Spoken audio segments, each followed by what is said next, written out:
Come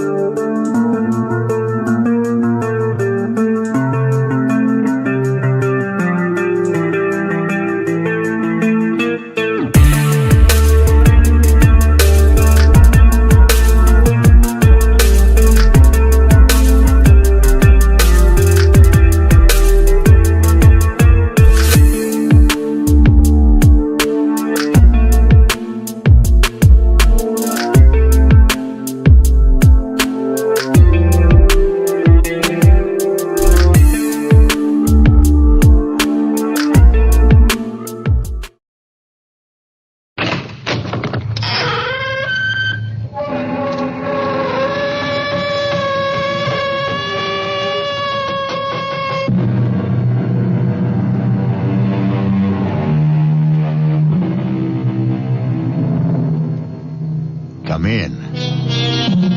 Welcome. I'm E.G. Marshall. Welcome to the sound of suspense, to the fear you can hear. Welcome to the world of terrifying imagination. Our story is about a very old man living just outside a tiny village. A very old man whose long life has been lived close to the soil and close to the people he loved. People still living and people long dead.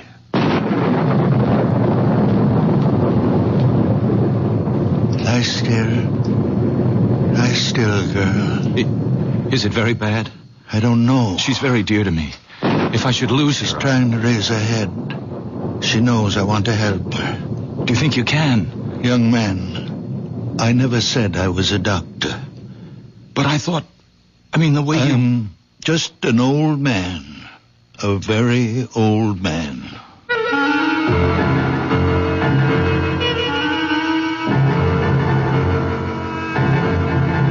Our mystery drama, A Very Old Man, was written especially for the Mystery Theater by Elspeth Eric and stars Santos Ortega. I'll be back shortly with Act One.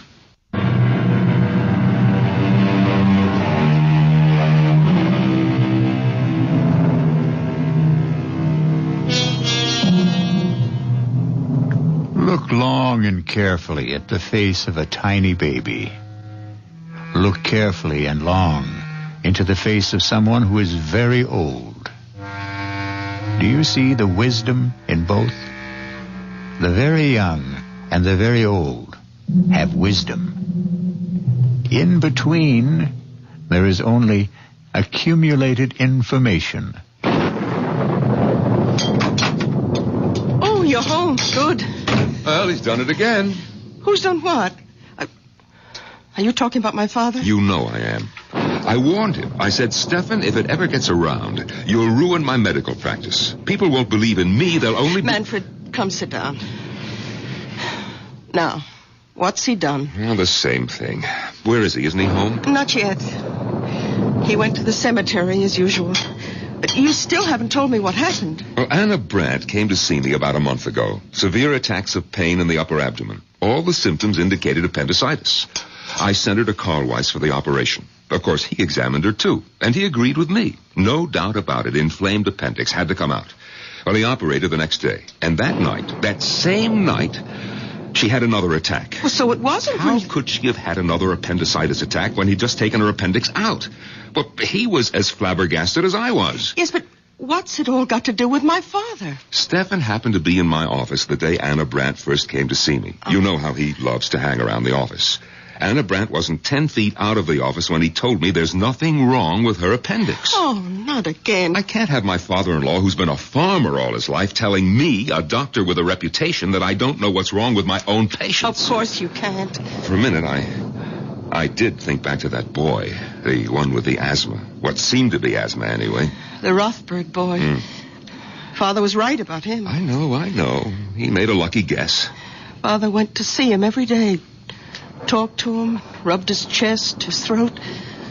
In 2 weeks, the boy was all right. The boy was hysterical, over-aspirated, nothing more. But this business with Anna Brandt. The day she came to see me, Stefan was asleep in the waiting room. I was explaining to Anna that I couldn't perform the operation, simple as it is, because of my hands, my arthritis. But I would send her to Carlweiss. Well, she accepted that. Everybody knows about my arthritis. And she said something pleasant to Stefan. That was the first I knew that he wasn't asleep. Well, he didn't answer her. He just stared at her as though he'd never seen her before. I reached for the phone to call Carlweiss. Stefan got up, came over to the desk, and took the receiver out of my hand. Manfred. But Stefan, don't. It's not so. Not so. Have you had a bad dream, old man? It's not so what you said to Anna Brandt. There's nothing wrong with Anna Brandt's appendix. Stefan, don't start diagnosing again. You're not a doctor. There's nothing wrong. We had enough trouble after you diagnosed the Rothberg boy. The Rothberg boy never had asthma. All right, it turned out that he didn't. But that was a lucky guess. And it didn't do my reputation any good when word went around that you'd been right. I never told anybody. Yes, but the boy did. And his mother did. And people started coming to the house, coming here. All of them wanting to see you. But I told them to go away. It's not always that I can help. Well, I keep hoping, expecting God knows what miracles. Now are you going to start the whole thing up again with Anna Brandt? There are 3 of them. Come on now. Get your coat, Stefan. They're dark, brown or black, and hard. Hard. It's getting late. They're the size of olive pits. Are you talking about Anna Brandt? I saw them, close together. They were high in her body. About here. 3 of them. You saw them, 3 of them. The size of olive pits. Lying here. Above the stomach. About here. Have you got X-ray eyes, Stefan? Is that it? No. No, my eyes are like everybody's. Well, then, what do you mean you saw them? Her body was transparent. I could see right through it. As though the skin had been removed. I could see everything.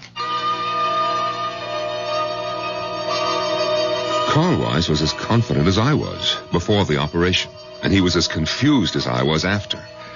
I swear I don't know what made me say it, but I said it. I said, Carlweiss, could it be a stone? A gallstone, perhaps? Well, he was taken aback a little, but he couldn't deny a possibility. Maybe a remote one, but a possibility.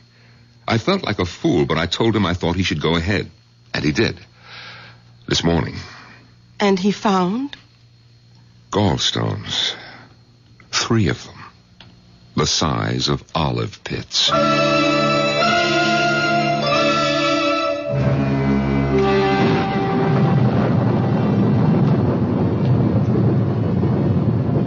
Lie still, girl. Is it very bad?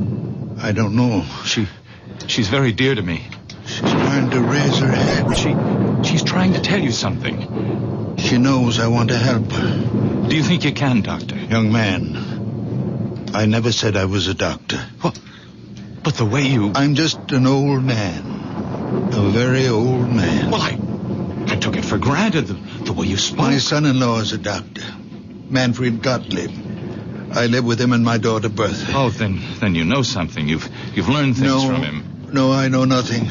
Only what I see, what I feel. When I passed you by the cemetery, what were you doing? My wife is buried there. Did I harm her?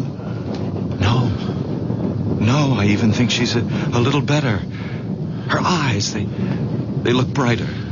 Not so full of pain. You did nothing but touch her. Stroke her a little and talk to her. Let me look at your hands. No, they're just hands. What should they be? Now let me... Well, your hands are warm. On a night like this. More than warm. Hot. Very hot, as though they were burning. Burning from inside.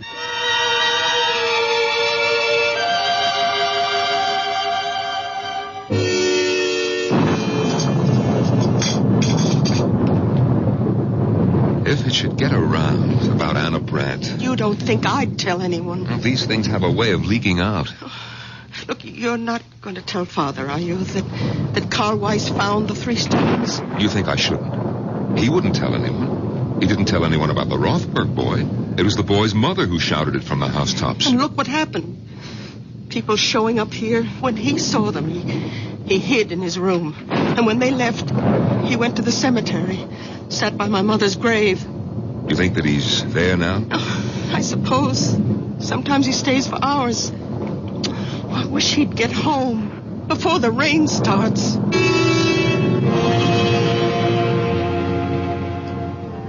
Emily, my dear. Come now, Emily, my precious.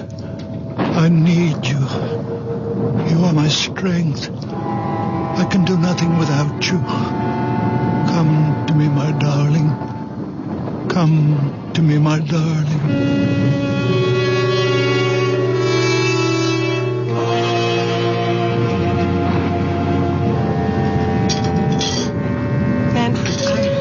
I don't want him to start thinking that any of this is real. He mustn't think that he has some magical power. Listen, if you treat him as though he were possessed in some way, he might begin to believe it, and then his mind... Who knows what might happen? Bertha, have you thought that perhaps it's already happened? No. That he is deranged? I won't believe that. He's my father. I love him. He's old and childish, and sometimes I'm impatient. I am too, often. But only the way I'd be with a child. In many ways, he is my child. The only child I have. Oh, my dear. I thought you'd stop brooding about that. Oh, I have. I stopped last year when I turned 40. But that's why.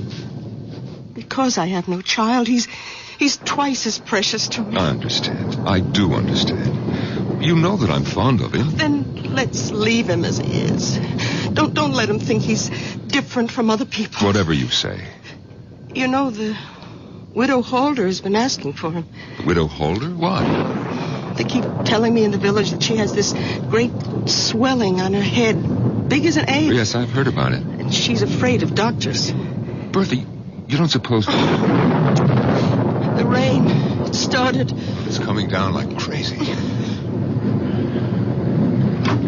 Oh, Father! Oh, thank goodness. I made it. Just in time. But you shouldn't take such chances. Why weren't you home for dinner? Where have you been? I kept something hot for you. Thank you. Now, give me your coat. That's it. Oh, where were you all this time? Didn't Bertha tell you? At the cemetery. You didn't go to see anybody? No, I didn't go to see anybody. Oh, here's a plate for you, Father. Nice pot roast and potatoes. Thank you, Bertha. I'm sorry I wasn't here for dinner. I lost track of the time. I ran into somebody. We talked a little. Oh. Manfred, let's go up to bed. Ah. Father, you'll be all right? Of course I'll be all right. Go to bed. Oh. Good night. Good night, daughter. Good night, Stan. Oh, Manfred. Yeah? How is Anna Brandt? Anna Brandt? I thought about it tonight. In the cemetery. Is she all right? Yes, she's fine. I thought she was. I had a feeling... Good night. Enjoy your dinner. Good night. His asking about Anna Brandt? He hasn't even mentioned her since that day in the office. Bertha, could he have heard about Carl Weiss finding the gallstones? Oh, he'd have said so. He always says precisely what's on his mind. There are times when I wish he didn't. Listen, he's talking to himself in the kitchen. Sounds as though he's calling someone. Manfred, he's an old man. Leave him be. Oh, please close the door. Come to bed. It sounds like Emily. What? Did you say Emily? Wasn't that your mother's name? No, it was my sister's. Oh, Bertha, I never knew you had a sister. You never told me. It was so long ago, before I was born. Their first child. She only lived an hour. My mother told me they'd just agreed on a name. Father leaned over the crib to kiss her, and she was dead. But that was 45 years ago. All these years he's never mentioned her. What was that? The door opened downstairs. But he's gone out. In this rain. Where could he have gone? There's only one place. He's gone to the cemetery.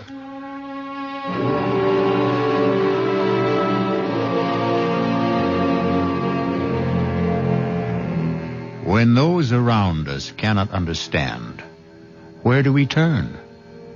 When the world is dark, where do we go? To the unknown? Or to the once familiar, the once well-known, the once well-loved? To those who have left the dark earth and moved into light. I'll be back shortly with Act 2.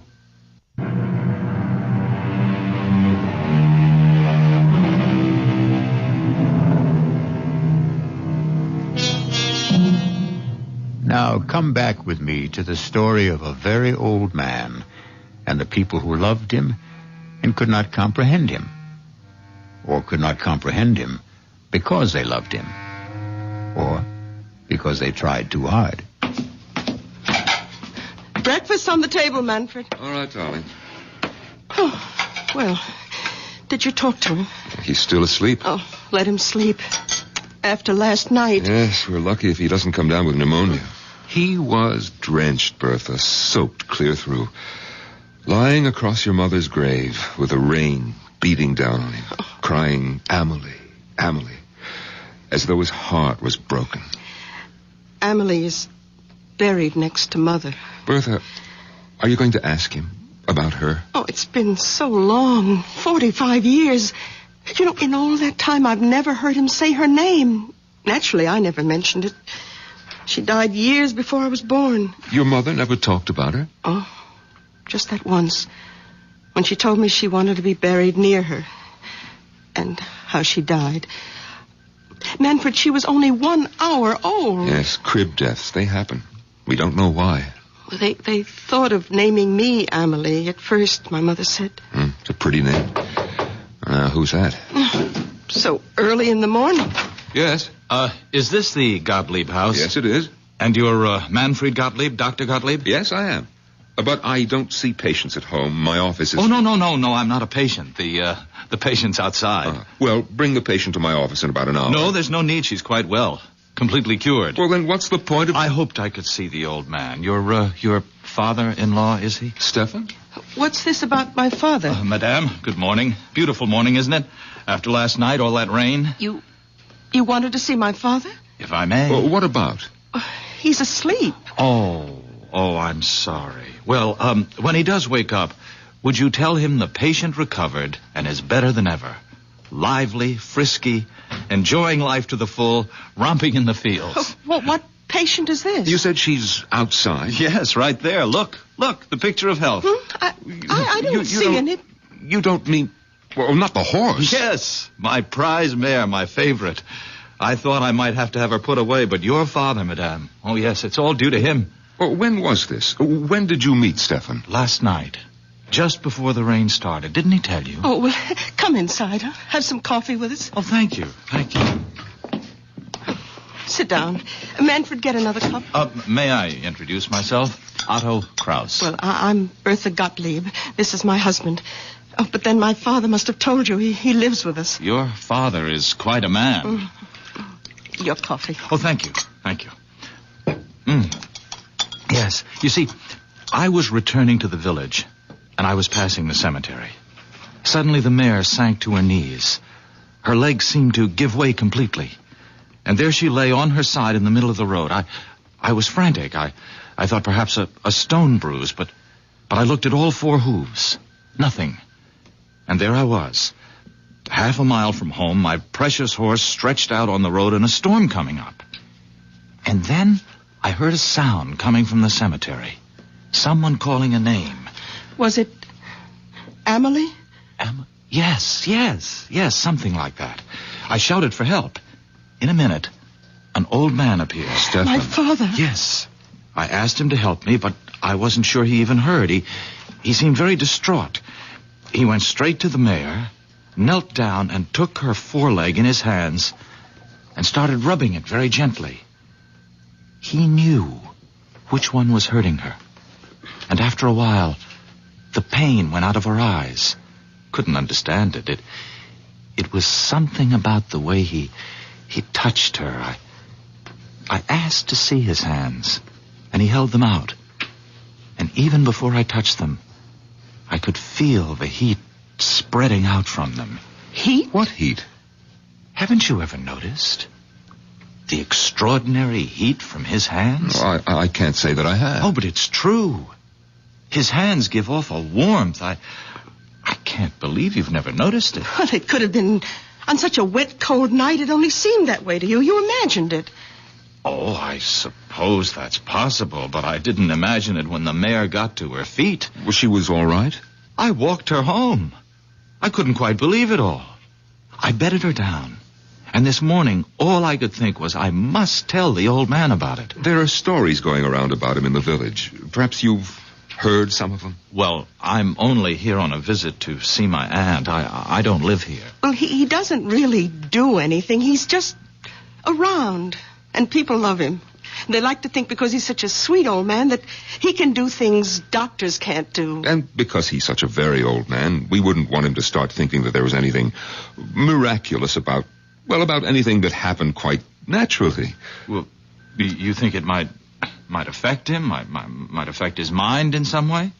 He's a very old man. It could happen. Well, I suppose it's possible she wasn't really laying. Of course it's possible. Only ask him, will you? About his hands, those amazing hands. Yes, we'll ask him. I mean, giving off that heat, I felt it, you know. Well, I'll be getting along. My aunt's expecting me. Well, we'll tell him you stopped by. Yes, I wish you would. Tell him, and please, tell him thanks. We'll tell him. Do you think we should wake him? Come on, it's time. Yes. We have to tell him about the young man. And the horse. But we won't make anything out of it. Nothing at all. Just say that he dropped by. To say thanks, yes. Father? Stefan, are you awake? What time is it? Oh, it's almost 9 o'clock. Why aren't you at your office? Well, it seems that a young man stopped by to see us, Stefan. Well, actually, Father, he wanted to see you, but we told him you were sleeping. Why me? Well, it seems he met you on the road last night. Had a horse. A mare it was. That's right. The horse had a swelling. Do you feel well enough to get up now, Father?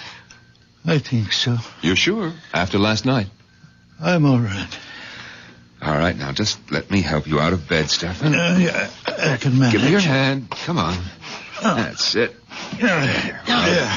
Here are your slippers. Yeah, I'll go splash some water on my face. And then you'll have breakfast. Bertha, his hands are as cold as mine. Colder. That young man did imagine it about his hands. Well, you know how it is. If your hands are cold, anyone's feel warmer, even if they're only a little warmer than your own. And he'd been riding back from the village on horseback. So, of course, his hands were very cold. Of course. My head is clearing a little. Oh, good. I'll go down and have some coffee ready for you. Thank you, Manfred. And 2 eggs. 4 minutes. Your clothes are on the bed, Father. Thank you, Bertha. Father, last night when Manfred and I came up to bed and you were eating your supper, anyway, that's what we thought you were doing. It's what I was doing. Well, we heard you talking. Was I talking? Well, you kept saying, we heard you say, Amelie. I said what? Over and over. Father, were you talking to Amelie? What do you know about Emily? Only what Mother told me. What did your mother tell you? That Emily died. That she only lived an hour.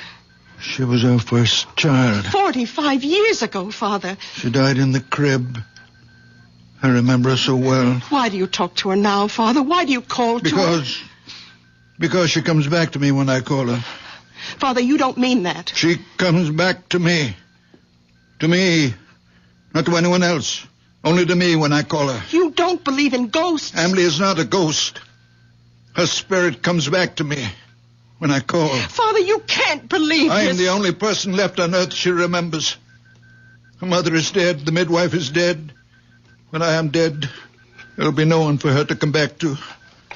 No reason to come back. You can't believe what you're saying. I don't have to believe. or not believe, I know. I won't let you. You have nothing to say about it. Nothing. I will not stay in this house and listen to you tell me that my Emily will not come when I call. I'm going to her now. Father, wait. Father, come back. Stefan, what's the matter? Get out of my way. Stefan! Father. Oh, Father. Well, he came tearing down the stairs. He brushed right past me. What's the matter with him? I talked to him about Emily. I made him angry. Where's he gone, do you know? To her. To Emily.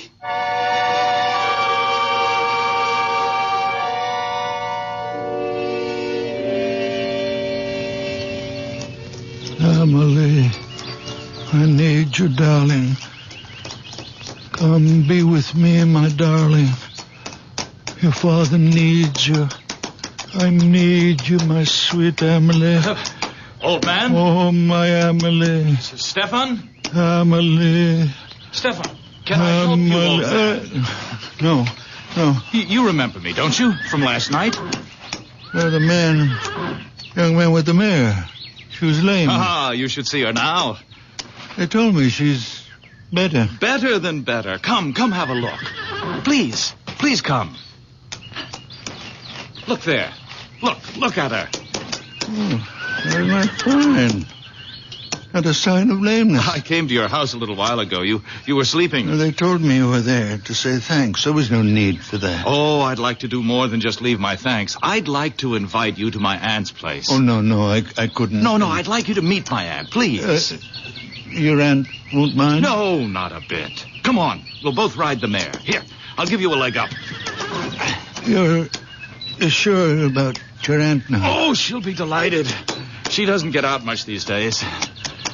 Is she very old? Well, she's not young, but that's not why she stays home. She has this disfiguring growth on her head. It makes her shy. Well, she should see a doctor. No, she won't. Absolutely refuses, won't hear of it, hates them all. Oh, that's very wrong. Oh, yes, all the money in the world and won't go to a doctor. So she sits in her parlor and reads her Bible. Ah, there's the house. Oh, yes, the big stone house. You know the house? I've admired it since I was a boy. My aunt bought it when my uncle died. My uncle was Fritz Holder. You've heard of him, the manufacturer? I don't think so. Around here, I understand my aunt is known as the Widow Holder.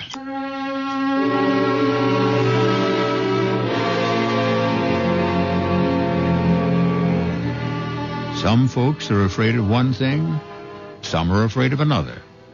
Everyone who's afraid wants to run and hide. It's natural. Most natural thing in the world. But what may be hiding in the hiding place? That's the question. It could be something else to be afraid of. I'll be back shortly with Act 3.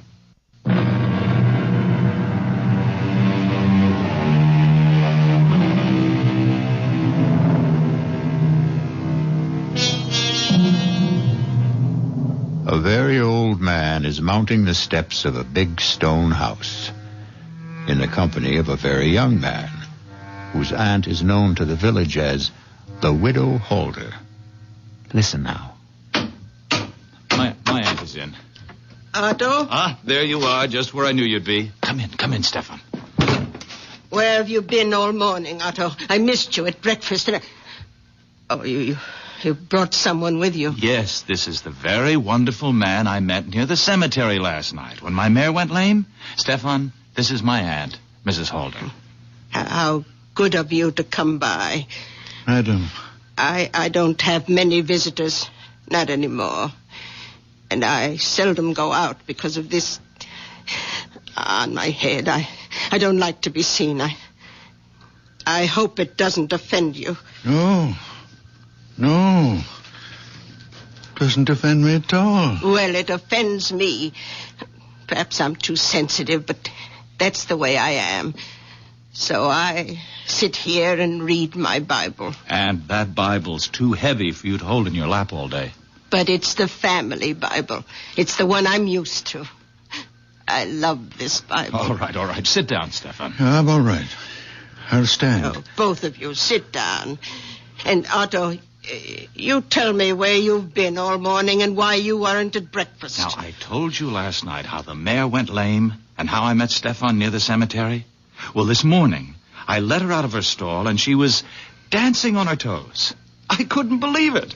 Stefan hadn't done a thing but rub her postern a bit. Is that really all you did?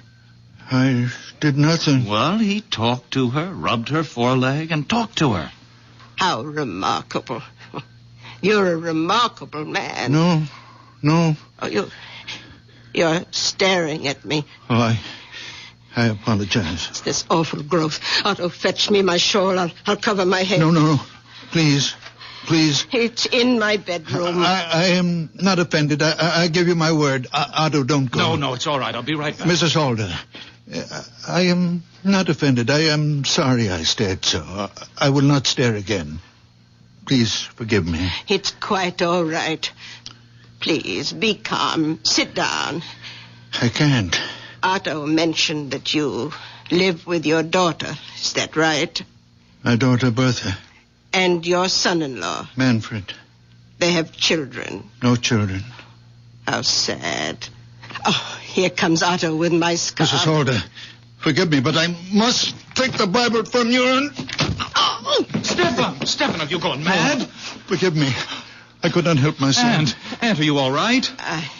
I think so. I saw him take the Bible off your lap. Stefan. He hit me with it. He brought it down on my head with all his strength. Forgive me, I didn't know what I was doing. I wouldn't hurt you, Mrs. Halder. I wouldn't hurt anybody. When I feel this way, I see things. I feel things. The Bible seemed to put itself in my hands. I didn't think what I was doing. I could not think. The feeling was so great that I must smash this thing on your head. That's all I wanted to do, Mrs. Halder, to get rid of it. And it looks to me as though you'd done that, Stefan.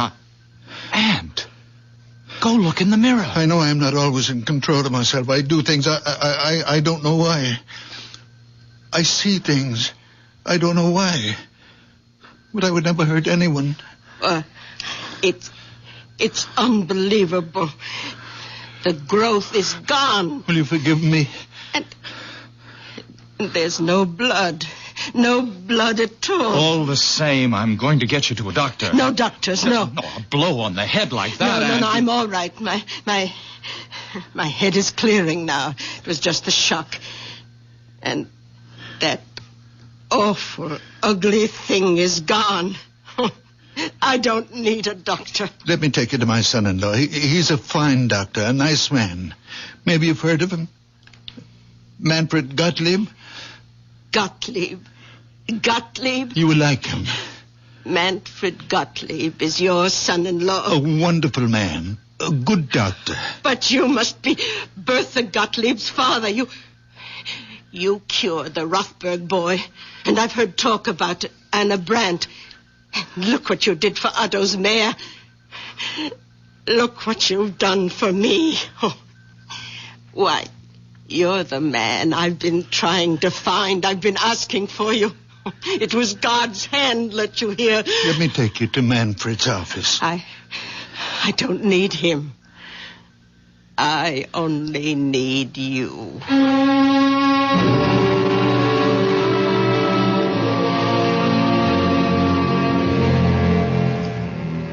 If I've hurt your aunt in any way... We'll soon know.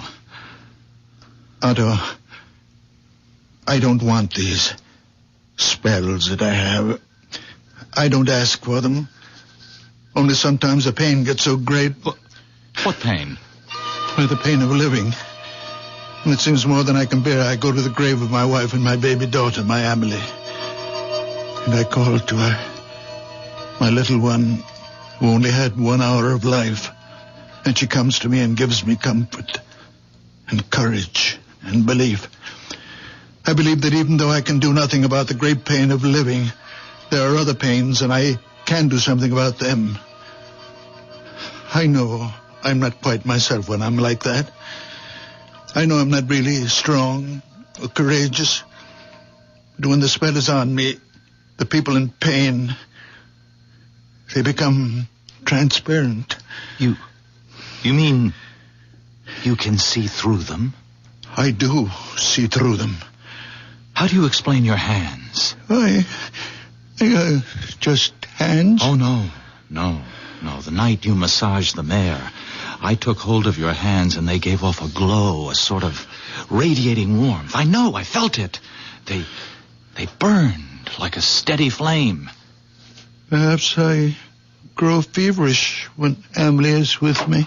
Now, you go home and rest, Mrs. Holder. Come back in a few days and I'll change the bandage, or you can do it yourself. I'll do it myself. She's all right, Doctor? Right as rain. Well, what was it? I mean, the growth on her head. It was a wen, a common, ordinary wen, a hardened cyst. If you'd come to see me, Mrs. Holder, I might have recommended that you have it removed by surgery. Oh, no. On the other hand, I might have done precisely what my father-in-law did, broken it with some heavy object. Probably not the Bible. Come, Aunt. I'll take you home. And thank you, Dr. Gottlieb. You may get more of these growths, these wens on your head, Mrs. Holder, or someplace else on your body. Now, if you do, call me and I'll... Oh, no. No, thank you. I know whom to call. And you'll come, won't you, Stefan? Of course you will. No offense, Doctor, but I put my faith in Stefan. Goodbye. Bye. Goodbye. Thank you. Goodbye, Stefan. No offense, Doctor, but I put my faith in Stefan. Why did I bother to become a doctor at all? Why all those years at school? Why did I take examinations, get my license? What good is it if everyone would rather put their faith in a farmer? Manfred, I'll never do it again. Come in, the door's open. Oh, you again? Doctor, those pains are back. Well, of course those pains are back, because you've been drunk day and night. What do you expect? Can't you do something, Doctor? No, I can't. Only you can. Stop drinking. You've been drinking steadily for 30 years, and you have cirrhosis of the liver. But the pains are awful. Stop drinking for a month, and then come back and see me, and don't come back before. Silly old fool. Hasn't been sober for 10 minutes since he was 16. I can't help him if he won't... Manfred, he has an obstruction of some kind. He has a diseased liver. But he has an obstruction in the intestines. Now, look, you're not starting all over again, are you? I saw. I could see it. It's getting to be more than I can take, Stefan. You're interfering. I saw. He was standing in the doorway, and I saw. His body was transparent. I could see everything. In his intestines, there is an obstruction. And that's what gives him pain. Stop it, Stefan. I'm warning you. It's all so clear, I know. You're going to stop it if I have to.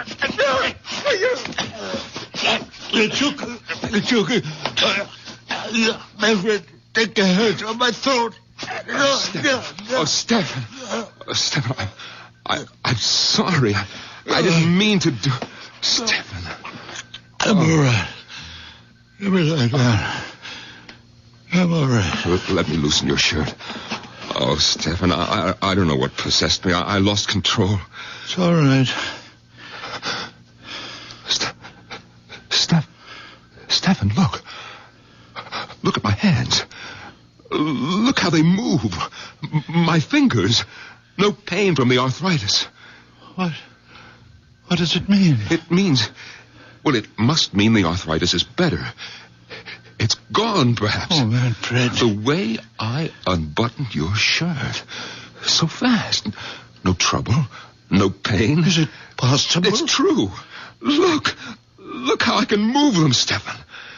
The way you used to. Stefan, I felt the warmth Otto was talking about. The heat from your hands. When you were trying to tear my hands from your throat, I felt it. A warm glow. You really felt it? Yes, a glow. A radiance. Stefan, give me your hands. Yes. There it is. It's a fire. A fire.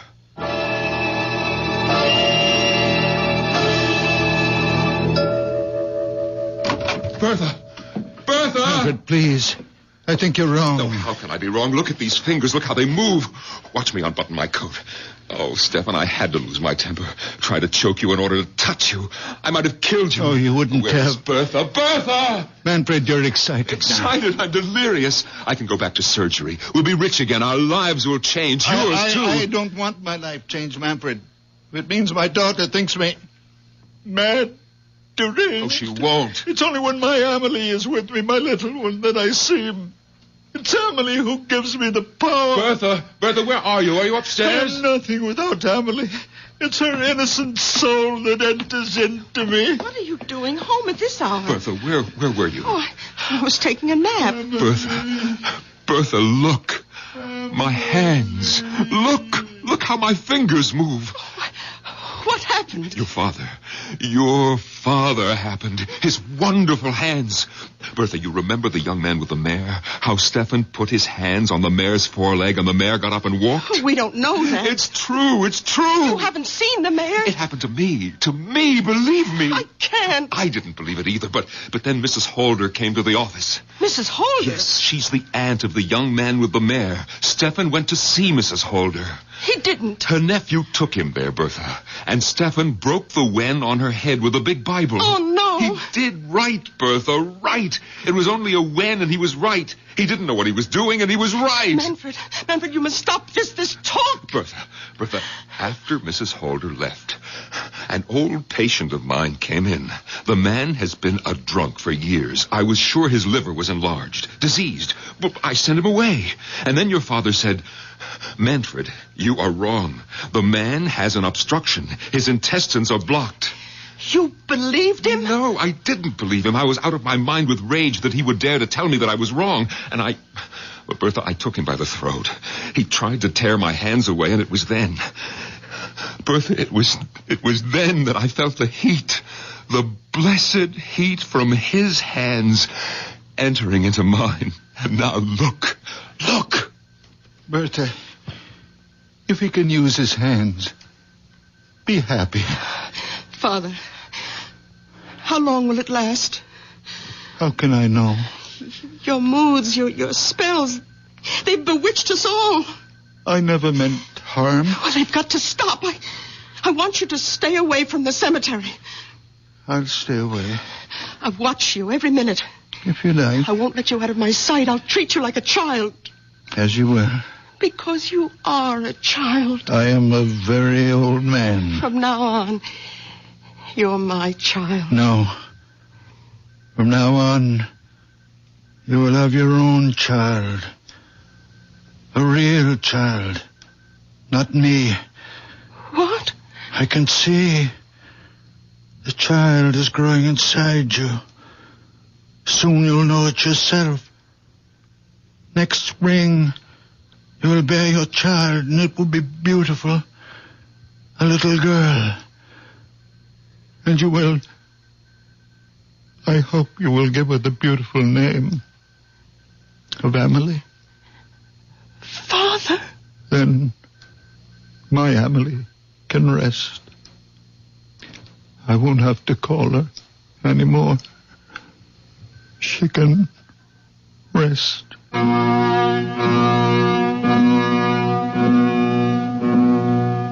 Did you believe our story? For that matter, did I? Now, really, what difference does it make if you believe it or if I do? For the truth is that none of us knows what transpires in the mind and heart of a very old man. I'll be back shortly.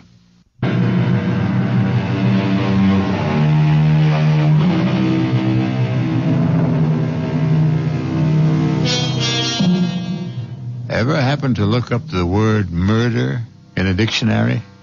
No? Then I'll tell you how the dictionary defines it. To kill with premeditated malice. The wrongful, intentional slaying of one human being by another. But don't let a wee bit of murder upset you, friends. The people on Mystery Theater don't mind being killed. Not a bit. Because every one of them is a deadhead.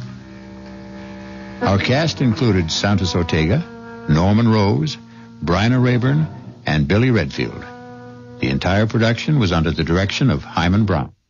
This is E.G. Marshall inviting you to return to our Mystery Theater for another adventure in the macabre. Until next time, pleasant dreams.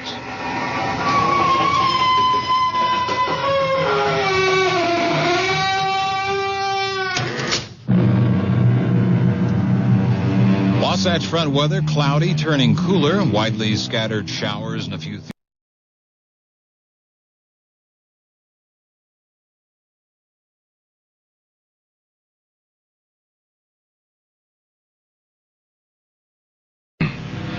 Of all the great killers of history, perhaps the deadliest and most terrifying is the automobile. Nero, Attila the Hun, Bluebeard, even artillery fire, and the ultimate, the atom bomb.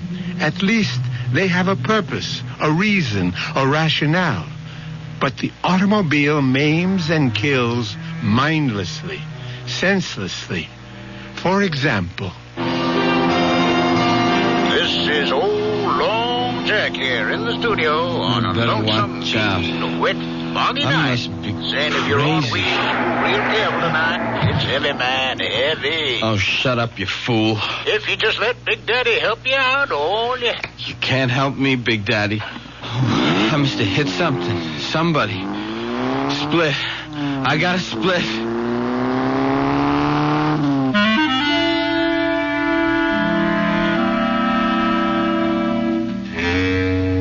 Our mystery drama, And Nothing But the Truth, was written especially for the Mystery Theater by Ian Martin and stars Arnold Moss. I'll be back shortly with Act 1.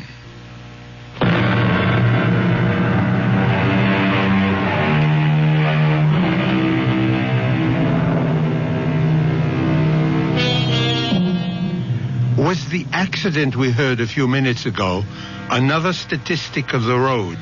An innocent victim, a careless driver, the victim's family broken and lost. A young man whose carelessness had blighted a bright new manhood and a promising career.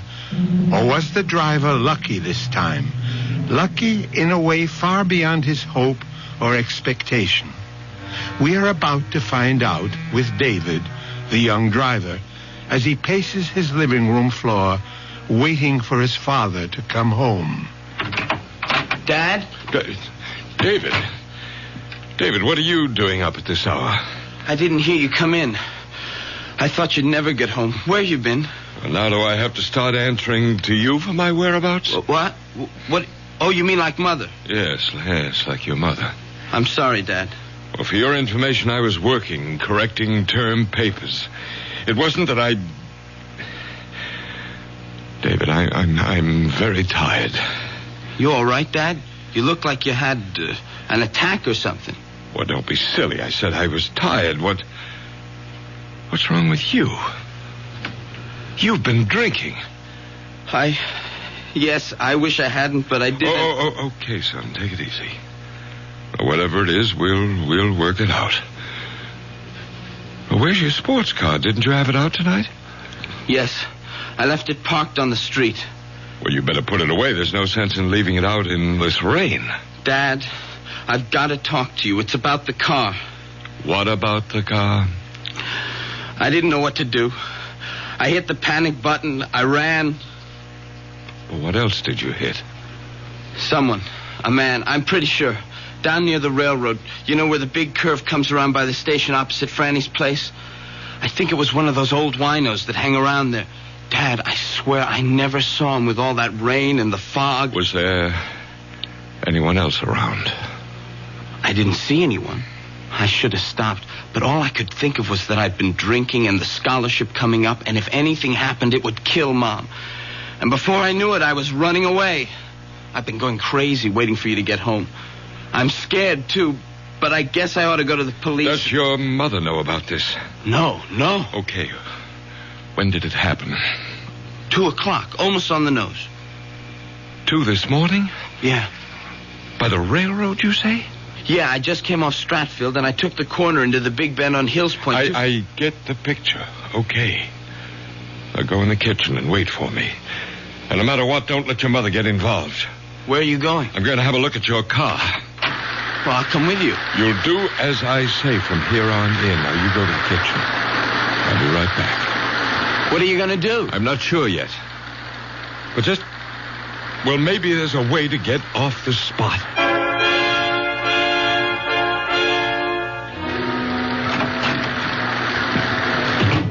Is your mother still asleep?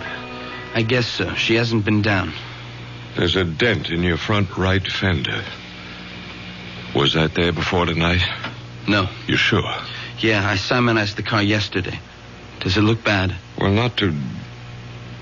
well, it must have been a glancing blow. You mean maybe it's going to be all right? Maybe. Oh, I don't think I could have hurt him too bad. And a night like tonight, who'd be hanging around? It isn't going to be all that easy, David.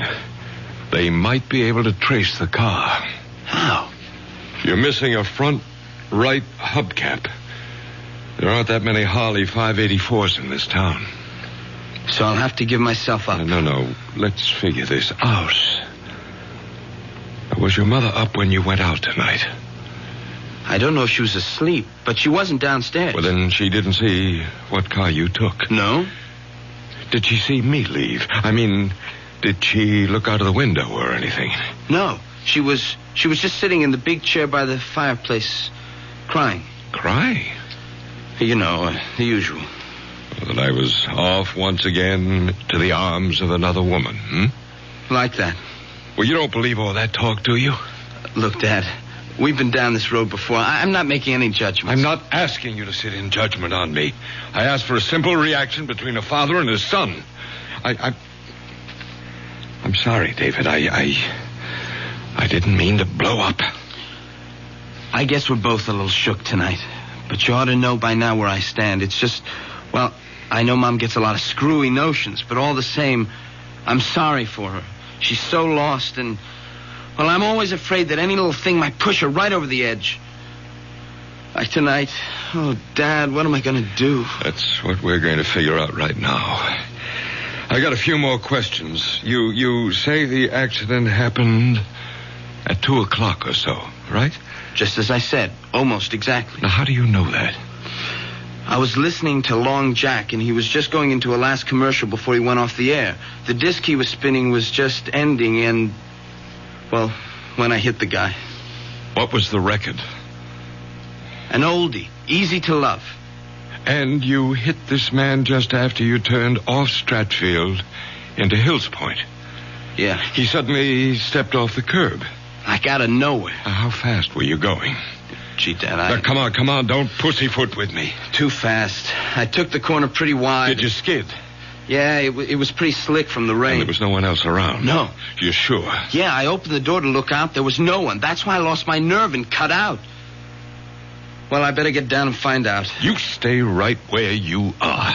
It's after 4. The longer I wait, the worse it will be for me. You're not going to be involved in this at all, David. What do you mean? I mean, you were driving the station wagon tonight. I was the one who was driving the sports car, and I'm going to the precinct house right now to report that I hit a man and left the scene of the accident. Dad, I can't let you do that. Don't be a fool. I'm not on the verge of getting a full scholarship to Harvard. I haven't been drinking. I'm not a teenager with 2 strikes against him as a driver to begin with. I'm a full college professor with a distinguished record who is coming home on a foul night with visibility almost zero, dead tired, after correcting 200 term papers. I can stand the gaff, and you can't. No, sir, Dad. I thank you and I admire you, but I hope to God I'm enough of a man not to hide behind my father's pants. You'd better think of it as your mother's skirts. Your mother couldn't care less what happens to me, but you're a different story. You get in big trouble over this and it could kill her. Worse still, drive her over that edge we both worry about. But, Dad, Don't argue. This is the way it's going to be. You just let me handle it, and you keep your mouth shut no matter what happens. I don't know what to say. I'll tell you what you're going to say. Nothing. Nothing to anyone. But, Mom... Least of all to your mother. Okay, Dad, if that's the way you want it. Oh, how can I thank you? You're some kind of a guy. No, David. Just the most sensible way out of a bad situation. I'd better get down to the police. Don't wait up. I may be a while. It's still raining. You got the keys. Sorry, right here. And thanks, Dan, for everything. This will all work out for the best. I think I hear your mother moving about. If she comes down, what do I say? What we've agreed on is the truth. But I've gone to the precinct house to report that I'm a hit-and-run driver, right? Right. I'll never forget what you're doing for me. And for your mother. For all of us. Grant, is that you? No, Mom, it's me, David. Oh, I thought I heard your father come home a little while ago. What are you doing at the front door? Oh, I better come down. What's going on? I heard voices, angry voices. That was Dad and me. Not angry. We were just discussing something. Then where's Grant now? Yes, I heard a door slam. Did he go out again? Yes. Not another woman. Not two in one night. Why don't you give him a break once? He was at the college correcting papers. Then where's he off to now? Mom, it's kind of damp in the hall. Let's go into the living room and sit down. Don't tell me he's finally taken off for good with one of his bed partners. Oh, Mother, have a heart. Why can't you see what a right guy Dad is? Maybe I've known him too long. So what errand took him out of the house again at 4:20 in the morning? He's gone to the local precinct to confess to a hit and run.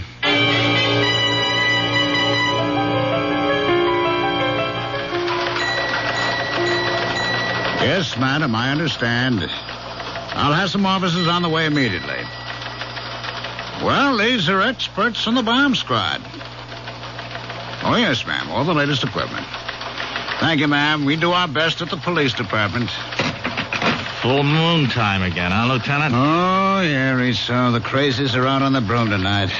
There was some dingaling just saw a UFO land in her backyard. How was your hit and run? Oh, no sweat. Some old wino stumbled off the curb, got his rear end creased. They took him to St. Elizabeth's. Anything on the general bulletin? Nah, it's small stuff. Muggy in the 2nd precinct. It's a gas station hold up in the 5th. I want to hear something new. That's a 12th. Nothing. A code 2C, the man. Some citizen reports a smell of gas in his apartment house, possible suicide. It's nothing worth our brains. What's that in your hand? Oh, it's a hubcap. A clue from the scene of the hit and run. Oh, let me have a look in. English make. Probably from a Harley. Or some sport car like that. Found on the scene? About 75 yards away. No proof it had anything to do with the hit and run. How's the victim? Condition fair. When the ambulance picked him up, he only got struck a glancing blow. That still don't make no never mind. The perpetrator cut out. I want him brought in. Oh, so do I. But it may be a little rough. Even if we find the car this belongs to, it doesn't prove it was lost hitting the victim. Could have been loose and just fallen off. So you think we don't make the guy, eh? My educated guess is that the odds are not so high. Yeah, Brady, what is it? You don't say. Right with you now, huh? Well, how about that? Yeah, bring him right in. Educated guess, huh? I was wrong. Couldn't be wronger. Guy named Williams just came to the desk and confessed to making the hit and run. He's on the way in. You and he should get on together just dandy. Guy's a college professor.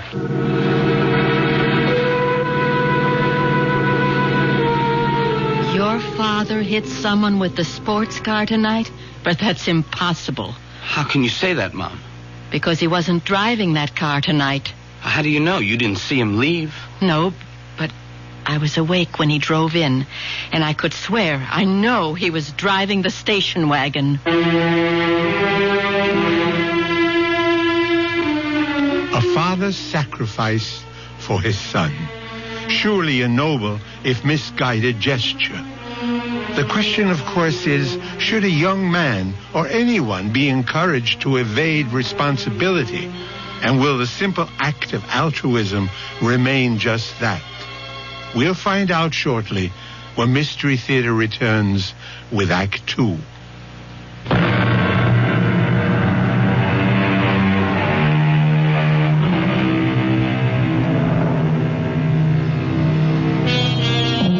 A precinct house in a large city, even at the best of times, is never the most prepossessing spot. In the dog hours of the morning, dusty, dingy, tired paint peeling from the walls, half-empty coffee containers with cigarette butts floating in them, it's certainly one of the most depressing times.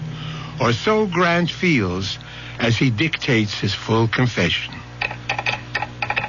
It was only when I was putting the car away in the garage and I noticed a dent in the fender and found that one of the hubcaps was missing that I began to realize with horror that I might have hit an animal, an opossum or something. It never occurred to me that it might have been a human being. Well, I would have returned right away, but my wife, who has not been well recently, well, she was up. She was waiting for me, and I didn't want to alarm her. And so I coaxed her back to bed and to sleep, and I came here just as soon as I could. And this was what time, Professor? Almost exactly 2:00. And you could fix the time because you were listening to Long Jack on the car radio and he was signing off. You like acid rock, Mr. Williams? I beg your pardon? You know, the big hard beat, loud enough to blow your mind? Oh, no, I don't. Why? Well, that's Long Jack's bag. It's most of what he plays, you know. I didn't figure you'd dig his scene. Yeah, well, I didn't. I turned on the radio to keep me awake, not for music appreciation. Uh-huh. As a matter of fact, I remember the last number he was playing just before he signed off was Easy to Love, and I wouldn't call that exactly contemporary. The main point is that you made the turn at 2:00. You felt a jarring feeling, which jives with our information, right, Rizzo? Right, Lieutenant. I see. Victim left Franny's restaurant, 518 Hills Point Road, at approximately 2 minutes to 2 a.m. Because victim was discovered by George Bates, post office employee, some 2 minutes later. He heard a car drive away, but due to adverse weather conditions, could not see it or make any identification. Victim was Dominic Capello, unemployed, 61 years old. Well, I hope he's all right. He's at the hospital. We don't know the extent of the injuries yet. I feel terrible, that poor old man. Professor Williams, let me point out something. From your story and our evidence, there is no clear-cut evidence that you did hit this man. Now, if I were you, before I went any further, I'd get a lawyer. Oh, there's no need for a lawyer. I'm quite willing to face my responsibilities. If you'll prepare a statement for me, I'd be very glad to sign it. All right. I'll leave you here with Patrolman Foster, who'll type up a statement. You just check it over when he's finished, and then if you still want to, you can sign. I'll be right back. Lieutenant, see you a minute outside. Okay. All right, Rizzo, what's biting you? I think the guy's lying. About what, for Pete's sake? Why would he lie? To cover up. Cover up who? How do I know? His daughter, son, wife. Why would he want to take the rap for them? That's what'll take some digging to find out. Oh, boy. 15 precincts in this city, 4 detective divisions, and I have to get stuck with you. You want to make a federal case out of one sneaky little hit and run where the guy comes in like a good citizen and confesses, and just for once make the job easy? What do you got to do, go looking for trouble? Now, Lieutenant, it isn't just the few small discrepancies. It's the whole psychology of the man. Psychology? That's all I need. The new breed. Now, look, Rizzo, will you for once just forget the college education and get back in there and have that statement signed, sealed, and delivered, and stop making waves?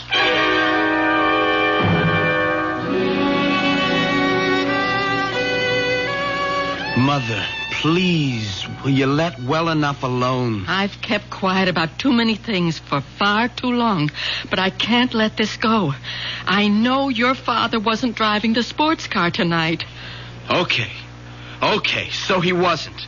So you know what that means. Oh, my darling, You want to get me locked up? No, of course not. But why should it come to that?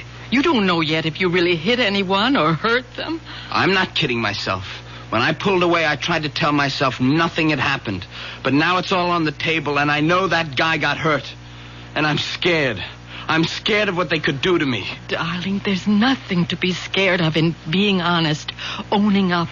It was an accident. David, please. Will you let me go? I'm only trying to help you. Oh, sure. Some help you are. I don't understand you, Mother. Look what Dad's willing to do for me, and all you want is for me to turn myself in. I want you to be honest. This is for laughs. Look, Dad went down there to take the blame so he could protect you as well as me. Protect me? Yes. He said it would kill you if anything happened to me. Grant was worried about me? Yes. Don't you ever believe it. Mom, how can you be so bitter? Look what he's done for me. He's got to have an angle. That's unfair. I know you and Dad have problems. I'm not going to try to make any judgments about... Oh, but you do. You make them every day in spite of yourself. And always against me. Mother, I've had just about as much of this as I can take. You know, the curious thing is that I know you love me in spite of everything. Just give me a moment. What is it? I don't stand much chance, do I? I spend so much time upstairs with myself.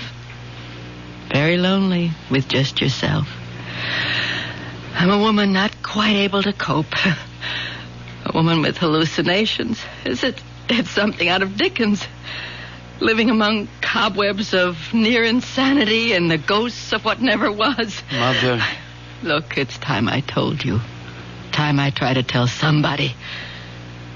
I'm a prisoner with a life sentence because I can't stop loving. To everyone else, I'm the ghost.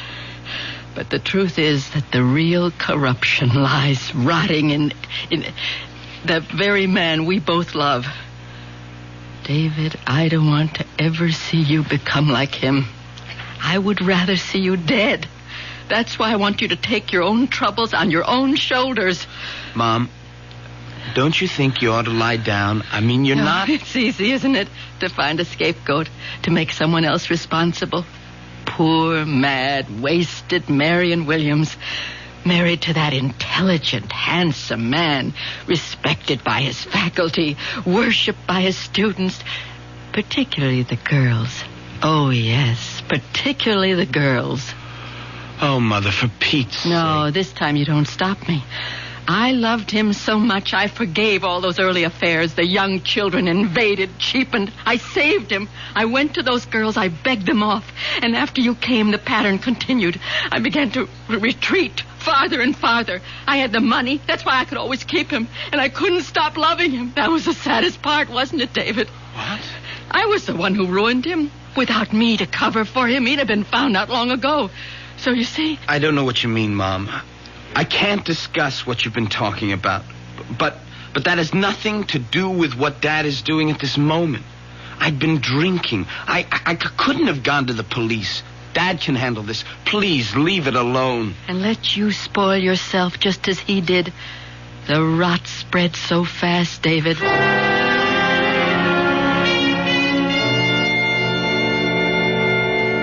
The incident was totally minor in mine till I returned home, found that there was a dent in my front fender. Well, I've read this through, Lieutenant, and there's nothing here that isn't consonant with my earlier confession. It's a formality, Professor. I prefer to have you read it aloud before you sign the statement. If you insist. It's better, Professor Williams. There is much more. Go ahead. It's quite evident that I must have been responsible for striking with my automobile one Dominic Capello, 61, at approximately 2 a.m. on the above date. This statement is a true and unsolicited confession of my responsibility and... Excuse me, Lieutenant. Have you warned the professor again that he should have legal representation? No, I don't need a lawyer. I'll have to warn you, sir, that you may. The man was hit, just died in the hospital without regaining consciousness. It isn't just an accident anymore. It could be homicide. Oh, come on, Rizzo. Manslaughter. But it does change things, Professor. If you sign this, I'll have to book you. You should have a lawyer before you sign. Well, nonsense. I want to sign. Let's not waste any more time, and then I'll call my lawyer. All right. Detective Rizzo, will you witness this? Yeah. You're allowed to be fingerprinted, Professor. Whatever you say, Lieutenant.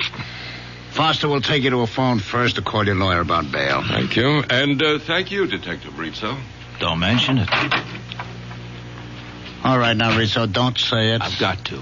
Something's out of kilter. I never saw a man so anxious to get arrested in my life. He just wants to get it over with and get back to bed. Now, who doesn't? It's wrong, Lieutenant. It's wrong. A cool, collected individual like that doesn't go around hitting panic buttons and taking a powder out of a bad situation. Now, Joe, drop it. Lay off. Don't give me any more of the psychology. I'm just a plain flatfoot who came up through the ranks by sticking to one thing, facts. Let's give the guy a vote of thanks for coming in. My psychology is we leave it lay, huh? You got any other hunches? Save them for the ponies. Okay? Okay.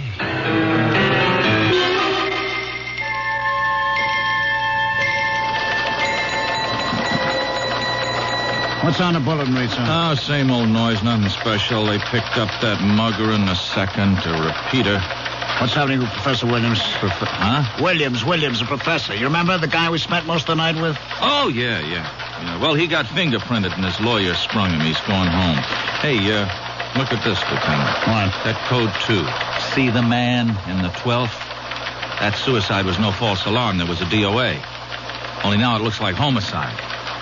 They figured the girl was strangled before the gas was turned. Oh, what do I care about some dame on the 12th? The 7th is my baby. Let the 12th worry about their headaches. I'm taking you off.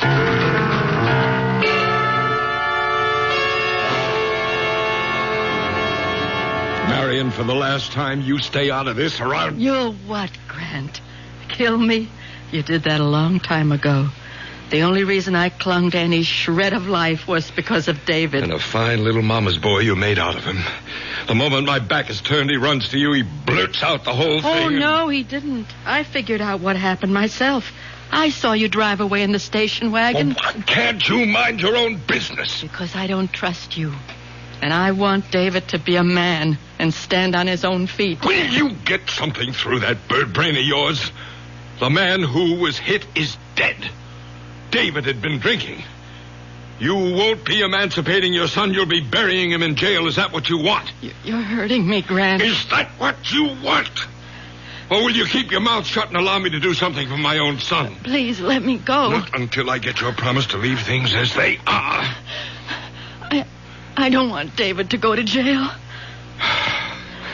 All right, then. I can trust you. Yes. I only wish I trusted you. You've never done one unselfish thing in your life, Grant. I only wish I knew what it is you expect to gain this time.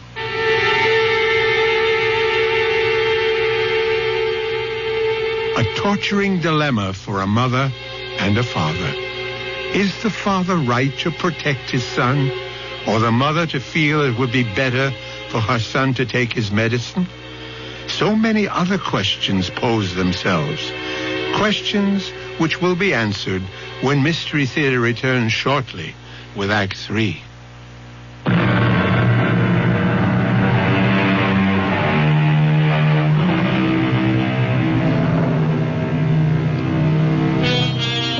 Those questions I mentioned. Of course, Marion Williams would feel herself hurt by her husband's interest in other women. Or is that all in her mind, a figment fantasized by her obvious, shaky mental stability? But then, there's also the doubt of Detective Sergeant Rizzo. Let's follow him for a moment.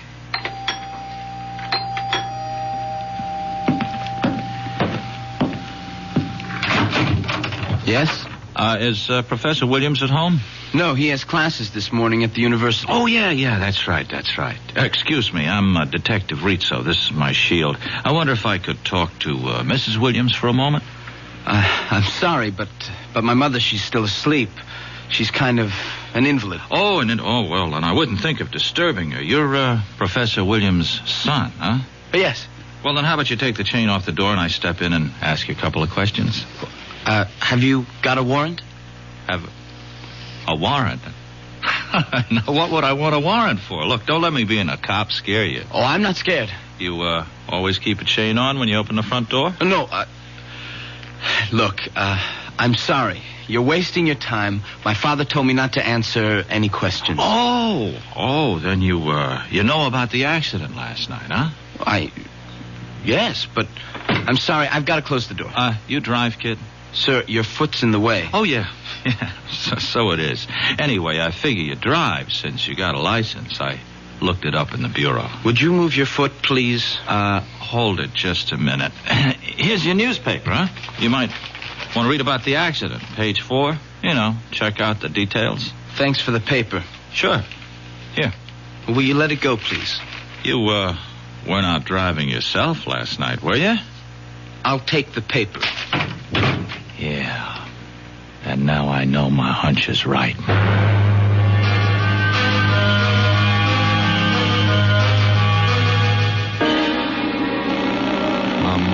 Come on. Where are you? Hello? David, where were you? Oh, I'm sorry. I was just bringing down Mother's lunch tray. But you never answer the phone. Any mail, any phone calls? Just a couple of ads. No phone call. Oh, there was, we had a visitor. Who? A Detective Rizzo. What did he want? He said he wanted to talk to you. Then when I said you weren't home, he wanted to talk to Mom. Well, you didn't let him. No. She was asleep, so... He said he wanted to ask me some questions. Good Lord. It's all right. I didn't let him in, and I didn't tell him anything. Well, I hope you didn't.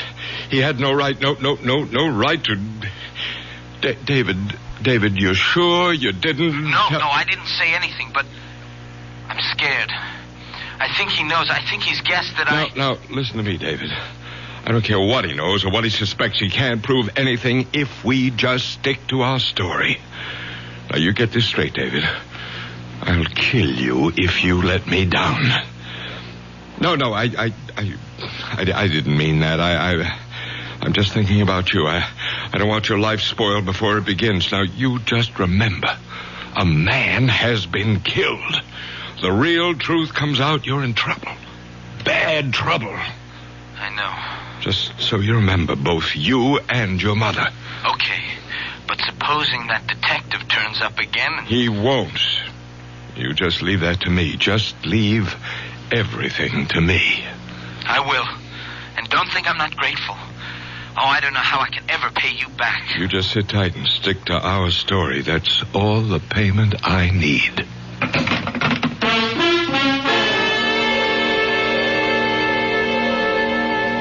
I quite understand, Professor. Detective Rizzo exceeded his orders. I promise you he won't bother your family again. I'm sorry if I lost my temper, Lieutenant. I don't blame you, sir. You'd feel better if you could get a load of how I'm going to lose mine. Good afternoon, Professor. Detective Rizzo check in yet? All right, tell him to lug his rear end here on the double. I'd have bust him right down a patrolman. You, looking for me, Lieutenant? Yeah, come on in and close the door. Jarvis on the desk tells me the Williams guy was on the phone having a fit. Didn't I tell you to stop making waves? Well, yes, Did Lieutenant, I tell you the Williams case was closed? It can't be closed as long as there's a charge. That's up to the judge. Now, we've done our part. We have a statement and a confession. That's all we're supposed to provide. Uh-huh. A phony confession. What does that mean? Now, look. That professor has a kid. Around 17, 18, huh? I talked to him today. I'll lay you dollars to donuts. He was the one driving the car with that accident. You have any proof of that? No, but give me an hour with that kid and I'll crack this case. Detective Rizzo. Strong-arm methods from a member of the new breed? I thought today's young cop was exchanging the third degree for a college degree. You know I didn't mean anything like that, but if you just give me a chance to get to the bottom... Why would a respected college professor, a guy as prominent in this town as he is, why would he risk his reputation to cover up something his son did? I don't know. I mean, this guy's a teacher. The last thing in the world he'd do is let his son run out on a responsibility. Yeah, that's the way I see it. Psychologically. Psychologically. Now, let's not get tangled up with that bull again, huh? We have a confession, Detective Rizzo. Lieutenant, give me a break. I got the strongest hunch. It isn't any stronger than mine. And mine is, if you don't let this lay like I told you, you're going to be back in your boondockers walking a beat as far uptown as these city limits stretch. Okay, Detective Second Grade, is this case closed? Well, like you say, the case is closed.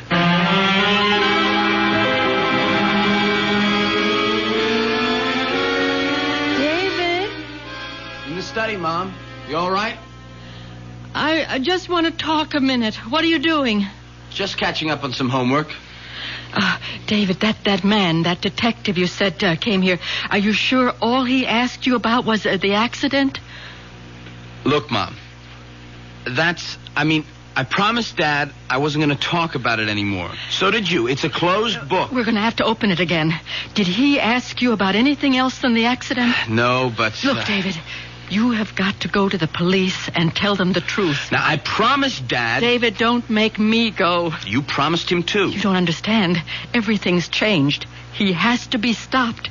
There must be some justice. Mom, why don't you go upstairs? Look, don't treat me like an invalid, or worse, a half-wit. Have you read the newspaper that you brought up to me today? No. Do you know a girl named Susan Rowland? Susan? Yeah, kind of. I mean, she was a class ahead of me at school. I guess I rapped with her here and there, but we never dated or anything like that. That her picture? Yes. Front page. What happened? Read the story and find out. Carefully. Then you'll know why your father is so anxious to keep you quiet. David, you're going to find out why the truth has to be told.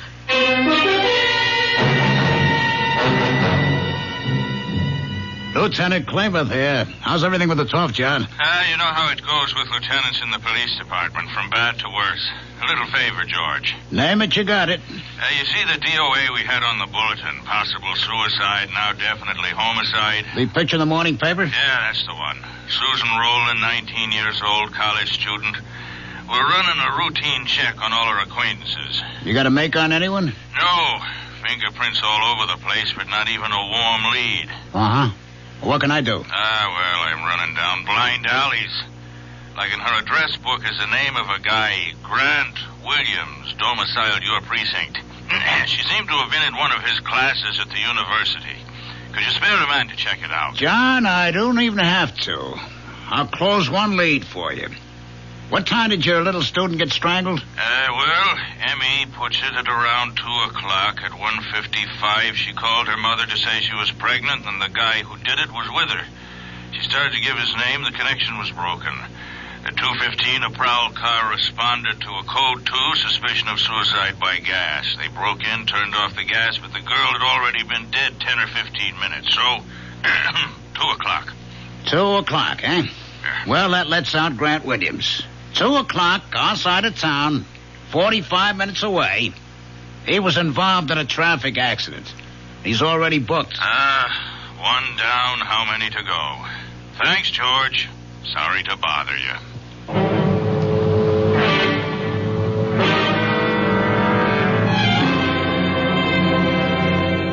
How long ago did he leave? Too late for you to stop him. Oh, I ought to kill you for this. Like you did that poor little girl. No. I didn't mean to.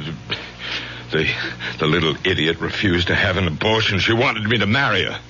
Marry her, for heaven's sake. Oh, and divorce your meal ticket. Marion, please help me. No, not anymore. Anyway, I couldn't even if I wanted to. But David, maybe I can still stop David. If you could, you'd still have to stop me.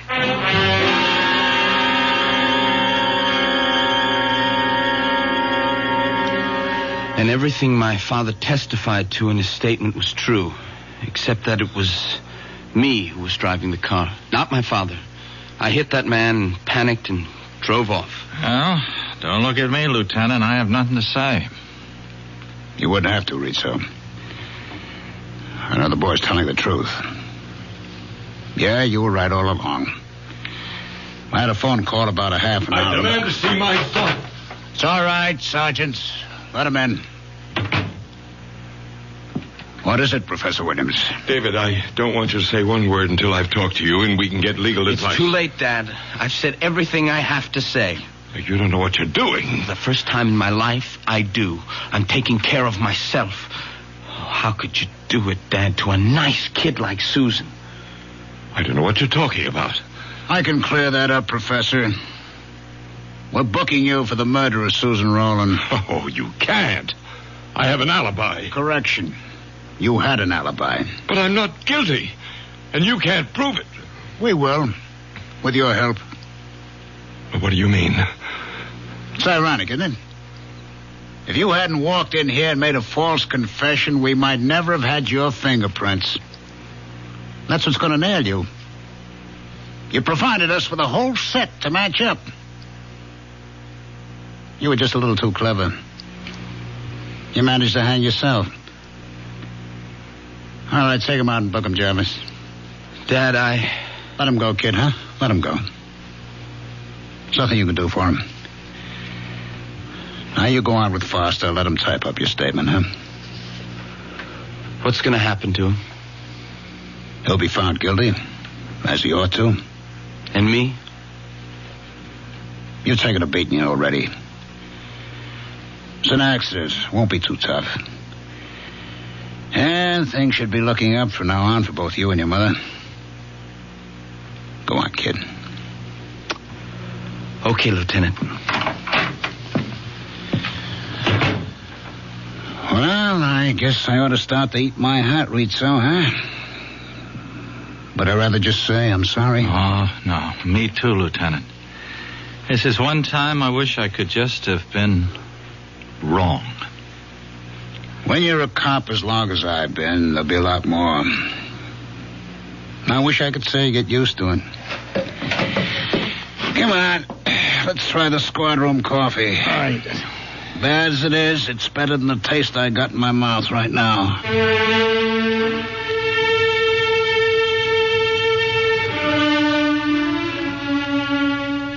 I'll be back shortly with a final thought. So Marion's intuition was right, along with Sergeant Rizzo, and David made the first long stride towards being a man. Something else I'd like to say about that. Not every story must have a moral, but I believe this one has.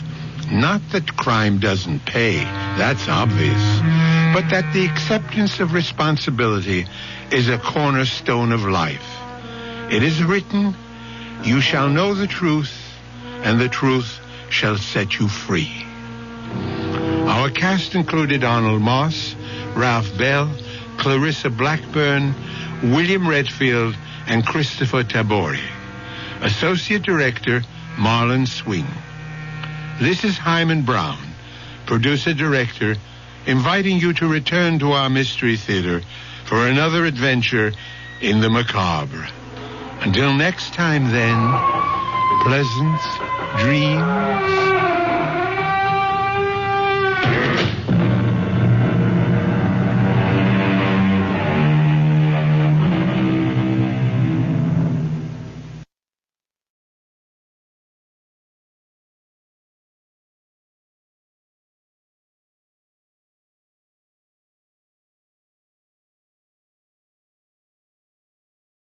And now, Mystery Theater.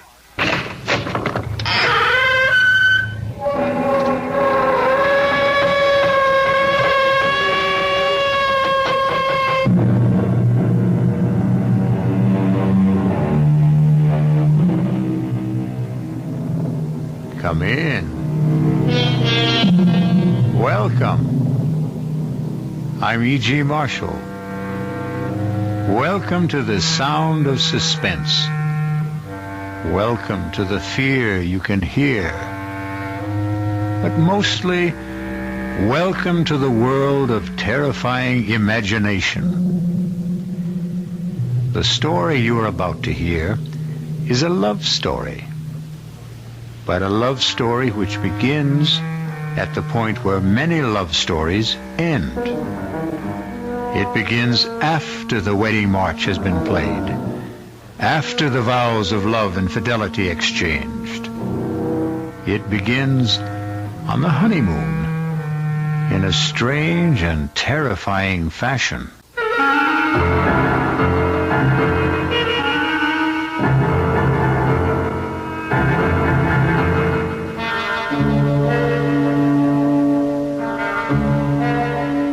Our mystery drama, Deadly Honeymoon, was written especially for the Mystery Theater by Henry Slessor and stars Betsy von Furstenberg and Michael Wager. I'll be back shortly with Act One.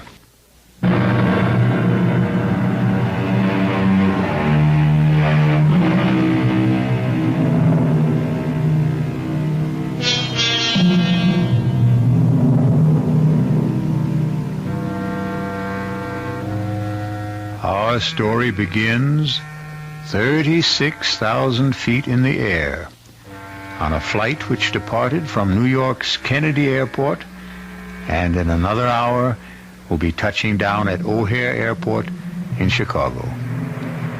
There are almost 100 passengers on this flight, but an observant stewardess is giving special attention to that handsome couple in seats 18A and 18B. Perhaps it's because all honeymooners have a special radiance. Are you sure you wouldn't like some more coffee? Oh, no, thanks. Not for me. I wouldn't mind a cup.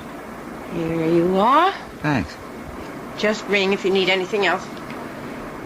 You'd think we were the only people on this flight. As far as I'm concerned, we are.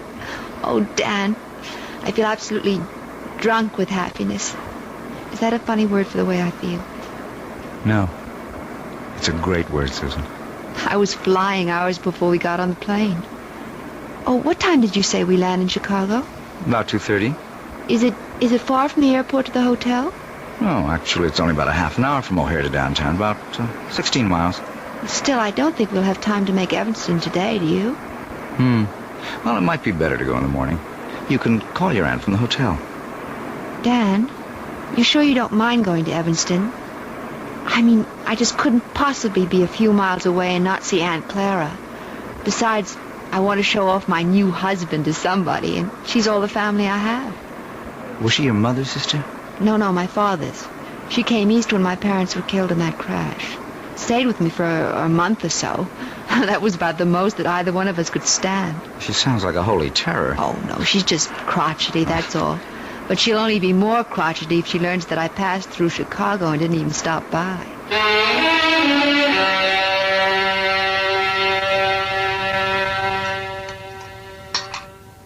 Well, and what kind of work are you in, Mr. Carey? Well, right now, we like to say we're management consultants, Mrs. Rowland. But we also do quite a bit of executive recruitment. I don't understand a word of that. Dan helps corporations find the right people for important jobs, Aunt Clara. His firm is the biggest in the field. Isn't it, Dan? Well, it's always hard to measure a business like ours. But it has offices everywhere, doesn't it? In most of the major cities, yes. And now Dan is going to take over the branch in San Francisco. He's going to manage the entire thing. Is that some kind of a promotion? Oh, of course it is. I asked the gentleman, Susan. Speak when you're spoken to. Oh, sorry. Yes, Mrs. Rowland, it is a promotion. Truth is, it's a job that everyone in my office has been after. Oh, it's just worked out so beautifully for us. I mean, Dan having to move to San Francisco. We're sort of combining a business trip with a cross-country honeymoon. And where do you go from here?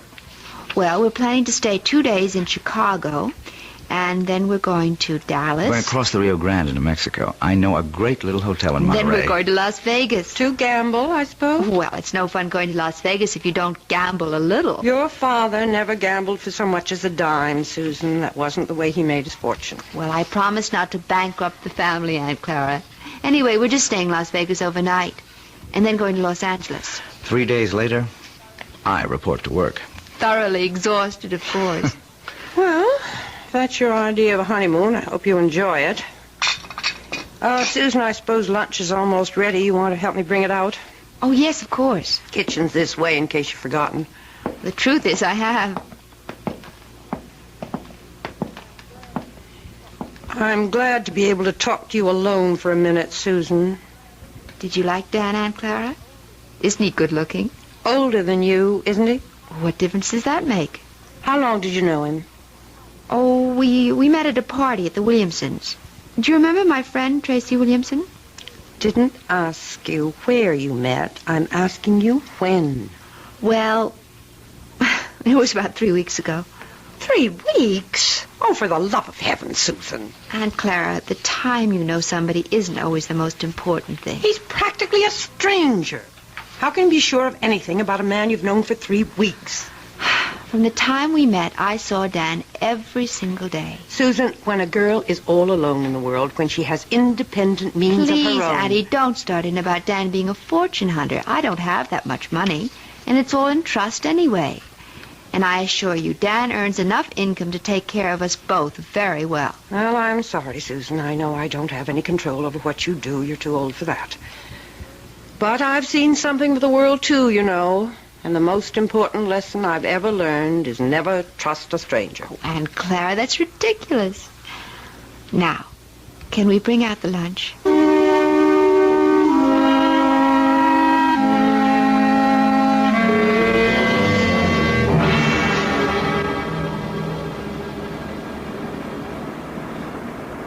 I don't know. I just have the feeling that Chicago wasn't all you expected it to be.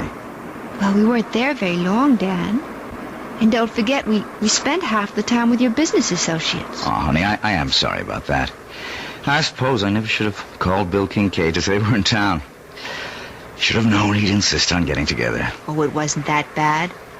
I just didn't know what he was talking about half the time. All those office politics. Yes. Well, Bill loves to gossip. But you can see what I mean about the San Francisco job. Everybody in the company wanted it. They'll never get over resenting me for being picked. But I am sorry if you were bored. It's all right, Dan, really. After all, I inflicted Aunt Clara on you. She was okay. Well, I know you didn't find her very friendly. Well, why should she be?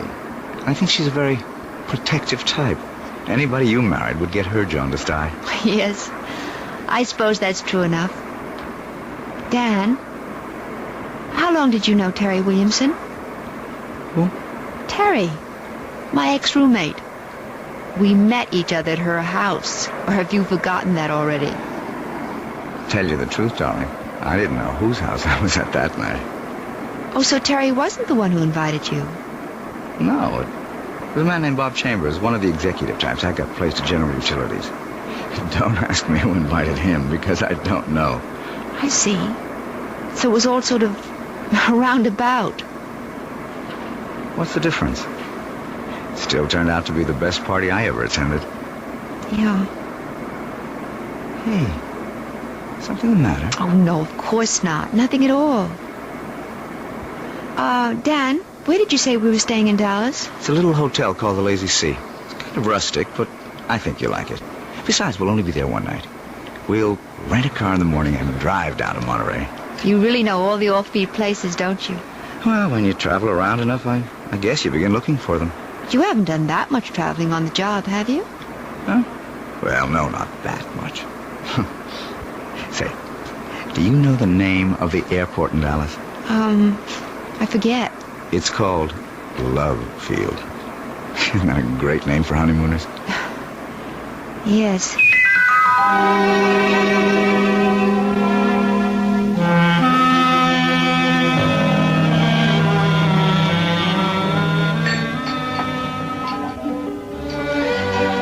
Hi, Susan. Oh, there you are. I was starting to worry.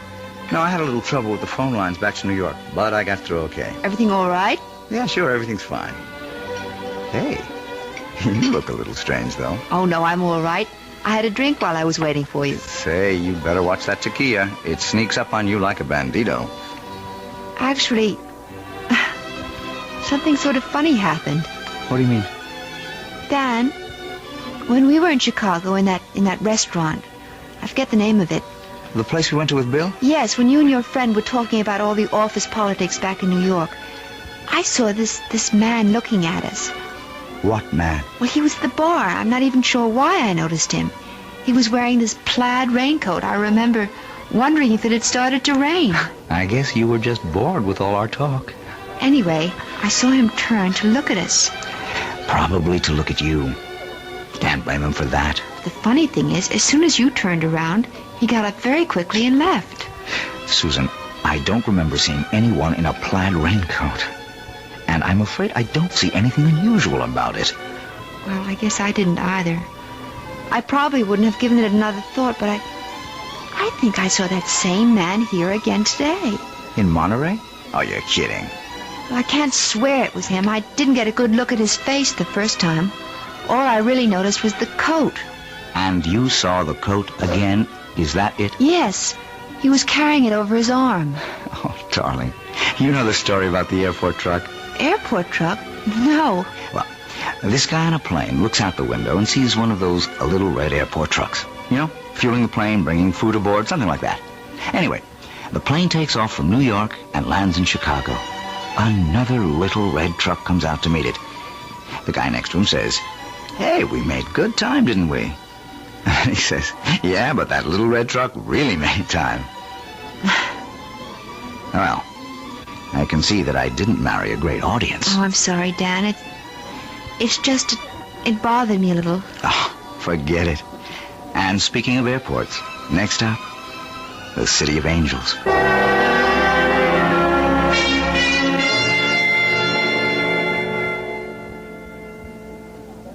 Let's see. I wonder if they have this week's digest. Oh, I see it. Excuse me. Yes? You're Mrs. Daniel Carey, aren't you? Why, yes, I am. Do I know you? No, Mrs. Carey, but I know you. Saw your husband leaving the hotel about half an hour ago. Were you planning on meeting him? Wait a minute. I've seen you before. Have you? You're the man with the coat, the plaid raincoat. Well, you happen to be right. I do own a plaid raincoat, but with this nice sunny weather... Excuse me. Look, Mrs. Carey, I know it seems as if I'm following you. Yes, it does. Well, okay, it's true. But I've had a reason. Such as? Could we talk about it someplace? There's a coffee shop in the hotel. I'm sorry. I don't even know who you are. Maybe it would help if I introduced myself. My name is Harrington. Lieutenant Gail Harrington, attached to the New York City Police Department. Police? That's right, Mrs. Carey. So you see, what I have to discuss with you is police business. But what have I done? It's nothing you've done. It concerns your husband and what he might do.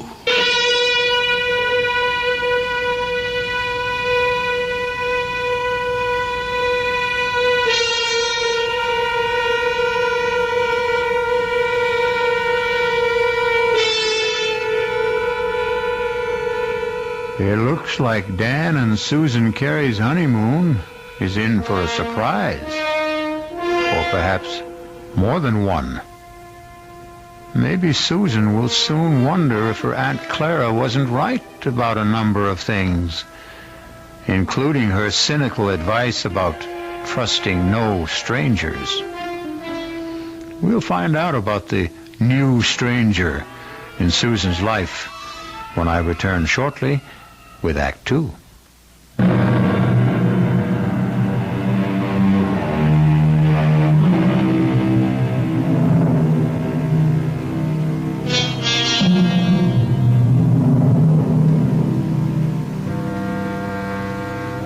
In the pleasant, cheerful atmosphere of a coffee shop in a large Los Angeles hotel, newlywed Susan Carey finds herself facing a man she has never seen before. A man whose solemn eyes look at her over a steaming cup of coffee and seem to warn her of nightmares to come. But so far, Lieutenant Gail Harrington of the New York Police Department is merely asking questions. How long have you been married now? Only about 10 days. Was it a long engagement? Did you know your husband for some time before? No, not very long. Well, could you be more specific? How long ago did you meet him? And where? Well, it's a month now. Just about that. A month? Then you really don't know much about him, do you? Oh, you and Aunt Clara. Beg pardon? Lieutenant, will you please tell me what this is about? Has my husband committed some crime? Is that what you're implying? Oh, I didn't say that, Mrs. Carey. But believe me, it would be helpful to both of us if you could just tell me a little bit about the circumstances. You know, I don't see why this has to be so One-sided. Now, please, bear with me. All right. I met Dan at a party at a friend's house about a month ago. We talked a lot. We liked each other. We started dating. I saw him every single day. What business did he tell you he's in? You make it sound as if he lied to me. No, I didn't mean to do that. He's a management consultant. I know he is. He's just gotten a very important job in San Francisco, head of the entire office. We're going there tomorrow. So that was the purpose of the trip? Yes. But since you've been married 10 days, I gather it's a honeymoon as well. Well, naturally it is. Yes, naturally. Lieutenant. Miss Carey, do you know if your husband was ever married before? Married? No. Are you really certain? Now, wait a minute. Are you trying to tell me that Dan's a bigamist or something? No, Mrs. Carey, certainly not that. Then what is it? I'm going to tell you, but you have to understand one thing. Now, I am not assigned to this case anymore. My interest is strictly unofficial. I may be completely mistaken, but you're the only one who can prove it one way or another.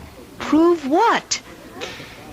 About whether your husband ever called himself Don Crawford. And once, 4 years ago, David Chase. See? All the same initials, like Dan Carey. You are saying he's a criminal? Not just a criminal, Mrs. Carey. A wife killer. You're crazy. I hope so. Believe me, I do. Let me start at the beginning. If you still think I'm crazy by the time I'm finished, I'll be happy to buy you that coffee and go on my way. But if you think I'm not, if you have any doubts, then I want you to tell me so and let me help you. All right. Go on. I know you're wrong, but go on. I first heard of Don Crawford back in 1965 when I was attached to the homicide detail in the Los Angeles PD.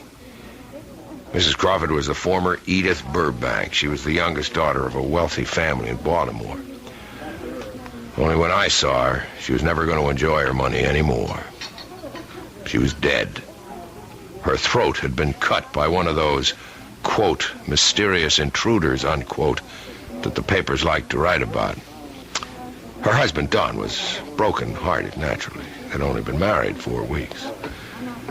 But her death also made him some money. Not a fortune, really. There was a mix-up about her will, and he ended up with nothing but a handsome payoff from the family. Mrs. Carey, you okay? I can't believe I'm sitting here listening to this. I won't be long, I promise. Anyway, I was assigned to the Crawford case, and I didn't exactly cover myself with glory. You mean you never found the mysterious intruder? That's right. So naturally, you decided that maybe there wasn't any. Let me go on, Mrs. Carey, okay? Yes, go on. Anyway, I ran into a similar case about 4 years ago. The murder of a young bride fresh from her honeymoon, a broken-hearted groom named David Chase. I thought Chase and Crawford were one and the same man. But I couldn't convince the district attorney of the resemblance. But I am still convinced, Mrs. Carey. And you think Dan is the same person? Oh, he's changed again, of course. His hair is lighter than Chase's. He's thinner and paler. But there's something about the face I can't forget. And even if it's true, you still have no proof. Is that it? You couldn't solve your case, so you're holding on to your first solution. Wait, Mrs. Carey. Let me tell you why I was so sure that Crawford and Chase were the same man. It was because of the honeymoon. What? It's my theory that their honeymoons were identical. A compulsive honeymoon, you might say. That is ridiculous. Criminals are like that. Creatures of habit, most of them. Afraid to change a pattern, maybe for fear that their luck will change with it. What do you mean by it? I stumbled on the coincidence accidentally. But as far as I could trace it, Don Crawford and David Chase took their brides to the same places. They did the same things. And I knew that if I ever saw that pattern duplicated, I would have my killer. I hope I'm wrong, Mrs. Carey, but you are the only one who can tell me. And my first question is this. Was your first stop Chicago? Yes. Yes, of course it was. And you knew that. That's where we first saw you, in Chicago, in that restaurant. Okay. I just wanted to make sure. You can't possibly make something out of that. Dan wanted to see people in the Chicago office, and I thought it would be nice to visit my aunt in Evanston. She's my family. Was your next stop after Chicago in Texas? Yes. We went to Dallas. Dallas is a wonderful place to visit, Lieutenant. I don't see anything so peculiar about that. Both Chase and Crawford went to Dallas. They chose offbeat hotels. I guess they didn't care to be seen very much. Where did you stay in Dallas? It was a perfectly nice hotel. I don't think you could describe it as offbeat. All right. And then the next stop would be Monterey. You knew we were in Monterey because that's where I saw you the second time. By that time, Mrs. Carey, I'd made up my mind to follow you. Are you saying that these supposed wife killers you're talking about also went to Monterey? Yes, they did. And from Monterey to Las Vegas. Well, then you're wrong, Lieutenant. You're completely wrong. You mean you didn't go to Vegas? No. So there goes your famous theory, doesn't it? Well, I admit I'm We surprised. changed our mind about Vegas. We decided that we might be too tempted to gamble away all the money we had for the trip. Ah, so you did have it on the schedule. Well, yes. Yes, we did, but we didn't go. You really think that changes the pattern? The fact that you didn't go? Oh, please, I can't stand any more of this. I don't want to hear any more of it. Mrs. Carey, Edith Burbank was killed in Los Angeles, in her hotel room. This hotel. I'm leaving. I'm leaving Mrs. right Carey, now. wait. You're wrong. You've got Dan mixed up with someone else. Let me finish, please. Just one more moment. Please, no, please let me go.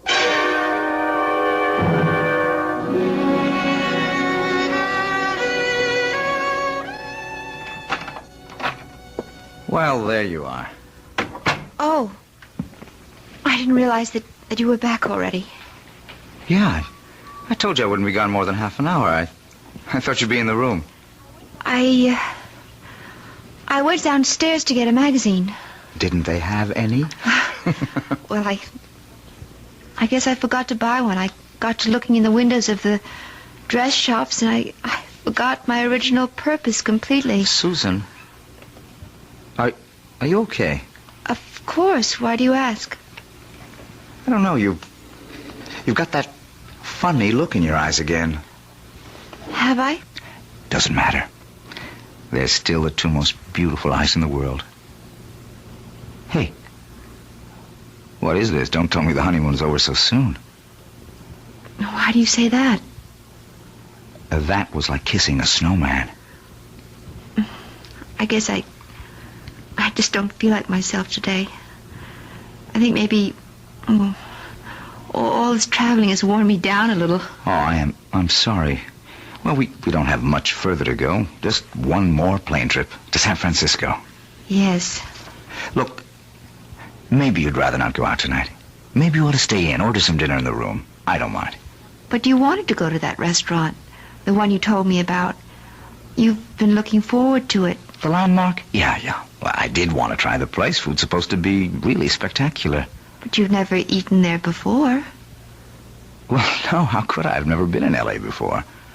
I was thinking today that, well, you seemed to know the city so well when we drove around. You didn't seem to have the slightest trouble. The streets are very well marked in this town. It's really a pleasure to drive here. Look, you know what I think? I think you ought to take a nap before dinner. Yes. I was thinking of lying down, but I don't think I can sleep. Okay, then. Just read your magazine. Wait a minute, you haven't got one. I'll take care of that. Where are you going? Going to get my bride something to read. How about a nice magazine about cooking? You know, I never did ask you if you can cook. Just get me a news magazine of some kind, all right? Uh-huh, the brainy type. I should have known. See you in 10 minutes. I'll take the key so you won't have to get up. Yes. All right.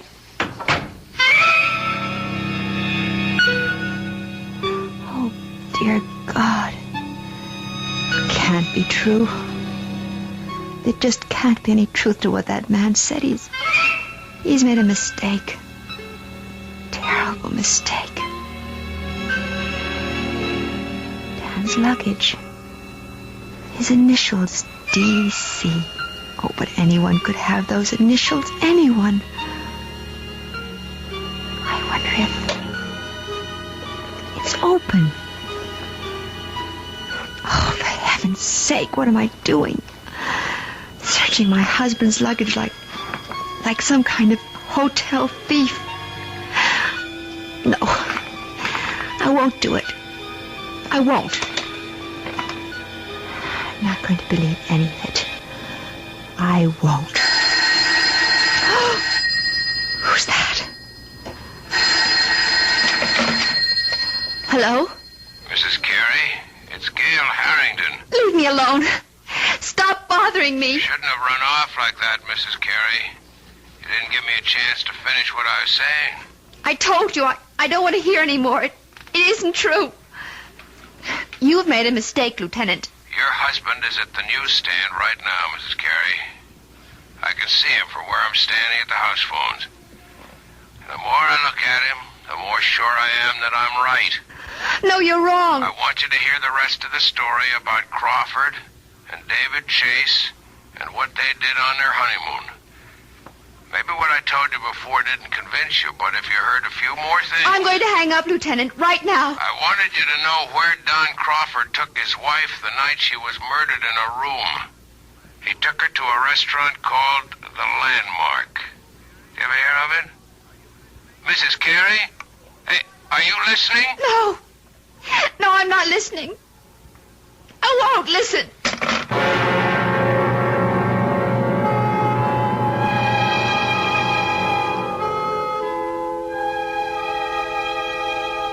And so Susan Carey seems to have a date at the Landmark restaurant in Los Angeles with her loving husband, Dan.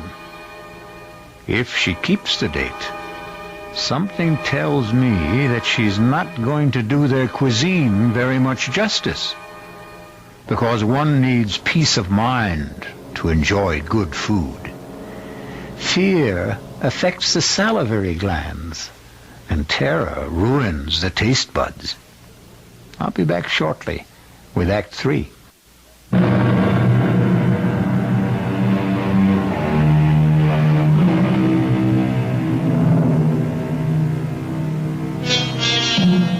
Well, what have we here? A quiet meal for two at the Landmark restaurant? No. We seem to be in a hotel room. The same room in which we last saw our honeymooning couple, Susan and Dan Carey. Obviously, there's been a change of plan. Room service has provided the meal for the two lovers this evening. Can it be that Susan Carey has decided that if there is a pattern, it must be broken? Have some more wine, honey? No. I really don't think I want any. Hey, come on. You know what this bottle cost?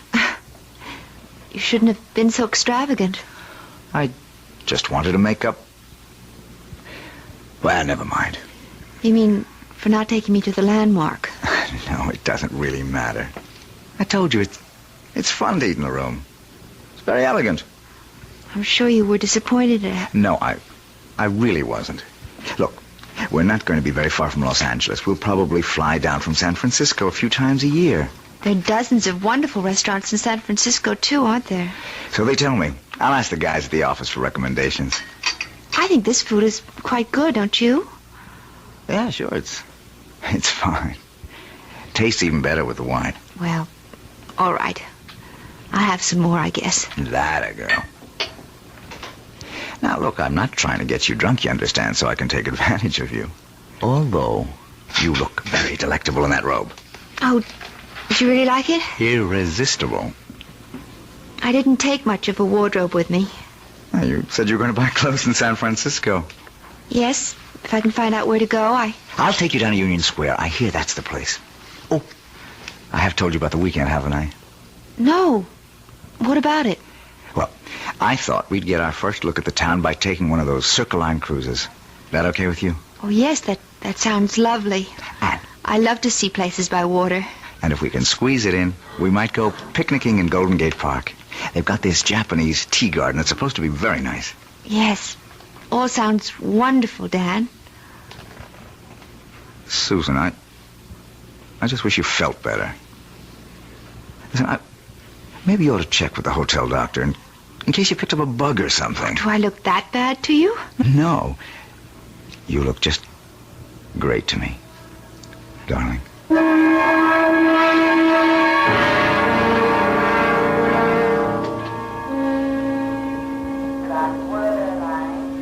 Yeah, I think that'd be a good idea, honey. Reserve the car ahead of time. Then we can pick it up right away in San Francisco. Whatever you think, Dan. You wait right here. I'll go over to the counter.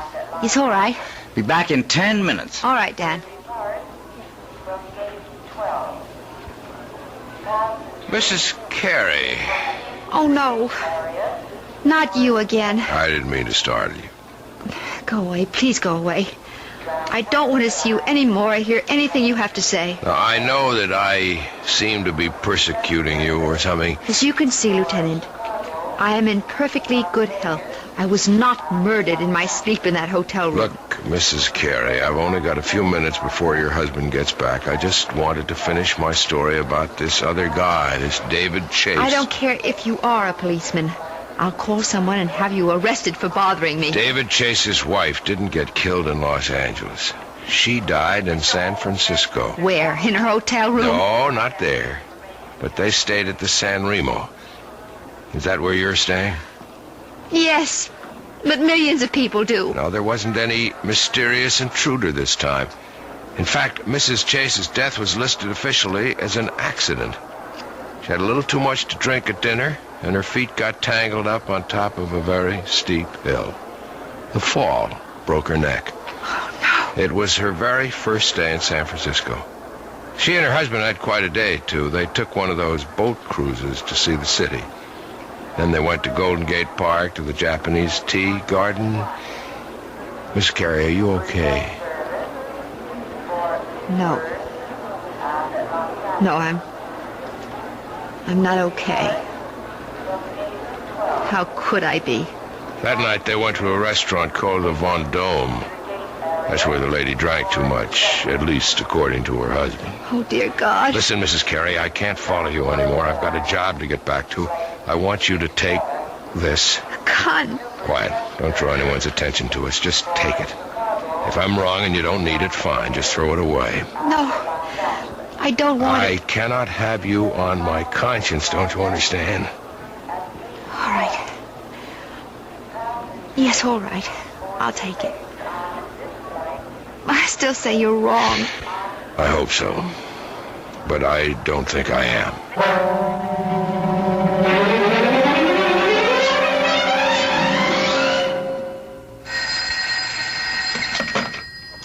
Hello?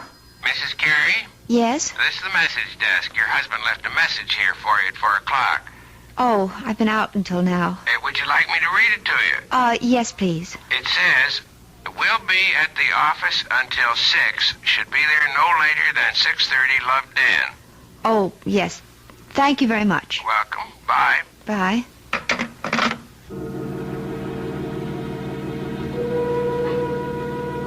$6:30. 6:20 now. Oh, God. Why do I keep staring at his luggage? Why can't I just forget about it? No. It isn't dishonest. It's just something I have to do.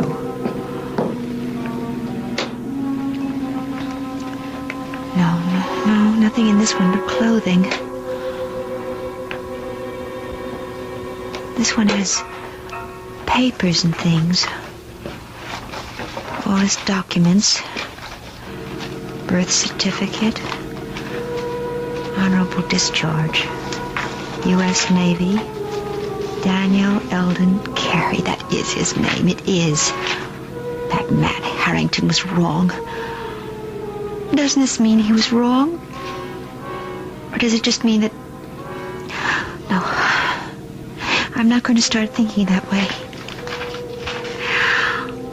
These look like photographs. Maybe his family. Oh, no, wait. This picture is signs. It's your pretty girl. To Dan. All my love forever, Edith. Edith. What was the name he said? That policeman, what was the name that man's wife was? Wasn't it Edith? Oh, no. Who is it? It's me, honey. Oh, 1 second. Hi, sweetheart. Sorry, I forgot to take my key. Hey, I'm not late, am I? I told him at the desk I'd be back at 6. Well, it's not even that. Hey, why is it so dark in here, Susan? Oh, I just got back myself. I didn't think of turning on all the lights.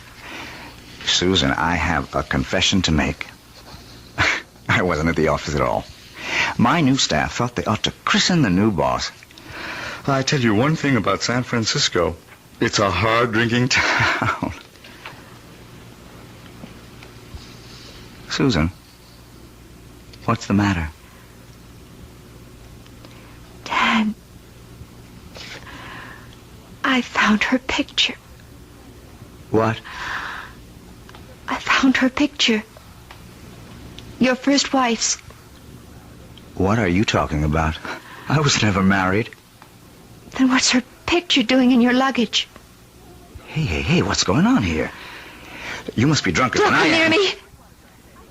Stay away from me, Dan. Susan, are you out of your head? I saw her picture. Do you hear me? I found her picture on our honeymoon. Now, wait a minute. Wait a minute. Do you mean Edith? I know all about her. Yes, and about the other one. She drank too much, too, didn't she? She was drunk, too. Now, look, will you calm down? Is that what you were planning to do tonight? Get me drunk? At the restaurant? You were going to take me out to dinner tonight, weren't you? Of course I was. I asked one of the guys at the... Well, I can tell you the restaurant he picked. Do you want me to tell you the name of the restaurant, Dan? It's the Von Dome, isn't it? What? Well, yes. I mean, it is. How did you know that? Because I know it all. I know everything. Oh! No, don't come near me. I'll call the police. Now, Susan, look. I don't know what the trouble is, but you've got to be sick. You need help. No, don't come any closer. Look, you've been acting funny ever since we left Chicago. I'm warning you. Look. My God. I've got a gun. Susan, put that down. I'm not going to end up like them. Give me that thing, Susan. Don't. Oh, don't, Dan, Susan. please. Susan, I don't want to shoot you.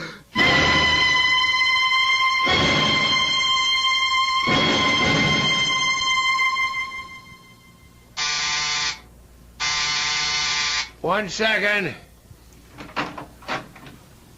Wow. Mr. Harvey? Mrs. Carey, I didn't know that you were... Look, let me just get a shirt on. I was just shaving. I'm sure you're surprised to see me, aren't you? Yeah, I am. I didn't expect that you'd... what brings you back to L.A.? I'm sure you know, Mr. Harvey. That is the right name, isn't it? Not Harrington? I guess that means you know all about my little joke. The gun wasn't a joke, was it? The gun was real. Now, look, I can tell you're upset, but I didn't mean any harm. I mean, I like Dan. I really You do. despised my husband, Mr. Harvey. Why don't you admit it? You hated the fact that he got the job you wanted in San Francisco. And all you got was an assistant manager's job in Chicago. You are wrong. I just thought it'd be a good gag, a good joke on Danny boy. Yes, I've heard about your reputation. The great practical joker. You thought of a great one this time. Yeah, but that's all it was. You gave Dan the itinerary for our honeymoon trip. You were just being helpful, of course. You gave him all the names and places, all the benefit of your traveling experience. That was the gag. See, I thought if Dan took you to all the places I listed for him... You even knew about Edith. The girl he was once engaged to, the one who died. She became his murder victim in your little fantasy. What did you think would happen, Mr. Harvey? Did I get frightened enough to kill Dan so that you might get the job he took away from you? Listen, is Dan all right? I thought you might want this back, Mr. Harvey. Your gun. Oh, now, wait a minute. Don't do anything stupid. Oh, you don't have to worry. I found out that I'm a terrible shot. Then Dan's alive? See for yourself. Hello, Marty. Dan! Thank heavens you're okay. Look, Dan, I didn't mean for anything serious to happen. See the bandage, Marty? Just a flesh wound in my arm. I'll be okay. I'm glad to hear it, Danny. Honest, I am. Mm-hmm. But I am learning to use my left arm, though. Like Wait this. a minute. Oh, no, don't. Please. I didn't mean it. Don't hit me again. Relax, Marty. I've got better things to do. I've got a honeymoon to finish. Although with any luck, it'll never end.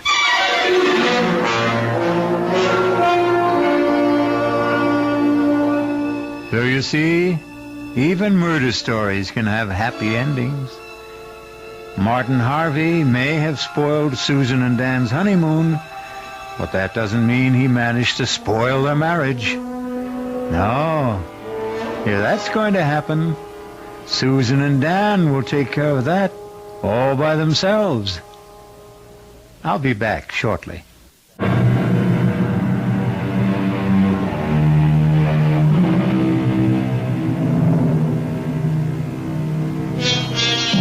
A purist might claim that the story you have just heard isn't a murder story, since no one was actually killed. The murders which took place were all in the imagination of Martin Harvey, who passed them on to the mind of Susan Carey. But it's a good demonstration of the point we've tried to make all along, that the most terrifying crimes can happen within the theater of the mind. Our cast included Betsy von Furstenberg, Michael Wager, Elspeth Eric, and Mason Adams. The entire production was under the direction of Hyman Brown. This is E.G. Marshall inviting you to return to our Mystery Theater for another adventure in the macabre. Until next time, pleasant dreams.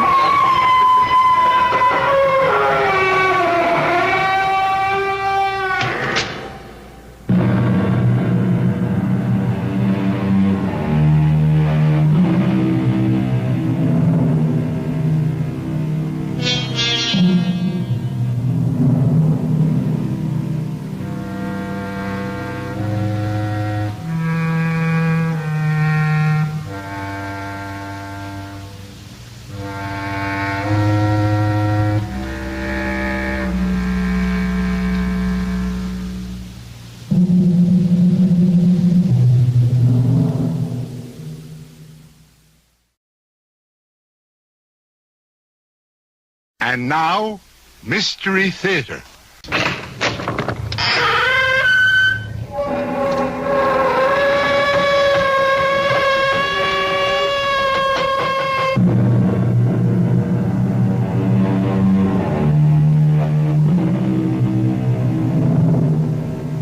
Come in. Welcome. I'm E.G. Marshall. Welcome to the sounds of suspense, to the fear you can hear.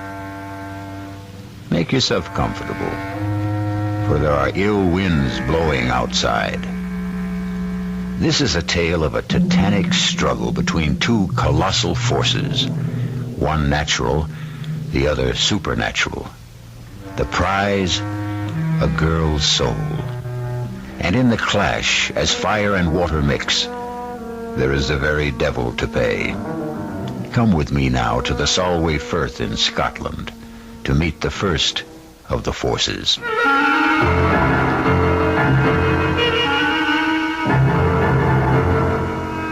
Our mystery drama, Speak of the Devil, was written especially for the Mystery Theater by Ian Martin and stars Jada Rowland and Nick Pryor. I'll be back shortly with Act One.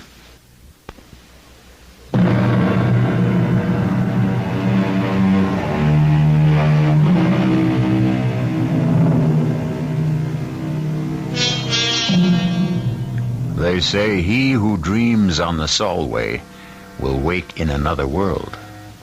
Not only is the tide a terror, but so are the quicksands, and far worse than either, the bogies, warlocks, and unnamed things that haunt Scottish history. The Scots word for tonight's story is eldritch. It means uncanny, eerie, frightful, otherworldly. Listen. If you'll put out the light, Mrs. Petrie. Hold my hand, Mike. You'd better hold both mine. Why? You can't trust me in the dark. I'm sorry, Colonel Bruce. Now, Mike, Mary Ellen, I know you two young ones think a seance is a mite daft, but it's not the way the Colonel, Mrs. Petrie, and I feel. Well, then maybe we'd better not stay. Oh, no. We need 5 of the circle. It's a blessing you're here. But please, be serious. All of us have made contact with your dearest ones who have passed on through my control. Control? That's a messenger who brings us messages. Anatu. He once was a slave in Babylon. Babylon? This is scary. Hang in, darling. Now, may we all join hands, please? I'm asking you not to break the chain of contact now. Clear your minds. Make them a blank. A quiet place. I'm reaching now. Reaching away and above and out and over from here to the bonny, bonny other place that lies beyond our ken. We're biding here, Anatu, asking you back into our circle. Will you not come back to us again? Most precious lady, from across centuries, the time is not right now. I beg you, kiss boys breathing fire tonight. No, there is evil.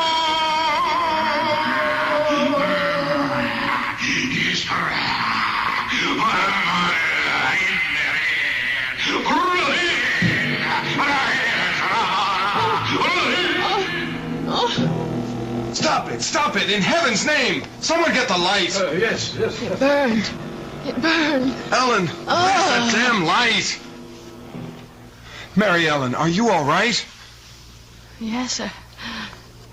What's all that smoke? Oh, that's just the incense we burn. I'm the one to blame for meddling in the business of the Lord. We'll not ever have a seance in this house again. I'm afraid that I loosed some devil out of hell this night.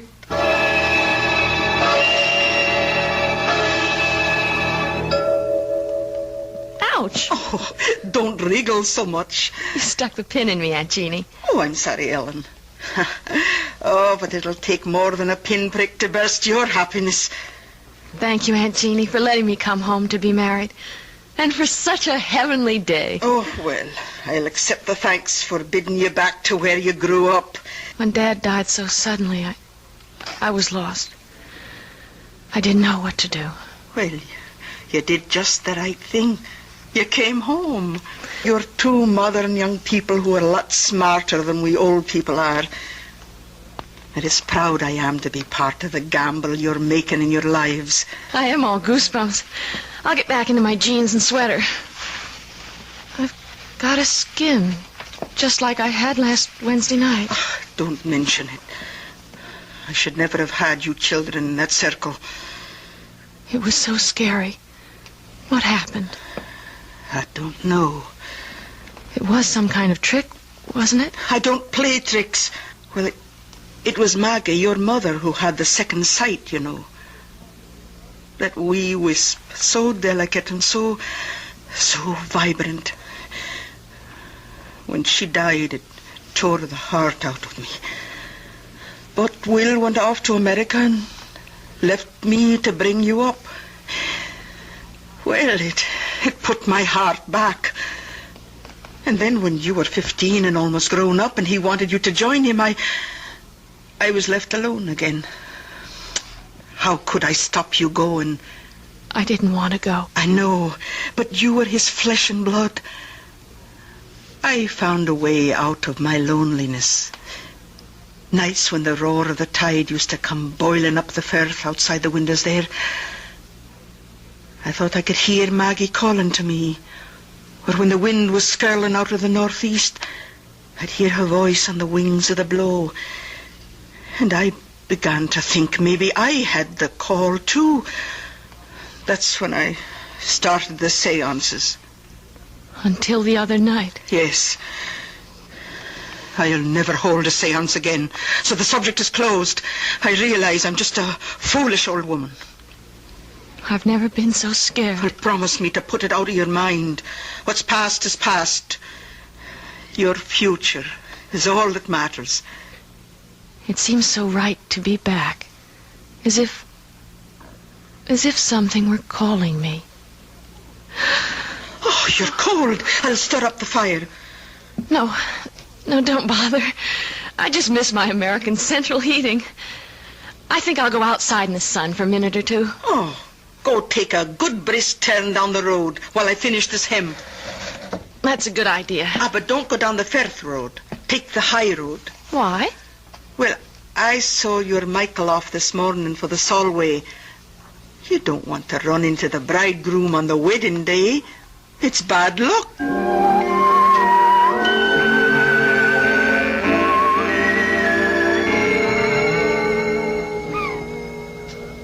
Kiss me, Ellen. Aunt Jeannie thinks it's bad luck for the bride and groom to see each other on the wedding day. You can't fault that. Back in Nebraska, my mother used to feel the same way. But that's just old-fashioned. And Aunt Jeannie's something else? Darling, your Aunt Jeannie sure is something else. Good or bad? About 90% good. I just don't dig the spirit kick. We won't have any more of that. It was awful, though, wasn't it? It's all kind of self-hypnosis. But that terrible raspy voice, whatever it was saying. Ellen, there wasn't any voice. You didn't hear it? I heard something that sounded like your aunt choking herself to death. But the first voice... That's just the old girl practicing a little ventriloquism. No, that awful burning smell. Well, I will admit I like the Hare Krishna incense better. Come on, Ellen, let's forget all that mumbo-jumbo.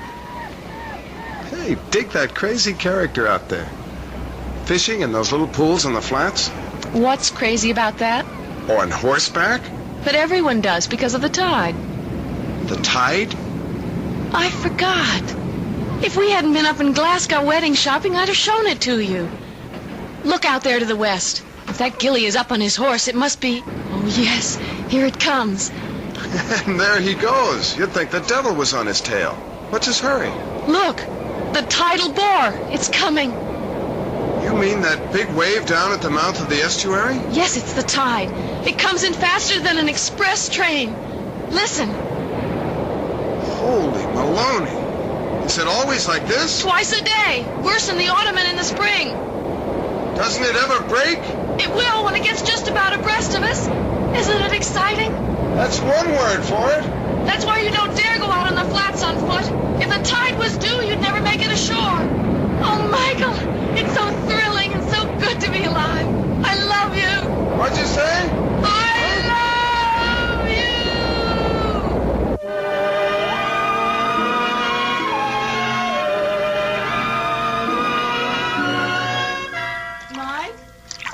Why, sir? Husband? Read that loud and clear. On my way. What's taking you so long? Just brushing my teeth. Please come to bed. Why didn't you say that in the first place? Will you come under the covers? I'm freezing. I'll put some more coal in the fire. I don't want coal. I want my brand new husband. You got him. Oh, What is it, darling? nothing. It's just that funny smell. It's the coal smoke. Remember, you don't want coal to keep you warm. Just me. Oh, my darling. Yes. Yes, yes.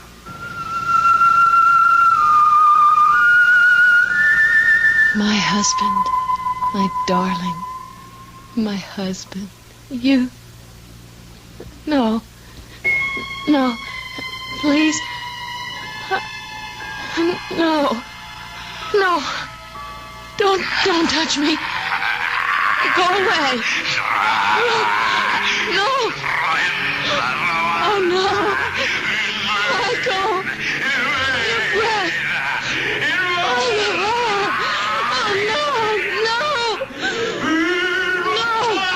no. I cast you out.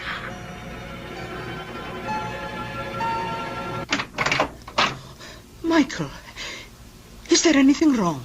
No, Aunt Jeannie, why? Well, I was dozing and I thought I heard... What's that I smell? Is it your candle?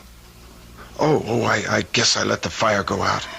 Aye, it's a damp chimney, but just the same... Is Mary Ellen all right? She's sound asleep. See for yourself. Oh, I'm sorry to bother you, but... What is it? What's troubling you? I don't know. Maybe I was the one that dreamed it. Oh, be gentle with her, Michael. She's so sensitive and delicate. Like her mother that died all those years ago. We'll keep her from any harm. Good night, Aunt Jeannie. Good night, Michael, dear. If we can. If it's in human hands to be able to. Snuff my candle out if you will, old Ricky. But hear me this. You'll not have Mary Ellen. You'll not have her like my sister Maggie.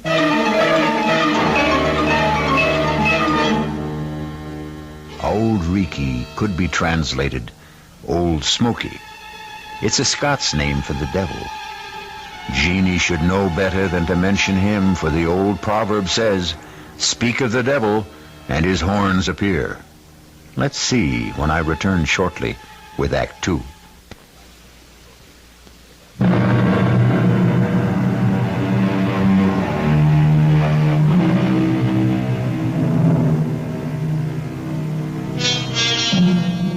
Dreams are made to die with the opening of day, and superstition fades and falters in the sunlight. So by the following morning, we might hope our bride and bridegroom wake and rise on the right side of the bed. Let's find out as Michael comes downstairs. Oh, good morning, Michael. I'm in the kitchen. Come on out.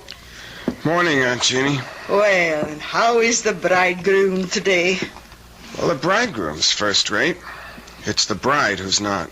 Oh, what's wrong with the wee lass? No, I don't know. I think now you were right last night. Huh? Right. About what? Oh, she had some kind of a bad dream. But if she did, she won't tell me about it. What do you think it might have been? Oh, I don't know. She's a sensitive wee thing. And she's back in the part of the house where her mother died. That was Maggie's room you're in. Maybe I should never have put you there. Anyway, I'll get her tea and go on up and have a wee chat.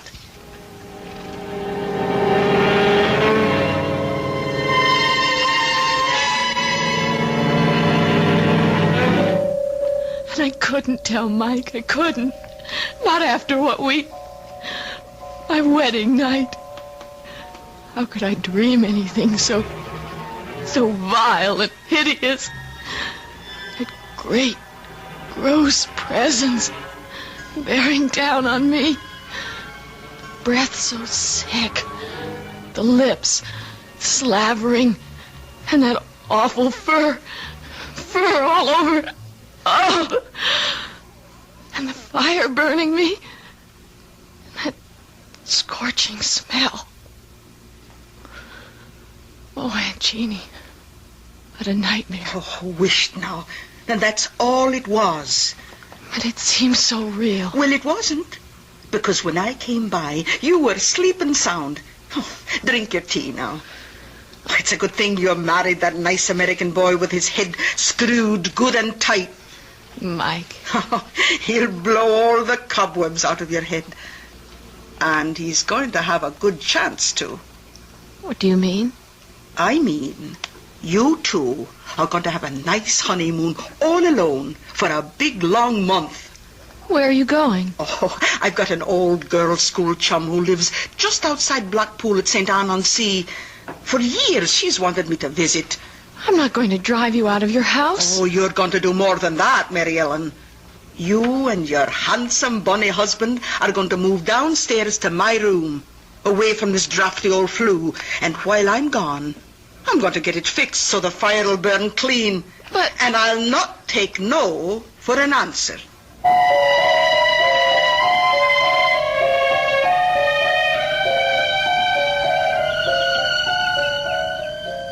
I thought Scottish weather was supposed to be terrible.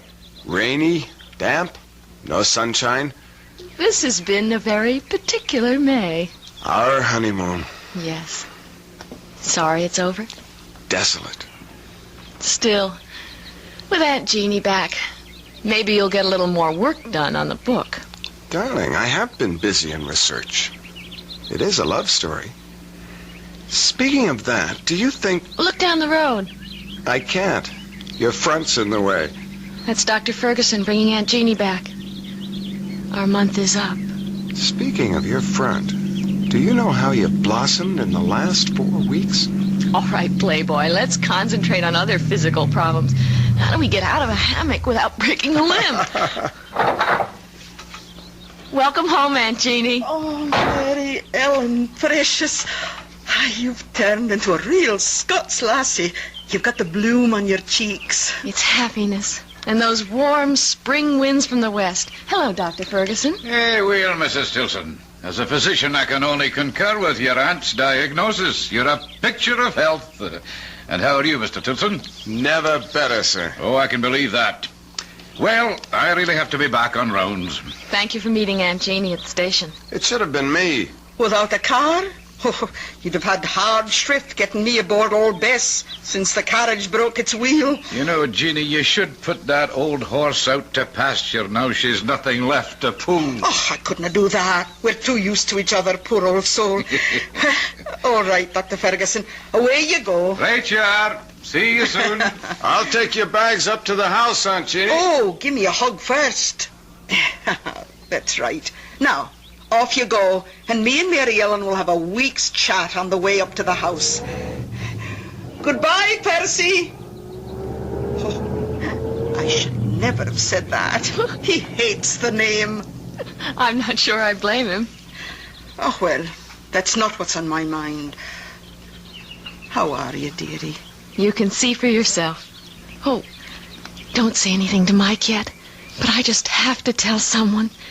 Aunt Jeannie, I know I'm pregnant.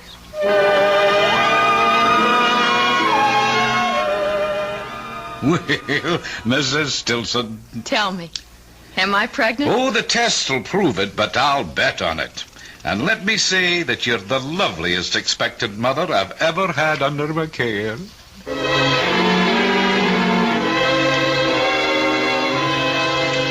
Well, a little morning sickness is to be expected in these early months. Still... There's nothing wrong, Doctor. A young, healthy woman, what could be wrong? Still, we must take precautions. I'm writing out some medication for you that I want you to take each day.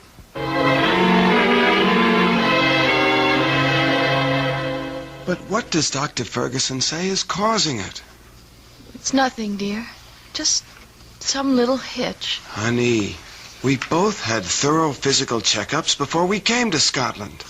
The RH factor is ruled out. Why should you... Lots of women have morning sickness. It isn't only in the morning, Helen. I'll talk to Dr. Ferguson. Maybe we should change the medication.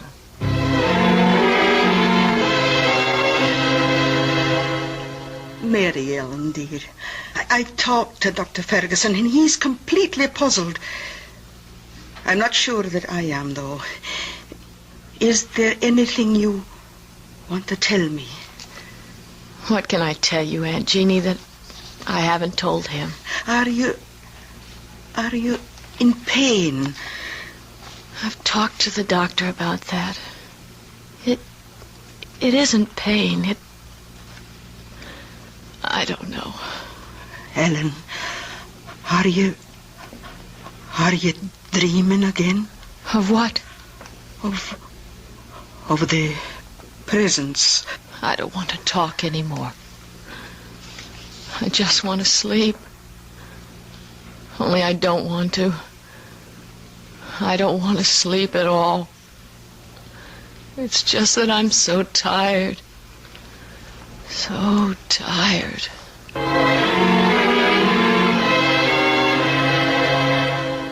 You have to help me, Aunt Jeannie. How, Michael? Dr. Ferguson says that physically Mellon should be all right. The baby seems to be thriving. It's her mental state that... Do you know she won't go to sleep at nights? She forces herself to stay awake? What is it she's afraid of dreaming about, Aunt Jeannie? It is that, isn't it? I can't tell you just what she's dreaming. I'm too far out of touch since I went away. But I do know one thing. The only way to stop it is to get her away from here. As easy as that? Oh, not so easy, maybe. She's bound and determined on having you finish your book first. Ah, the devil take the book. Mellon comes first.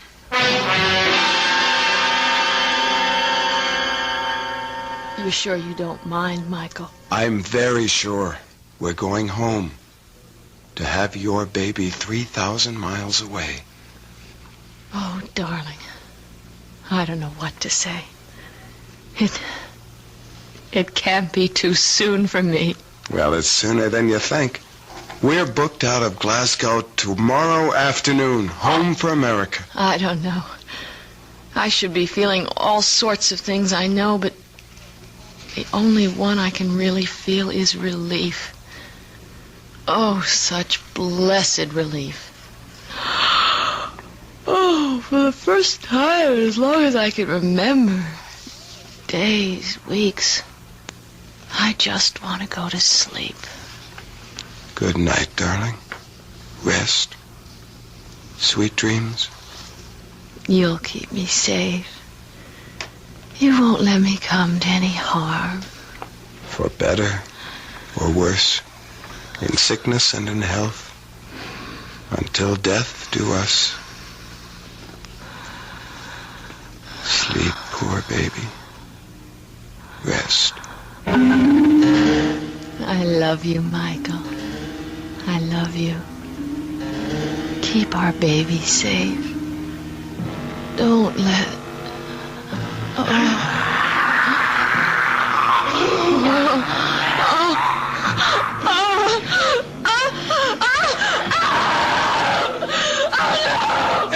Ellen, what is it? Oh, I don't know. It's pain, like a knife. I think maybe I'm gonna lose the baby. You're gonna be all right, Ellen. Don't worry. Get Dr. Ferguson. I'm gonna call him now. You'll be all right. I'm fine. Just get him. I'll send Aunt Jeannie up to you while I phone. Aunt Jeannie! Aunt Jeannie! What is it? What is it, Michael? Helen, maybe a miscarriage. What's Dr. Ferguson's number? Oh, you'll no get him by the phone. It's out of order again. Hello? Laddie, it's no use. It won't be fixed before morning. I'll go to the neighbors. It's a party line. If one's out, they're all out. Oh, God! How far to the doctors? A good 3 miles. Who's got a car? Only Colonel Petrie, and he's away up to Edinburgh for his regimental reunion. All right, then I'll go on foot. Aunt Jeannie, go up and help her. I'll make it as fast as I can. Ride away, Michael. Can you ride a horse? Yes. Good. Then take old Bessie. There's a bridle and saddle by her in the barn. She'll get you there faster. Take care of her, Aunt Jeannie. Don't let anything happen to her. Right along the Firth Road till you come to town. He's the third house in on the right. And take care of yourself.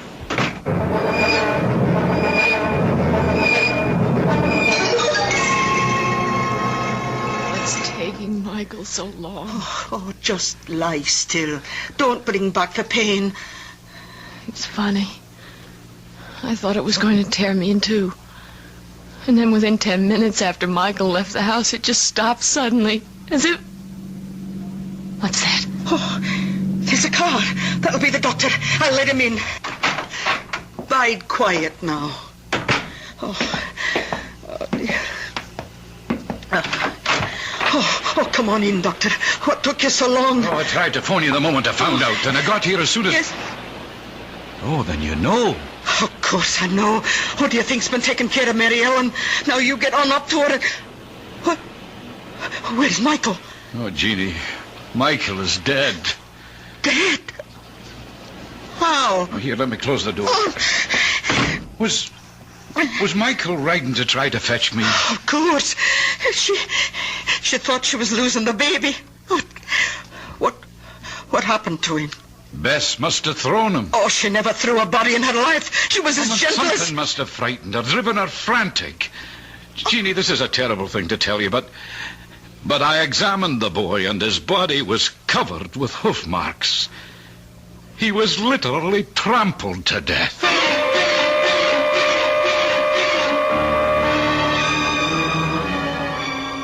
So Ellen has kept her baby and lost her husband. Some evil force shadows this innocent and tragic girl, and still may threaten her.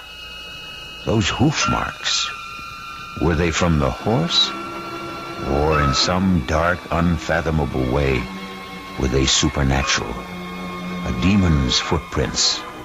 Perhaps we'll know when I return with Act 3.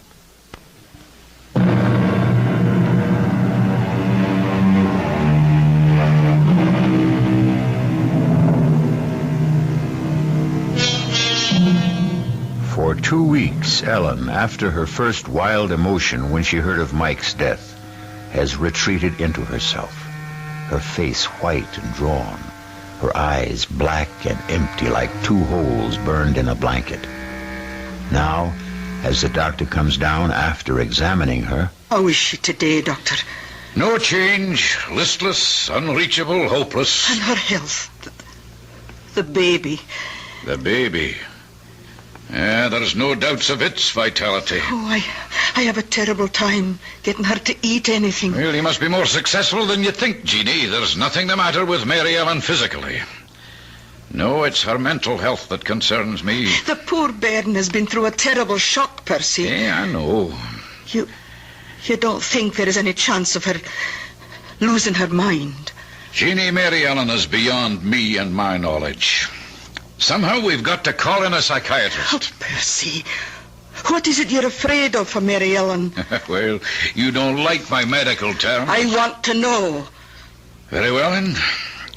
Schizophrenia, more specifically dementia precox. Paranoid type, I guess. Oh, well, what does all that mean? Oh, withdrawal from life, delusions of all kinds, persecution, unseen enemies, that sort of thing. Oh, the second sight. Just like all of us. Now that's enough of that nonsense. You're all sensitive, delicately balanced women, but all things being equal, perfectly normal. Well, I have other calls to make. Oh, well, I'll walk you to the door. Any instructions for Mary Ellen? Oh, just that she keep on with the sedation I've provided. And Jeannie, try to persuade her to let me call in another doctor. I'll see what's best to do. Be very careful. I'll do what's right.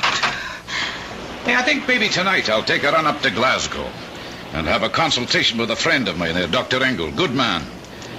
Maybe I could persuade him to run back down here with me just to observe her. Oh, bide a wee till I see what I can do first, eh? Yeah, all right. Another day or so can't do any harm.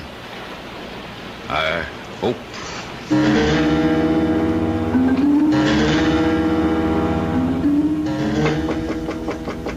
Who is it? It's Aunt Jeannie, Mary Ellen. May I come in? If you want. I thought you might like a wee cup of tea. No, thanks. What are you staring at? Out the window. The Solway. The tide just came in. Roaring and boiling. So fast. And now the water's all smooth. And with the sun on it, everything's wiped clean.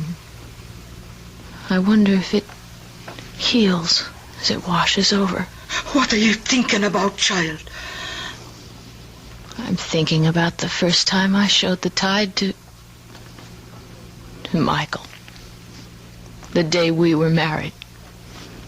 The day you said it was bad luck for us to see each other before the wedding. Oh, I was just joking about superstitions. Nobody believes those old wives' tales. Nobody believes so many things that are outside the ordinary.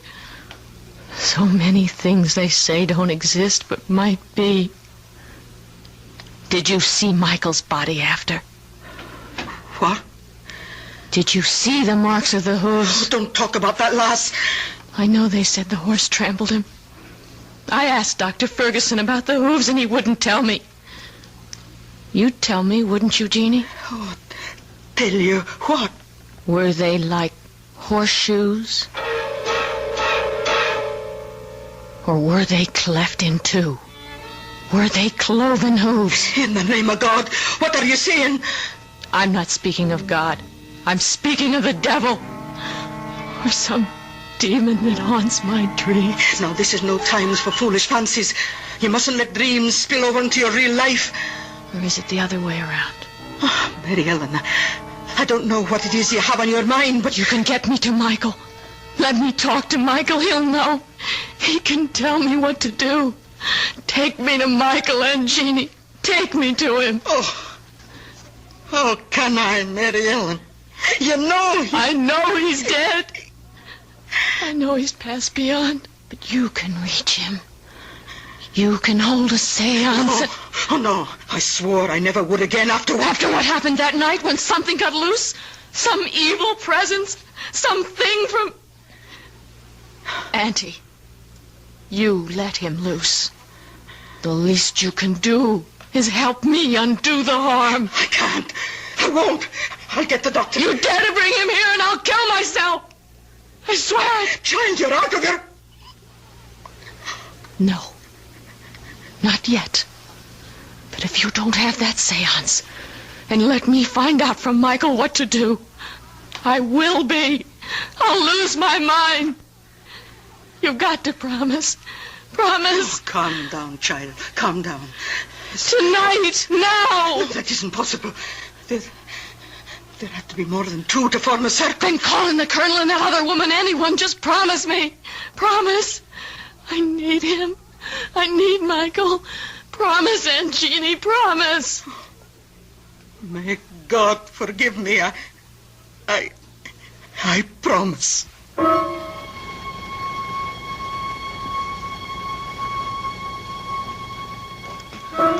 May we all join hands, please. Clear your minds. Make them a blank. A quiet place, open and hushed. I'm reaching now, reaching away and above and out and over from here to the bonny, bonny other place that lies beyond our ken. Can you hear me, Anatu? Can you come to me into our circle? Anatu, we're reaching for you. Oh, I can't make contact. Ask for Michael. I have no way to him.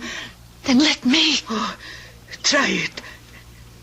Everyone, concentrate. Be still. Be still. Michael. Michael, I need you. Come to me.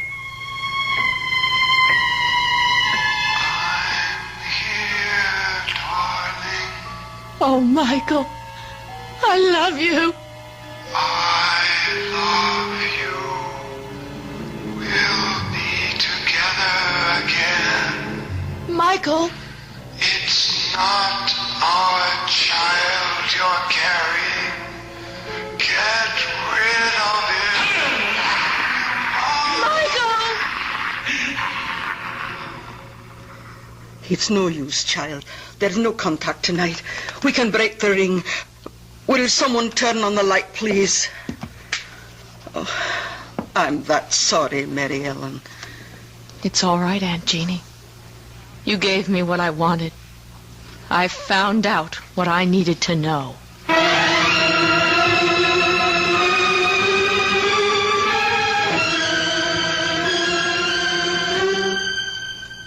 Oh, I'm afraid that's quite impossible, my dear. You're not as backward as that, Dr. Ferguson. Abortion is perfectly legal, isn't it? Oh, I'm not concerned with the legality, Mary Ellen. As it happens, it is, but... Then help me. I can't, dear. It's too late. What do you mean, too late? When you came to me a few weeks ago and we determined your pregnancy, you must have known that I would know it was already well advanced. But it wasn't. Michael and I were only married a month before that. You should know that. Well, of course I know that, my dear, but facts are facts. You're carrying a child that's past midterm, and abortion now is just too dangerous. Past midterm. 4.5 months. My guess is at least 5. That fast? Oh, God, no. It mightn't wait. It could be born any minute. There's no one to help me but myself. Well, I'll drive you home, child, and I'll give you something to get a little rest.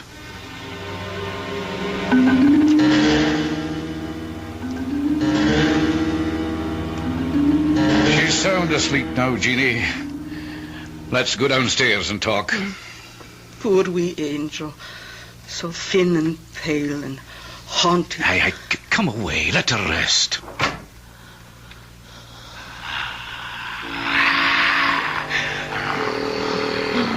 No. No.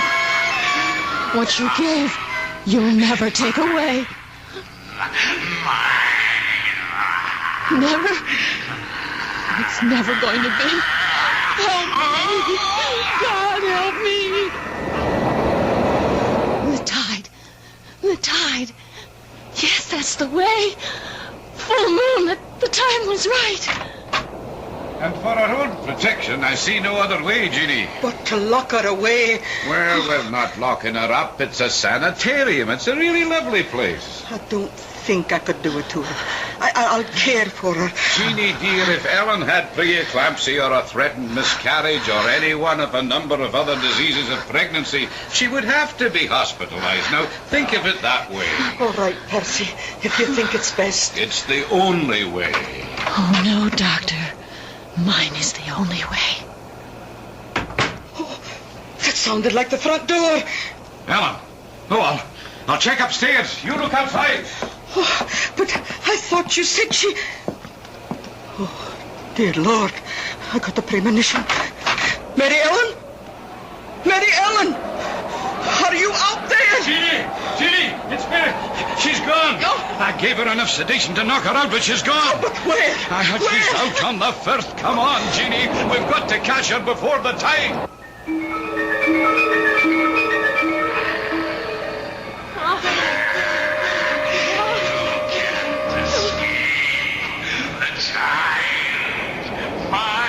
You'll never have him. He'll never be born.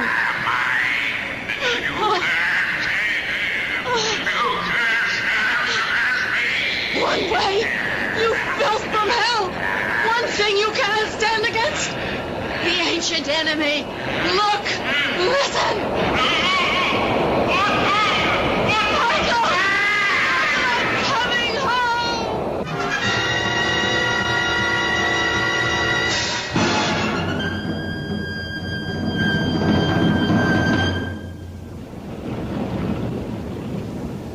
There wasn't a chance. We couldn't have saved her. My poor wee motherless lamb. It did not take her long to follow her poor husband.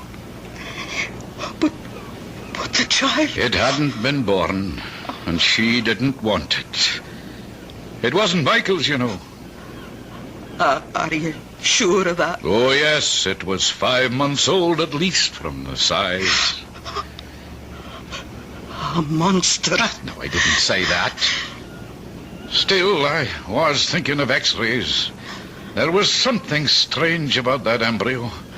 I can't quite explain. It was nothing you could have understood, Doctor. So, at the last, it was all the Lord's will. And maybe for the best. At least, Michael and my Mary Ellen are in God's pocket at last.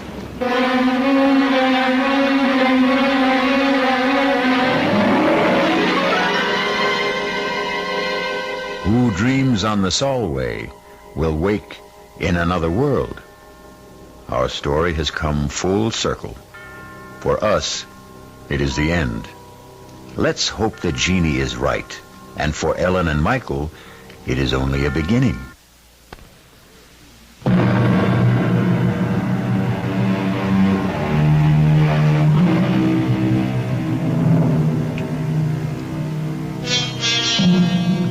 One final thought. If you believe some dreadful incubus possessed poor Ellen, driving her and her husband to their deaths, there is another explanation. Insanity did run in her family. So either way, even if there was a devil to pay, it still was all in the mind. Our cast included Jada Rowland, Nick Pryor, Bryna Rayburn, and Ian Martin. The entire production was under the direction of Hyman Brown. This is E.G. Marshall inviting you to return to our Mystery Theater for another adventure in the macabre. Until next time, pleasant dreams.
Come in. Welcome. I'm E.G. Marshall. If only I had to do it all over again is a constant cry from the human heart. And the implication is, of course, that if some magical power could grant the plea, how much better things would be handled. Or at the very least, how differently. But is that a valid concept? Does it follow inevitably that people could or would handle things better a second time around?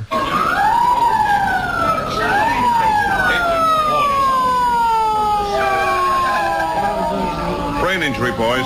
Handle with care. That's it. Nice and easy. Keep him flat on the cart. How is he, Doc? Still breathing, Sergeant. Touch and go. You want to stay with it as we take him in? You don't seem to know what it is. What's he saying? Search me. Could hold up a minute so I can hear what he's Not trying a to second, Sergeant.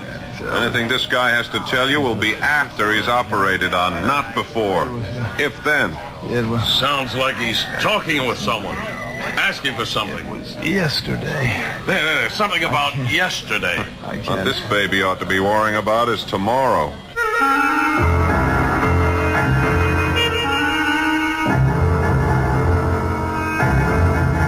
Our mystery drama, The Man Who Asked for Yesterday, was written especially for the Mystery Theater by Ian Martin and stars Mandel Kramer.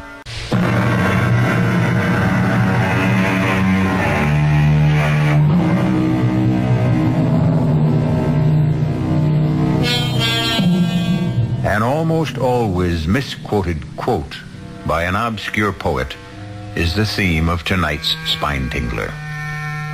Backward, turn backward, O time in thy flight. If you haven't spotted the misquote, I'll clear it up for you later.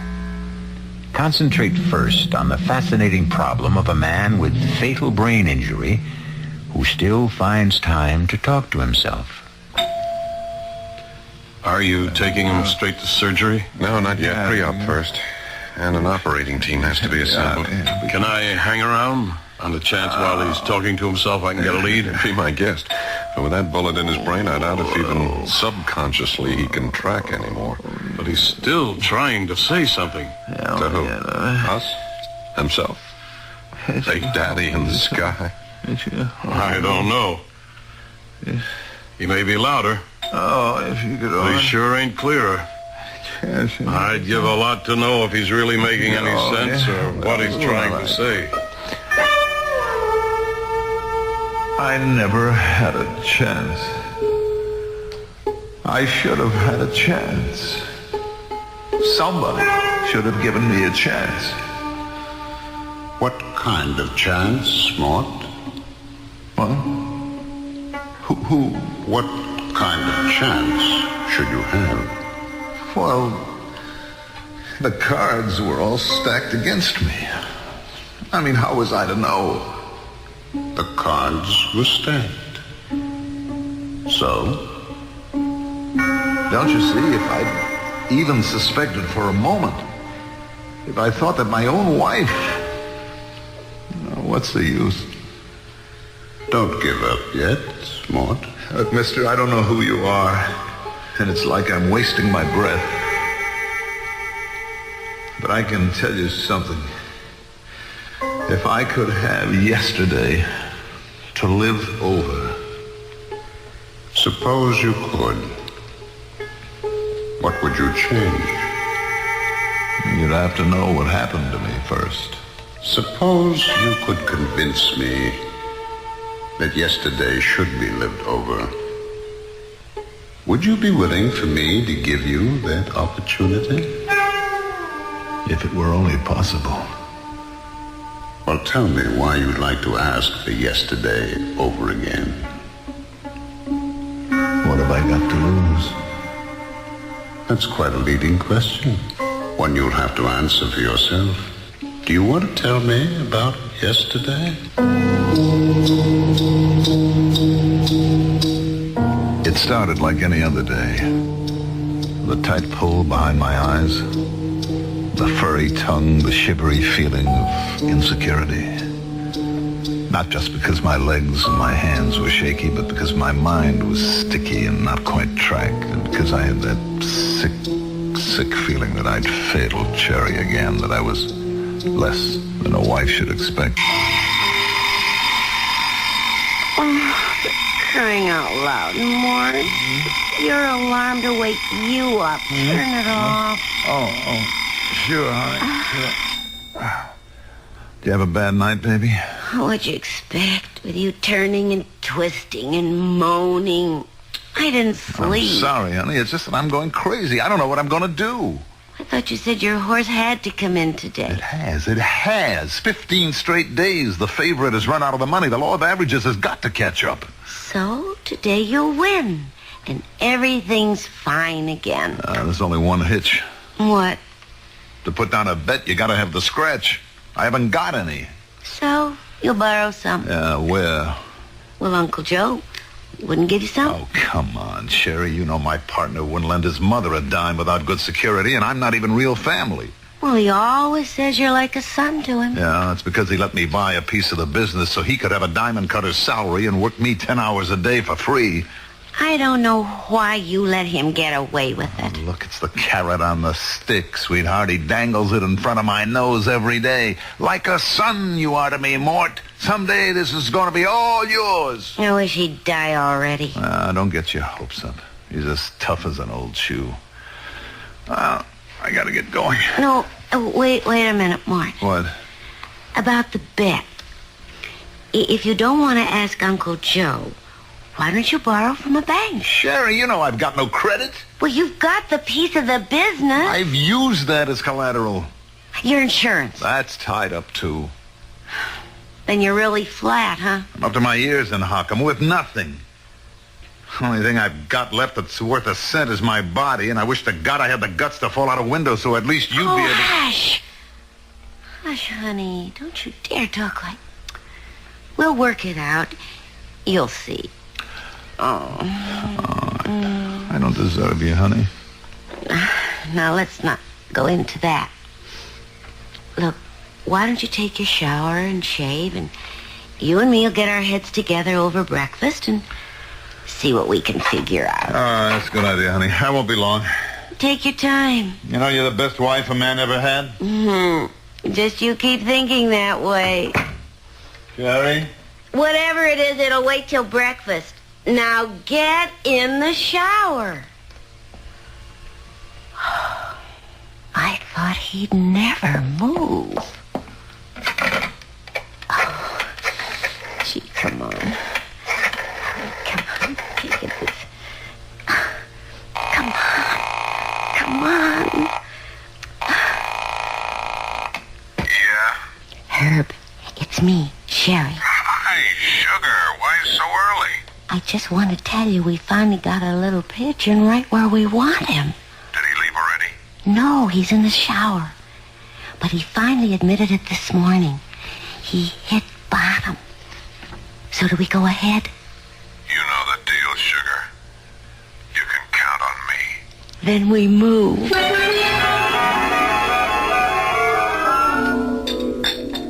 More coffee, Mort? No. I wish we had more time to think. If only you'd been here last night, at least I could have slept on it. Oh, I'm sorry I was so late. But you know Marge. I don't know why you spend so much time with her. Oh, she's a good friend. And with you working the hours you do, I know. I guess I shouldn't complain. Well, never mind. Anyways, it's like I told you. Marge is a wonder with the Ouija board. And how she could have read my mind and all about worrying over you. She actually said that I was going to make a killing today? Her very words. I just got to hit a winner. Never mind Ouija boards. It's plain mathematics. So, go ahead. Make the bet. Without cash? Well, now, surely that old bookie of yours will take your check. You've been a good customer. And then you can pay him when you win. Mm-hmm. And suppose I lose? Mort, will you think positive for once? This is going to work out just right for us. I know it. All right. I'm going to take a chance, honey. I mean, what could they do if I lose? You can't get blood out of a stone. Ah, that's the way. Now, you just keep thinking positive. Yeah? Oh, Herb, it's Mort Herman. Hi, Mort. What's your action? Look, I want to get a bet down on the 4th at Jasper Gardens today. You got it. What horse? How much? The favorite. Final chance. 1,000 on the nose. Gee. That's a little steep, Mort. I'd want that covered. Well, it's Saturday. The banks are closed, Herb. Yeah. I mean, I don't have that much on me in cash, you know. I'll tell you what. You drop me off your personal check on the way down and you got your bet. With a real good customer like you, what have I got to lose, huh?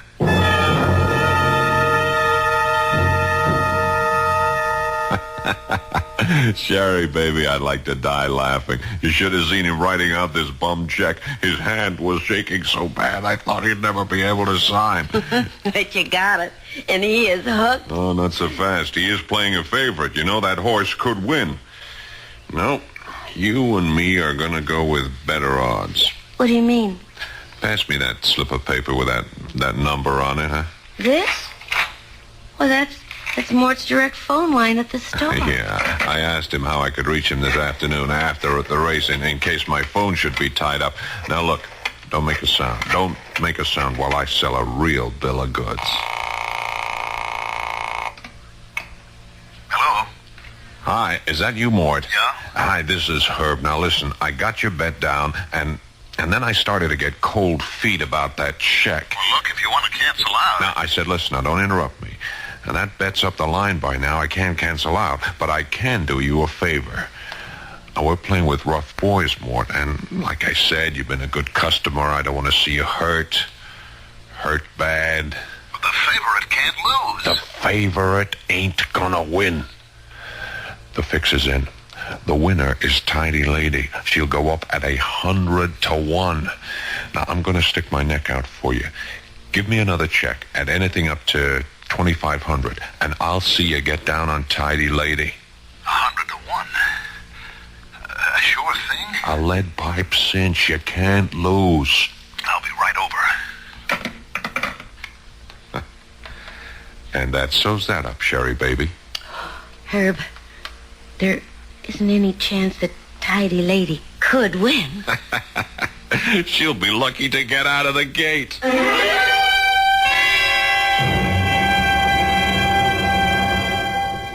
Sherry? Sherry, where are you? In the living room, Mort. Sherry, the most awful thing has happened. The horse I better... Herb, what are you... How did you get here? Well, Herb's been trying to reach you at the office, darling. Oh, well, I'll just leave you two alone. Too bad it was the wrong horse, Mort? Herb, what happened? You told me Tidy Lady couldn't lose. Yeah. Sorry about that. Even a bookie gets bum information.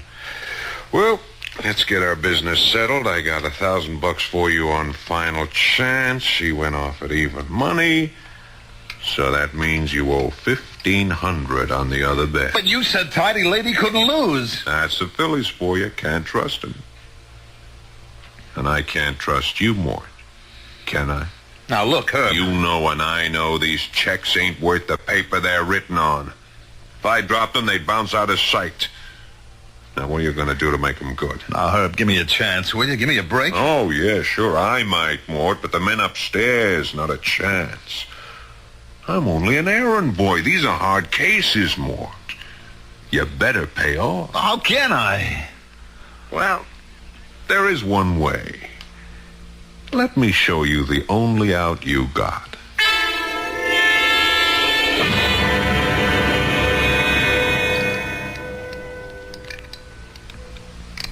Go on. Go on. Oh, I must be crazy. I can't do this. You know what happens if you don't. Come on. Well, let's get on with it. I can't rob my own partner. I'm not going to open that safe. Oh, yes, you are. Does this get it through your head? I'm not wasting any more time. But put the gun away. Oh, no. You open that safe, or I'll save the big boy's hitman some trouble. All right. Now, look, just enough to pay off what I owe now. I'll handle the payoff. You open up. There we are. That's it. Now start scooping them up. And look, Herb. All of them. Leave the jewelry, but take all of those loose dimes. You said only enough to pay. Yeah. I had to con you into opening that safe, but don't worry. I'm not greedy. You wait till you hear my real proposition when we get back to your apartment.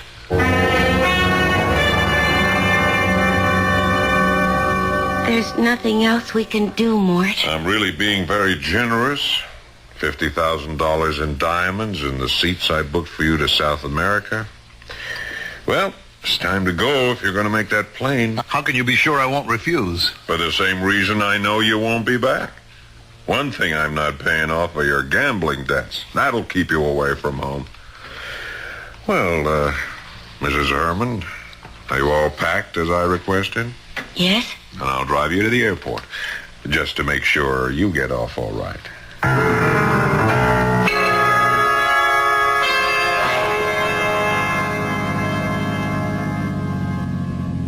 What did we come off the highway for? We're almost out of gas. Well, the airport's just across the bridge. You could have made it. Turn left here.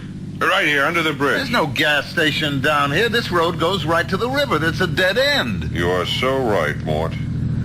Particularly for you. What do you mean? End of the line. But I'm going to South America. You said there were 2 tickets? Yeah.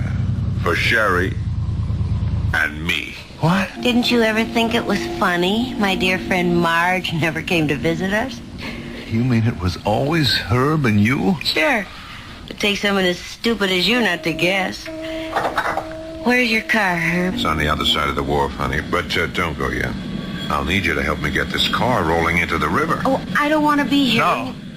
You're not going to kill me, Herb. You're not going to kill me. As soon as that plane is making enough racket to kill the sound of... Herb, no. Now. Herb.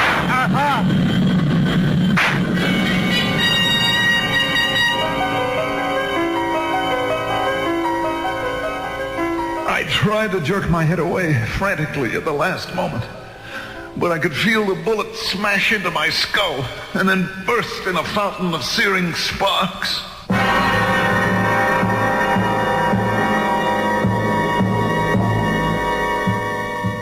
But did Mort Herman really die?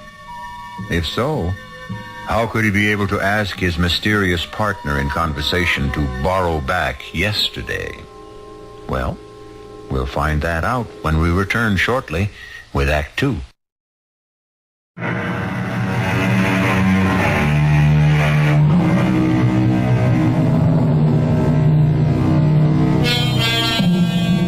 Can a man on the threshold of death hesitate and draw back? Is there for any of us the hope of a second chance? And if we were granted this chance, if we were allowed to retrace our steps, could we change the course of events and find another ending? We're about to return to the story of a man who asked for yesterday. Am I dead? Not quite. You're in a hospital with a bullet in your brain. As the saying goes, as good as dead. And Sherry and Herb got away with it. Oh, it isn't fair. If I only had it to do all over again. Suppose you had. Could you do better? Of course. Of course, if I knew what I know now. Naturally. That would have to be a precondition if you're asking for yesterday to live over again. You mean there's a chance that I can? If you deserve it. Oh, please. Please, give me the chance. Can you? Oh, yes. Well, why not? I'm a bit of a gambler myself. Let's see how you can remake yesterday.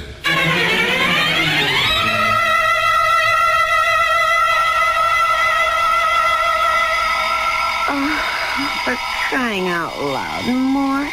It's your alarm to wake you up. Turn it off. Oh, sure, honey.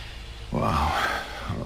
You have a bad night, honey? Oh, what'd you expect with you turning and twisting and groaning and moaning? I didn't sleep. Sorry, honey. It's just that I'm going crazy. I don't know what I'm going to do. But that was yesterday. Now I know what I'm going to do. Or at least what I'm not going to do. I was aware of Sherry's voice saying all the things as we had said them. But I was thinking to myself how I hated her, knowing the truth. Her pretense of love, the story about her friend Marge. Well, now that I knew I was the one marked for the kill, things were going to be different. But not till I was ready. Till then it had to stay the same. Yeah? Oh, Herb, it's Mort Herman. Hi, Mort. What's your action? Look, I want to get a bet down on the 4th at Jasper Gardens today. You got it. What horse? How much? The favorite. Final chance. 1,000 on the nose. But gee, that's a little steep. I'd want that cover. Oh, look, it's Saturday, Herb. The banks are closed. Yeah. I haven't got that much on me in cash. I'll tell you what. Drop me off your personal. It was hard to sound scared the way I had before, knowing that slimy rat was two-timing me with Sherry. But I had to play it out so he wouldn't know this time. Know that he was going to be the one that got hooked. You just By the second call, I was ready to make the first of my changes in the action. And I'll see you get down on Tidy Lady. 100 to 1? A sure thing? I'll let Pipe cinch. You can't lose. Oh, boy, look, I know I can trust you, Herb. You wouldn't steer me wrong. You know it, kid. Well, look, all right, how about giving me a real break now? Spring me for a big one. 10G. Wait a minute. You know I'm good for it, don't you? Well... Look, I got a safe full of diamonds would cover that 10 ways from nowhere. A bet that big might shake the odds. Herb, come on. You can lay it off 50 different places. Okay. You got a deal. But bring me that check. My upping the ante was a jolt for Herb, I knew. But I also knew that he had to go for it. As I wrote out the worthless check, I could just figure the conversation now going on between Herb and my no-good cheating wife. Did he go for it? Yeah. Herb, is something wrong? No, I just got a little mad is all. Why? I thought I had my pigeon pegged. A small potatoes better like Mort wouldn't dare look beyond a $2.5 grand bet. But he had a nerve to hold me up for 10 thou. So what's the difference? Doesn't that give you even more of a lever to talk him into opening up the safe? Yeah, but it'll run me quite a few grand more to pay off the boys upstairs. Ah, it's a drop in the bucket, Herb. There's easy $1 million in that safe. So what do you care? Yeah, I just got a little nervous, hon. That fool should balk at going through with a big caper. I would like to be holding those bum checks I couldn't cover. I don't want to end up in the river with concrete boots. Ah, don't even talk like that, Herb. He'll cave in like plaster of Paris once he gets the notion he might be hurt. I promise you. You made the plane reservations. Ah, I went even better than that. The tickets are sitting right at home. Did you bring me his gun? I didn't want to carry it around. It's in the drawer at home. You're not going to chicken out on going all the way. Don't you worry. Because after the heist, he's got to go. He'll be the one the police figure for it. They'll be looking for him, and we don't want him found. Herb, there's no outside chance this tidy lady could win. She'll be lucky to get out of the gate. What they didn't know was that from here on in, the odds were changed. I was calling the shots. Don't worry, Uncle Joe. I'll mind the store. Yeah. I'll set the burglar alarm when I leave. Don't worry. Everything's under control. Yes, sir, Uncle. Your little boy Morty has everything under complete control. If I didn't know about that unnumbered bank account you got in Switzerland or all the blue chip stocks, I'd hate to do this to you, Uncle Joe. 22 right. 8 to the left. 31 right. 14 back.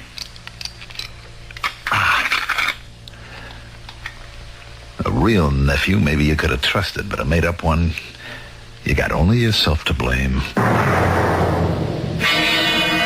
I cleaned the safe out of everything in diamonds, just like Herbie would have made me do. They went into my pockets. It's surprising how little space nearly $1 million in diamonds takes up. Then I went to deliver my check to Herb. I'm stretching quite a point for you, Mort. Oh, I know that, Herb, but I'll be good for the check. I mean, even... Oh, don't give it a thought. You and me, we're going to be rich men after that 4:30 finish. And no kickbacks. We're riding on all the sucker's money. Is it, you want a drink to it? No. I'll pass, Herb. I'm kind of pooped. I've been under a lot of strain lately. So I think I'll just go on home and take a little nap until post time. You're not going back to the store, huh? No. I think I'll just watch on TV while our jockey boots our fortune home. Well, maybe I come up and join you. We could celebrate together. Why not? Not in a million years, Herbie. Not ever. You're not seeing me again. When I heard you laying off those bets that you had to guarantee personally, my score with you was all settled. Who's that? Me. Mort. What are you doing home so early? Why, aren't you glad to see me? Well, of course, sweetie, but... What are you doing with the gun? Just checking to see if it's loaded. Why? Well, you know I always do that when I'm carrying diamonds. Diamonds? You're carrying some now? Yep. Oh, what for? I'm going on a trip. When? Right now. Well, but I thought... You thought what? Well, I thought... Well, didn't you have a bet on a horse or something? That's right, I do. 2 of them, to be exact. On the same race. Well, I don't understand. Yeah. Pistol's all set now. I think you do, Sherry. What? Understand. Mort, honey, you're so strange. What are you trying to say to me? I'm not trying, honey. I'm going to lay it right on the line for you. How long have you and Herb been closing me out? What? Knock it off, Sherry. I can do without the injured innocence. I know the whole scheme, so you better come clean. Well, I don't know what you're talking about. You got tired of me, Sherry. Maybe you only married me in the beginning because diamonds were very big in your eyes. But I blew it all because I ran to the ponies. And they cleaned out what little I had. And then you met my bookie. You want to know something? I never really took a close look at him until today. He's quite a hunk of man. If you'd have told me, maybe I couldn't have blamed you for going for him instead of me. No, look, Mort, before you do something crazy, just... No, not crazy, baby. No more. Don't point that at me. Don't you think I have the right? Why? Because you know my horse is going to lose. And then I'm set up to open the safe, Sherry. Then when it's opened, your lover is going to clean it all out, pointing this gun at me. And then you're going to drive me out to the airport and shoot me and put me in my car and sink it in the river while you and Herb take off for South America together. Isn't that the plan? How could you know? I mean, what are you talking about? You, me, and Herb. And the future. I ought to put a bullet in your head right now. No, Mort, no, listen to me. I'm Sherry.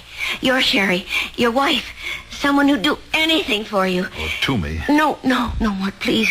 No, give me a chance. Whatever's in your mind, we can work this out. Can't we somehow? Oh, my God, Mort, can't we somehow? Please.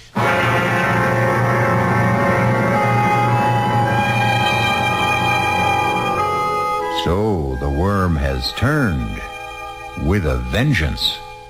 The biter is bit, and the man who asked for yesterday seems in full control and in command of history, with the power to change the shadow that coming events cast their shadow before. We'll see just how when I return shortly with Act 3.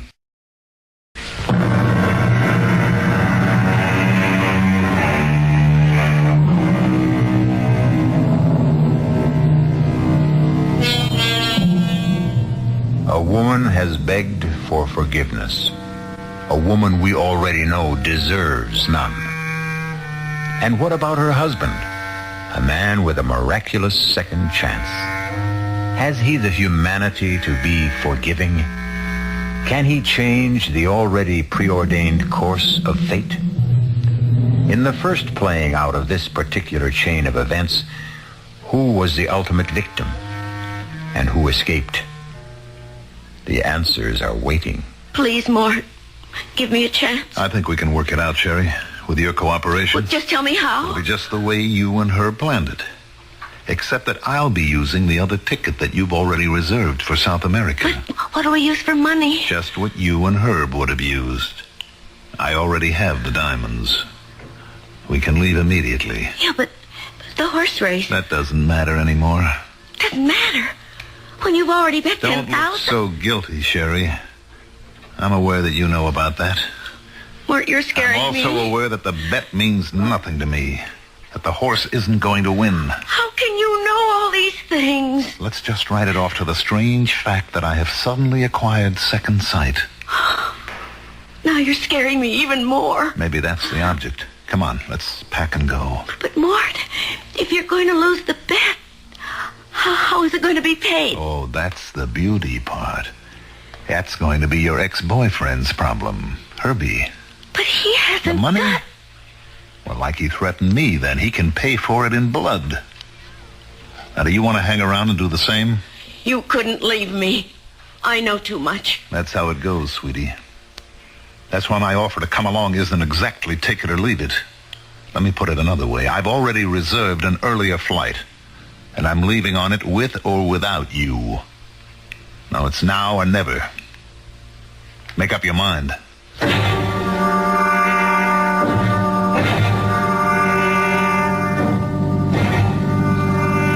Mort? What? It still isn't too late. Too late for what? To go back. Start all over. How? Well, the race hasn't been run. I could talk to Herb. Maybe get him to call off the bets. Forget it, Cherry. The bets are down, all of them. It's too late to call anything back. What are you slowing down for? We need some gas. We must have enough to get us to the airport. We're right at the bridge. Oh, I wish you could know how familiar this conversation sounds. Why are you turning off? We have an appointment right below the bridge here. You're scaring me again. More. What is it about you that... Maybe I've become the agent of fate. The what? It's finally catching up to you, Sherry. I don't know what... Mort, don't turn left here. This is a dead end. It ends at the river. I found that out once. Well, Mort, I think you're crazy. Mort, let me out of here. Oh, no, sweetie. I can't do that. A coffin is a coffin, no matter who the corpse turns out to be. What do you mean? You and her planned for it to be me. I've just revised the plan. Put that I've gun decided away. the only one that really deserves to be shot is you. Goodbye, Sherry. Welcome to my grave. I forgot I should have waited for a plane going over to drown out the shot that killed Cherry. But it didn't really matter. No one heard it but the two of us. It wasn't much of a climb back to the highway, and I had plenty of time to walk to the airport. I had no baggage except $1 million worth of diamonds. And for the first time in as long as I could remember, I was free. Ladies and gentlemen, your attention, please. An unexpected total inversion due to extreme weather conditions, aggravated by a heavy smog, has caused a temporary shutdown in all air traffic. Arriving planes are being shunted to alternate landing fields, and there will be no, repeat, no takeoffs on all scheduled airlines until further notice.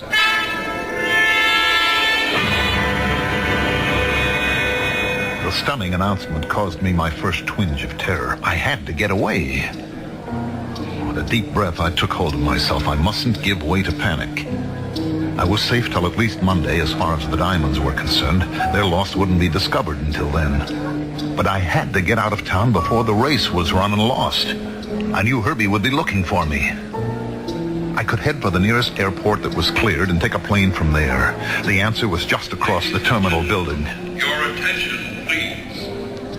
Oh, miss? Excuse me, miss? I'll be with you in just a minute, I've been waiting for almost half an hour. Be back in a moment. Some panic, huh? You think there was a war on or something, huh? They've canceled all the flights. Yeah, I just heard. I come in here to use the plumbing, and now I see where maybe I'm going to make a heavy buck today. Why? What do you mean? What do you say, mister? I run a hack. Oh, excuse me just a minute. Miss? It's the car you want to rent, sir. I'm sorry, but there isn't a thing. You want to go back to the city, friend? Like I was saying, I got a hack outside. Oh, brother, you're a lifesaver. Yeah? Well, you hear the deal. 50 smackers. I'll tell you what. You take me to the nearest airport where planes are flying, and I'll pay all expenses and $100 bonus. No sale, friend. I'm a family man. I don't show up for dinner. The wife would clobber me. Besides, save your dough. For a 5-0, I take you to the railroad station. You get a train out. A train? Yeah, sure. Come on.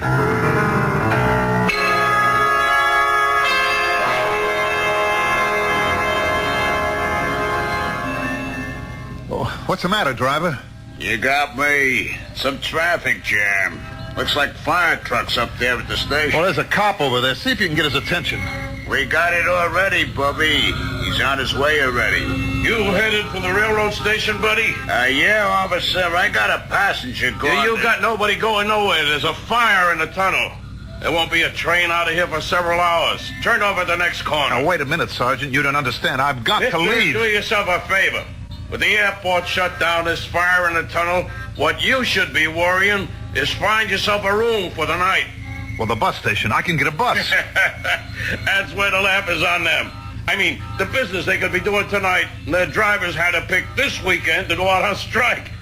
Okay, Hacky, you're holding up traffic. Move on. What am I gonna do? I don't know, mister. But I'll tell you one thing. You've about used up your 50. Make up your mind wherever I drop you. It better be close. Just let me think a minute.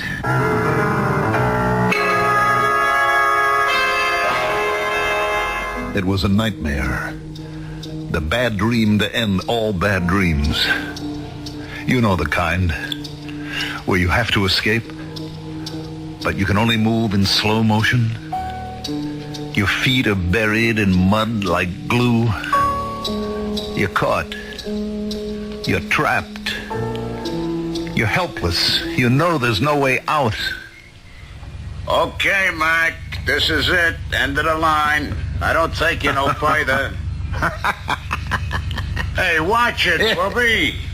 Let's not throw any fits or nothing. I already got enough trouble out of you. You don't get the joke. I ain't interested. I want you out. You know where you've stopped? Right in front of my own house. So ain't that a lucky coincidence? I brought you home. So out. This is the last place in the world I want to be. I can't get out here. Oh, Mort. I've been waiting for you. Herb. Look, Herb. Let me give you a hand out. You look a bit shaky. And don't make any sudden moves. Oh, you got your fare, Hacky? I got it, mister. Take care of your friend there. He's kind of in a bad way. All right, let's keep our hands nice and open where I can see him. And then we'll go inside and we'll have a little chat.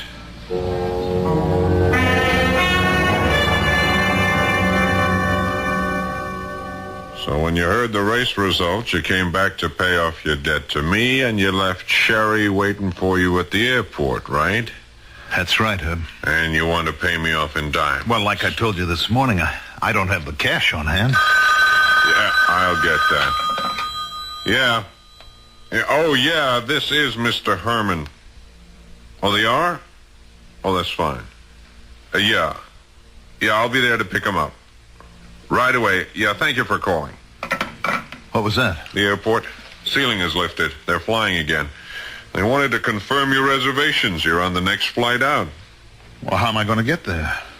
I got my car outside. Our business is all finished.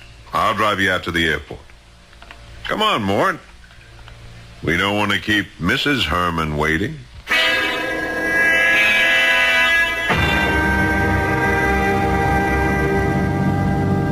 I appreciate you going out of your way like this, Herb. Don't mention it.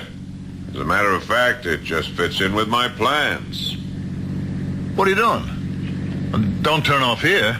You and I have a little final business to complete. No. Not under the bridge. Oh, you know this little spot, huh? Is that where you gave it to Sherry? What are you talking about? Come on, jerk. When I took that gun from you, I could smell it had been fired recently. When I couldn't reach Sherry, as we'd planned earlier this afternoon, I had to figure maybe you'd caught on about us. That's why I was waiting for you when you got home. What did you do with her, Mort? I don't know what you're talking about. Sure you do. Come on, get out. Now give me your coat. Herb, please. Please. Coat, jacket, pants. I want all the diamonds. Herb, please. Did you give her any chance? What did you do, shove her back in your car and roll it in? Look, she had no right. Okay, you forget it. Now you just drop those clothes and walk to the edge of the pier. I wish I had a car to bury you in. But I'll take my chances on the tide. Move! It didn't make any difference. It all turned out the same, didn't it, Herb? I don't know what you're talking about. But by me, it comes out even. Goodbye, Mort.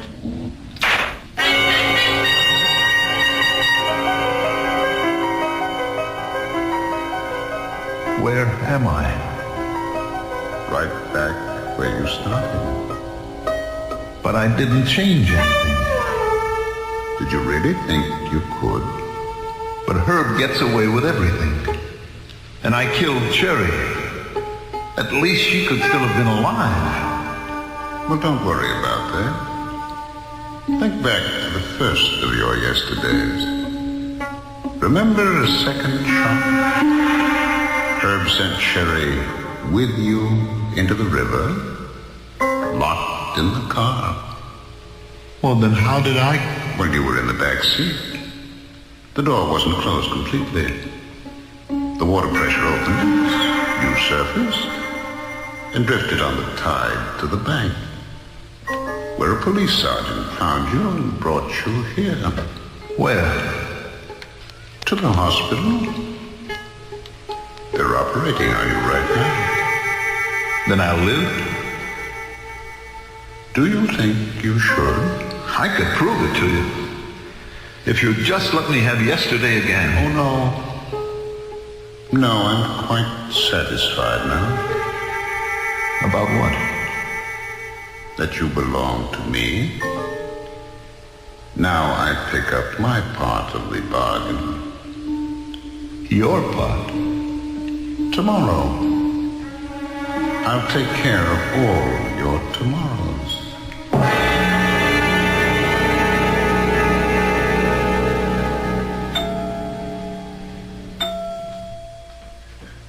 Your man just died on the operating table, Sergeant. You can go on home. Catch some shut-eye. You kidding? I just got a new headache.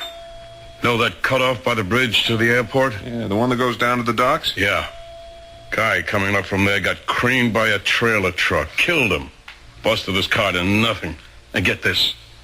Scattered diamonds all over the road. I mean, by the hundreds. Stolen? That's my job to find out.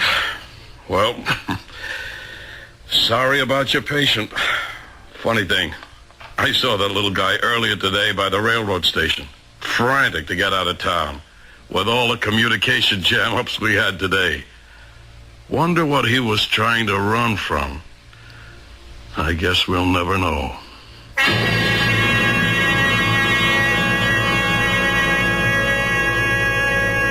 But we do, even if the sergeant never learns. And we also know it caught up with him. He was a weak little man, and a scared little man, and a stupid little man. None of which is any excuse. Mort Herman got exactly what he deserved. I'll be back shortly.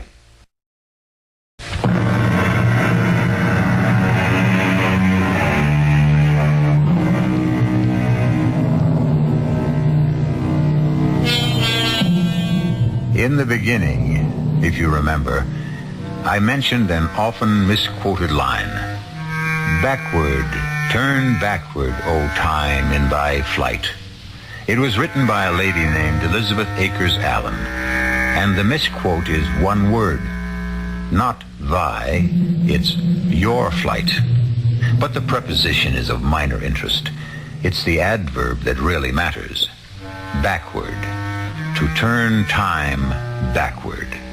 One of man's dreams since time began.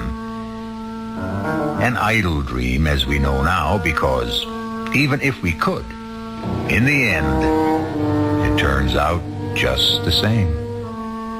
Our cast included Mandel Kramer, Paul Hecht, Evie Juster, Ralph Bell, and Gil Mack. This is E.G. Marshall inviting you to return to our Mystery Theater for another adventure in the macabre.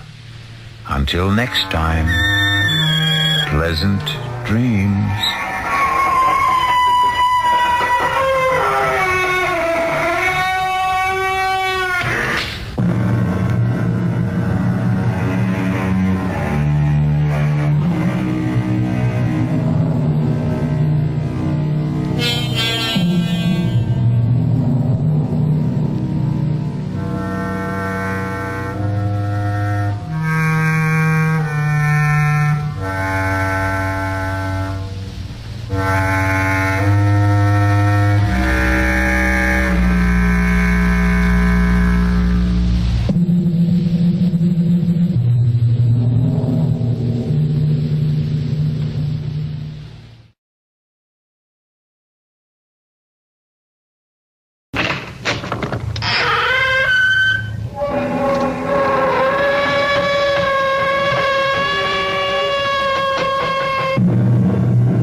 Come in.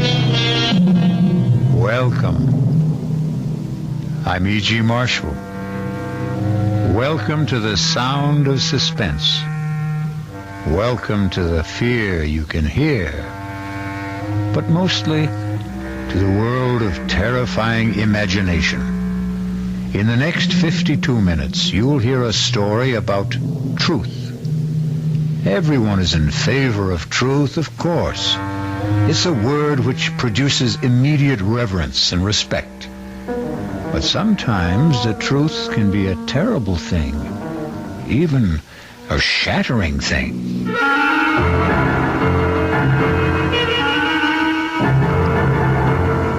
Our mystery drama, The Ring of Truth, was written especially for the Mystery Theater by Henry Slusser and stars Agnes Moorehead.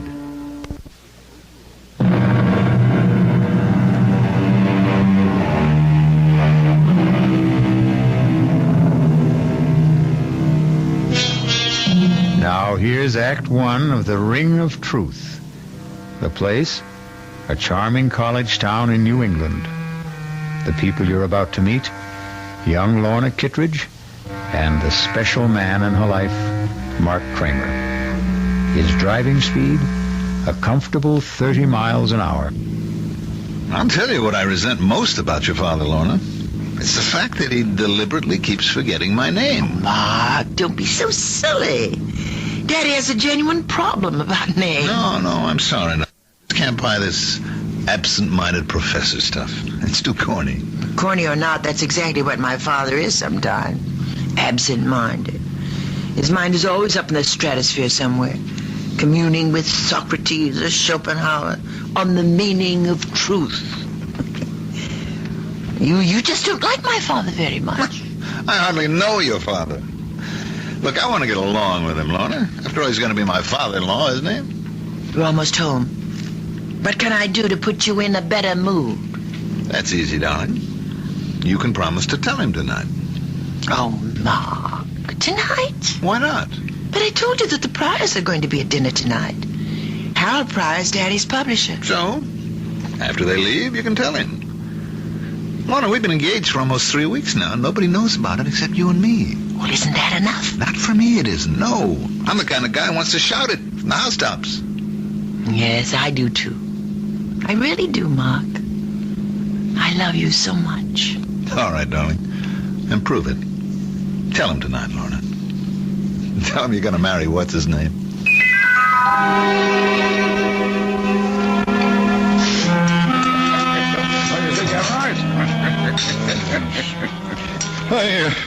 You're quite right, Harold.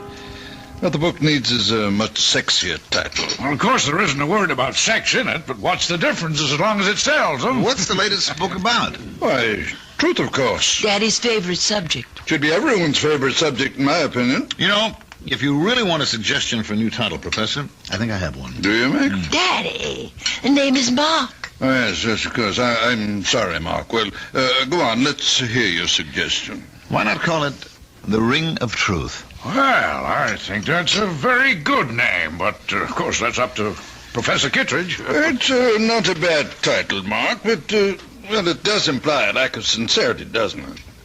The Ring of Truth is only the surface appearance of it.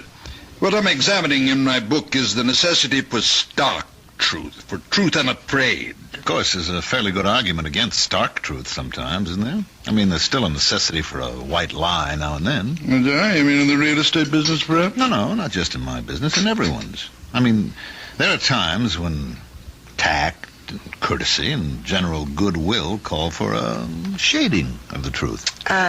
May I make a suggestion, everyone? Why don't we have our coffee in the living room? It's a good idea, darling. No, George, I wanted to... I'll give you a hand with the dishes, honey. Besides, I'd like a little conversation with you in the kitchen.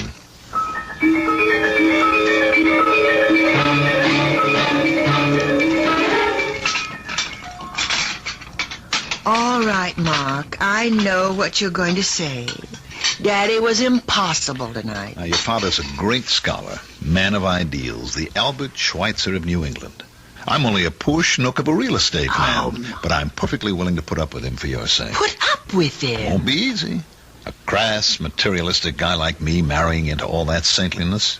What can I do? I'm crazy about his daughter. You idiot. Oh, Mark, my hands are wet. Will you tell him tonight? Yes, the minute everyone leaves. He's not going to be happy about it, you know that. He won't be happy about losing you. Well, he knew it had to happen someday. All right, then tell him that day has come. Tell him the truth. I always tell Daddy the truth.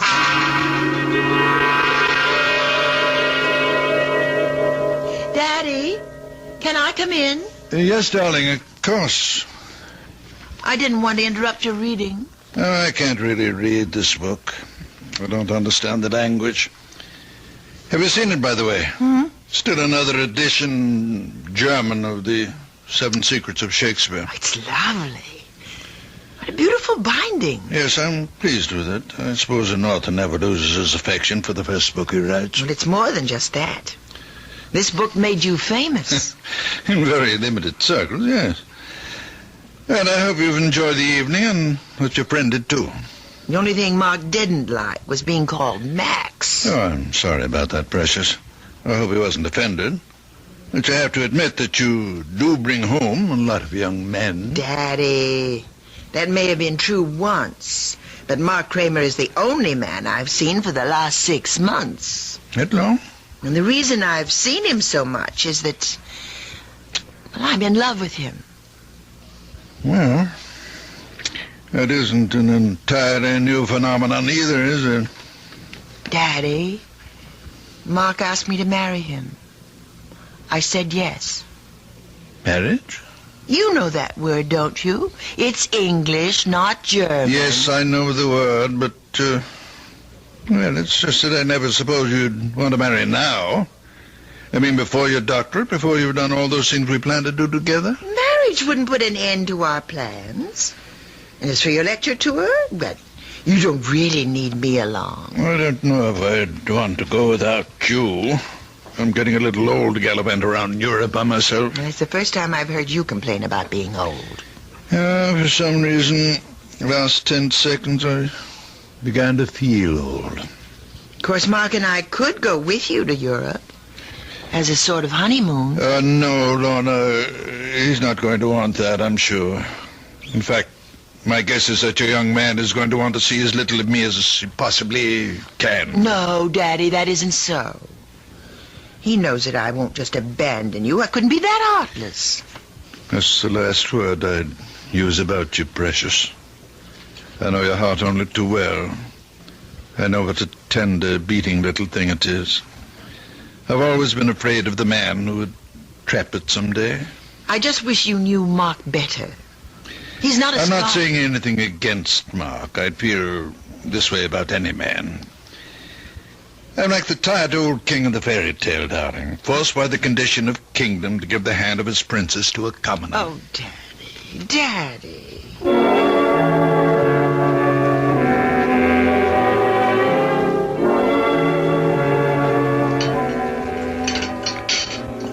Mark, you're just being pig-headed.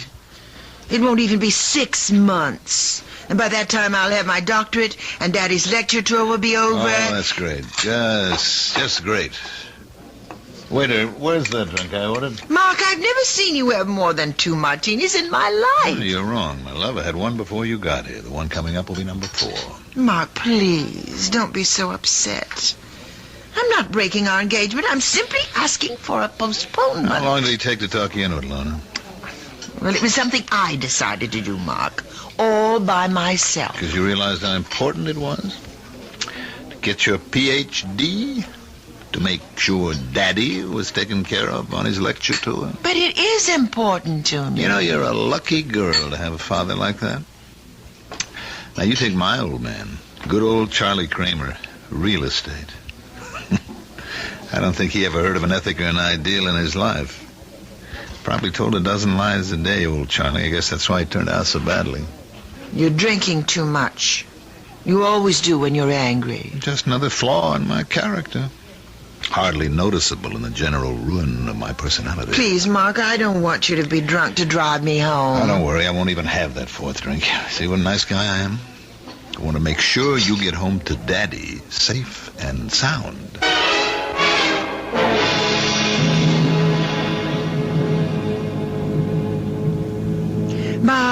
Are you sure you don't want me to drive? No, you just leave the driving to us.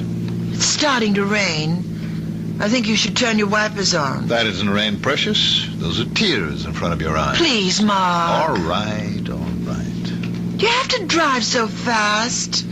I know there isn't any traffic, but these roads are so dark. That's what the headlights are for. How far these little candles throw their beams, so shines a good deed in a naughty world. Hey, you see, your father isn't the only one who can quote Shakespeare. What? Look out! That woman! Where? Oh! You hit her! Oh, Lord! I didn't see her. I didn't see her crossing the road, so help me. Is she dead? Oh, Mark, look at the way she's lying there. She's dead, Lorna. Oh. The woman's dead. Oh, no. Oh, how horrible. I told you not to drive so fast.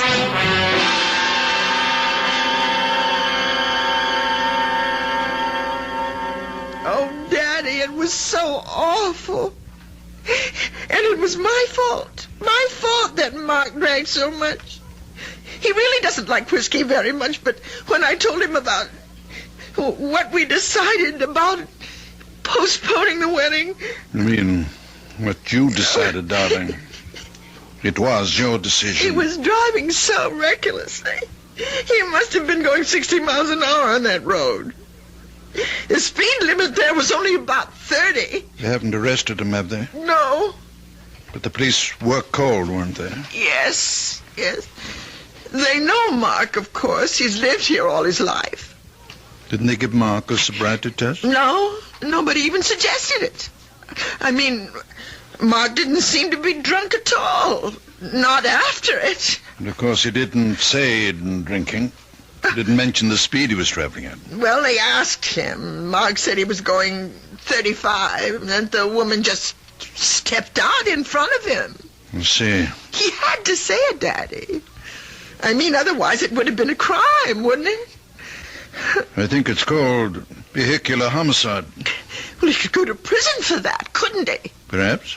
Oh, Daddy. Donna, what did you say?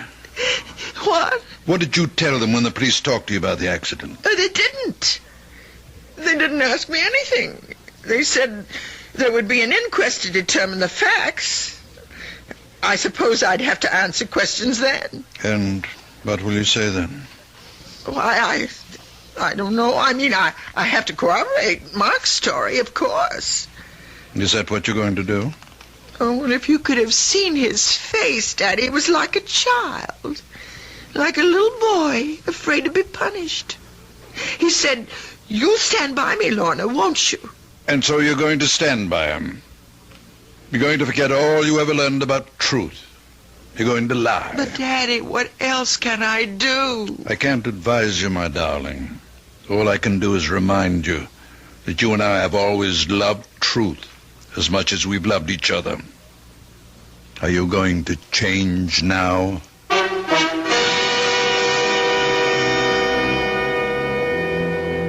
And so Lorna finds herself in the corner of a triangle. The man she loves on one side, the father she loves on the other. But the invisible corner of the triangle is that mysterious thing called truth. We'll find out what Lorna Kittredge does when I return shortly with Act 2.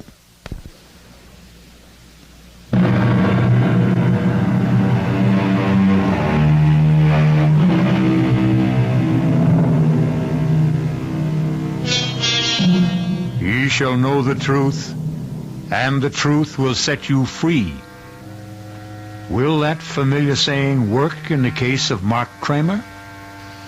It may all depend on the outcome of the next conversation you hear in the home of Professor John Kitteridge and his daughter. Lorna, may I come in? Yes, Daddy. Yeah. All dressed already? Yes. I know I don't have to leave for the county courthouse for another hour, but I was too nervous to just lie in bed. Why don't you come downstairs and have some breakfast with me? No, I couldn't. I feel too sick. Oh, poor kitty. You know, I haven't called you that since you were a little child. Or don't you remember me calling her that? No, not really. You see, before you were born, I wanted to name you Catherine. But your mother objected because she was certain you'd be nicknamed Kitty. Then you'd be Kitty Kitteridge. And she hated the sound of it. You've told me the story before. I know you're not in the mood for old family anecdotes. All I can think about is that inquest this morning. I'm so frightened. My skin feels like ice. Darling, you won't have to be frightened if you do what I said. It's only lying that makes us afraid. Please don't talk about it. I have to lie for Mark. I love him. I'm going to marry him. Do you think the others will lie? The bartender at that restaurant? What was the name of that again? Bruno's? Yes, he'll defend Mark. I'm sure he will. They don't like trouble. They had some license problem last year. They won't want to admit that they served Mark so many drinks that he was hardly able to walk, to say nothing of drive. Sure. So you're the only one who has to lie. Daddy, the woman is dead. Nothing will bring her back. Lies, truth, nothing. Who does it help if Mark goes to prison? Yes. You're right, Precious. There's no profit in truth. None at all. Then you agree with me? No profit, Lorna. Only loss, maybe. But that's something you'll have to judge for yourself. You know my feeling about truth. You know what I've always taught you about it. Yes. Dare to be true. Nothing can need a lie. A fault which needs it most grows too thereby. You used to like that poem. Now you're quoting it with contempt. Oh, Daddy, why can't you understand? Why do you have to be so demanding? Let me forget truth just this once. Your mind is your own, Lorna. Well, I want to do what's right. Then do what you want to do. You're an adult now, independent of me. Lie if you want to. But don't look for my approval. And above all, don't ask for my blessing. Daddy!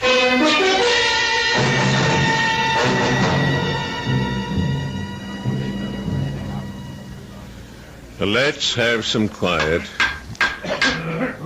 The coroner's jury has to hear the testimony if they're going to judge it.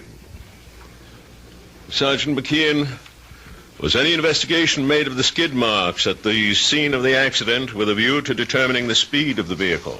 No, sir, there wasn't. The condition of the road and the rain we had that night, well, it was impossible to tell the difference between the skid marks and the tire treads. That's why no measurement was made. It's been stated that the driver of the vehicle, Mark Kramer, had left the establishment called Bruno's shortly before the accident. Since Bruno's is in the business of serving hard liquor, among other things, did the police give Mr. Kramer a sobriety test? No, sir, we didn't. You see, sir, we didn't know at the time where Mr. Kramer had been. All we knew was that Mrs. Moger was dead and Mr. Kramer didn't appear like he'd been drinking. All right, Sergeant, you can step down. Thank you. The coroner's office calls Mr. Kramer to the stand, please. Mr. Kramer, this inquest isn't a trial. Our duty here is simply to determine the cause of death. But you must give your testimony under oath. Please raise your hand on the Bible. Yes, sir. You solemnly swear to tell the truth, the whole truth, and nothing but the truth, so help you God? I do. All right, Mr. Kramer. Just tell us your story of what happened the night of the accident. Well, Miss Kittredge and I left Bruno's about 9 that evening, about a half hour before the accident. I'd had one drink, a vodka martini. You can ask Mr. Bruno about that because he served me. Go on. When I reached Route 24, I decided to take the Ridge Road shortcut to town. I was traveling between 30 and 35 miles an hour, I'd say, and I remember slowing down when the rain started. I had my wipers going when I came over the rise of the hill, so my windshield was clear. But I still didn't see Mrs. Moger when she stepped out into the road directly in front of the car. Were your lights on full beam? Yes, sir, they were. Why do you suppose Mrs. Moga didn't see them? I don't really know. What I think is, she was almost across the road when I came over the rise, and she panicked when she realized that a car was coming. She started back in the wrong direction, and that was when she stepped in front of the car. Is that your entire testimony? Yes, sir, it is. Very well, Mr. Kramer. You can return to your seat. Will Miss Lorna Kittredge take the chair, please? Place your hand on the Bible, Miss Kittredge. Yes. Do you solemnly swear to tell the truth, the whole truth, and nothing but the truth, so help you God? Yes, I do. Please speak up, Miss Kittredge. I do. Miss Kittredge, you were with Mr. Kramer on the night of the accident. Yes. You went with him to the place called Bruno's. Yes, I did. And did you have a drink that night? Yes, I had a martini. The same as Mr. Kramer? Yes. When Mr. Kramer's car approached Mrs. Moga's driveway, did you see the lady before the automobile struck her? I'm not sure. I think I saw her for just a split second. And then the car hit her. It was all terribly unreal. Were you aware of the speed you were traveling at? Miss Kittredge? I'm not sure of the exact speed. Mr. Kramer thinks it was between 30 and 35. Do you agree with that? No. What was that? It couldn't have been that. It was more like 55 or 60. Did you say 60, Miss Kittredge? About that, yes. Lorna, for God's sake. I hope you've considered this reply, Miss Kittredge. Yes, I've considered it. We were traveling at least that. I'd been looking at the speedometer only a few minutes before.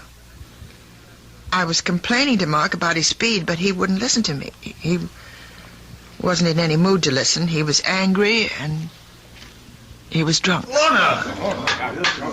Please, everybody, quiet now. Mr. Kramer, please take your seat. It's the truth. The truth. I can't help myself. He was drinking. He had too many martinis, and he was drunk. Are you telling us he had more than one drink? He had 4. I know he did. And he drove like a madman. No matter how I tried to stop him, he never thought that woman would be on the road at that time of night. But he wouldn't listen.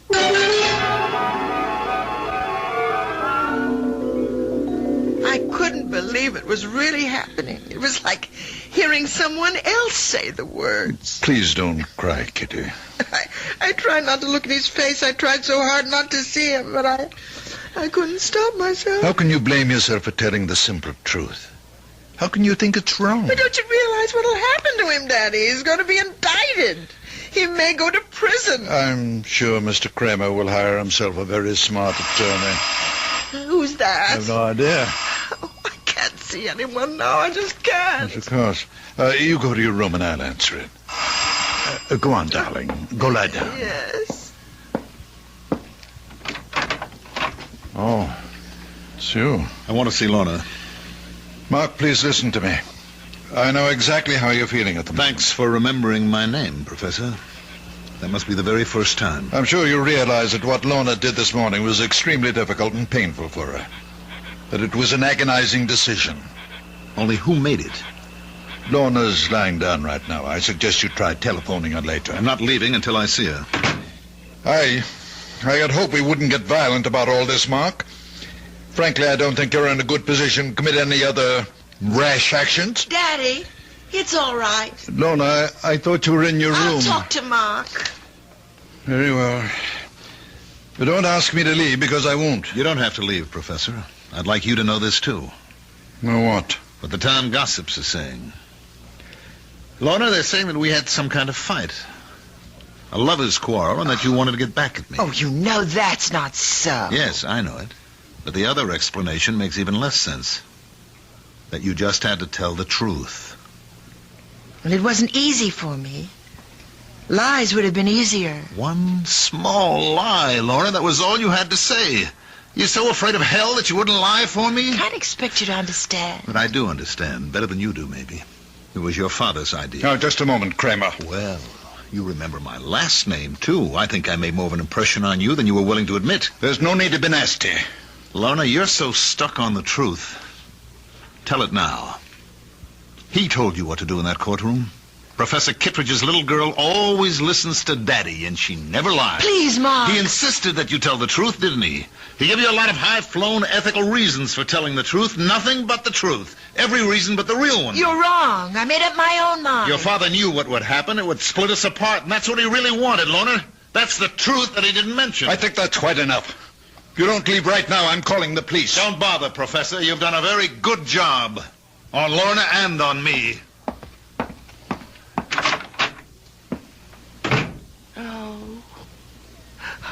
Oh, Daddy. Daddy. Kitty, don't. It's going to be all right. How can it be? He hates me now. Mark hates me. Things will change. You wait and see. He'll get himself a smart lawyer and nothing will happen to him. Mark Kramer, having been found guilty of the crime of manslaughter, it is my duty to sentence you to imprisonment for a period of not less than 1 year and not more than 5.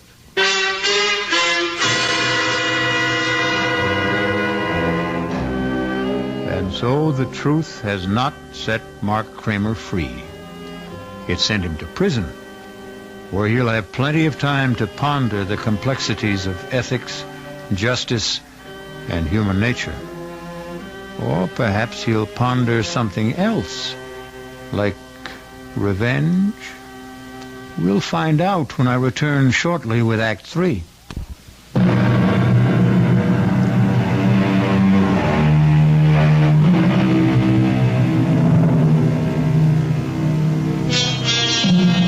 It's now 1 year later. Sad to say, Mark Kramer is still wearing prison gray. As for Professor Kittredge, he's had problems too. A bad case of the gout caused cancellation of his European lecture tour. Even more disappointing, his daughter Lorna lost interest in working on her thesis and abandoned the idea of obtaining her doctorate. In fact, Lorna Kittredge seems to have lost interest in life itself. Lorna, you awake? Yes, Daddy. I'm up.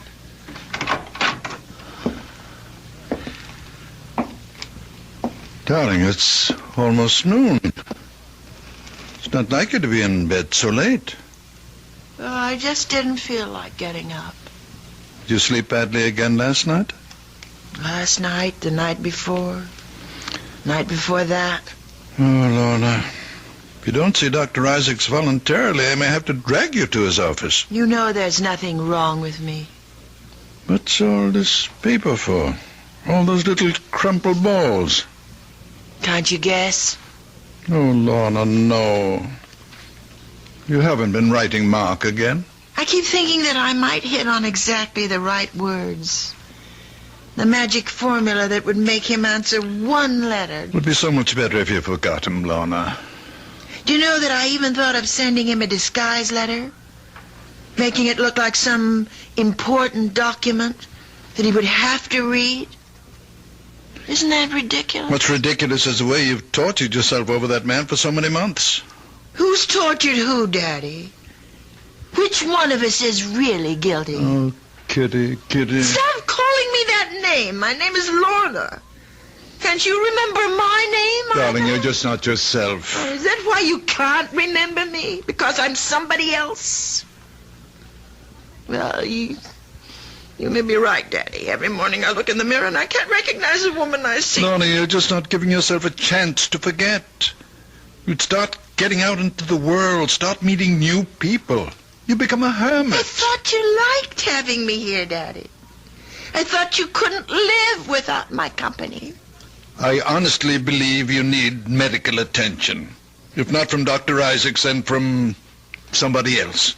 You mean a psychiatrist, I suppose? No, darling, no. Just someone who can help you get over this distorted guilt that you feel. The only one who can do that is Mark. And he won't see me or write me or anything. Lorna. Oh, please go away. Please. I'm going to try to sleep. It's the only time I'm happy. When I'm asleep.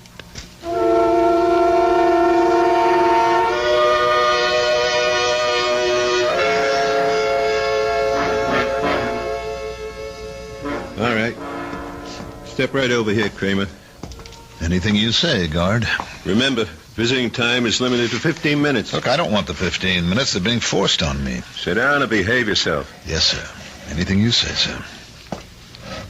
Well, no, Mark. Make it fast, Professor. I've got important matters to take care of back in the shop. I'm making a very special license plate. Mark, I know you resent the fact that I've forced this encounter. Took some doing, believe me. Uh-huh. Why did you go to all the trouble? Because it's a matter of health. Lorna's health. She's pining away for me, is that it? Well, tell her to stop, Professor. My nights are filled with sweet dreams, and she is in none of them. You tell her that for me. I want you to see her, Mark. Oh, I wouldn't force that issue, Professor. I don't have anything nice to say to your daughter. You misunderstood Lorna. Couldn't expect you to applaud what she did in court. But if you really thought about the ideals that motivated her... Whose ideals? Yours or hers? Do I have to separate them? Yes. But you can't, Professor. Because she's your monster. You've got her all twisted up between her ethics and her instincts. I suppose you're proud of the result, but it's a fake. There's nothing fake about her principles. She doesn't have principles. All she has is you. Her shining example. She wants you to love and admire her, so she does what you expect. That's why Daddy's little girl always tells the truth. She does tell the truth. Always. And her father? I abominate lies. You won't even lie to yourself. Then tell me this. Weren't you happy when Lorna and I broke up? Didn't it save your happy home? I can see that coming here was a mistake. You're a hypocrite, Professor. This whole thing was your doing, and I'll never let you forget it. Goodbye, Mark. Wait a minute. There's something you should know. What's that? I'm being paroled next week. Tell that to your daughter. Maybe it'll improve her health.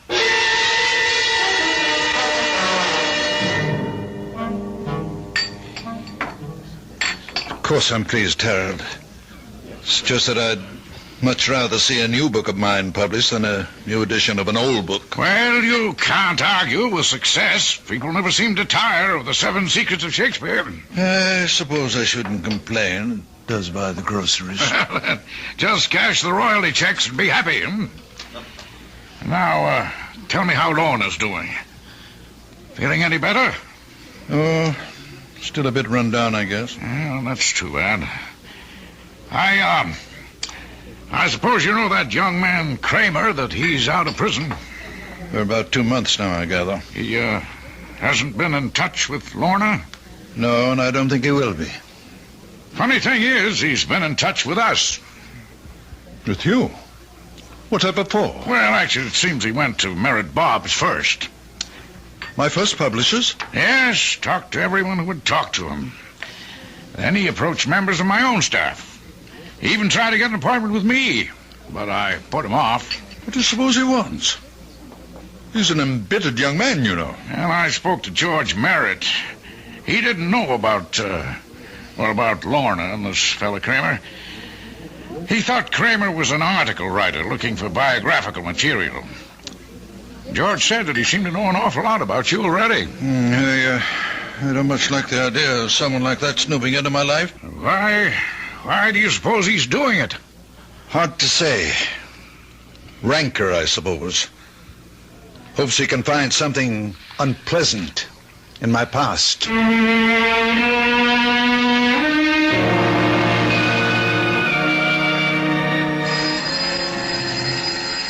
I'll get it, Lorna.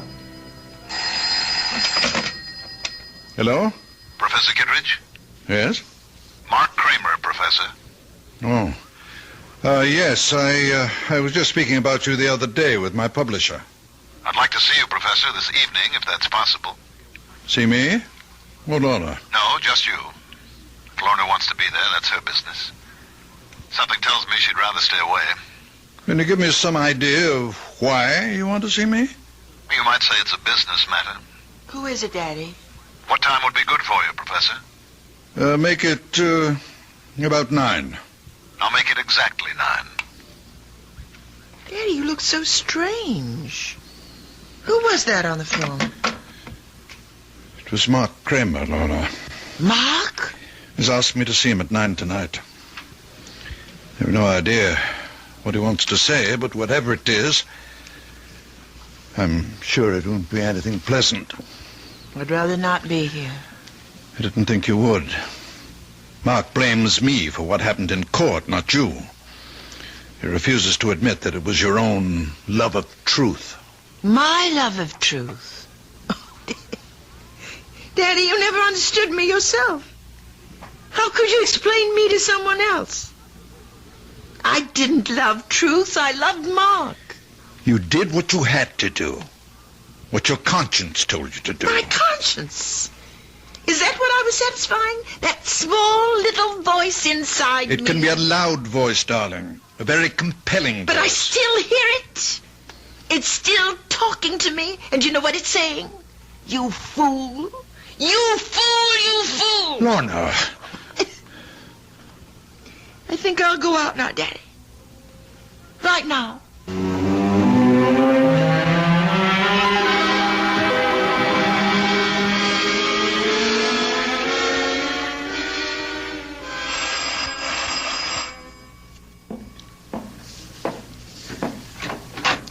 Good evening, Professor.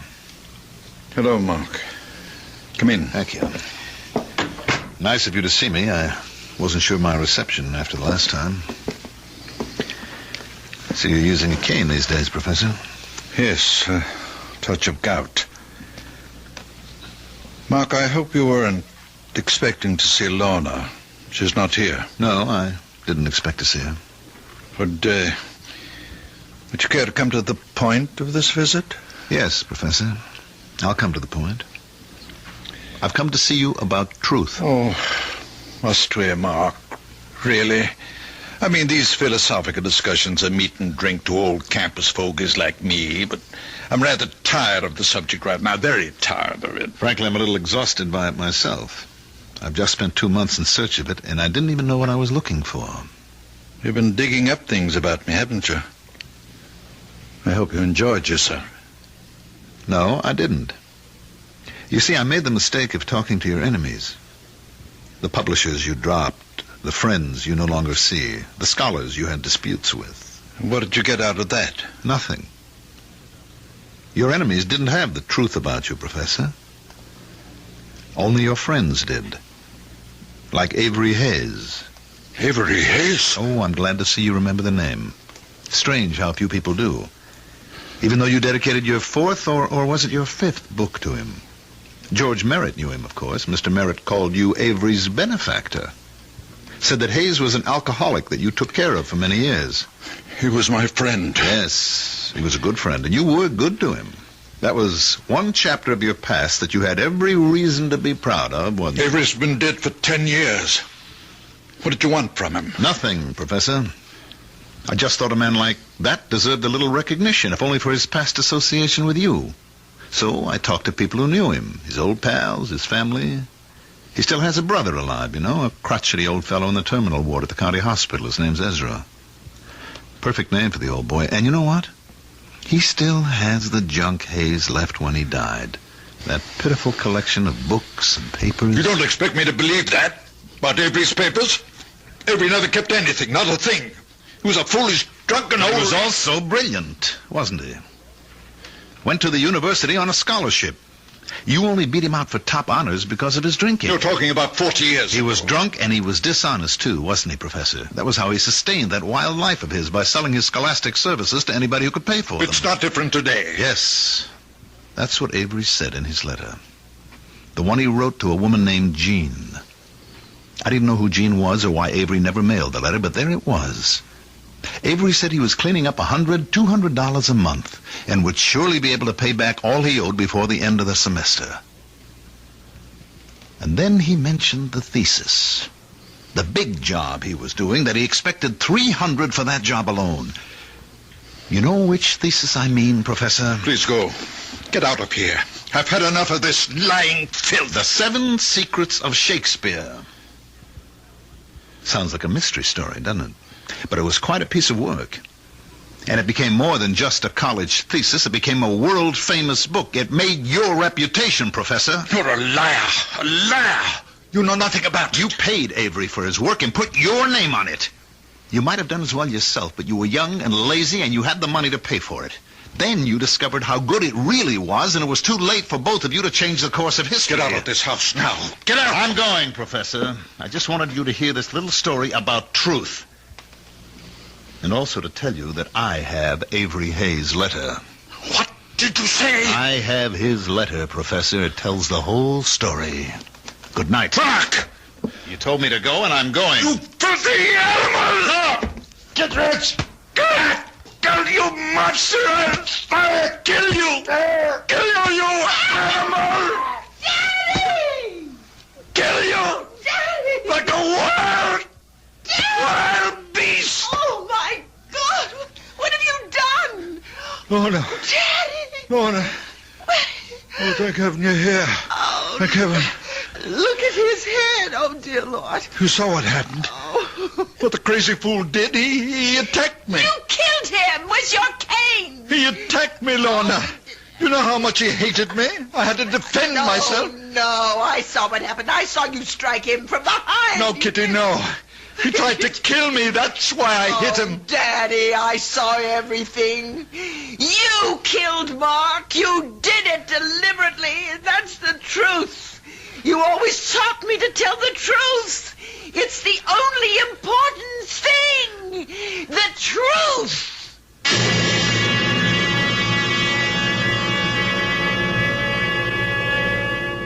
Oliver Wendell Holmes, Jr. said, "All I mean by truth is the road I can't help traveling." Well, Professor Kitteridge traveled his road, and despite his good intentions, it turned out to be the road to hell. I'll be back shortly.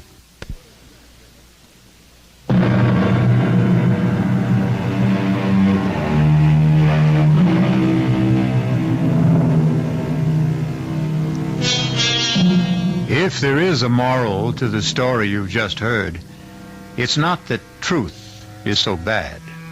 But Samuel Butler said, truth should not be absolutely lost sight of, but it should not be talked about. And we promise that's our last word on the subject. Our cast included Agnes Moorehead, Mandel Kramer, Sandus Ortega, Ian Martin, and Dan Ocko. The entire production was under the direction of Hyman Brown. This is E.G. Marshall inviting you to return to our Mystery Theater for another adventure in the macabre. Until next time, pleasant dreams.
Welcome. I'm E.G. Marshall. Welcome to the sounds of suspense, to the fear you can hear. I have a story for you about a writer of books. We all know what it is to read a book. We all read, sometimes to learn, sometimes to pass the time, sometimes to experience a life unrelated to our own, and sometimes to surrender ourselves to the fantasies of a person we have never met and will never meet. But what is it to write a book? Ah, that's another thing altogether.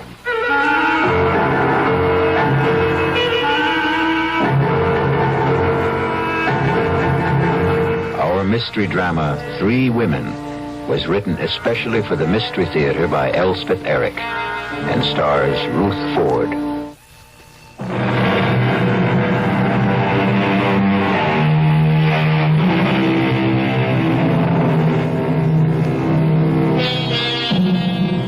What is a book? 200, 300, 400 pages of words lying side by side in rows. That's all. Words we all know. Many of them we use. Nothing mysterious about the words themselves. But they are not thrown helter-skelter on the pages, are they? No, they lie there in a certain order, each one following on the one before. And who prescribed that order? Who put this word here and that word there? A writer. And this is the story of a writer named Stephen Lake and the book he wrote.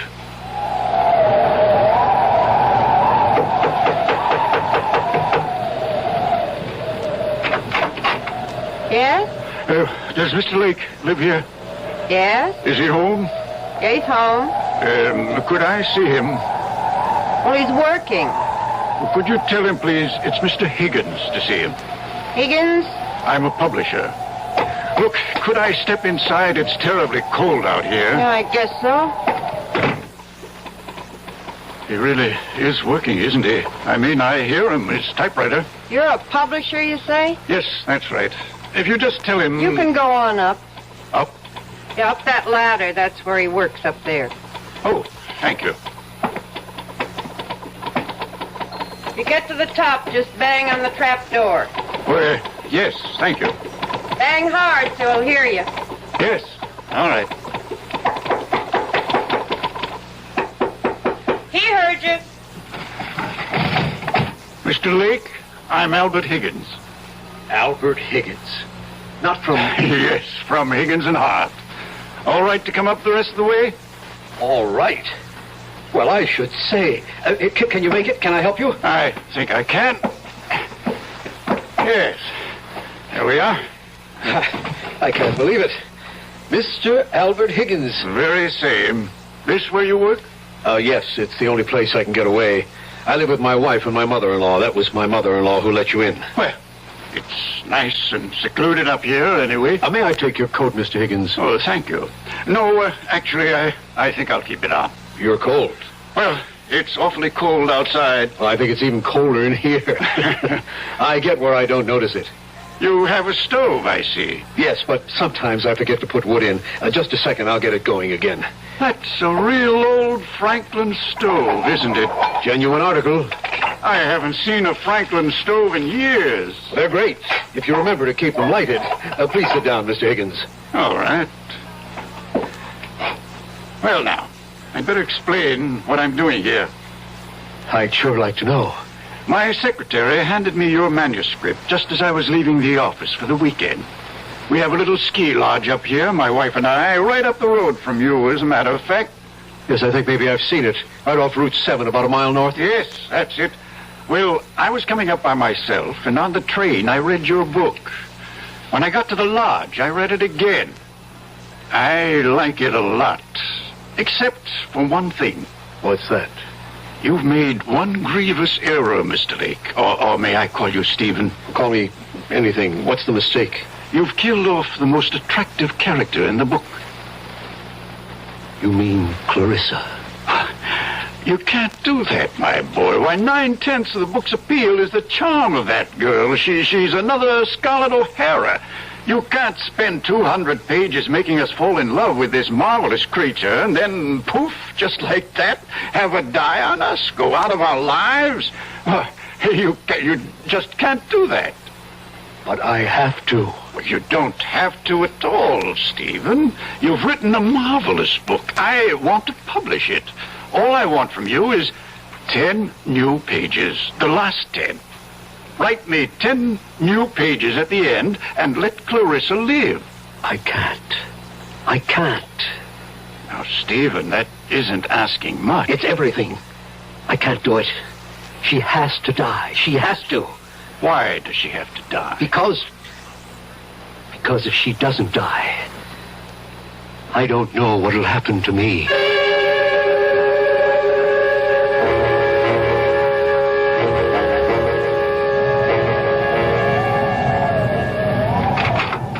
Mama?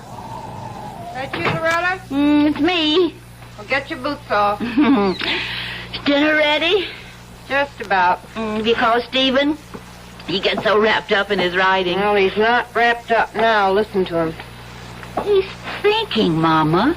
He's walking up and down to help him think. Well, he can't be putting words down every single minute. He's been walking up and down like that ever since that man left. What man? What, was somebody here? Mr. Higgins. Higgins? Albert Higgins? From Higgins and Hart? I believe he did say he was a publisher. Oh, Mama, it was our last hope. You know, every other publisher turned down Steve's novel, and he sent it to Higgins and Hart. But Mr. Higgins was here? They were up there together for about 15 minutes, and then the great Mr. Higgins came tumbling down the ladder like the devil himself was after him, very red in the face. Looked at me like everything was my fault and catapulted out of here. But you didn't ask Steve what happened? Or rather, when have I ever asked Mr. Genius-type novel writer Stephen Lake anything? If he feels like telling me, he'll tell me, which he never does. I'm going to find out. Good luck is all I can say. Stephen? It's impossible. Absolutely impossible. Stephen! Impossible, Clarissa. I can't. Darling, are you all right? Loretta. Oh, you just get home? Mrs. McGinnis wanted her windows washed. Darling, Mama said... I don't want you washing windows. Stephen, Mama said there was a man here today, a Mr. Higgins? Albert Higgins. He really was here? He has a ski lodge up the road. He didn't just drop in, did he? What did he want? He read my book. He wants to publish it. Oh, Stephen, well, why didn't you say so? He wants me to change it. Well, does he want you to change it a lot? Completely. Oh, well, would that be a lot of work? The last 10 pages. He wants me to let Clarissa live. Is that all? Oh, Stephen. What do you mean, is that all? Clarissa is supposed to die. It's all been decided. She has to die. I can't let her go on living just to please Mr. Higgins. But it's not just Mr. Higgins. Oh, Stephen, I wasn't going to tell you yet, not for a while. But I can't go on doing housework for other people much longer. I never wanted you to do housework for other people. But pretty soon, I won't be able to. I'm going to have a baby, Stephen. You're not. You must be wrong. Oh, no, I'm not wrong. Not about this. You must be. Well, Stephen, aren't you glad? Just a little bit, and coming right now. What with Mr. Higgins wanting to publish your book, why in the spring we'll both be having babies. You'd be having your book, and I'd be having... I can't let Clarissa live. I can't do it. She has to die. Just the way I wrote it, she has got to die. Stephen, you're frightening me. I'm sorry. What difference would it make if you let Clarissa live? All the difference in the world. It's not as if it were real. It's just a book. It's not just a book. Loretta, I can't talk about it anymore right now. Well, you think about it, won't you? About rewriting it? I'll think about it. Well, Mama says dinner's almost ready. I'll be right down. Well, don't be long. I won't. Clarissa, I can't let you live. Oh, yes, you can, darling. I can't. You can do anything you put your mind to, Stephen. Anything at all. You're such a great man, darling. You can do anything. Absolutely anything at all. You know you can. Mr. Higgins, this is Stephen Lake. I have to see you, sir. No, right away, if that's possible. I'll come to your place. Yes, it's better that way. In an hour. All right, sir, I'll be there. Oh, that's my sweet Stephen. My dear love. My own brilliant boy. My Stephen.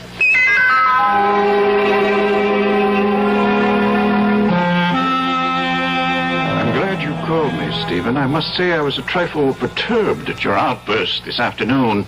It seemed such a little thing I was asking, to kill off a character like Clarissa in the last 10 pages when you've spent the entire book constructing her magnetic personality. It's not right.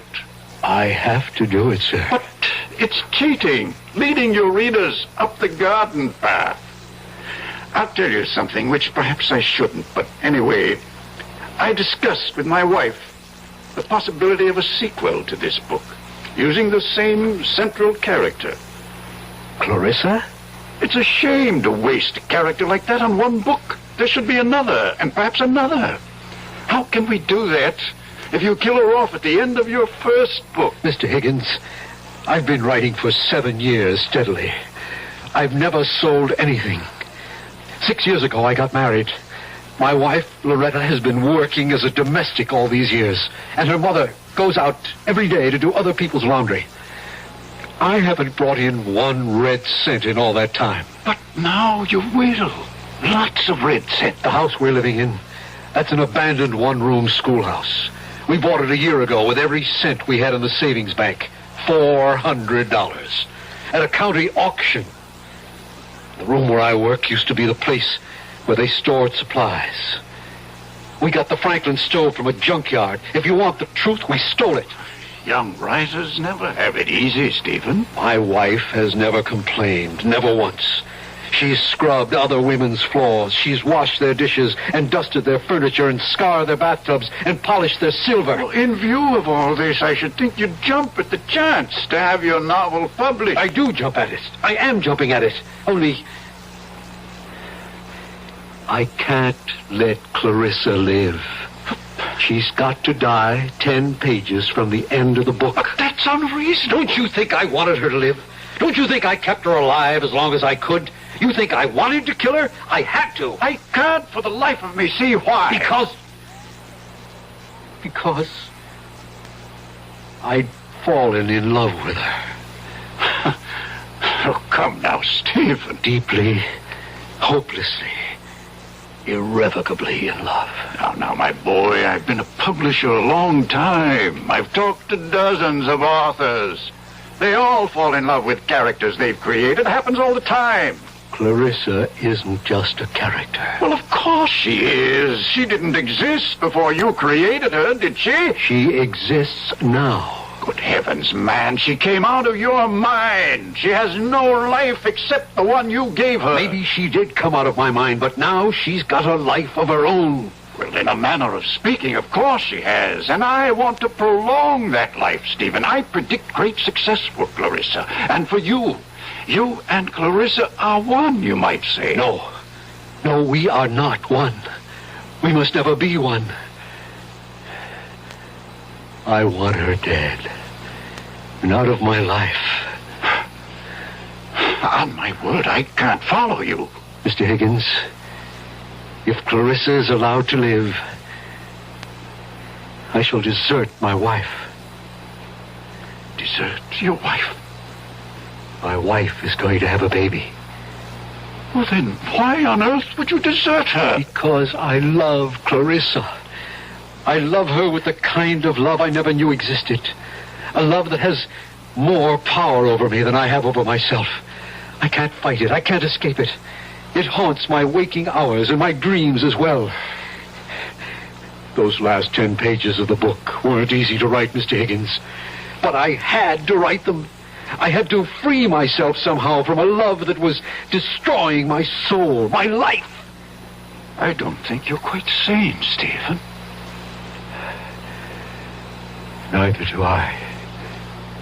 Suppose we were to publish the book as it is. Oh, if only you would. And Clarissa dies. What then? Why then, she'd go back to being a character in a book. And if you let her live? Then I would follow her. My life, my body, even my talent would belong to her. I myself would belong to Clarissa and to her alone.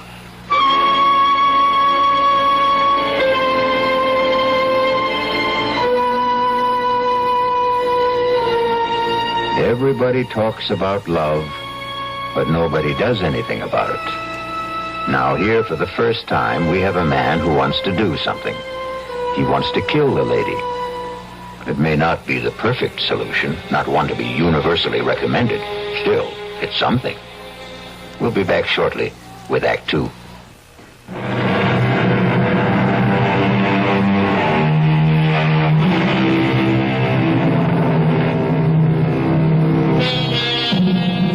It was an American writer who said it, and not so long ago.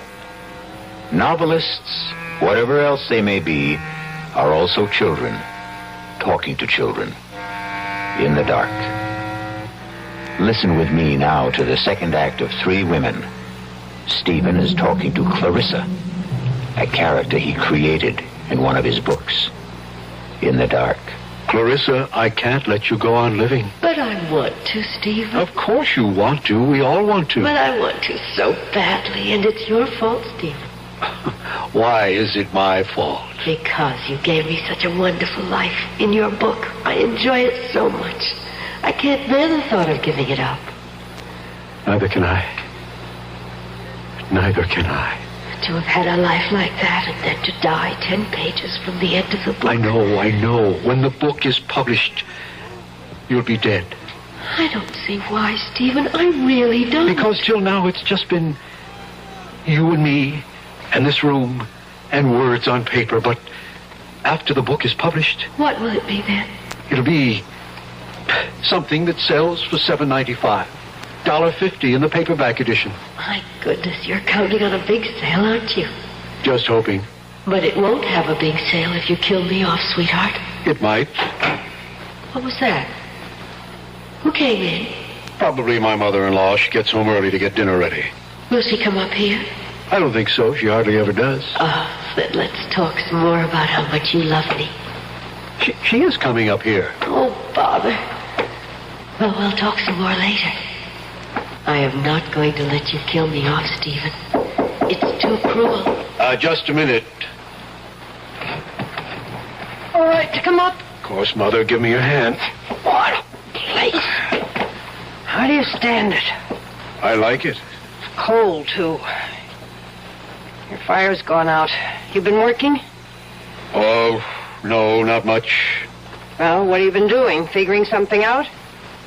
Well, trying to. Figuring out what to do with the last 10 pages of your novel? More or less. Stephen, it's not up to me to tell you what to do. Then don't. I don't know one book from another, but this book of yours, it's a novel, isn't it? It's a novel. About made-up people, right? Yes. So what's the difference? You can do what you want with made-up people. They can live as long as you're alive to write about them. True? Is that true? Yes, that's true. So, if Mr. Higgins says you should let this character, this Clarissa, go on living, what's the difference? Let the lady live. Who cares? Also, and I don't mean this as a reproach, we can use the money. Believe me, I know that. So, if a little lady is worth more alive than dead, I say let her live. Yeah. Not a lot of work. The way I understand it from Loretta, I mean, you don't have to write the whole book over. Just the last 10 pages. Well, what's that? You can knock that off in no time. Well, I better be getting on down and get dinner started. It'll be ready in about half an hour. I'll be down.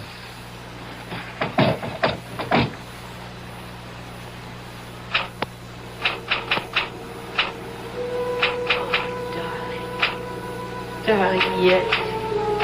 Yes, sweetheart. The cold hand I held, wet with my tears. Oh, Stephen, that's beautiful. Stirred ever so little. The fingers moved faintly in mine. Oh, Stephen, yes.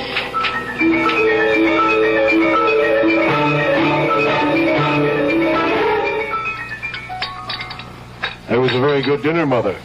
How would you know? You hardly tasted it. Well, what I did taste was awfully good. Nobody's going to eat anymore. I'll clear. Well, let me help you. Oh, don't be silly, Mama, and I'll finish up. You go back to work if you want to.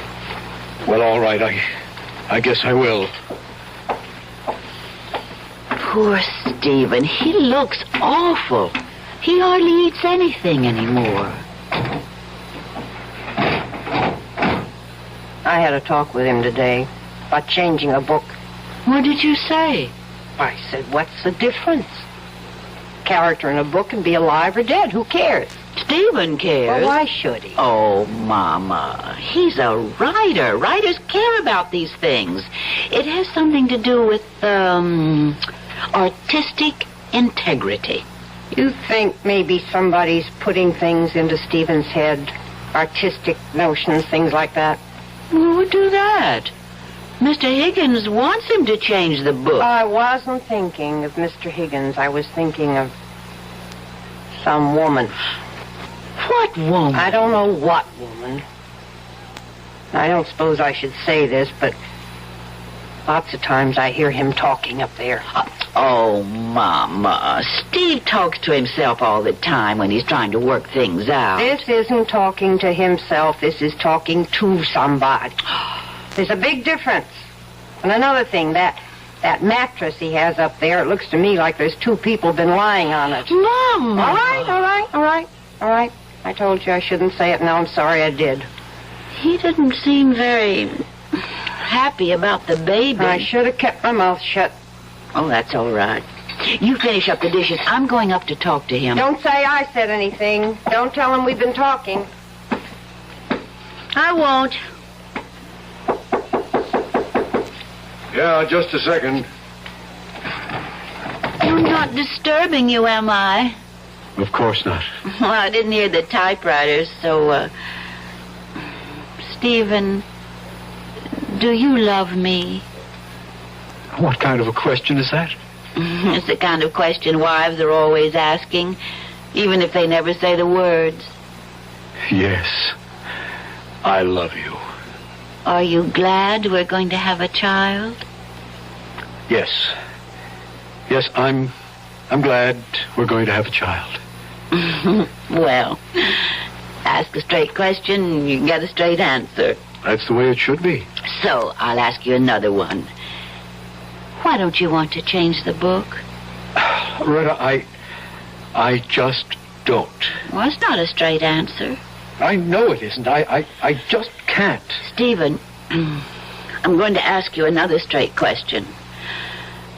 Are you interested in some other woman? Interested? No. Because if you are, I'll go away. No, I don't want you to go away. I'll go away and have the baby someplace else.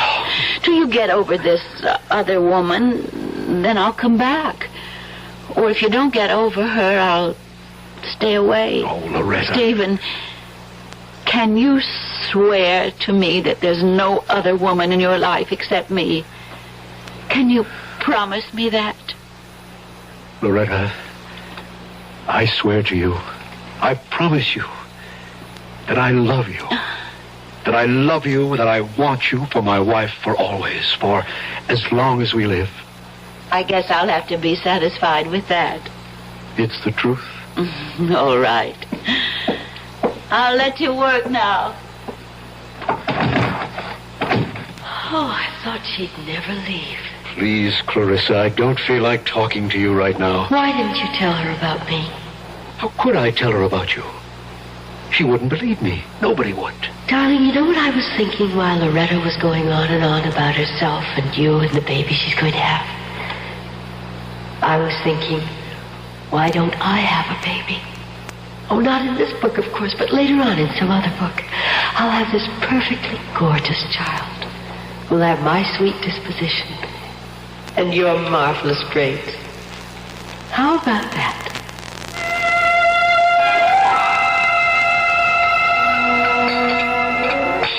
Mama, I asked him if there was somebody else. Another woman. Oh, well? He said he loved me and wanted me for his wife for as long as we live. Well, I still hear him talking up there, and it certainly sounds to me like he's talking to somebody. Who do you suppose that is? There's one way to find out. Oh, Mr. Higgins, come in before you freeze to death. Winter's closing in on us. It sure is. How are you, Mr. Higgins? Fine. I thrive on the cold. Mrs. Lake, your husband's in, I hope. He's up there, working, I guess. Has he talked to you about, about Clarissa, keeping her alive? He just says he doesn't want to. All right to go up and see him? Oh, sure it is. Good luck, Mr. Higgins. Thank you.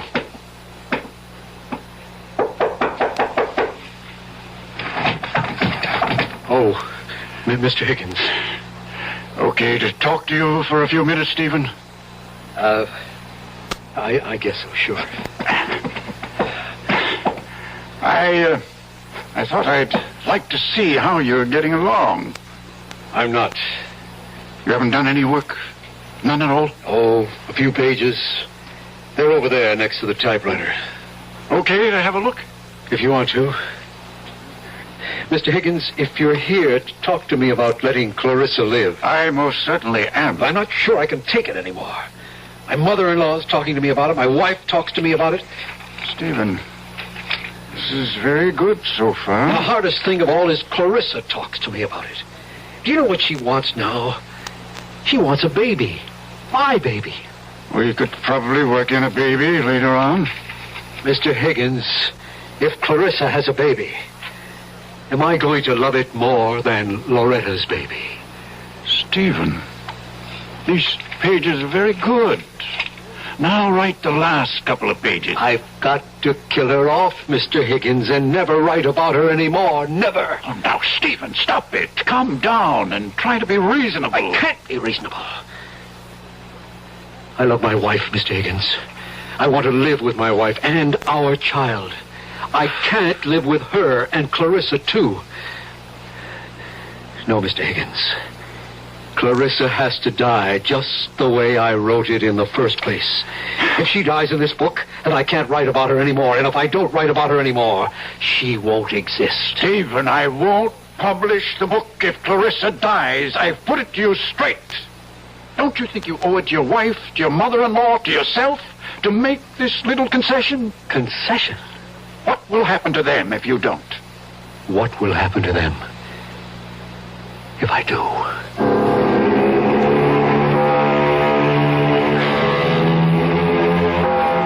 Money is the root of all evil, and killing is certainly evil. Yet, here we have a man who wants to kill and is letting himself be talked out of killing for money. It leaves us with the perplexing question, what is evil? Maybe we'll find out when we return shortly for Act 3.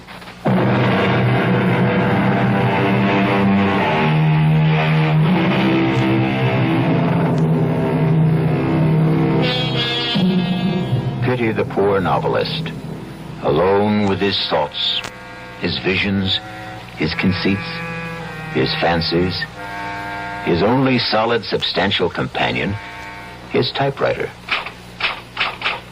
Stephen? What is it, Clarissa? Everybody wants me to live except you. I know. And you're the one who loves me. I know. Nobody else even knows me. Except from reading the book, and that's not really knowing. Clarissa, I wish you'd let me work.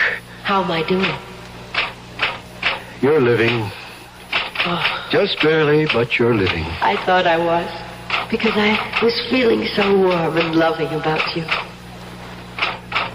I know the only reason you're keeping me alive is for the money.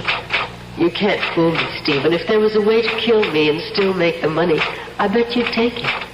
There ought to be a way. Clarissa, you've given me an idea. Oh, it makes me very happy if I've given you something.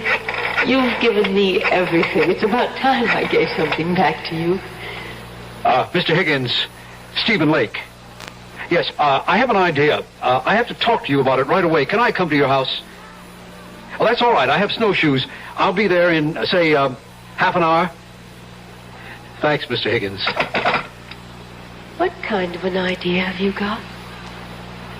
Never you mind. I'm coming with you. I don't want you tagging along. I want to tag along. Where are my snowshoes? Right there. Now, what's this big idea you have to tell Mr. Higgins? None of your business. Is it about me? As a matter of fact, it is. So then it is my business. Stephen, you're not going to kill me off, are you? I thought that was all decided. Are you?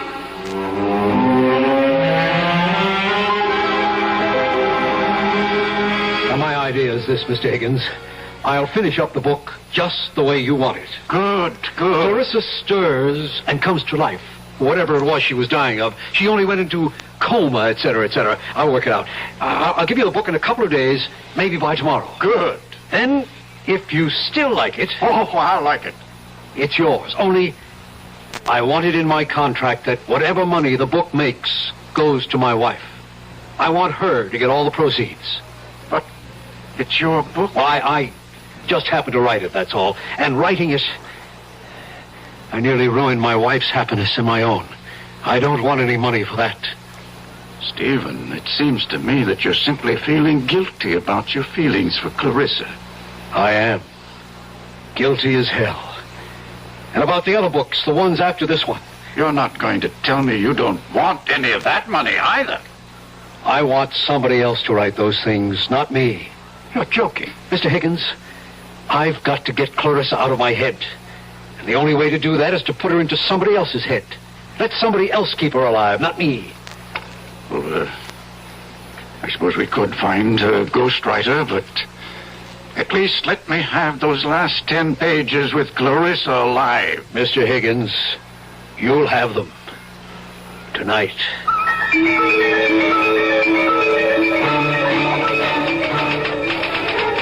My, you are busy, aren't you? Very. You're working on the new ending to the novel, aren't you? That's right. And I get to live and live and live and live. Clarissa, it's cold in here. Why don't you do something useful, like putting some wood in the stove? I don't know how. You don't know much, do you? Enough. Okay, I'll do it. Make a nice big fire, and then we can sit and talk about what's going to happen next. What do you mean by next? And all the other books, the ones you're going to write after this one. Now blow on this fire, will you? Oh. At least you can do that. Okay. Go on, tell me about the other books. I don't know anything about the other books. Would you like to hear some of my ideas? Not really. Well, that's enough. You can stop blowing. It's caught fire. That feels good. I think the next novel ought to be in Venice. Clarissa, I have made a deal with Mr. Higgins. When I finish these 10 pages, thereby keeping you alive, I shall turn them over to him to replace the original 10. And then I shall write no more books. Well, no more books about you, anyway.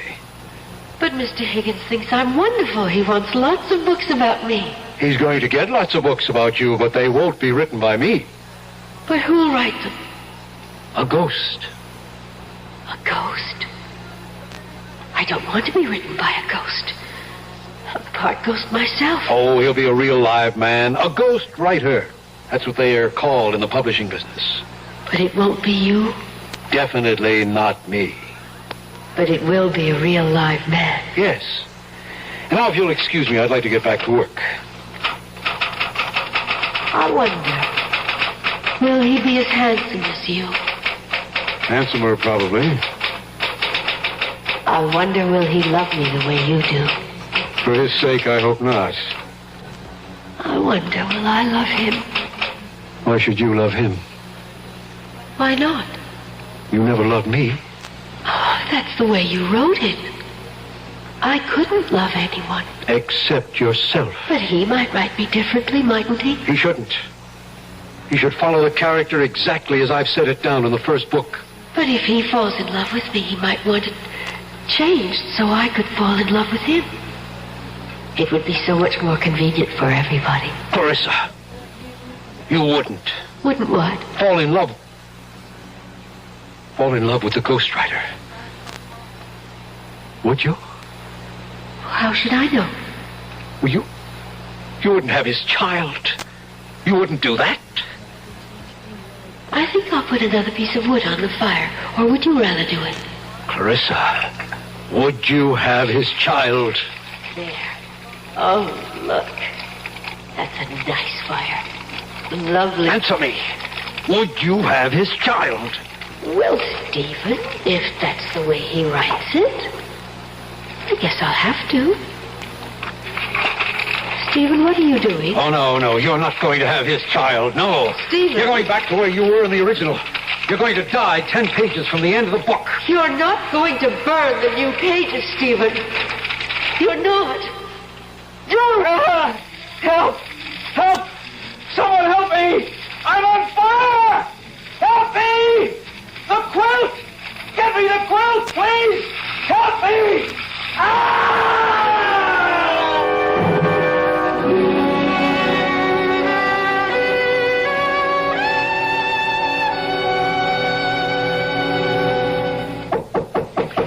I'll get it, Mama. Mrs. Lake. Mr. Higgins. It's Mr. Higgins, Mama. Oh.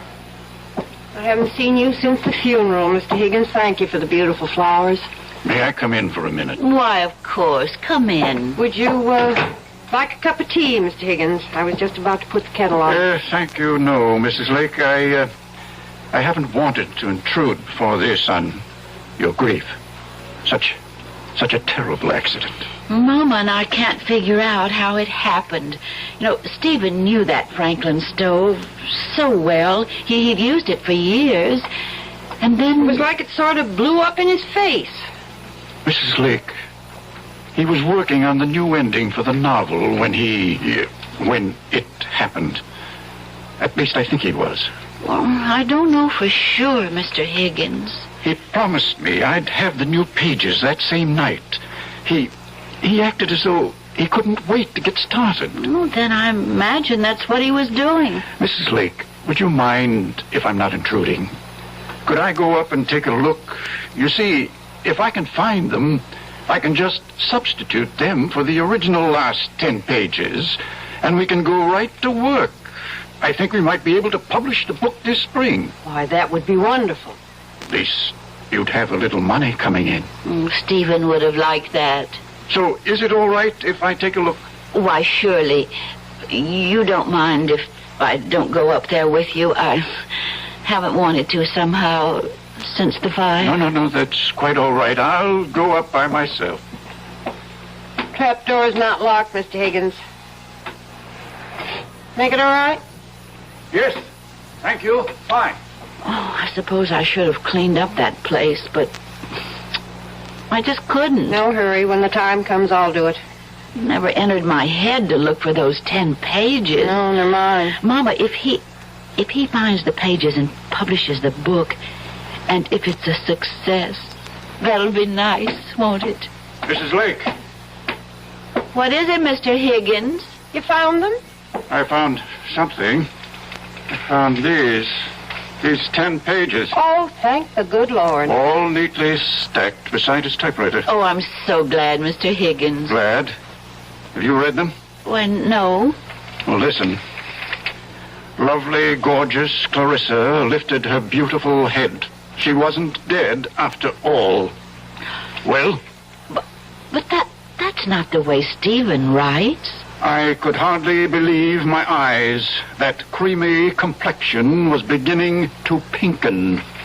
Pinken? There's no such word as pinken. My adorable sweetheart had only fainted and wasn't dead at all. My goodness, but I was happy.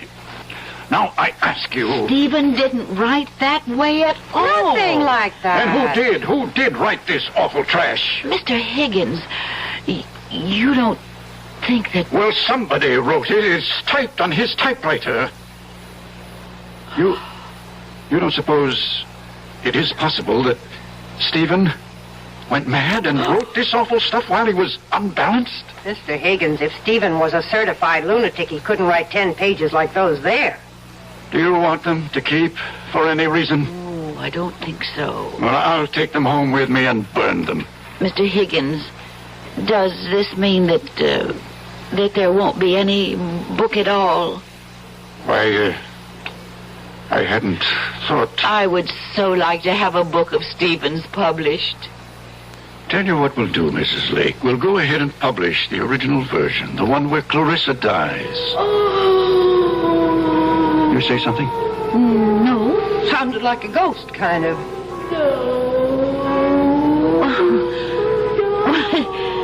It really does sound like a ghost. Must be the wind. Well, I'll be getting along. And don't you worry, you two. There'll be a little money coming in. It's still a good novel, even with Clarissa dying. Too bad, though. I'd hoped Clarissa would have a long and happy life, but such is fate.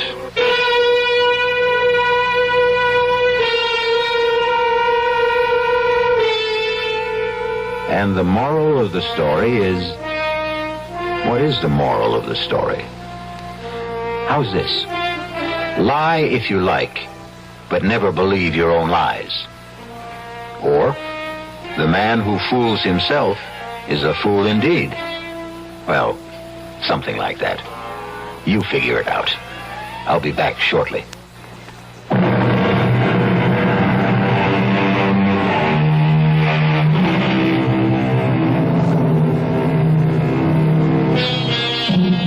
The gift of youth is ours for just a little while. Fame is capricious, and money slips through our fingers. Health is a godsend, subject to recall. Even the benison of love can elude us, or it can wither in our hearts. But the blessings of imagination, they belong to us forever and ever. Our cast included Ruth Ford, George Petrie, Elspeth Eric, Joan Loring, and Roger DeCoven. This is E.G. Marshall inviting you to return to our Mystery Theater for another adventure in the macabre. Until next time, pleasant dreams.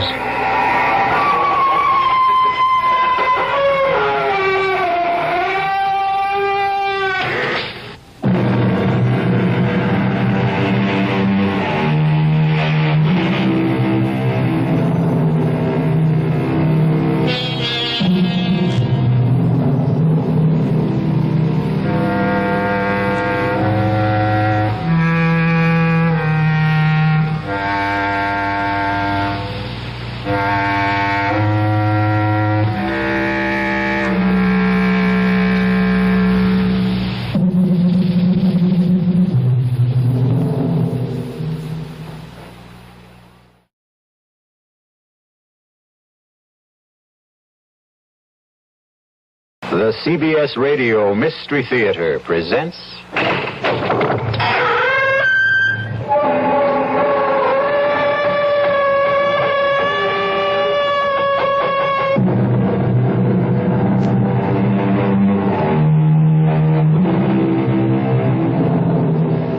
Come in.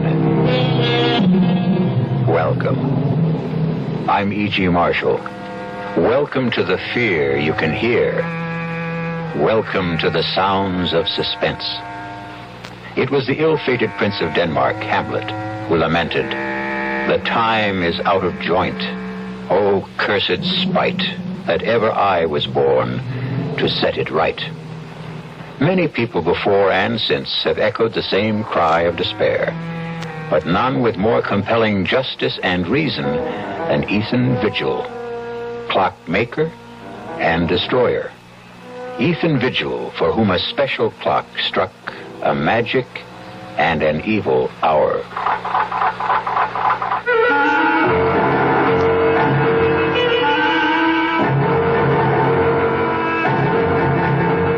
Our mystery drama, Time and Again, was written especially for the Mystery Theater by Ian Martin and stars John Beale.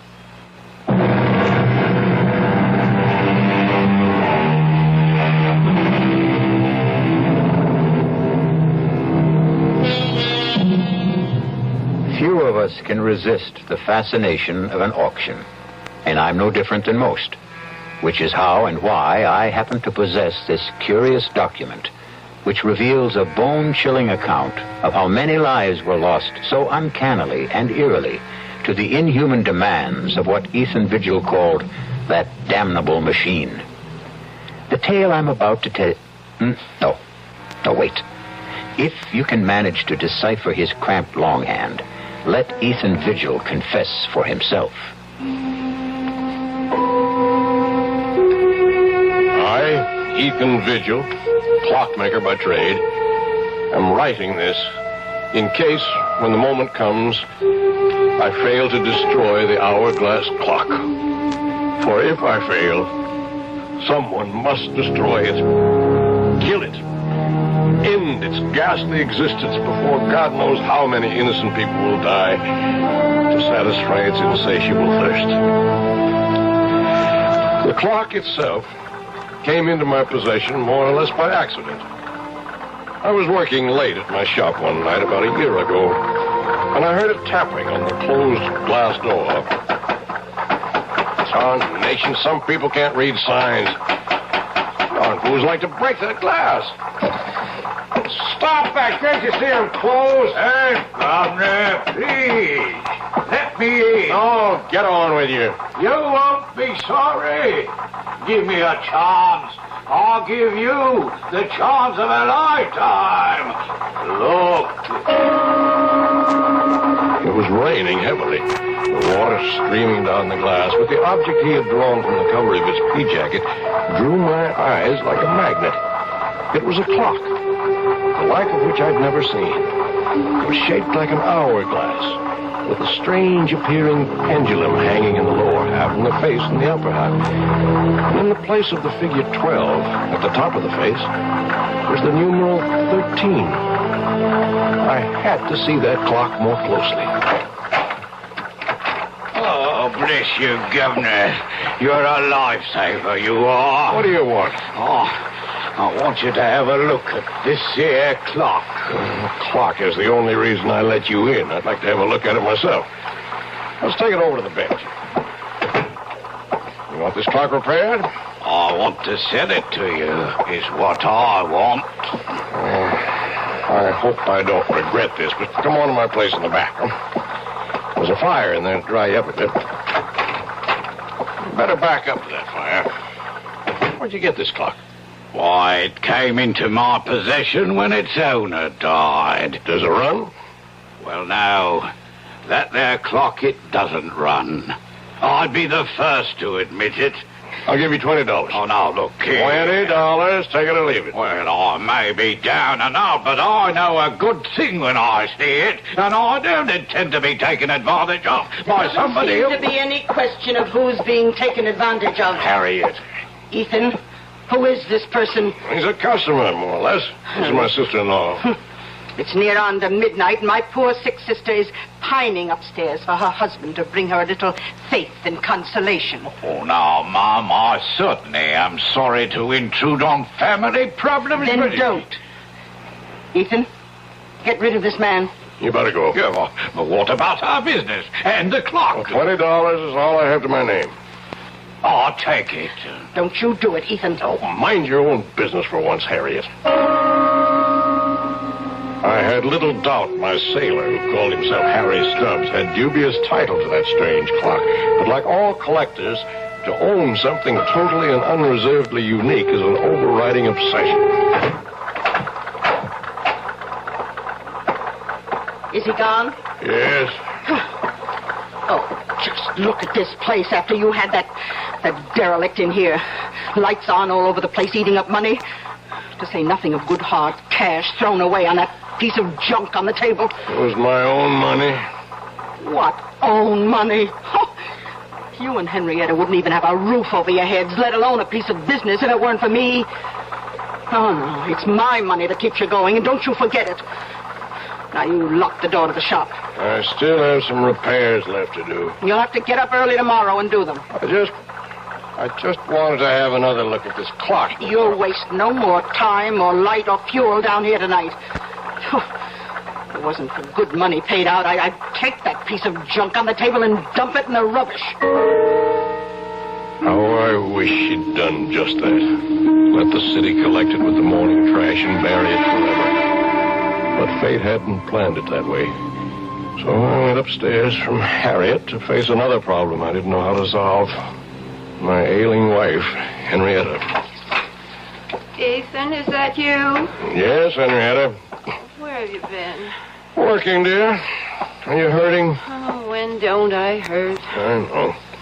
How's your back? It isn't my back. It's my stomach, Ethan. I'm scared. I've been afraid to think of it, but I know Harriet's sure I've got Hush, no, none of that. You just get off to sleep. That's what you need. You just don't know how it is to be suffering every blessed minute of every day. As I slipped under the covers and lay wide awake beside Henrietta, snoring away, my mind went back to the strange clock on the table downstairs. The intriguing mystery of a mechanism I had never even imagined in 40 years of clockmaking. And the enigma of why 13 replaced the numeral 12 on the face.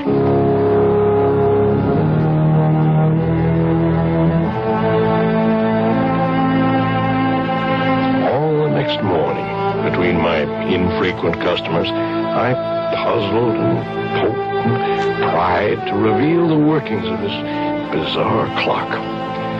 But by 1 o'clock in the afternoon, when I was completely stymied, my wife surprised me by coming out to the bench in her bathrobe.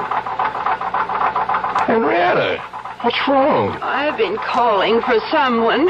Where's Harriet? Well, she went to market. I'm sorry, I didn't hear you. Oh, I've got those blinding headaches again. Could we send for Dr. Royce? Is that the old clock that Harriet told me you threw away hard-earned money on? It's a very valuable antique, an original. And it was my money. Does it run? No. And what good is it? It's worth $20 as it is, at least. In working condition, it could be priceless. Can you fix it? Oh, I don't know. Why not? Well, look at it, Henrietta. Have you ever seen anything like it? First of all, the hourglass shape of the case. What's inside? Well, that's the problem. Except for the 2 round glass windows. And they're not even glass. I don't know what they are. What window? Well, the one for the clock face in the upper cup, if you want to call it that, and the one in the lower inverted cup, where you can see what looks like a pendulum. Oh, can't you shake it and get that to swing? That doesn't seem to be the way it's activated. It's quite stationary. Funny lopsided shape. Maybe it melted or something. Can't you get into the works? Oh, only through this lid on the top. Now, look. There's all you can see of the works. Very old. Wooden gears, wooden pinions, wooden axles. No way to lift it out. I can't even get my hand in there to try. Let me. It's so silly. There must be some way to... Ow! What is it? Look what your silly old clock has done. What's the matter? My finger, it's bleeding. It felt like something bit me. Oh, come on, let me see. Why, it's just a scratch. Scarcely drew blood. Just the same, I'm not taking any chances with that dirty old clock. I could end up with blood poisoning. I'm going to run this underwater. Now, you get me a bandage and some disinfectant. Right with you. I was suddenly aware that the clock was running. And its beat was the sound of the human heart. But Ethan didn't follow his wife right away, because suddenly he had become conscious that the dead clock had come to life. that it had started to record time again, and that the sound of its beat was very different from all other clocks. It was a sound akin, if not completely similar, to the beat of the human heart. I shall return shortly with Act Two.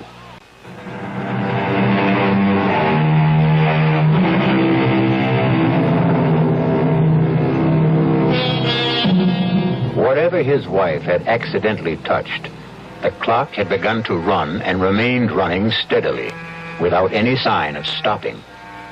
Ethan checked that Henrietta's wound was little more than a surface scratch, and returned to observe...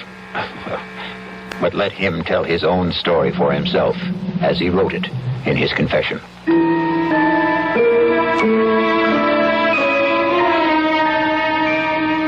My examination of the clock as it ran made it even more of an enigma. Behind the face, beneath the lid, the gears I saw engage, second by second, operated the hands that told the time. What motivated them was obvious, the strange mass that I had supposed a pendulum weight, but which now, quite clearly, was a diaphragm or pump, opening and closing to create energy, in a motion like a human fist, or... Yes, suddenly I knew why the irregular shape was familiar, like the human heart. But what, in turn, motivated that, or fueled it, was the ultimate mystery. Everything about this clock was different, exotic, strange. Even its chime for the hours, plangent, plaintive, almost the sound of a human voice. I watched it irresistibly all day, all during the night, while I waited for Dr. Jacob Royce to come and examine my wife. Even while I waited for the result of that examination. What the devil are you doing out here, Ethan? I'm sorry, Jake. Just observing this clock. It's got me mesmerized. How's Henrietta? Oh, what am I going to tell you, Ethan? Same thing as usual. Yep. Not a trace of any physiological problem. Never is. Oh, there's a name for it if it's of any help. Chronic inadequate. Someone who just can't handle the simple process of life and has to make excuses for it. I'd better go up to her. Oh, there's no need. I gave her a sedative. Won't hurt her, but it might do you some good. Come on now, let's play chess. If I set us up out here, all right? With all those clocks rattling away? I want to keep my eye on this baby here. If you can't sit up with one sick friend, you gotta sit up with another. And for the next 10 or 15 minutes, I did forget the clock that was to haunt the rest of my days. Inexorably, as we concentrated on the chessboard, all of the clocks ticked on towards 12 o'clock. And the moment when the explanation of that substitute number 13 was about to be made by the clock itself. Don't think much of your king's pawn variation, Jake. Got you boxed in. Your move. Don't rush me. I'm thinking. Good Lord, Ethan. How can you stand that infernal racket? Huh? What racket? Oh, you mean the clock striking? I don't even notice them anymore. Well, go ahead. Or do you want to give up? No. But who can think of a chess move with all hell breaking loose? From now on, we start our games after midnight. Enough to drive a man stark, staring mad. I swear to Sam Hill, Ethan, you deliver. After the 12th stroke of the hourglass clock's chime, there was no sound but the beat of the clock and my own heart. Everything else had stopped dead. My friend's mouth was frozen in the act of speaking. His hand poised over a chessman as though cast in bronze. Outside, like the old child's game, people had turned to statues. A car backing into a parking space was stopped in its tracks. The very raindrops hung motionless in the air like a spangled curtain. For everyone else in the world. Save only me and that damnable clock. Time was standing still.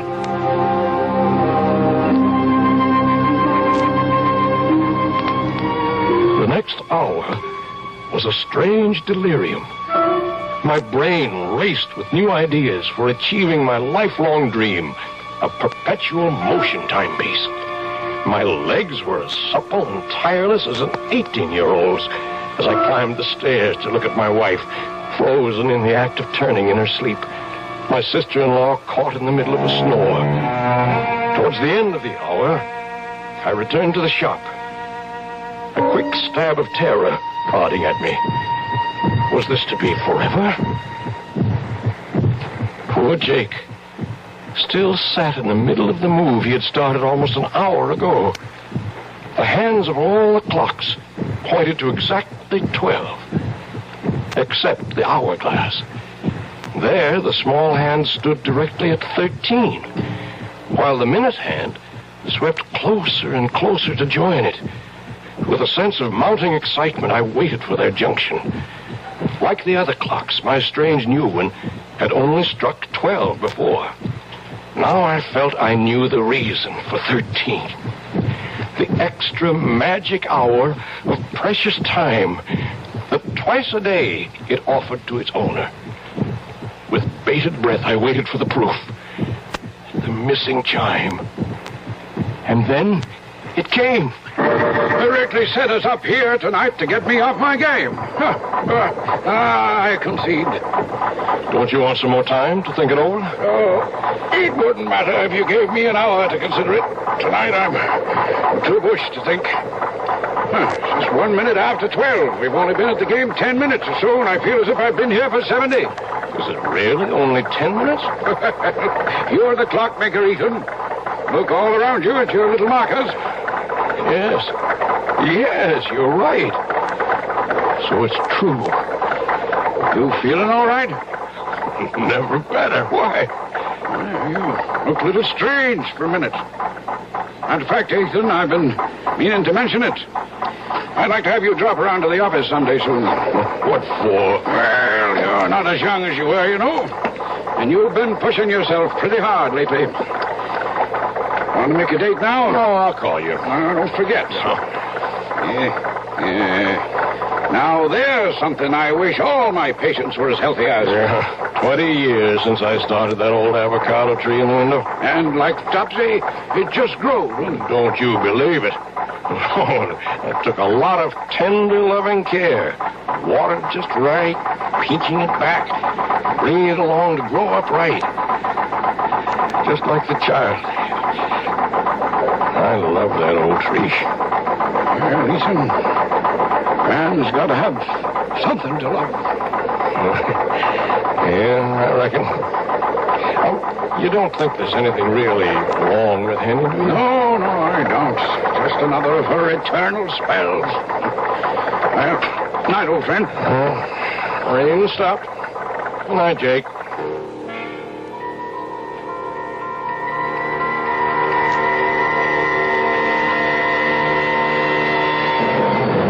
For a long time after my old friend drove away, I stood by the door, gazing into the cool, crisp night. I didn't notice the cold. I was too full of a kind of welling excitement inside me. What a gift that clock had brought me. The dreams were building like castles in my head. Why, I was richer and more powerful than a king. Well, now I knew, no matter what, that for 2 blessed hours every day, from now on, I was a free man. And the last thing I heard that night, as my head hit the pillow, was the triumphant beat of the clock sounding in my inner ear. Or was it the sound of my own heart?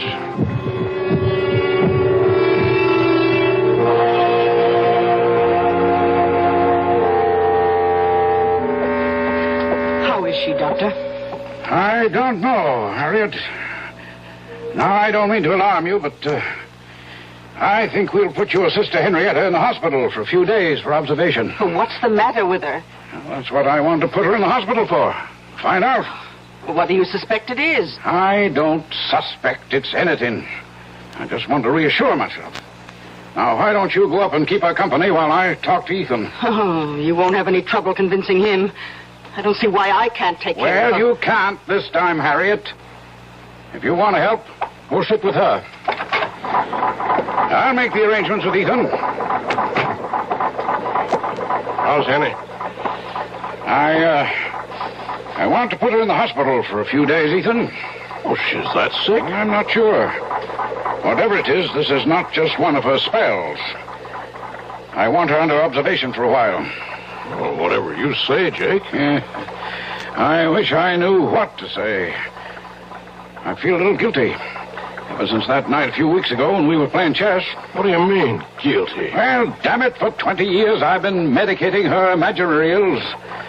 I wonder if maybe I got careless that night. Huh? Well, there's no doubt that from then on, this debility, anemia, whatever it is, started. Well, I'll get along and make all the arrangements. I'll phone you when to expect the ambulance.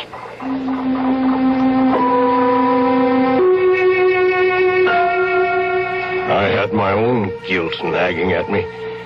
In the months since I'd discovered the secret of the clock, I'd thought of pretty nearly nothing else.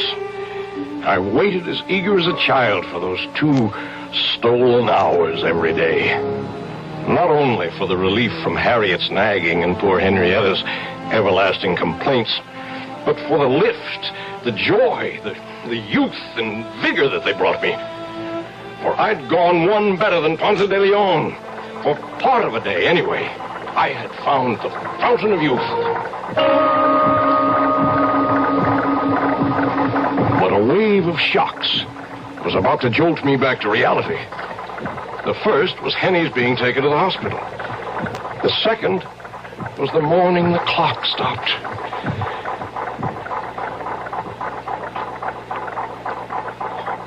Oh, no. No. What is it, Ethan? You can't stop. What is it, Ethan? What's wrong? The clock. It stopped. Oh, is that all? I've got to get it started. Oh, you shake it like that, it'll end up in pieces. Good riddance. I told you it was a waste of money. Get out of here. How dare you talk to me like that? Oh, I certainly will. Nobody's going to talk to me like that, particularly not you. I was frantic. My golden hours of solitude gone. My extra gift of precious time and the rebirth of youth. I couldn't let them go. There must be some way to bring them back. Start that damned intricate mechanism again. Clock was dead. Its lifeblood somehow drained. Blood. But that's what started it in the first place. Maybe... Oh, damnation. I'll let it ring. I've got to find something to... Oh, all right. Hello? Ethan, it's Jake. Oh, Jake. Look, I don't want to talk now. Oh, then you've heard. Heard what? About Henrietta? Well, she's not... I just got back to my office and got a message from the hospital. I'm afraid she's passed away. Oh, are you sure? Well, I'm on my way to the hospital now, just on the outside chance. Better meet me there. I'm on my way.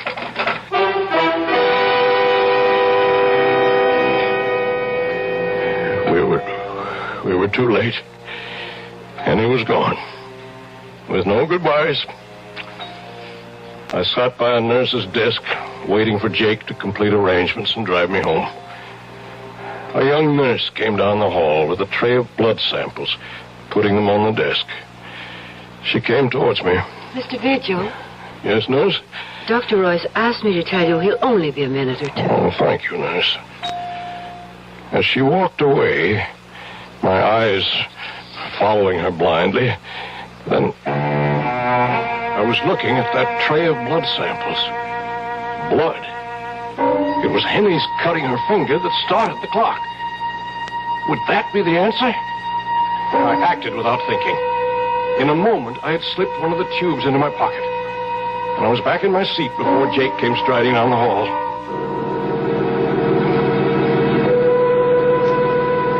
I was back in the shop at last, alone. With shaking fingers, I lifted the lid, exposing the brain, or whatever it was, of the clock. Uncapping the tube, I poured in the blood. I looked at the dial. The hands were spinning around to the proper time. And then the clock was alive again. Its heart was beating.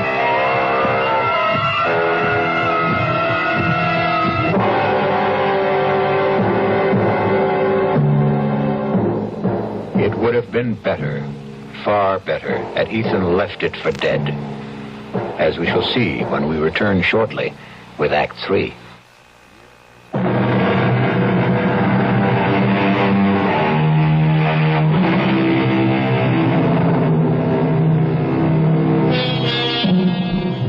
Which of us could resist the temptation of perpetual youth? Or short of that, any extension of life? 2 extra hours a day is 730 a year.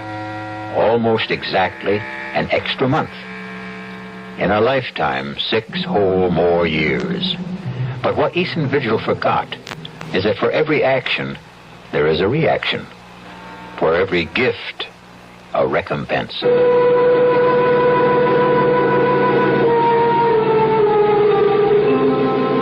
The saddest part of my confession is that after my wife's death, I became completely blind to everything but my 2 periods of escape every day. More and more, my sister-in-law Harriet took over the ordinary part of life, transforming my beloved clock shop into a nightmare against which I preferred to close my eyes. Ethan? Ethan? What, Harriet? Would you mind helping me dress this window, please? Well, what's the matter with it as it is? If you just get away from that bench of yours for a moment and come here, perhaps I can show you. All right, Harriet. You know how I'm branching out now that I'm the active partner in the store. Oh, gewgaws and gimcracks. Well, you might know you'd lag a mile behind the times. This is novelty jewelry, and to sell it, we must display it. Cheap claptrap. Now, first off, I want you to get this cheap, silly rubber plant out of the window. Rubber plant? That's my avocado tree that I grew with my own hands. Well, whatever it is, it takes up the whole window. I want it out of here. No, sir, not my tree. It needs the sunshine it gets. What use is it? Tarnation. Does everything have to have a function? It's beautiful. It's balm to my soul. That's enough reason for its existence. Besides, it don't cost nothing, so you leave it alone. Oh, very well. But I must have somewhere to display my costume jewelry. Oh, let's move that ugly old hourglass clock somewhere else. Why does it have to be right beside your bench where every customer comes... Harriet, I'm warning you. You leave that clock where it is. Don't you ever dare lay a hand on it, you hear me? Oh, my, aren't we touchy? Well, just let me remind you of something, Ethan. With Henrietta gone, her share goes to me, so I am 2/3 of this store. I can have it any way I want to. Over my dead body. You can do what you want with all your cheap, tinsely stuff, but you keep your hands off that clock. Oh, heaven's sake, all right. Don't you have an appointment with Dr. Royce? I don't know. I forgot. Better get right over to his office.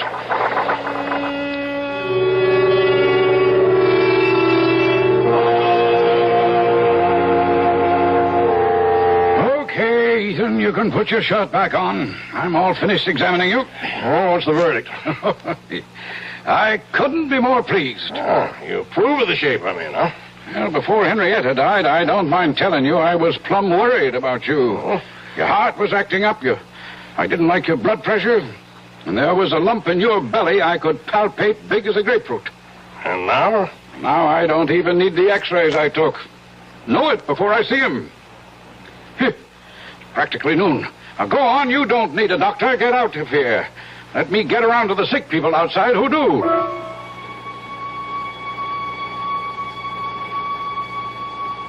As I went into the outer office, I glanced at the electric clock on the wall. The hands clocked to noon as I did so. And I was looking at a, by now, familiar scene. The nurse who had risen to escort the next patient in was suddenly transfixed, halfway up from her chair. A child about to scream remained with face contorted, the scream not yet uttered. A thought crossed my mind. It was a month since I had fed the clock that first transfusion. I went into Jake's small lab, opened the refrigerator, I helped myself to a blood sample and left.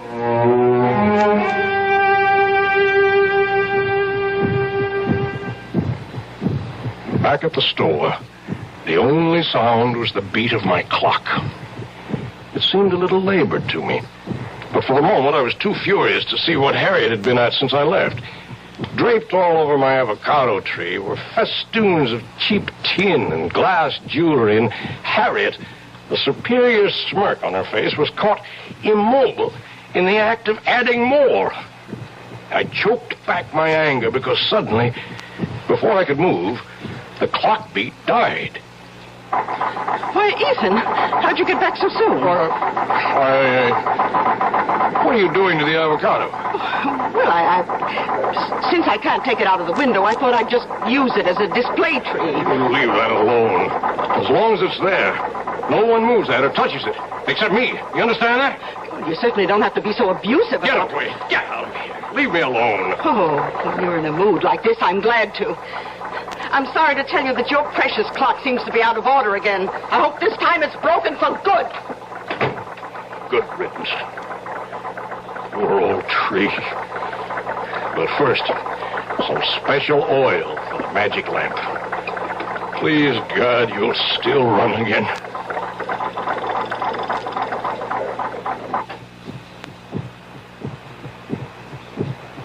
And time stood still again.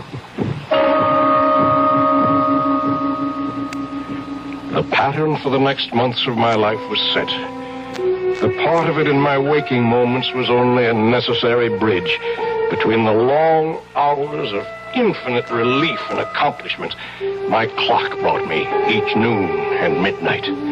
My designs for my perpetual motion mechanism were completed. I had already started to build it. That was my real life. Although I found to my dismay that the clock seemed to demand more and more frequent transfusions to stay running.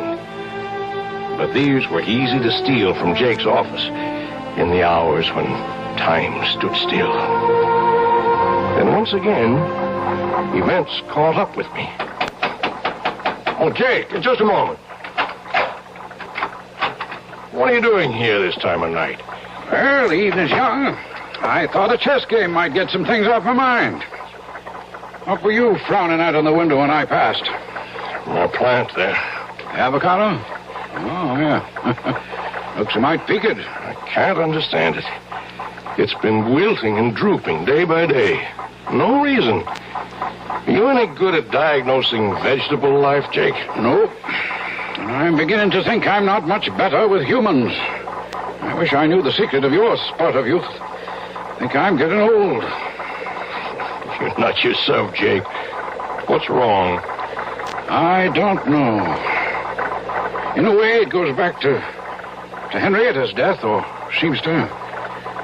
What does? Well, I never said too much about the way she died at the time, Ethan.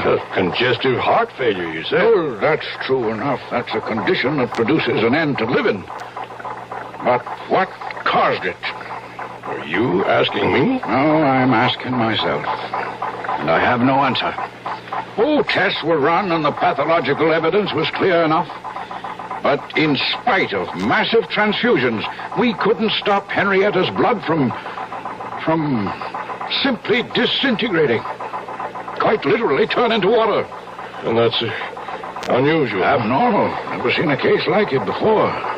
In the last 3 months, I've lost 3 of my patients to the same sort of, what shall I say, same sort of malady. I might have seen it developing, except for a strange thing. What? Well, all of them had been to my office and had routine blood samples drawn for physical checkup. And the samples didn't warn you? There weren't any samples to examine. Unaccountably, they disappeared from my office. And one other strange coincidence. The night your wife died, A blood sample for a patient in the hospital disappeared. And that patient died later? Yep, about 4 weeks later. But I don't know why I'm worrying you with all this. It's none of your business. But it is. Huh? Oh, you mean as far as Henrietta is concerned? No, I mean much more than that. Ethan, what is it? I didn't mean to upset you like this. I'm not upset. I just want you to understand. Understand what? That I'm sorry. Oh, I'm so sorry. Well, you're a good friend, Ethan. And I guess I don't feel like any chess tonight. I'll run along. Jake. Yeah? I never asked before, but do you remember exactly what time Henny died? Oh, about 25 to 12, I think.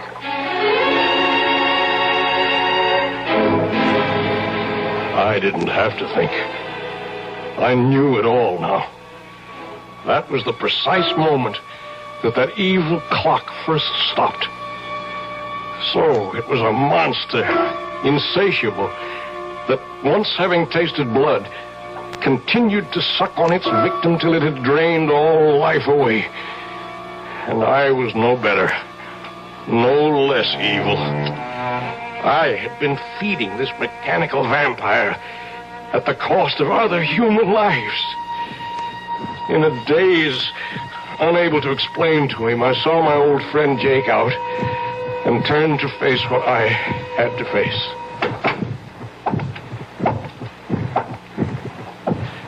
The shop was dark as I walked to the clock. My ears were so attuned to it by now that I'd been aware that it had started to labor and needed a fresh transfusion. I was more than a little mad by now, as in the dark I said to it, "Die! Damn you, you devil! Die!"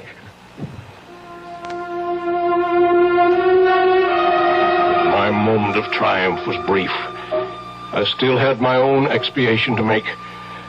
Not only for my wife, but for all those others. And there was a personal sadness as my hands in the darkness traced the form of my perpetual motion machine, which would never be completed now. A man without love, wife, or children would like to leave a small footprint on the sands, his gauge to immortality. All I would leave now was a sick avocado tree I had nourished for 20 years for nothing. And then suddenly, I heard stealthy footsteps and pulled back into the shadows.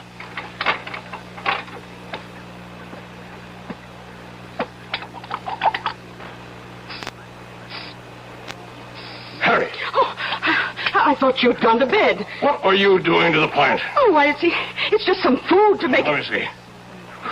It's a weed killer. You've been poisoning my tree. Why, you... Don't you touch me. Get away from me. Get away.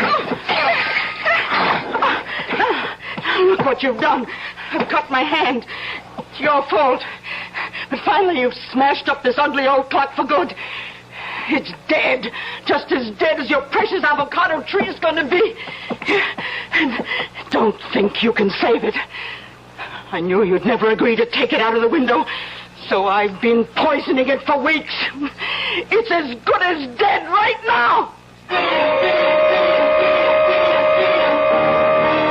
And so were you, Harriet. So were you. Her blood had started the damn thing again. But this was to be the last time. What is there left to say? I have to watch another human being die. Slowly, inexorably, unable to arrest the inevitable. And even though it is someone I despise, my guilt is in no way lessened. The only pleasure I can take is that as Harriet sinks, so does that remorseless, evil, damnable machine. And once its heart is stilled, I shall destroy it forever. The one element I have not tried against it is the enemy of the devil. I shall take it, chained to my body, when we go to our grave in the river, to share it for eternity. As I finish this confession, to mail to my good friend, Dr. Jacob Royce, I can hear the evil thing labor, about to die. It's time for me to write the end.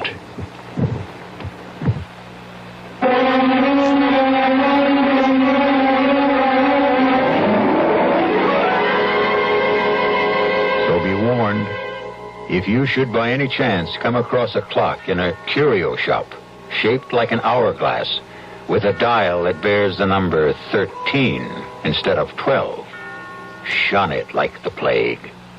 I'll be back shortly.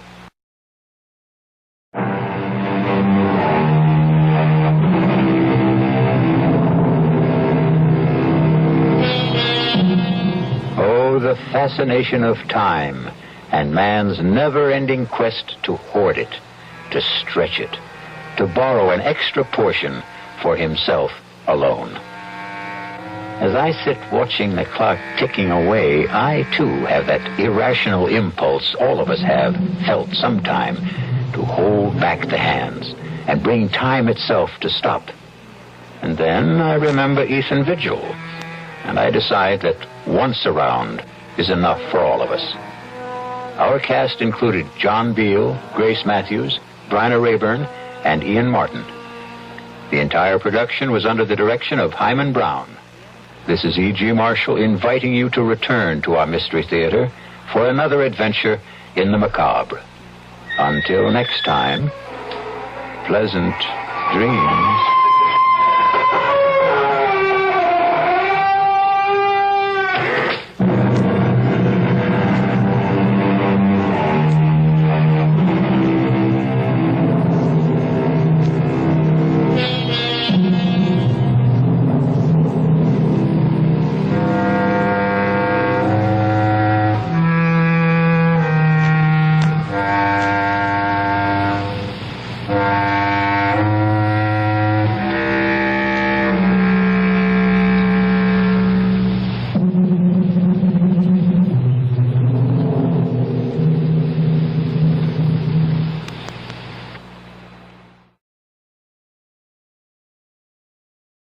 Come in. Welcome. I'm E.G. Marshall. Welcome to the fear you can hear. Welcome to the world of your own terrifying imagination. The art of the double cross, unfortunately, has become part of the fabric of our lives. In espionage, however, it is almost a lifestyle. In the world of spies, for the left hand ever to know what the right is doing is unthinkable. For the next hour, imagine that you are Larry Fielding, a 32-year-old newspaper man caught in a dizzying web of circumstances seemingly beyond his control. Larry, please change your mind and come with me. Not until you tell me who you are and why you sneaked into my hotel room. You're a fool, Larry. You must know that the police are looking for you, and they'll be here any minute. Oh, well, you're here now, and I still want to know who you are. If that's so important, my name is Carol Johnson. And when I tell you I know all about the murder of Dave Wilson, maybe you'll believe that I'm here to help you.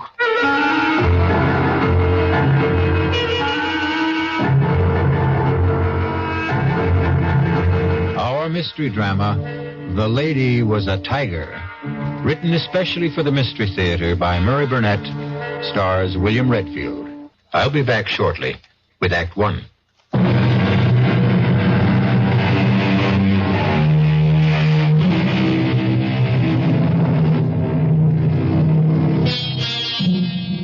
Walking is great exercise, and with good weather can also be great fun. But not when you've just been fired by the editor of the newspaper for which you've worked happily for 5 years. Larry Fielding has been walking aimlessly for 2 hours, trying to figure out why Horace Finley, the editor and his boss, had refused to give him any reason for his dismissal. Tormented by his frustrating thoughts and tired, Larry sits down on a park bench to think. He is so deep in thought, he is unaware of 3 men who suddenly surround him. Larry has only to look at them to know that he is in trouble. He tries to get up, but is pushed back down, and the men start to beat him up. No, take my money and leave me alone, will you? Look, if you want money, I told you can have it. Help! Help!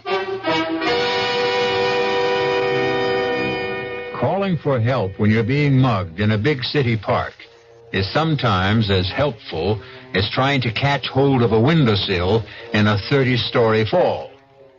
But this time, there was a miracle. A stranger has seen the attack and rushes to help. Here comes... That's a nice jaw you have there, fella. You need a lesson of chicken. That took care of them. They're gone. Oh, thanks.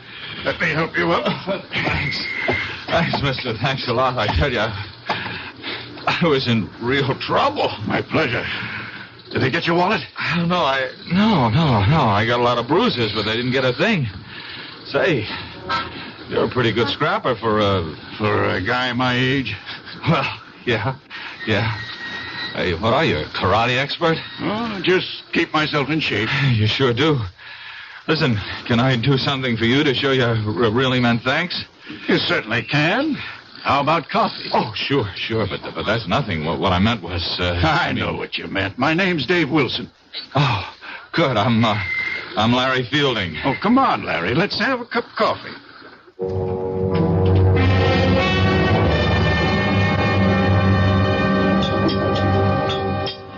You know, I still can't get over the way you tore into those guys. I was a commando in World War II. World War II?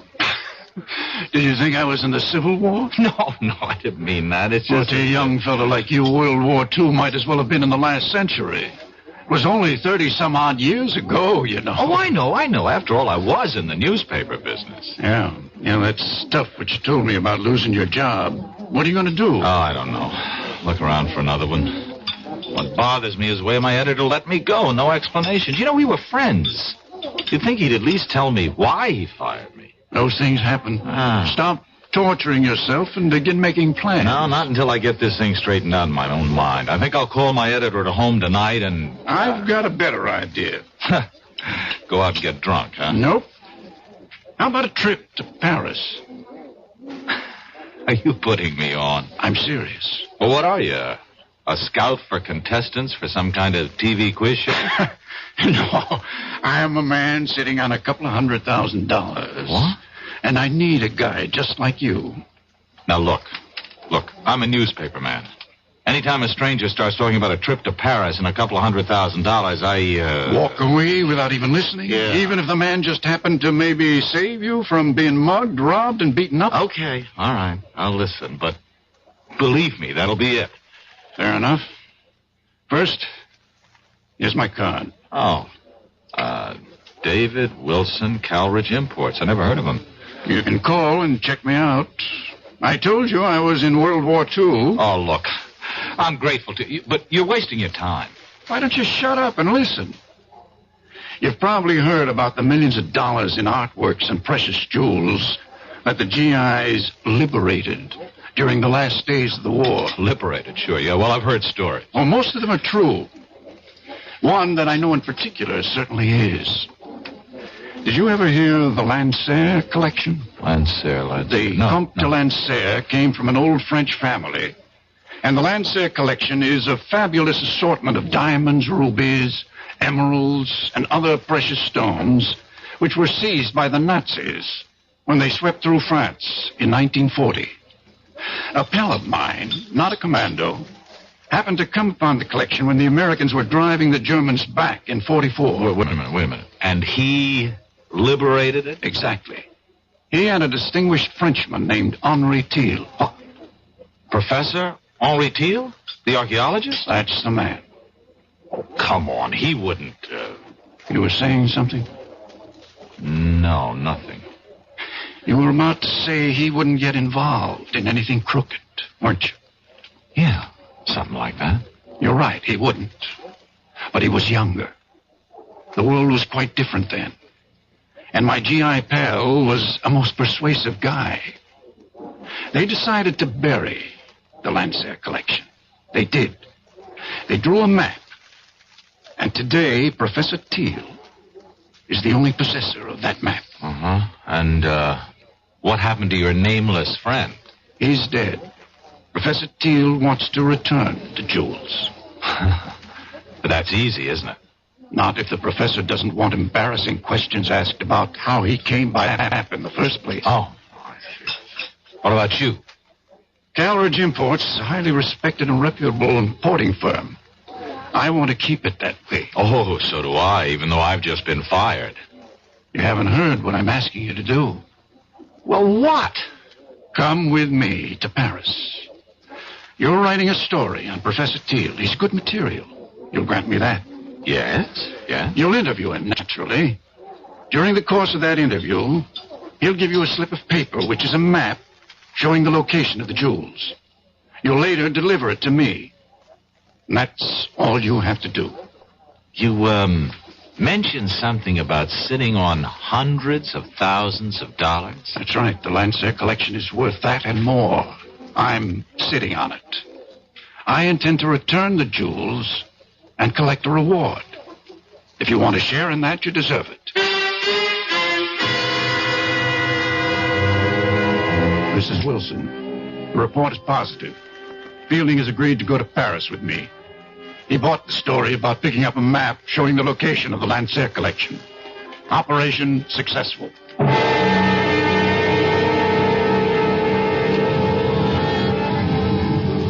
You'd better be on your way, Larry. You're due at Professor Thiel's in 10 minutes. I suppose it's too late to back out, huh? You can always back out, Larry, but I don't think you will.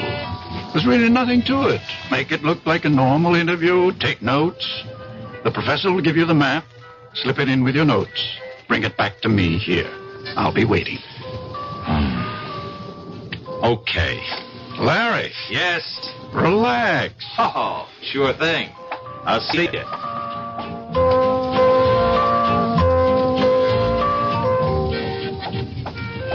Would Monsieur mind if I join him? I wouldn't mind at all, but I don't think I'm what you're looking for. But Monsieur is exactly what I seek. Exactly. And just what is it you're seeking?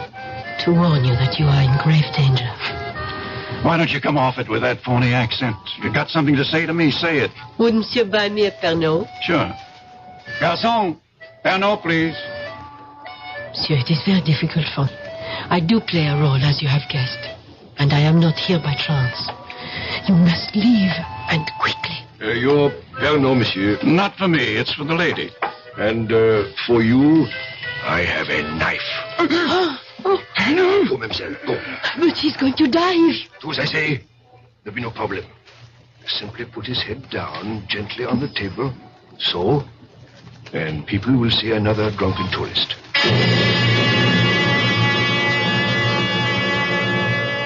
Your name is Larry Fielding. You're 28 years old, and you're feeling marvelous. You have just completed a fascinating interview with Professor Henry Thiel. And you have the paper that you're going to hand over to your friend who's waiting at Les Deux Magots. You see him at the table where you left him.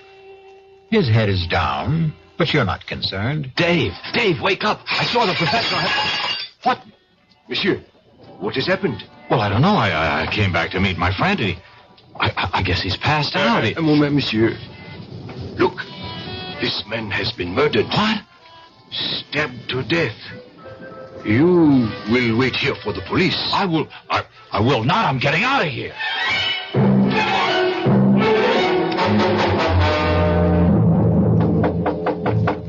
Who's there?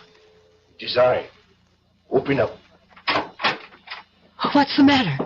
What happened? The other American. The young one. He got away. You let him go? He panicked. Friend. Now what?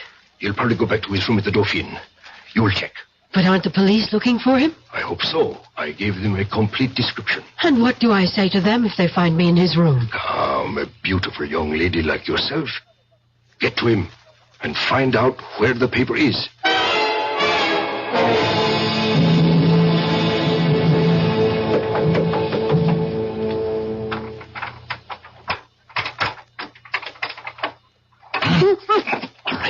All right. Who are you? If I take my hand away, you promise not to scream? Right? Okay. Now, why have you picked the lock into my room? Never mind. You have to get out of here. Not until you tell me who you are. If that matters, my name is Carol Johnson. I've been sent here to help you. Oh, sure. I know about the murder of your friend. Wait a minute. Sent by whom? I'll answer your questions while we're on the way. On the way to where? Safety. I don't need to run. I didn't kill anybody. I'm not about to take off with a strange girl, particularly not one who's equipped with skeleton keys. Oh, suit yourself. Goodbye.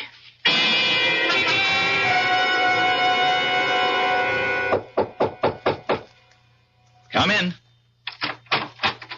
Monsieur de Ransfielding.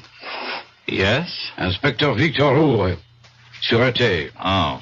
You will please come with me.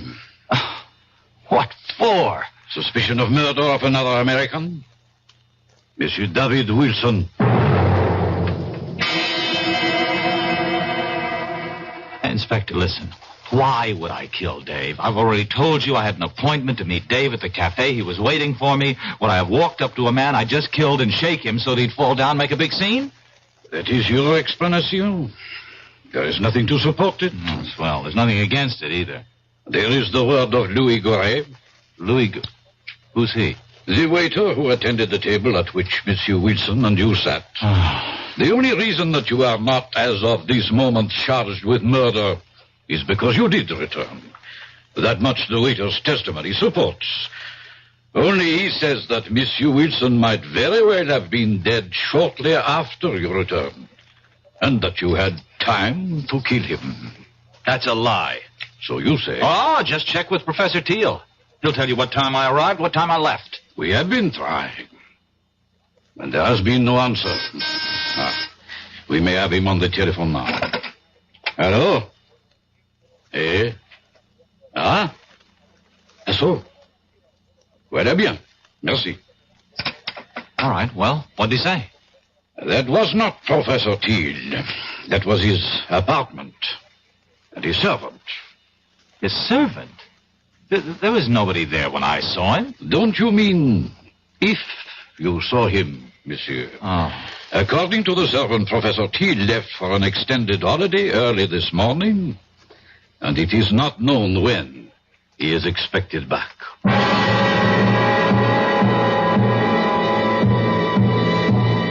Your name is Larry Fielding.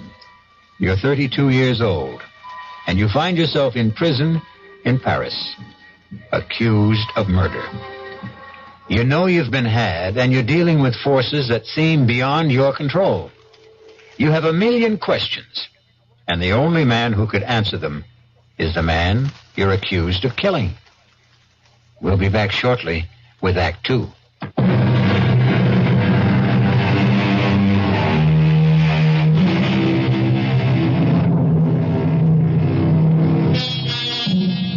To many Americans, Paris means visits to the Louvre, strolls along the Seine, or fine food.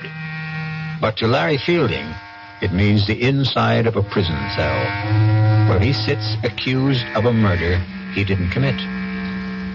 Fielding knows he's been caught up in something that involves more than the recovery of some stolen jewels.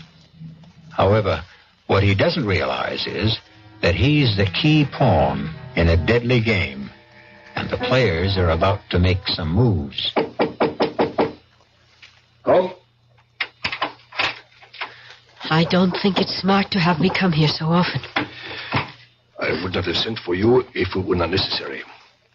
Do you still believe that Fielding knows nothing about the operation? I do. Then where's the document? Well, we don't know he ever had it, do we? We know he visited Thiel. We know that Wilson waited for him at Les Dumagots. We know he came back there. I think it is safe to assume that he was carrying the plans. And he didn't have it on him when he was arrested. Roger arranged to be there when Fielding was brought in and searched. He says there was nothing on him. But he wasn't picked up right away. Exactly. He eventually went back to his hotel room, as you know. I believe he has the paper and that he has somehow managed to hide it. It does us no good in prison. We shall have to arrange to have him released. And how do we do that? We don't. You do.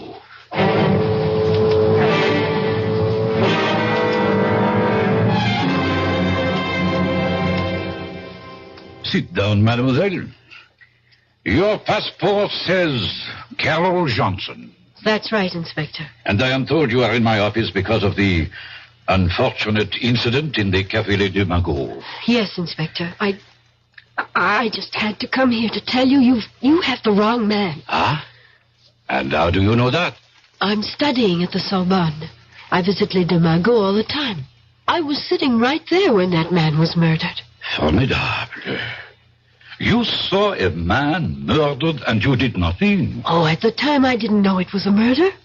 I just thought the man had too much to drink or was ill. But the reason I know that you've arrested the wrong man is that the murdered man was dead before this young American Fields or Fielding. Yes, well, the man was dead before Fielding ever got to the table. Fielding came and shook him, and that was when it was discovered that he was dead. I'm prepared to swear to that, Inspector. Of course you are prepared to swear to this story that you have just told me. Why not? It's the truth. Of course, mademoiselle. Why would a beautiful young lady like yourself lie to an inspector of the Sûreté? I'm not sure that I like the way you say that, Inspector. But everything will be all right if you release young Fielding. You have told me you will swear to this statement of yours in court. Therefore, I have very little choice. Ah, good. But, mademoiselle, I have been the police officer for 20 years. Long enough to know that witnesses who appear late with an alibi for an accused murderer often have reason. Oh, that's ridiculous. And I also wish to warn you, mademoiselle, that the Sûreté considers this a very much open case. That is the business of the Sûreté. Au revoir, Inspector.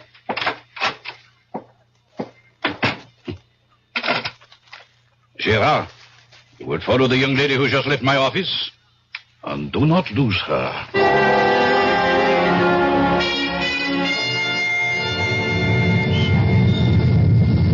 Hello there. Oh, it's you. Want to give me a lift? Well, I suppose I owe you something for getting me out of jail. Taxi! Taxi! There, we got one. Hop in. Oh, thanks. Driver, Hotel Dauphine.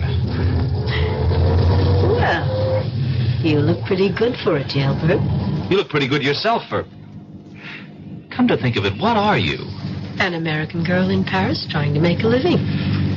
What are you? An American in Paris in need of a bath, a drink, and some food. You know, you're not bad looking. Oh, thanks. While we seem to be exchanging compliments, can I say you're about the best-looking girl I've seen since I've been here? Thank you. Now that we like each other so much, don't you think it's time we started telling each other the truth? Yes, I'll buy that.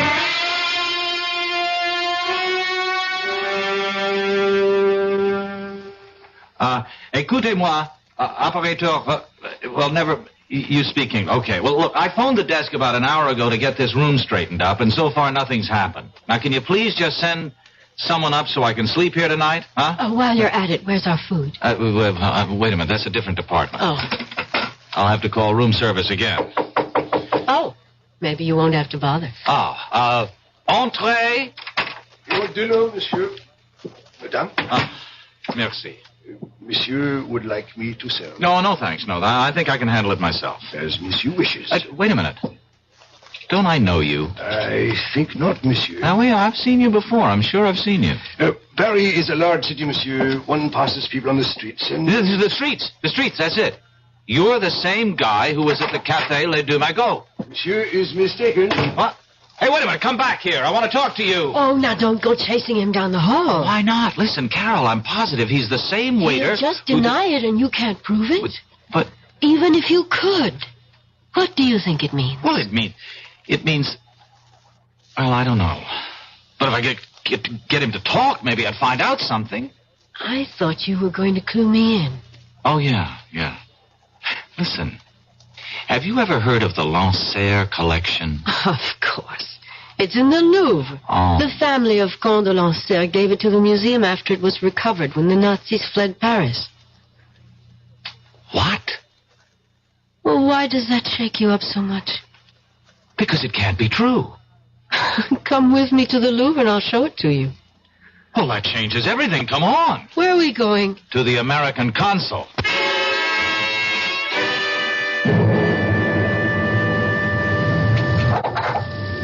Well? Unbelievable. What? Simply unbelievable. Do you know what the consul told me? I predicted it, didn't I? Yeah, that's right. Mm-hmm. He didn't want to hear about it at all. Just advised me to forget the whole thing and leave France. Incredible. Well, not really when you understand that he doesn't know what you're talking about.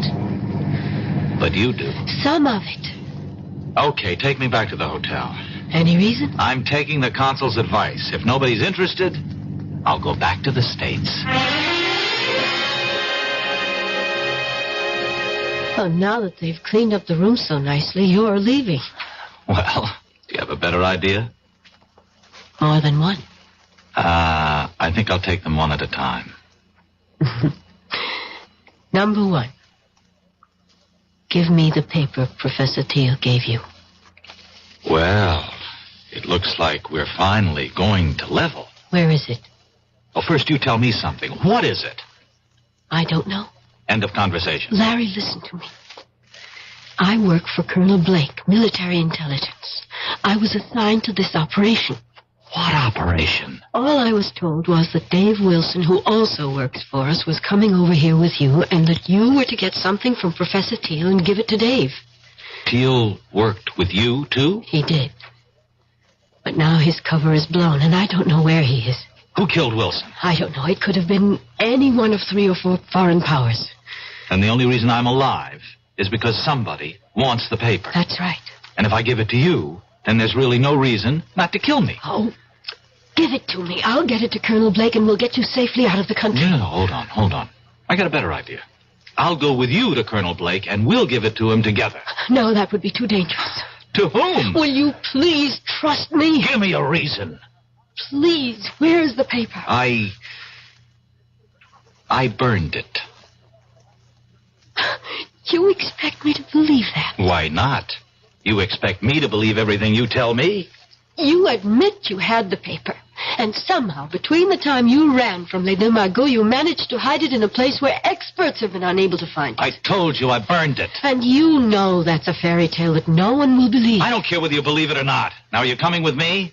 Where? To talk to your Colonel Blake. He won't see you. Oh, I think he will. Goodbye, Carol. It was nice knowing you. I think. You will kindly step back into your room, Monsieur Feeling. Now, wait a minute. Move. Let me introduce myself. I am Major Simonovich. Oh, of the GPU or the NKVD? It does not really matter. What matters is that you and I have something to discuss. I warned you. Yeah, sure you did. Just like a rattlesnake does. I do so dislike dealing with amateurs. This is strictly a business. You mean you want to make a deal with me? Correction. I mean you would find it wise if you wanted to make a deal with us. For the paper? Exactly. Where is it? No, not so fast. Not so fast. You spoke about a deal? You give us the paper, we give you your life. You must really believe I'm an idiot. You people murdered Wilson. That paper is the only thing that's keeping me alive. I have my word. No deal. Do you really believe you have a choice? Carol, call Rodjansky. Make the usual arrangements. We will wait here. Donnez-moi 80-36, s'il vous plaît. C'est ça. Merci. Carol. Yes. Tell me something. Will I like Rodzansky?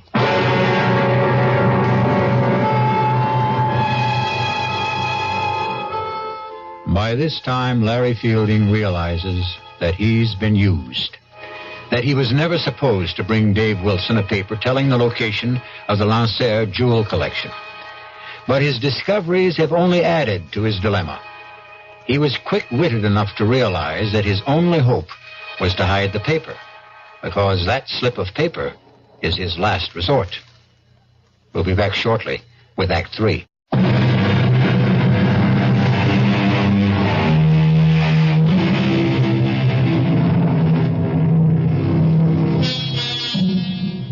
Newspaperman Larry Fielding sits waiting in his Paris hotel room, closely guarded by 3 members of the Russian secret police and the beautiful American girl, Carol Johnson.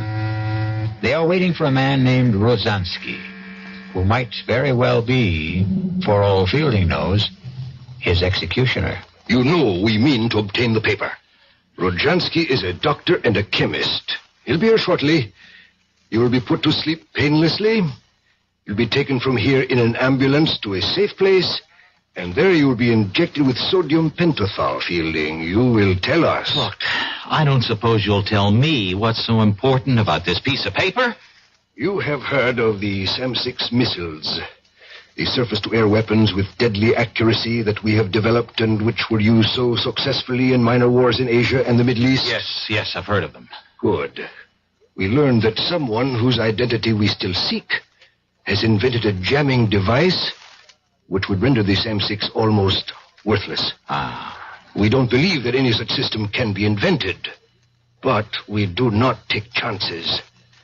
We have reason to believe that the piece of paper that you carried away from Professor Teals has the information for building such a device. That will be Rozansky. Carol, admit him. Of course. Come in, Doctor. This is the patient. Now, look, I really don't think this is necessary. It will be easier if you don't fuss, young man. I don't intend to make... Hold him. Now, his arm. Hold it still. Good. You brought a stretcher? Of course. There. He'll be under in a moment, so we can leave.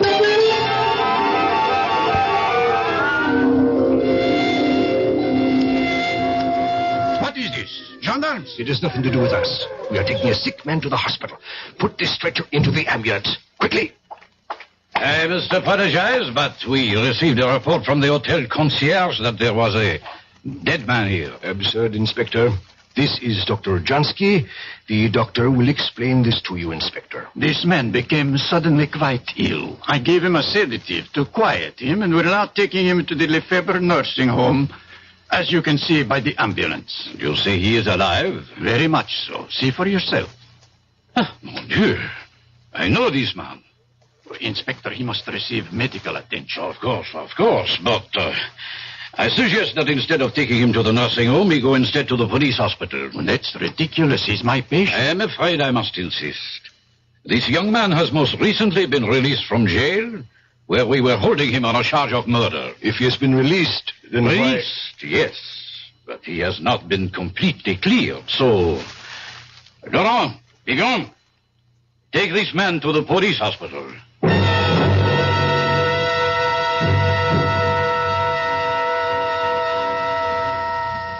Did you get a report? Yes. And? He'll be conscious in an hour. And he will talk. I'm sure of that. He will scream to see Colonel Blake, and then your cover is blown, and the whole operation goes fooey. What do we do? Silence him. But what about the papers? We will be faulted for that, of course, but if we do not have it, neither do the Americans. Who do we have in the police hospital? Only Leclerc. A weakling, but he can admit Rozansky. Rozansky's a doctor. He doesn't need Leclerc to admit him. He can visit his patient openly. Thank you, my dear. I visit Fielding and he dies shortly thereafter. That idea does not appeal to me. We have to do something. You are both right. Carol, you will be his first visitor when he regains consciousness. No. Yes, Carol. Rozansky, give her your hypodermic kit. I don't have to do this, and I won't. You would prefer that in my report I mention your failure with Fielding when you had some hours alone with him? I'll go. That is wise. Rozansky, give her the syringe. Here, quickly. The car is waiting. And Carol, If you should decide, or even think about changing sides, it would be most unwise. You know the French police are still most interested in the person who murdered Wilson.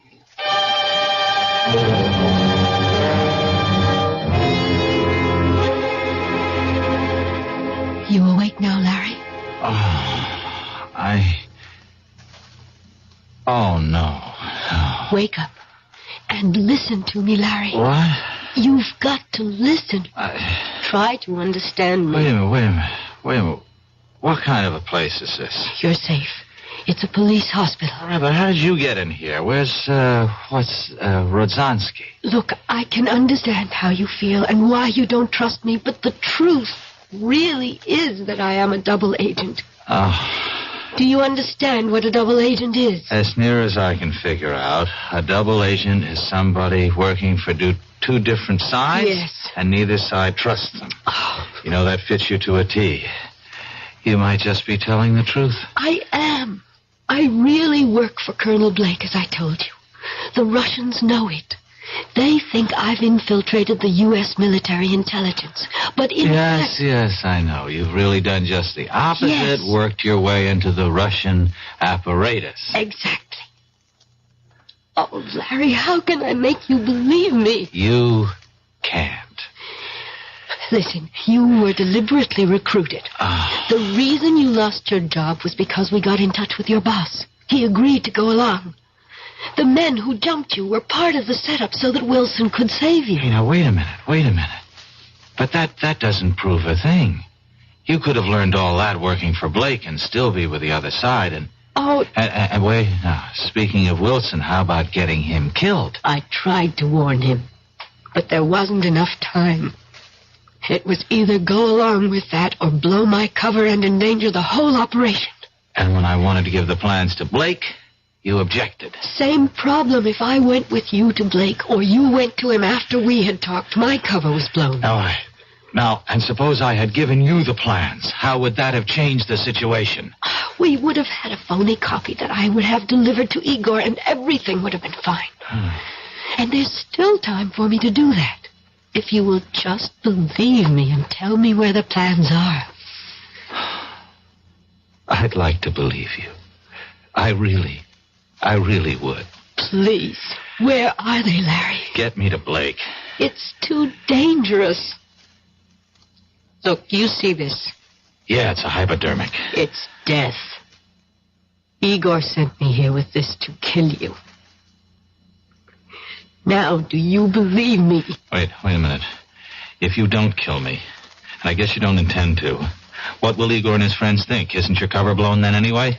Could be, but if I come back with the plans and say that I got them out of you without having to kill you, there's a chance they'll believe me. Well? I'm thinking. Who are you? One of the hospital guards, monsieur. Oh. Mademoiselle, you have been here some time. How is the patient? Guard. Yes, monsieur? Call Colonel Blake at U.S. Military Intelligence. Tell him I've got to see him right away on a matter of the utmost urgency. Colonel Blake? Colonel Blake. I will inform my superior. Now, you don't have to inform anyone. Just call him. Yes, monsieur. The major will be disappointed you have not followed instructions. You are a fool. I would have had the information if you hadn't come in when you did. I know what you were ordered to do. What? What's this? A moment of truth, I'm afraid, Larry. Oh, I know how highly the major regards you, mademoiselle. But I also know what he thinks of me. Tonight will change that. Give me that syringe. Here, right in your arm.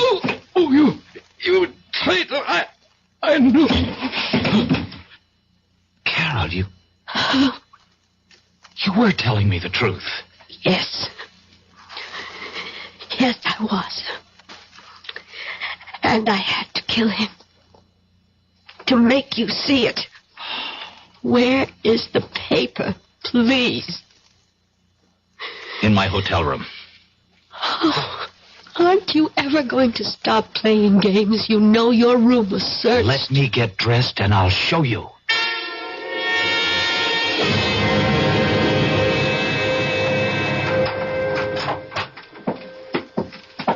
If it's not here, there's going to be the devil to pay. Don't worry, it's here.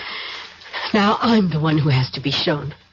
Trained operatives from 2 special branches went over this room with everything except Geiger counters. Okay. Where are we going? The bathroom. That was searched, too. Oh, I don't doubt it. Oh, we went through that cabinet. Did you now? What do you see? Towels, paper tissues, some of your toilet articles. We took your razor apart. And what else?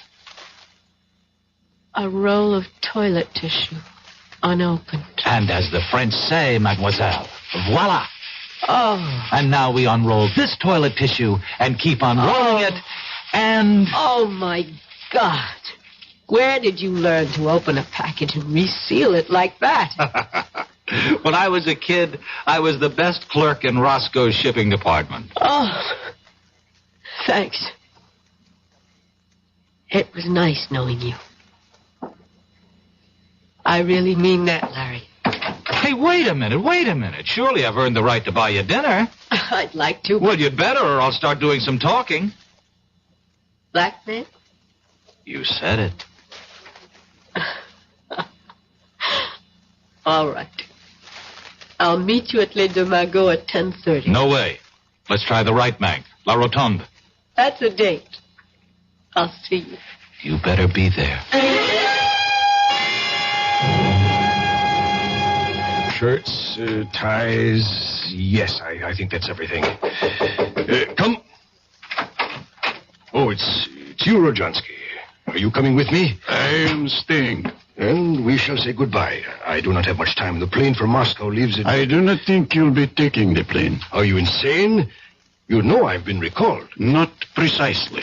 What do you mean, not precisely? Moscow feels you have bungled badly. So, it's not the first time that an operation has been... First, you were duped by the American girl. You know she was a double agent? I know now. Did you know before she killed Leclerc? I was not in charge at that time. At that time? Now there are 2 murders that cannot be hushed up. The French police must have a murderer to satisfy the public. Then give them Carol. I only wish that we could. They want you. You have been chosen to be the murderer. I am replacing you as the head of this section. Ridiculous. I won't remain quiet. I have a lot I could and will say to the authorities if Moscow abandons me.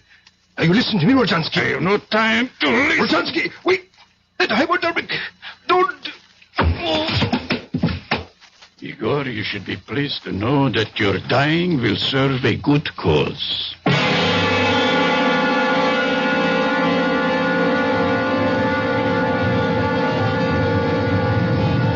I'm sorry I'm late, but there were loose ends that had to be cleared up. Well, I thought maybe you decided against coming. Oh.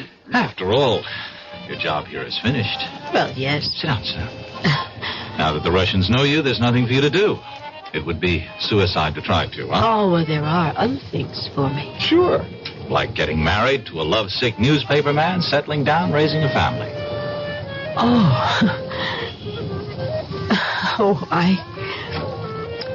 I take it I'm your first Matahari. Mm-hmm. First and only. Well, Larry, we're very different from other women. In our business, you pay dues. And they're heavy payments. I don't get it. I'm talking about sitting at another cafe on the left bank. Sitting and knowing that an agent named Wilson was going to be killed. Clumsily trying to warn him, and finally deciding that his death was the way it had to be. Larry, that's a big payment. But you can forget about it now. It wasn't your fault. No, forget about that and forget about Leclerc. Well, you had to... You see, it's even hard for you to say. I had to kill him. No, Larry, I have to keep on to justify those things. But, Carol, listen... Bye, Larry. Thanks for the champagne. But our dinner, I've ordered dinner. At least have dinner with me. Oh, we both know what I have to do. If I ever change my mind, I promise I'll come running.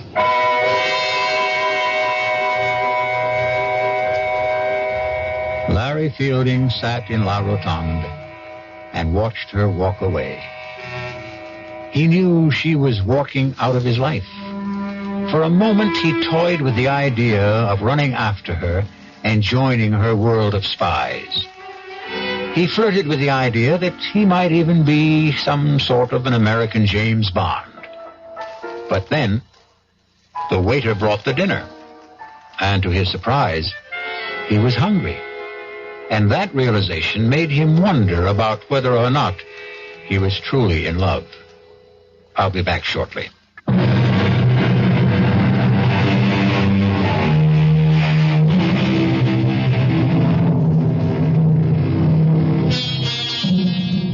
Back in New York, Larry Fielding returned to his old job. An old friend and boss, Horace Finley, who was curious about what had happened in Paris. Finley kept pressing Larry to tell him about his Parisian adventure. Finally, Larry said, "I'll tell you, Horace. In Paris, the food was good." Our cast included William Redfield, Joan Loring, Roger De Koven, Ian Martin, and Chris Gampel. The entire production was under the direction of Hyman Brown.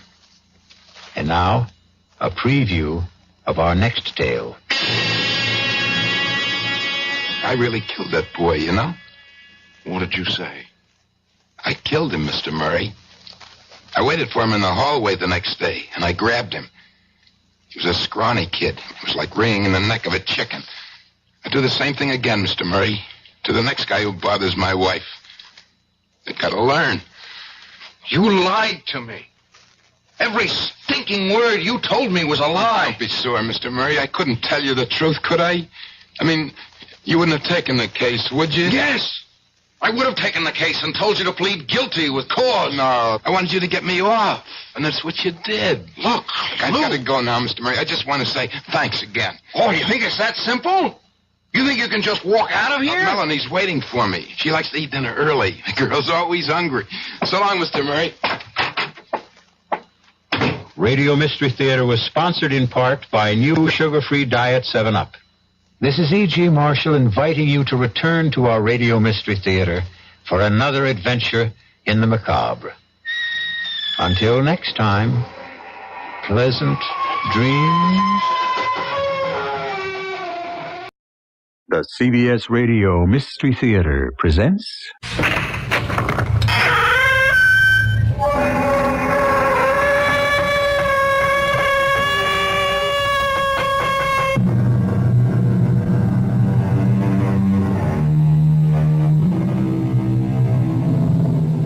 Come in. Welcome. I am E.G. Marshall. Welcome to the world of your own terrifying imagination. Since the beginning of time, people have argued about the existence of ghosts. They've been called variously wraiths, specters, phantoms, apparitions, shadows, or shades. But everyone agrees that if there are such things as ghosts, they are the souls of dead persons haunting living persons. And that's what our story is about. Ghosts. No one, Mr. Garth, whether professional ghost hunters or ordinary people, have ever been able to spend an entire night in that house. Well, how many have tried, Mr. Flanders? Well, I know of at least a dozen. And that's within the past 2 years. Well, did you get any reports from the professionals? Oh, sketchy ones. But they all say the same thing. That whatever or whoever it is that haunts that house, the manifestations are the most powerful and evil in their experience. They all mention nameless horrors.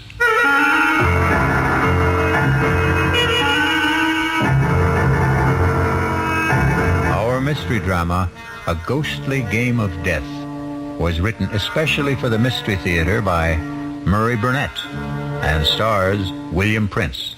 It is sponsored in part by Anheuser-Busch Incorporated, brewers of Budweiser, and by the Kellogg Company, makers of Kellogg's Special K cereal. I'll be back shortly with Act 1.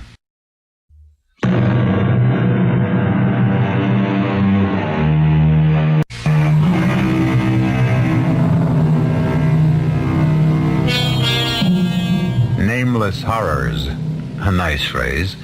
But as soon as you put a name and identity to horrors, somehow they prove bearable.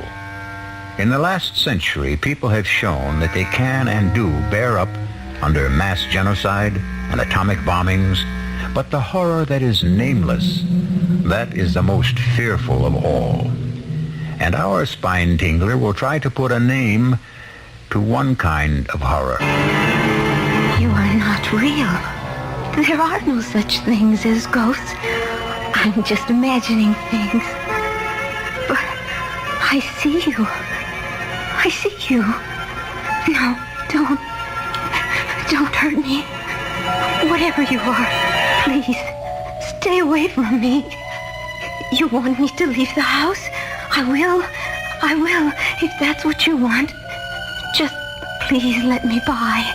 I'll go right down the stairs, walk out of the house, and never come back. Is that what you want?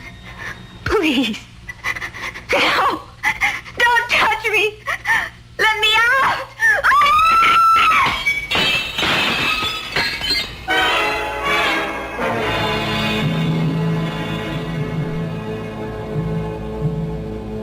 Suicide. That's what all the papers say, Mr. Garth. But we know better. It's ghosts. That house is haunted. Mr. Flanders, my field of study is the supernatural. But I can't even begin to tell you whether I can help or not until you get control of yourself. I'm sorry, but this whole thing is just about putting our firm out of business. Well, the house, Mr. Flanders. Do you have anything on the history of the house? Yes. It was built in the early 1800s by a sea captain named Ephraim Hatch for himself and his bride, a young lady named Lucy Endicott. And they lived in it for some 4 years until the tragedy. Mm-hmm. You have the details? Well, Captain Hatch was supposedly a hellraiser in his youth, but also a great seafaring man. He was in whaling and, if the rumors are true, slave trading. At any rate, he amassed a fortune. He fell in love with this Endicott girl who was the town beauty, married her, settled down, and built this house. Mm-hmm. The tragedy. Well, the story goes, as nearly as we can piece it together, that the captain returned from one of his voyages earlier than expected and found his bride entertaining a lover. And he killed them both. Horribly. And ever since, the house has been haunted and unlivable. We're building a condominium. This house is a key location, right in the middle of the property we own. We can't even get wreckers to tear it down. No one will go near the place. Well, you keep telling me that no one has lived in the house. What about this girl who just died there? Oh, that was a stupid idea of my partner's. Her name was Roberta Ginley, a television reporter. She wanted to make a name for herself, and my partner sold me on the idea that if she spent a night in the house and then went on television and told people about it, our problems would be solved. And now we're in a worse mess than before. That's why we came to you.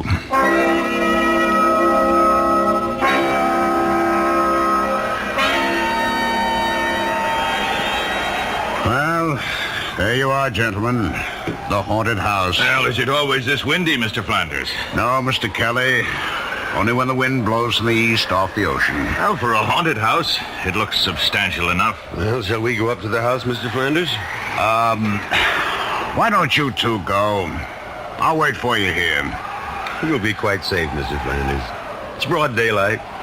Jim Kelly here has been with me in more haunted places and dealt with more ghosts than any man, except myself. And don't forget Byron. Byron is my dog, Mr. Flanders. And like me, he doesn't believe in ghosts. Huh? Do you, Byron? Oh, I'm not scared, gentlemen. It's just that I've seen the house so many times, well, I don't want to influence you. Suits yourself. Come on, let's go, Byron. You bring all our gear, Tim? Well, it's back at the motel. We won't need it until tonight. Wow. They certainly built solid houses in the old days. Look at this door. What? Take it easy, Byron, boy. Everything's okay. You got the keys? Right here. All right, in we go. Come on now, Byron, come on. We're on our way to meet the ghost. Tim, keep Byron quiet. Sit, Byron. Come on, sit. I don't think we should bother with the downstairs. Let's go up and see where we're going to sleep tonight. All right, I'm with you. Come along, Byron. Oh, this looks like the master's bedroom. I'll sleep here. And I'll sleep in this little alcove here, right off your room. Byron, what is the matter with you? I wouldn't try to take him into that alcove, Tim. He can stay in this room with me tonight. All right. Hey, there's a door here leading outside to what you call the Widow's Walk. Want to come out and look around? I'll be right with you. Just checking the fireplace. I'm gonna need logs. Okay. Where's the door? It's right here. Hasn't been open in a long time. What a view. Look at that ocean. Any woman waiting out here to see her husband's ship come in might be blown away. From what Flanders tells, the captain's wife wasn't too anxious for her husband to return. That's right. She was too busy entertaining her lover. Watch out! Now you go over the rail! Oh, thanks, Mr. Garth. If you hadn't caught me, I would have gone over. What happened? Oh, nothing. I don't know. I lost my balance. Come on, Tim. We know each other better than that. What happened? I really don't know, Alex. I swear, I thought someone pushed me.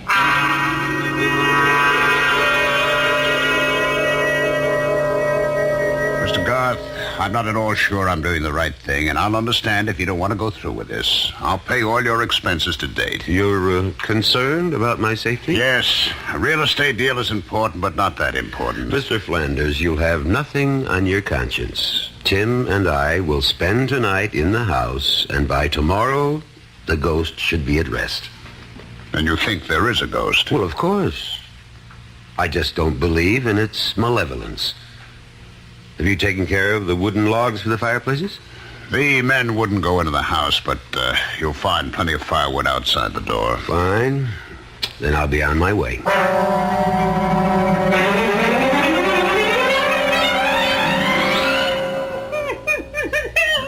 I've never seen Byron act like this. Something to think about. Well, I've been with you on about 50 of these haunted house deals. You think there's something different about this one? Well, I don't know, but I'm going to find out. Well, I've heard that sort of moan before. According to you, Alex, it's a ghost in pain. It is. Sounds like the evening's entertainment is about to start. Tim? Yes, Alex? We've worked together for a long time, and we get along so well because I respect your disbelief in the supernatural. Which has come in handy when I uncovered a few tape recorders and other little fake devices. Right. But for your own sake, Tim, there's something about this house that seems different. Now, please, be careful. Huh? You trying to scare me? Oh, I don't think that's possible. Right. Now, how about some wood for my fire? Oh, whoever you are, if you're trying to scare us, it's not going to work. You know, in all the years we've been working together, Alex, I've yet to see a ghost. But you've heard them. Oh, so you tell me. You talk with them. I just hear noises, and sometimes they're man-made. And sometimes not. Would you strike a match, please? That's better. Get some of the chill off the room. The fireplaces always seem to make a room more cheerful. The electricity must have been installed around, I guess the turn of the century, huh? Well, I've seen brighter lights, but at least we have lights. And candles. Oh, did I share mine with you? No, I have a supply back in my room. Oh, all right. Here we go again. Spirit wrapping. Oh, now I've made it angry. Shut up. Listen to me. Whoever you are, my name is Alex Garth. I would like to help you, but I can't unless... Doesn't want to talk to you, evidently, Alex. We'll see. Although you're my friend in the lie, you are often a disturbing influence. Now, I won't deny that I'm an unbeliever. So I'll turn in now that the fire's going, and you can go back to your side of the room and commune with the spirits. And with each other, Tim. We'll check with each other, as we always do.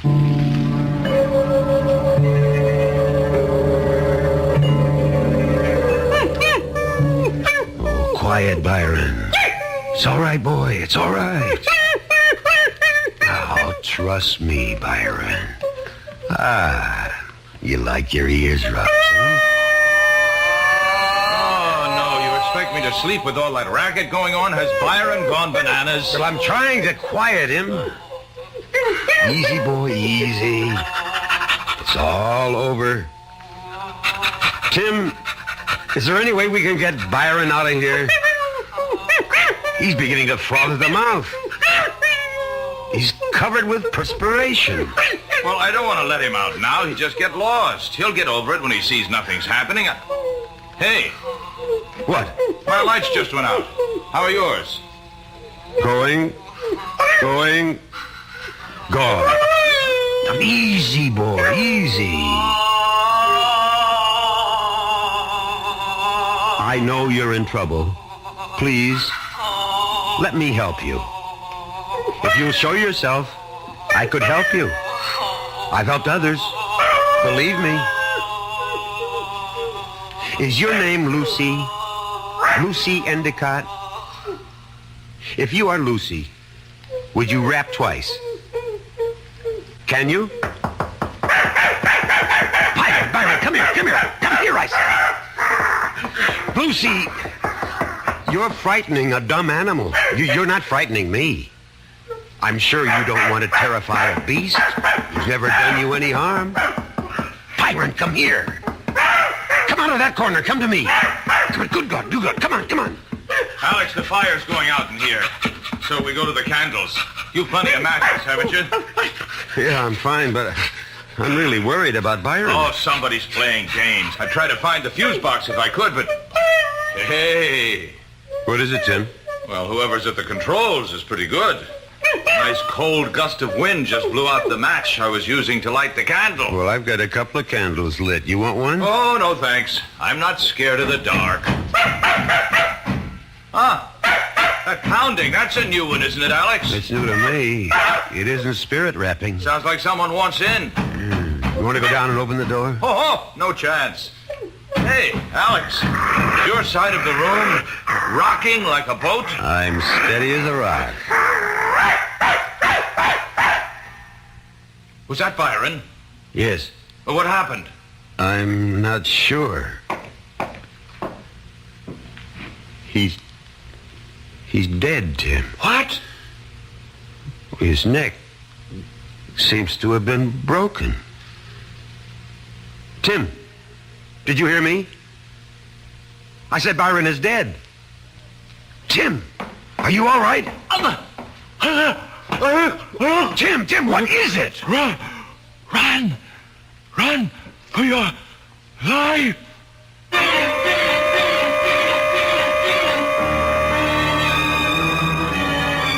Each man has his own nightmare, something from which he will run, driven by the secret whips of his own fears. But I suspect that Alex Garth could not tell you what it was that Tim Kelly ran from that night in the house that faced the sea. We'll be back shortly with Act Two.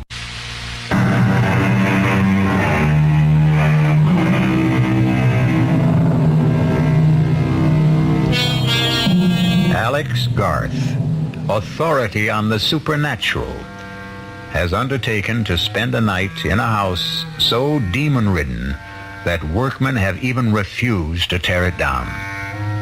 Deserted by his friend and ally, Tim Kelly, who fled in terror from unknown fears, Garth knew that he had to face the rest of the night alone as the heavy outer door boomed closed behind Tim Kelly.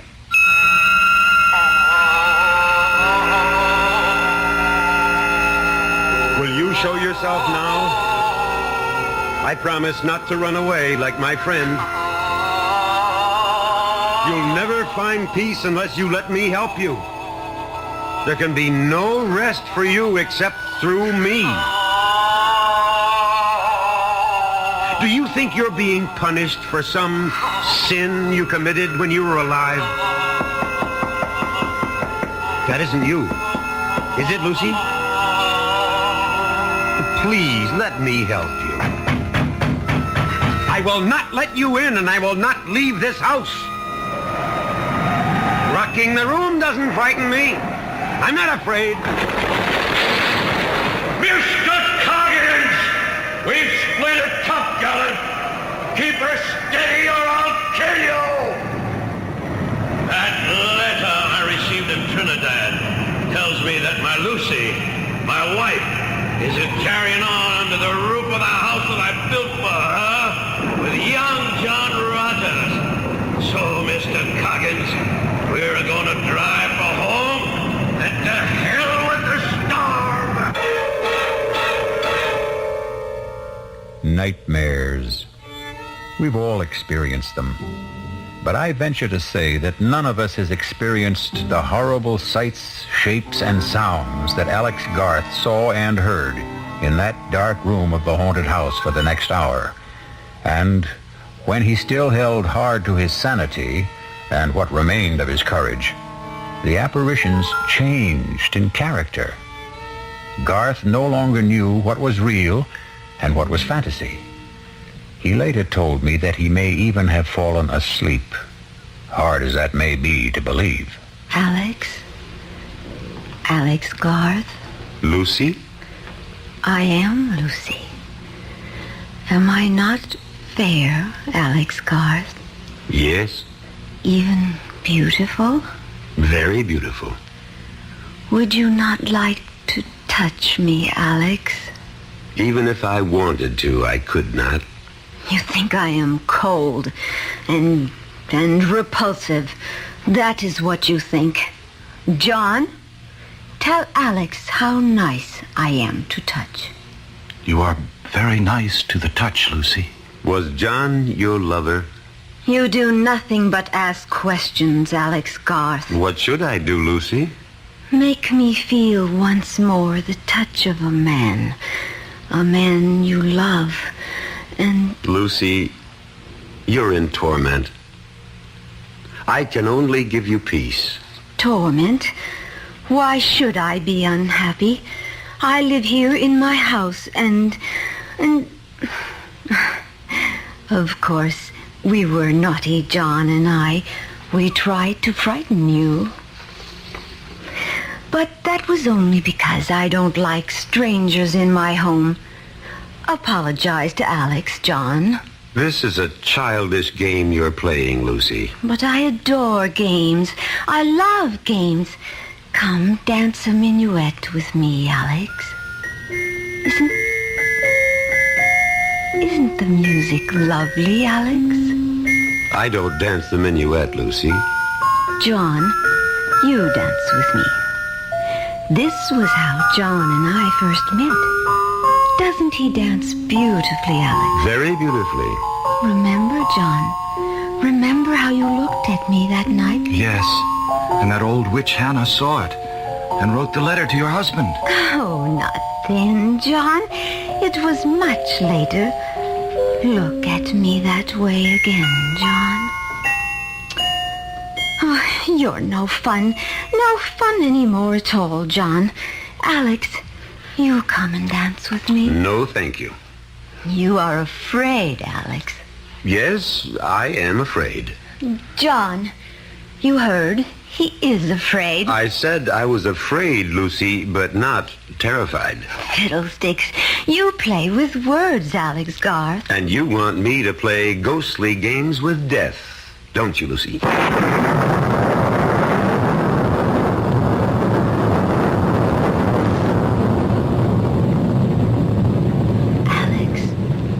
Alex Garth, wake up. I wasn't asleep. You are here to drive me from my home. Are you happy in your home, Lucy? I will not leave. You shall fail. Others have tried. Would you like to see what happened to those others? I have a mirror you can look into in my room, just down the hall. Look in that mirror if you dare. I think I've been given a fairly good idea already. Leave this house, Alex. For your own sake, leave. Tomorrow morning, Lucy. Tomorrow will be too late. Dizzy. My head's going around. Sit down, Alex Garth, and the room will Stop spinning. There. That's better, isn't it? I'm still dizzy. I warned you.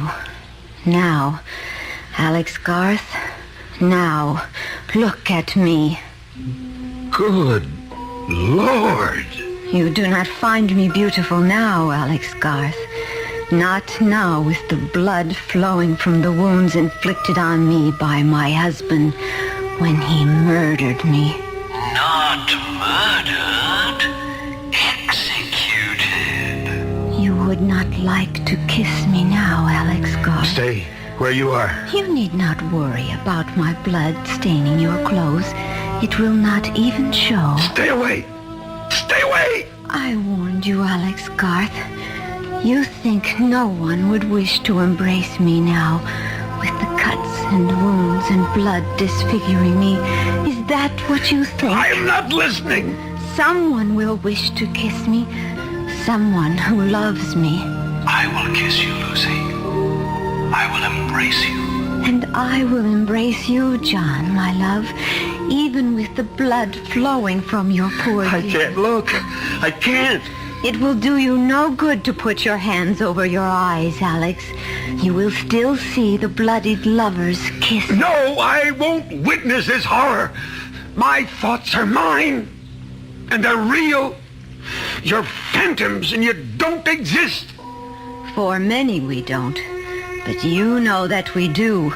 We are here, and we are real. And the only way you can banish us from your mind's eye is to run. Run, as your wise friend did. Run, and you'll see us no more. No. No, Lucy. I'm not leaving this house.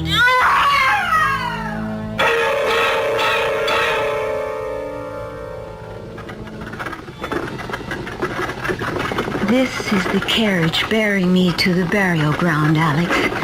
If you open your eyes, you can see into the coffin. The undertaker did a fine job. I looked almost as pretty as I did before I died. I was wearing the dress you see me in, Alex, and the only mourner following the carriage was my mother, the only person in the town who wasn't afraid of my husband's wrath, the only person who didn't believe I was a wanton. Do you believe that? Yes. You do? Yes. Everyone feared Captain Hatch. And you, Lucy, most of all, you still fear him. No. Oh, why won't you go? Like you, Lucy, I am bound. How bound? By my knowledge, by my pride, by knowing if I leave now, I've failed.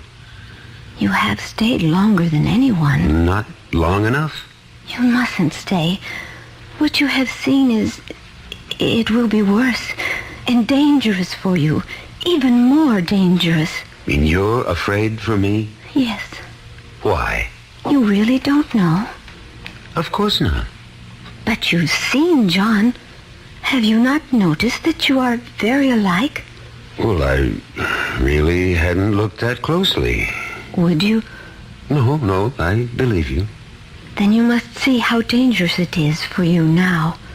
Then help me. I cannot. If you would trust me and tell me what the control is, I could help. You're very wise, Alex, but this is something beyond your wisdom. Try me. It's impossible. I am held here by forces stronger than yours. How do you know what my powers are? I told you, you are not the first who has been here, but you are the bravest, and your courage will destroy you.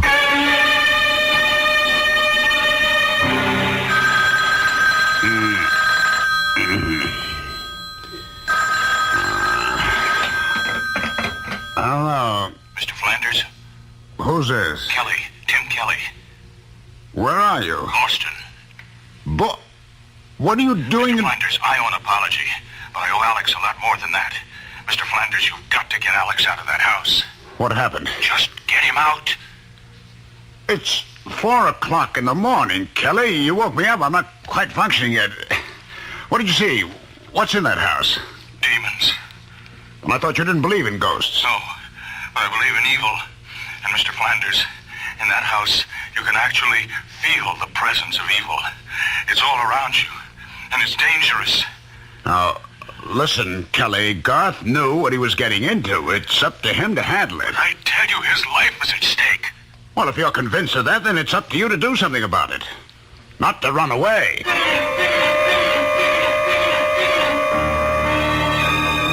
You speak to me of powers, Alex Garth, yet you are afraid to test them. What kind of test do you propose? The mirror. The mirror in my room. Let's go. Well, come along. I'm warning you, Alex Garth. Wait a second.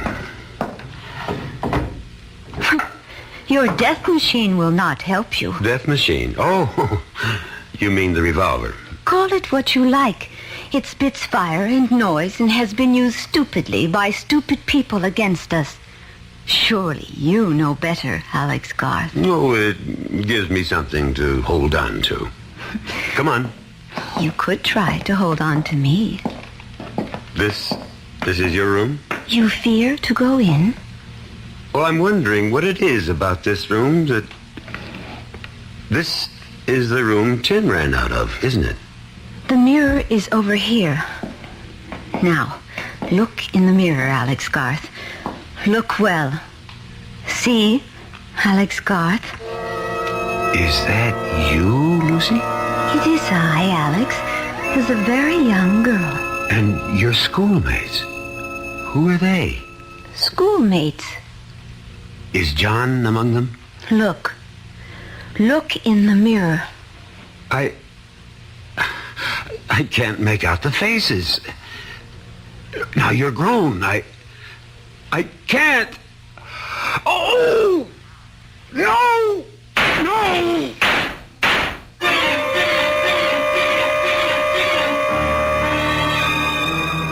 Mirror, mirror on the wall. What did the hunter of ghosts, Alex Garth, see in the mirror that so terrified him he lost his head and shot at the images in the glass? I'll be back shortly to tell you what Garth saw when I return with Act 3.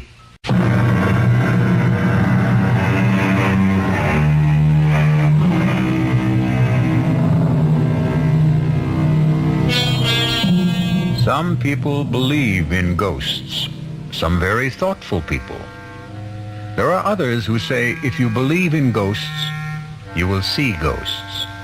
And Alex Garth, expert on the supernatural, is not only seeing, but talking to ghosts. As experienced and as cool a ghost hunter as Alex Garth has just committed the childish act of firing his revolver into a mirror, shattering the glass into 1,000,000 pieces, and doing the same to his composure. Stupid, stupid, stupid. Breaking the mirror isn't going to change anything, Alex Garth. The only thing you can do is leave. I'm not leaving, Lucy, until dawn. If you stay, your mind becomes a mirror. A mirror for all the things you don't want to look at. Well, if I have to look, I will. Then farewell, Alex Garth. You and I will see each other, but we can no longer talk until you join us. Join you? You are doomed. You will join John and me here in my home for all eternity.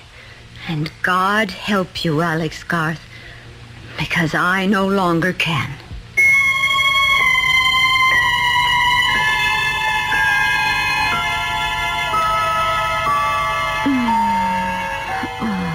Lucy. Lucy, is that you? Lucy, my darling, my love, I must go now. No. Please stay a little longer. Just a little longer, dear heart. Why did you marry him, Lucy? You went away, John, my love. You left and never said a word. How could I, Lucy?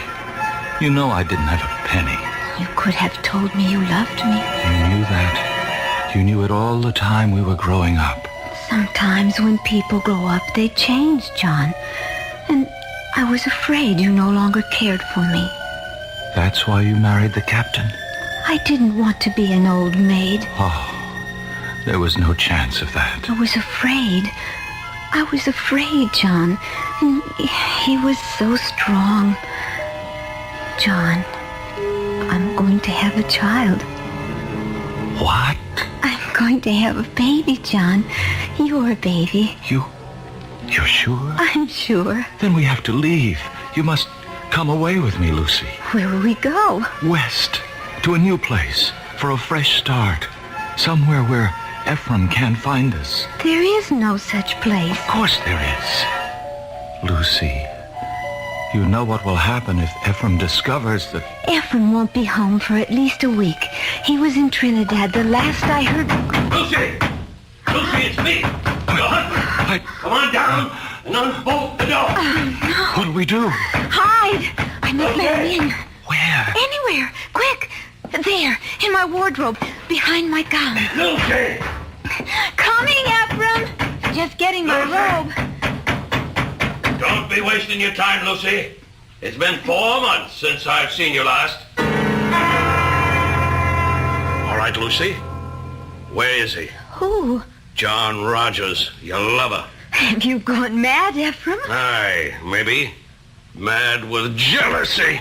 Stop lying and tell me where he is. You're hurting me. Aye, and I'll be hurting you a lot more unless you tell me where he is. Who put those terrible ideas into your head? The widow Davies, that's who. And you believe that old gossip? Tell me she lies. Tell me. She lies. Aye. Lie there and snivel whilst I roust out your fancy man from wherever he's cowering. There's no one here, Ephraim. As God is my witness. No one here at all. Well, for your sake, I hope you're right. But the widow told me she saw him sneaking into this house tonight. She lied. She lied. Maybe. And now, how about your wardrobe? Ephraim! I am with child. Get up on your feet. The child is yours, Ephraim. Your child. You think I'll have my wife carrying another man's child? No. Oh! You'll be killing your own child. Liar! Cheat! Stop! Aha! He's here. The man who got you with child. Then come here and stop me. Come on. No. You know I can't do that. Can't? You mean you won't? You know as well as I do that I've never had anything to do with your wife. Just as you know very well who I am. What I'm trying to do here. Then do it. I'll match my blade against your pistol anytime. Captain! No, John! No! So, you came out at last, did you? Now, tell me how you like the taste of steel.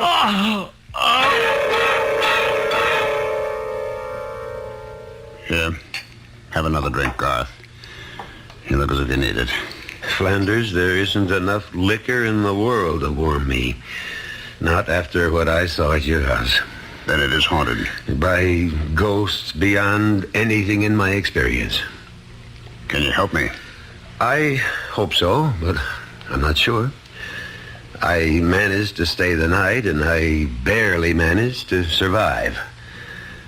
There's one room in the house that seems to be the focal point of all the manifestations. That's the room I believe was occupied by Captain Hatch's young wife, Lucy. That's the room from which Tim ran last night. And that's the room in which I saw things no man should ever have to see. And you propose? To hire some workmen? No, that's impossible. I told you what happened when I had workmen. I can understand why no workmen from around this area will go near the place.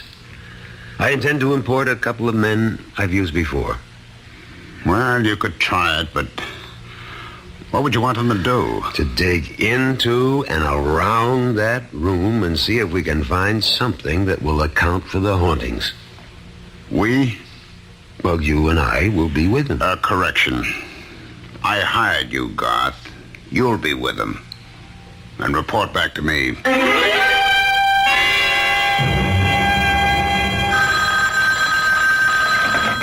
Hello? Flanders, this is Alex Garth. I'm calling you from a diner just down the road from the house. With good news? With news. My workman walked out. Well, that's that. If you want that house cleansed, all I ask is you meet me there in half an hour. Well, why do you need me? Well, for two reasons. One, I don't know what may have to be done to the house, which is your property. And two, I don't think one man can do all the necessary digging that may have to be done.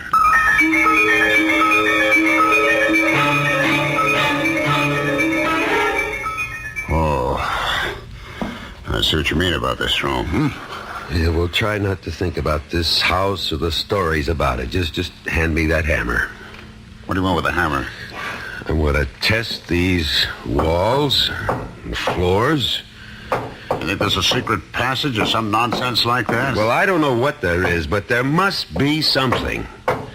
You'll have to take my word for it that what goes on in this house isn't an ordinary lost or restless spirit seeking solace. It's something that's planned and controlled. How?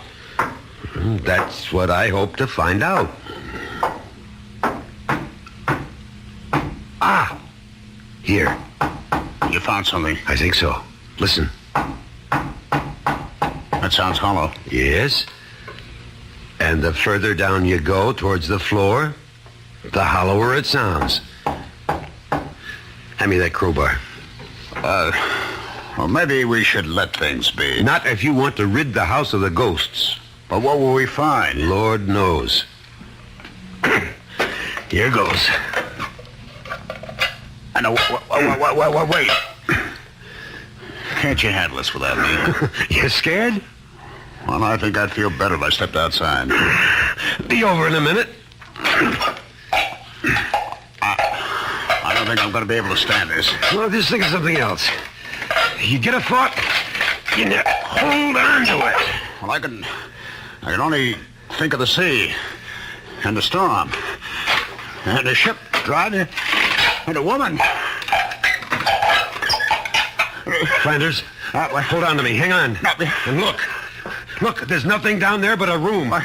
Look for yourself. God, why should I be so terrified? Why do I want to run? There are steps.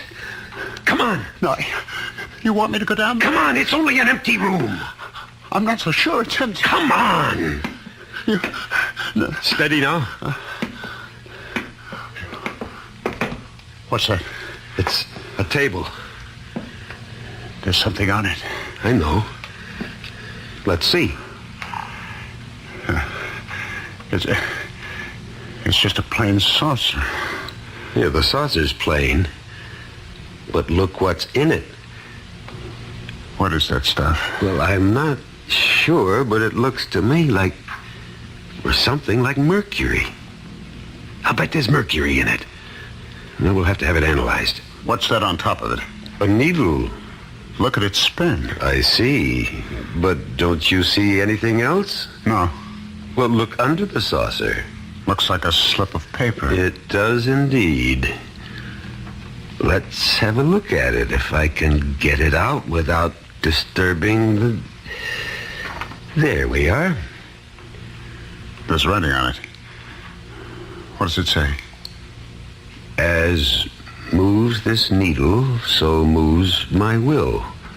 Accursed be this house and all who dwell therein. See to it that they find neither rest nor tranquility, but be doomed to eternal agony and torment beyond the ken of man and woman. To which I affix my seal and signature, Ephraim Hatch, master of the schooner Lucy. Do you mean to tell me that this piece of paper, that saucer of liquid and a needle... Look out! The saucer! Be careful! Quick, the ladder! Hurry, Flanders! The smoke! I can't breathe! The ladder! Quickly! I'm right behind you!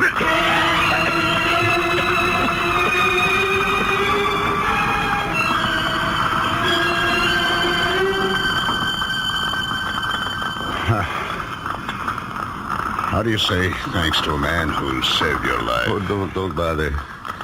You wouldn't have been down there in the first place if I hadn't insisted. I owed it to you to get you out of there. Garth.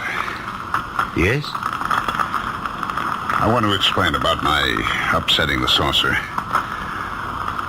I wouldn't say this to anyone except you, but I'll swear that something pushed my hand.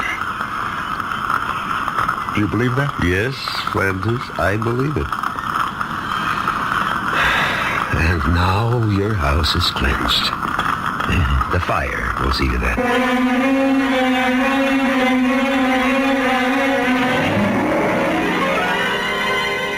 For those of you who are skeptical about the existence of such things as ghosts, I have a suggestion.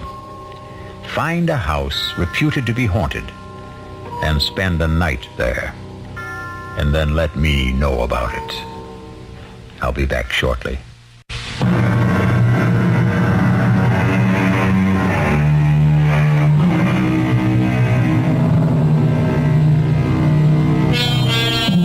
Alex Garth is still an avid investigator of the supernatural.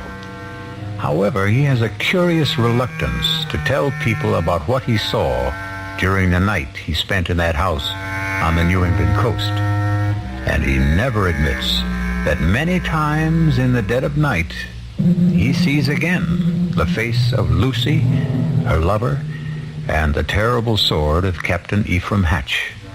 And he awakens with his mouth open in a soundless scream. Our cast included William Prince, Ralph Bell, Joan Tyson, William Redfield, and Gil Mack. The entire production was under the direction of Hyman Brown. And now, a preview of our next tale. Are you saying the legend is true, that Millie has offended the beast goddess and is being punished? I don't know what I'm saying. But look at her. She's flushed, breathing rapidly. She could burst through that sedative any minute. Kevin, I'm so hungry. Try to rest, darling. I'm going to speak with the hospital in Rio. I'll describe her symptoms. They'll arrange to get her there. My wrist. Oh, my wrist. Oh. Doctor. It's burning. Oh. Look at her wrist. Look at her wrist. Something's on it. It's a design. It's the shape of that bracelet. Kevin, it's your imagination. Is it? Look. Do you see that symbol? It's on every ornament worn by the goddess. The design decorates her dress. It's just a raw, ugly scar. But it's her sign. The sign of the beast goddess. This is E.G. Marshall inviting you to return to our Mystery Theater for another adventure in the macabre. Until next time, pleasant dreams.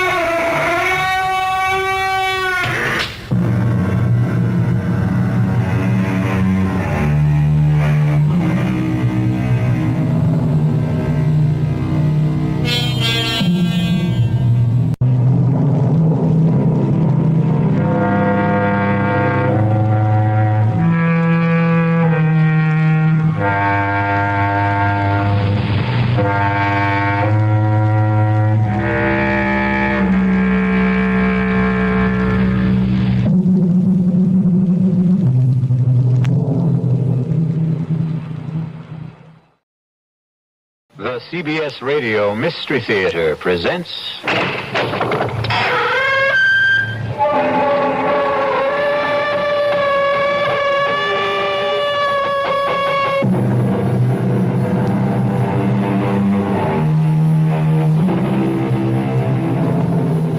Come in. Welcome. I'm E.G. Marshall.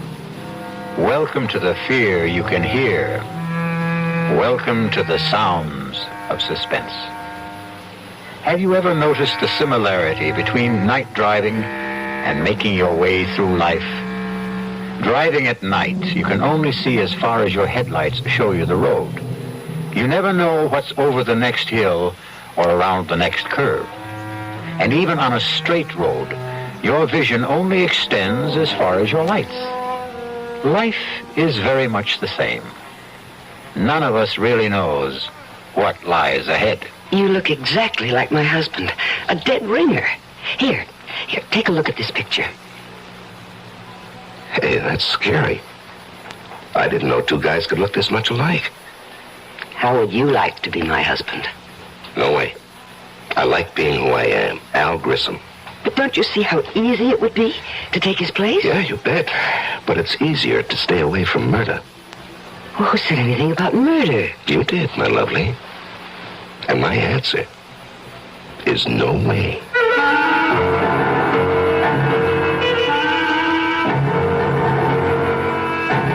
Our mystery drama, Dead Ringer, was written especially for the Mystery Theater by Murray Burnett and stars Leon Janney.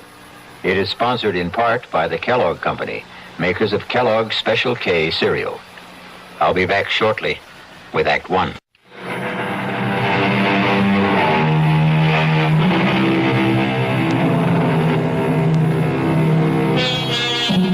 You're on a blacktop country road about 18 miles east of the little town of Eudalia. It's raining hard. You're driving a Citroën Maserati, and it handles. But you have your problems. You're going to be late for dinner, and you have a husband who doesn't appreciate lateness. The night seems to be getting blacker, and the rain shows no sign of easing. Darn this rain. While I'm at it, darn the weatherman who promised clear and cool weather. Your name is Gloria Winters. And then the headlights pick up something in the road. Whatever it is, it's a problem because it doesn't seem to move. Come on, stupid, move. Get out of my way. Oh, my. It's a man.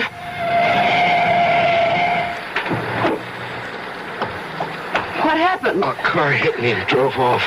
Thanks for stopping. That's okay. Well, a lot of people didn't.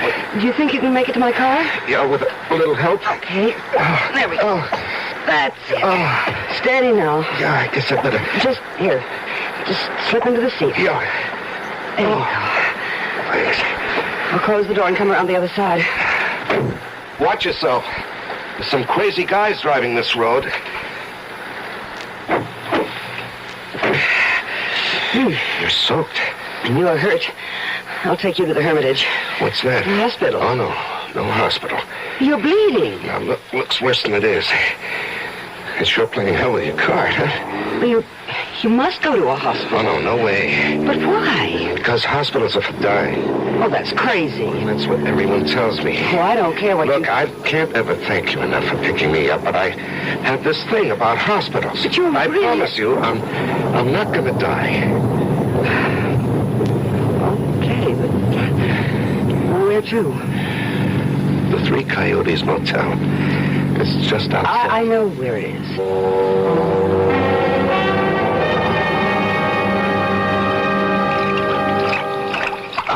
No, come on. Just put your head on the pillow and don't be a baby. Oh, you're some dynamite kind of good Samaritan. Well, I have a right to see what you look like under all that dirt and blood, haven't I? No argument. This may hurt. Oh. There. Well, now you're beginning to look like you have it perfectly. It's that bad, huh?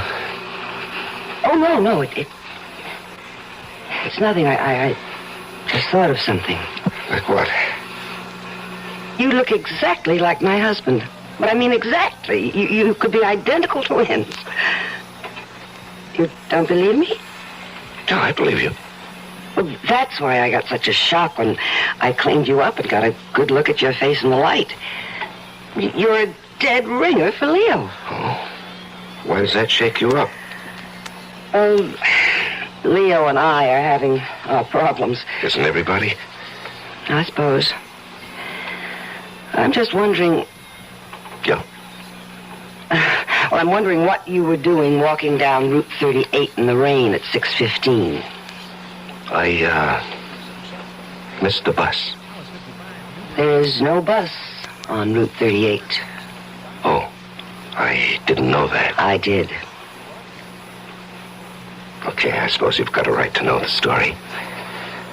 I live in Chicago. I'm a market analyst. Come again? I advise my customers about what to do or what not to do in the stock market, sort of a securities specialist. Are you, married? Oh, no. But that's part of the story. Years ago, I fell in love. She was from Chicago, too, but it didn't work out. You've heard the story 100 million times. You met someone, we said a sentimental goodbye, she cried, I felt sick, and we made the usual commitments. If she ever needs me, you know. Romantic. Mm-hmm. Romantic. Well, the day before yesterday, I got a call from her. She was living near Eudalia. She was in trouble. What kind of trouble? Well, it was private. And there'll be no names. Okay. So I came. Naturally, she didn't want her husband to know. She didn't want my car to be seen by the neighbors. Well, you know how small towns are. Yes, I know. So I let her call the shots. She picked me up, drove me somewhere close to her house. She was supposed to drive me back, but her husband had called and said he was coming home early. Well, where was he supposed to be? He was on a business call that would have kept him from getting home before 9. So our appointment was cut short. She panicked, and I walked, trying to thumb a ride. This weirdo came along, and pow, and you found me. What a difference. What a difference. You look like Leo, but you're completely different. Leo wouldn't cross the street to help a blind, crippled kid find his crutch, while you... And you stopped and picked up a stranger lying in the road. Well, I told you that Leo and I don't get along. But you married him. I didn't know what it would be like. Anyway, what are you going to do now? Oh, I'm going to change motels and lie low until I can go back to Chicago without having to explain the way I look. What about the girl you came to help? Oh, that was a bad scene. Well, nothing I can really do for her. She has a decision to make. So have I. Will you help me to make it? If I can. Oh, you can, Al. You can. In a very big way.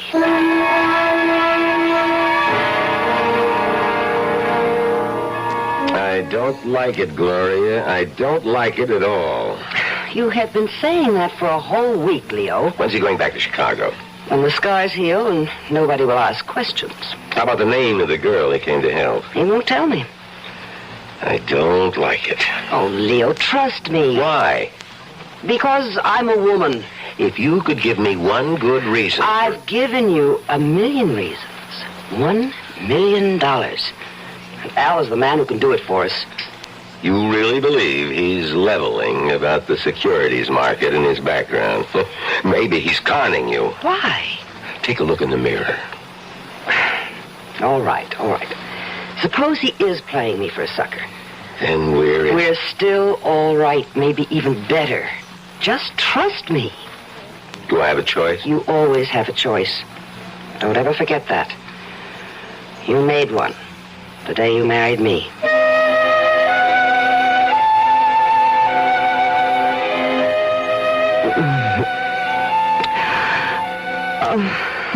I do love you, Al. Me too. No. We have some serious Come here. Come on, now be serious. We can't go on like this. What? Isn't that what you were going to be so serious about? Tell me that we can't go on like this. Well, yes. How did you know? Well, because people are more predictable than the stock market. And, darling, I've studied the market and I know its moves. Okay. Then continue. With what? What else I had to say? Oh, it was going to go something like this. I told you I was fed up with Leo, and until you came along, I just didn't see any way out, but now... You're doing super. Go on. But now, if we love each other, I can divorce Leo, and we'll get married and live happily ever after. Right? Not exactly. Where'd I go wrong? On the divorce. You don't want a divorce, Leo? I know Leo. He'd never give me a divorce. Does that matter? Well, a woman wants a little security. Hey, with your looks, you don't have to worry about that. Looks don't last forever. Well, nothing does. Some things do. Okay, name one. Death. You know, I never met anyone like you. Not even that girl you came out here to help? Not even her. And you have no parents, no relatives. Nobody except yourself. Just me and my shadow. We've talked a lot about Leo. You've never seen him. And I don't want to. I'd like you to look at this picture of him. That's scary. I didn't know two guys could look this much alike. I told you. Yeah, but... You thought I was laying it on for your benefit. I guess. And now? I believe you couldn't tell us apart. I guess this was in the back of my mind ever since I first saw your face. What was?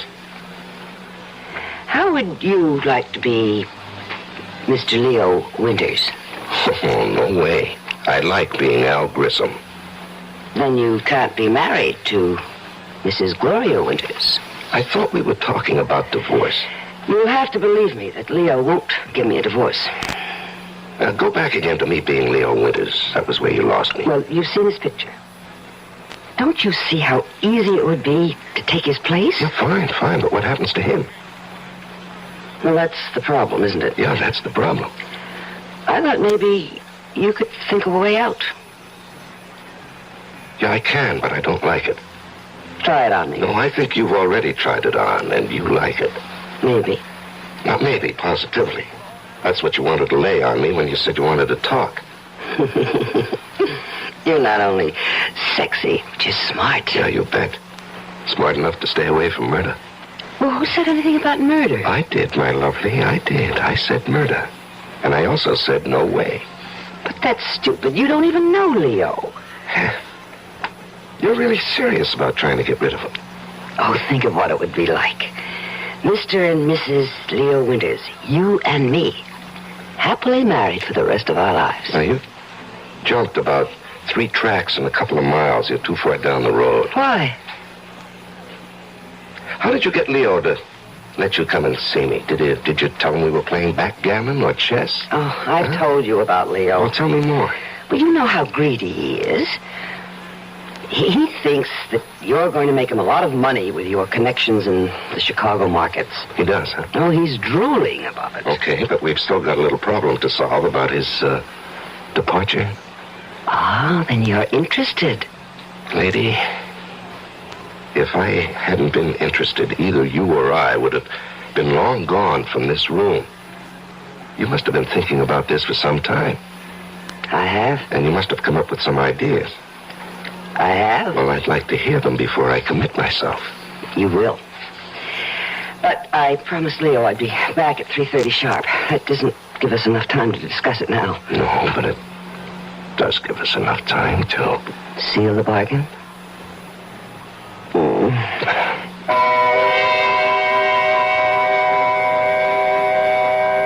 Once you agree to discuss the idea of murdering someone, you've taken the first step along a road that is full of hairpin turns, some of which don't even have warning signs.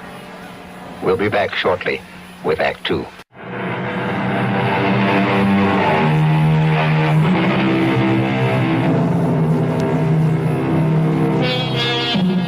It's me again, and we're talking about murder. That is, we're not talking about it, but Gloria Winters and Al Grissom are trying to arrange a murder. It isn't a simple task, as you will hear. No, hiring a killer is just setting yourself up for big trouble. Well, do you have any better ideas? No, not yet. You'd better come up with one, because Leo's getting suspicious. Oh. You don't have a gun. Now, we've been through that. Well, you could buy one. And it can be traced. Not if we get rid of it afterwards. Gloria, I know the way the police operate. When a husband gets knocked off, the first one they check out is his wife. And statistics show they have a better than even chance of being right. But I'm going to say it was a prowler. Now, what makes you think they'll believe you? Hey.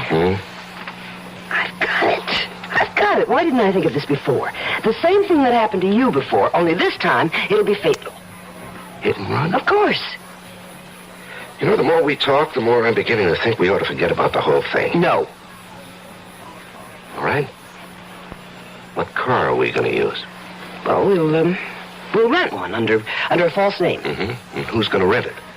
Well... Now, you see, the guy who rents either one of us a car will remember us. And even if we give a false name... But why should they be worried if they get the car back? Because the hit and run will be discovered. They'll start asking questions. Well, I'll be home with a friend as a witness. No. Hit and run is a crime. I'll go looking for the driver of the car, and that has to be me. No, I don't like anything we've come up with. And we've got to stop thinking about murder. Now, the cops are going to be looking for somebody and continue to think of more than an accident. Hit and run isn't natural. Nobody's going to dig much into what looks like a natural death. If we could get a doctor to sign a death certificate, we'd have it made. I know a doctor. Oh? Well, he can't be in on it. He's got to think it's death from some kind of natural cause. I said I know a doctor. Who? His name is Carmody, Hugh Carmody. He's about 85 years old. He's our family doctor. He was my mother's doctor when I was born. Is he still practicing? Well, not really. But he refuses to give up the families he's treated for years. So he still looks after me and Leo, sort of inherited him when we got married. Mm-hmm. An idea? Just a glimmer. Would this doctor believe you? Oh, of course. Come on, let me in on it. Okay. What do you know about poisons? Practically nothing. Yeah, well, that makes us even. Now, what we need is some kind of poison that looks like he died of a stroke or a heart attack or maybe some kind of food poisoning. Mushrooms. What? Toadstools, mushrooms. They're poisonous. No, but he's not going to eat them. He will if I cook them. You know, that might... No. He'll get suspicious if you give them to him and you don't eat them. Well, we need to know more about poison mushrooms. The library. I'll go there. Your mind?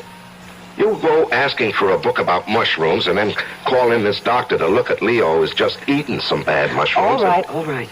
I understand. But I still got to... I'll see you later. Where are you going? To find out what I want. And nobody will ever know.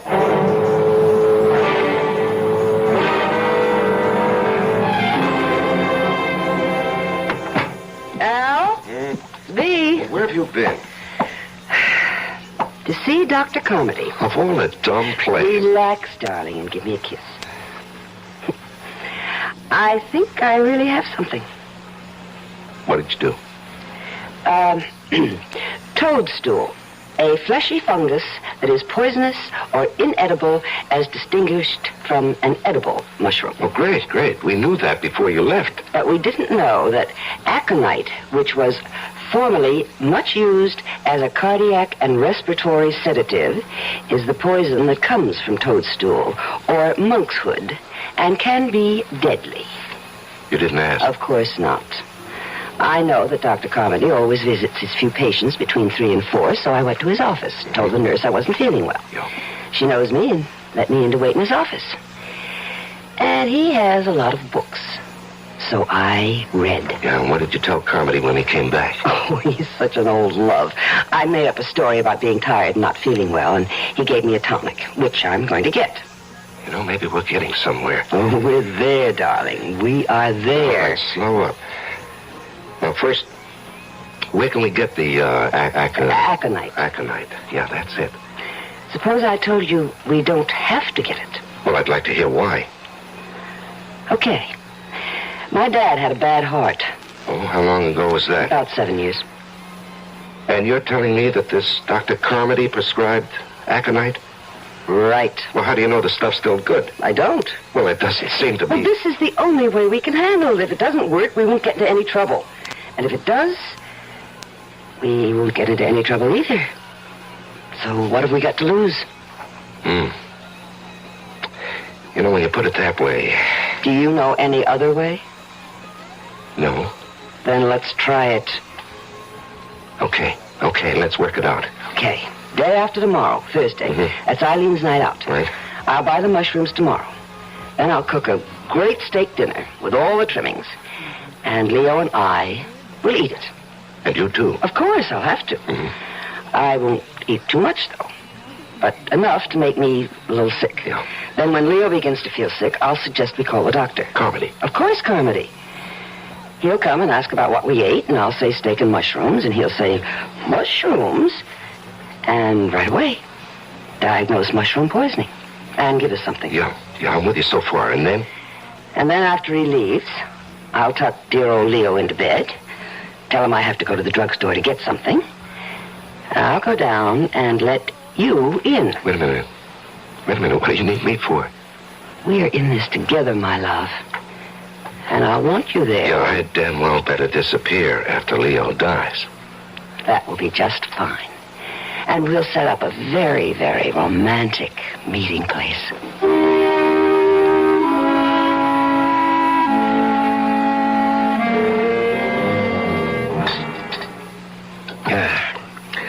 That's real good coffee, Gloria. Thank you, darling. You really should have made that pie. I gotta watch my figure. I know how much you love it. You want to go into the den? Oh, not particularly. Look. What? You feel all right? I feel fine. Are you sure those mushrooms were good? Of course. I don't know. I feel kind of funny.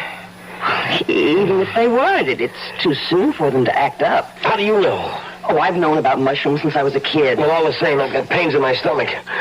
Call Dr. Carmody.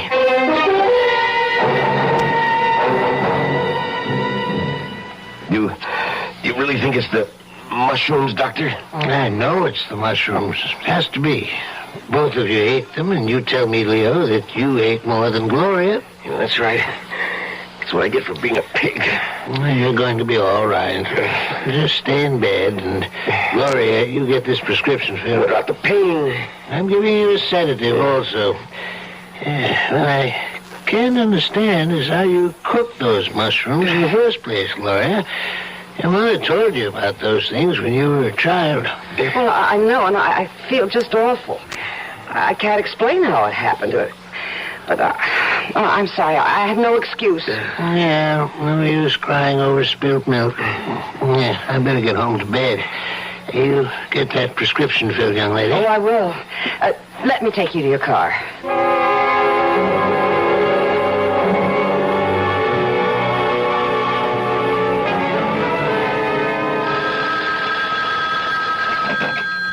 Hello?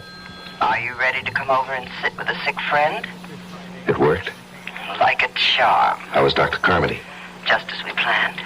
He diagnosed mushroom poisoning. Bawled me out gently. But we're lucky. That visit to his office paid off. How will I get into your house? Well, you know where the house is? Yeah, I do. Park 3 blocks away on Green Tree Lane. Mm-hmm. You know that little place I told you about off the road? Yeah, I remember. Don't walk the streets. Just cut across the fields. Mm-hmm. Head straight north. You better take a flashlight. Ours will be the first house you come to. The back door will be open. Okay, I'm on my way. Make it fast as you can. I think Leo heard me come back. He'll be yelling for his medicine.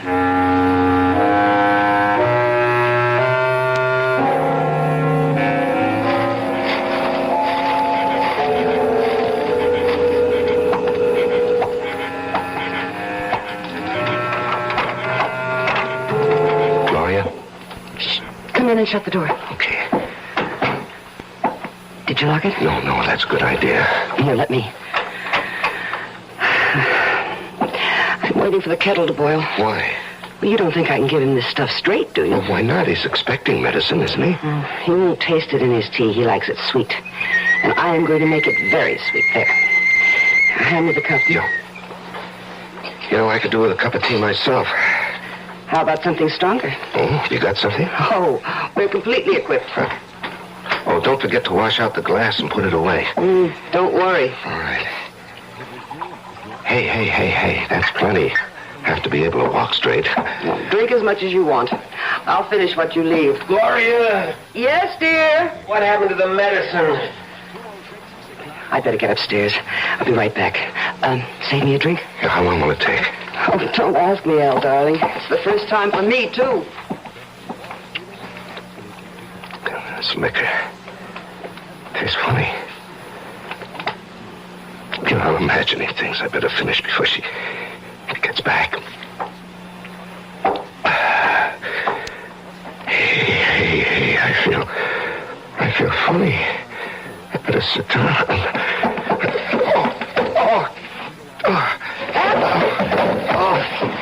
Al, what happened?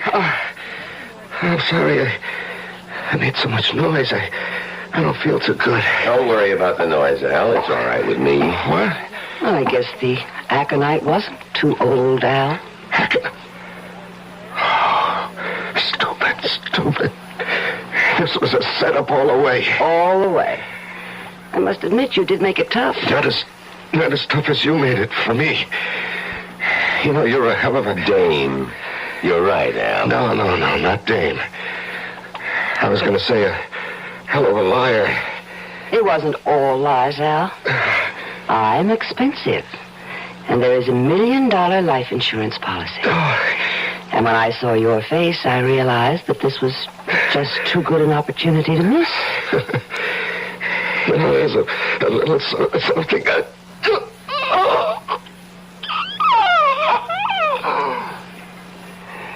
Help me get him upstairs and into my bed. Yes, dear. It's no time to get hysterical. No, I'm not. It's just funny to me that Al's going to wind up just where he wanted. In your bed. A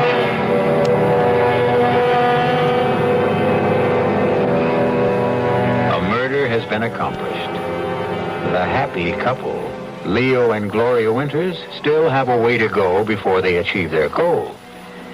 But murder sometimes makes for strange and uneasy bedfellows. We'll return shortly with Act 3.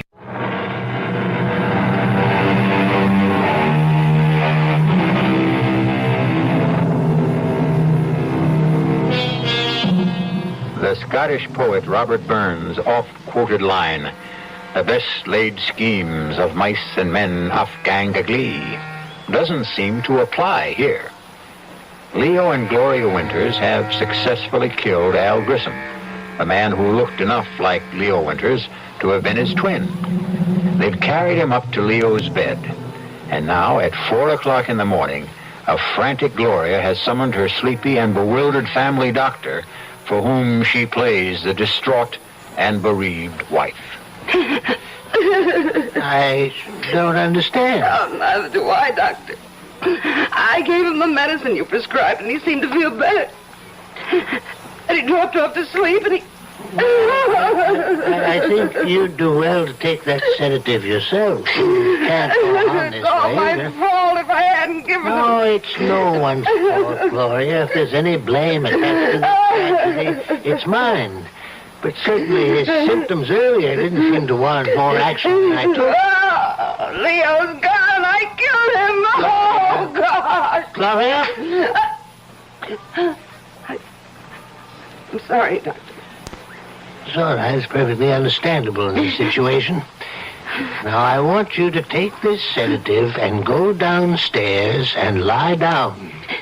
I'll attend to everything. All right, I will. And thank you. Thank you.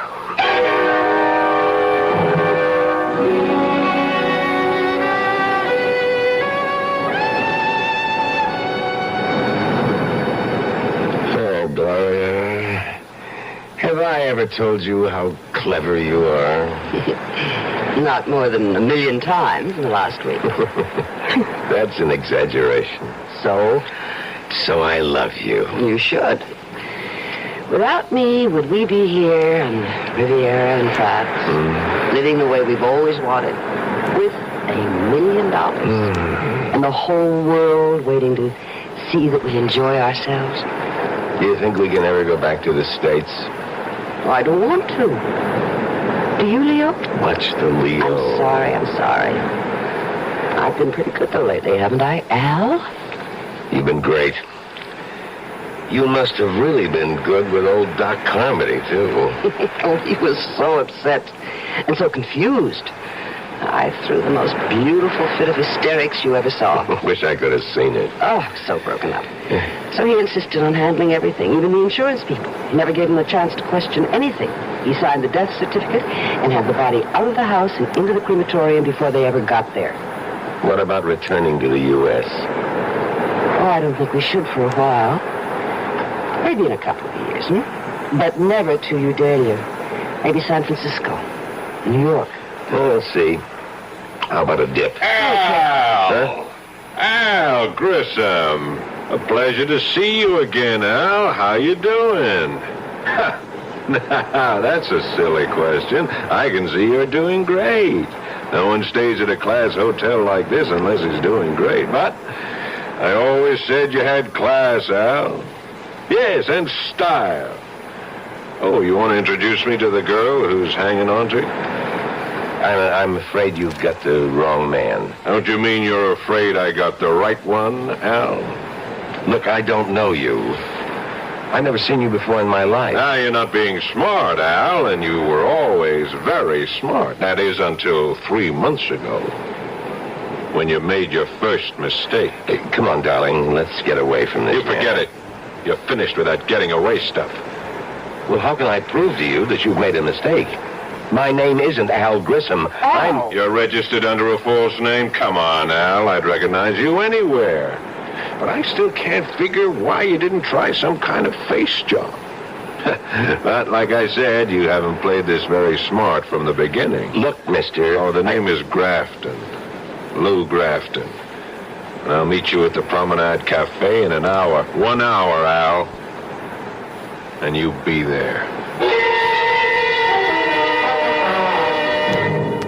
Who is this guy? Don't ask me. And who should I ask? Maybe Al. Very funny. Didn't Al ever mention this Lou Grafton? Must have said something. Nothing. Well, I don't believe you. But why would I lie? I don't know. But you certainly were cozy enough with Al. I found out what I had to. What we had talked about. He had no family, no relatives, nothing, nobody to trace. I'd better meet this guy and find out what he's talking about. I'll go with you. I don't think that's smart. We're in it together, Al. Who knows? I may even be able to help.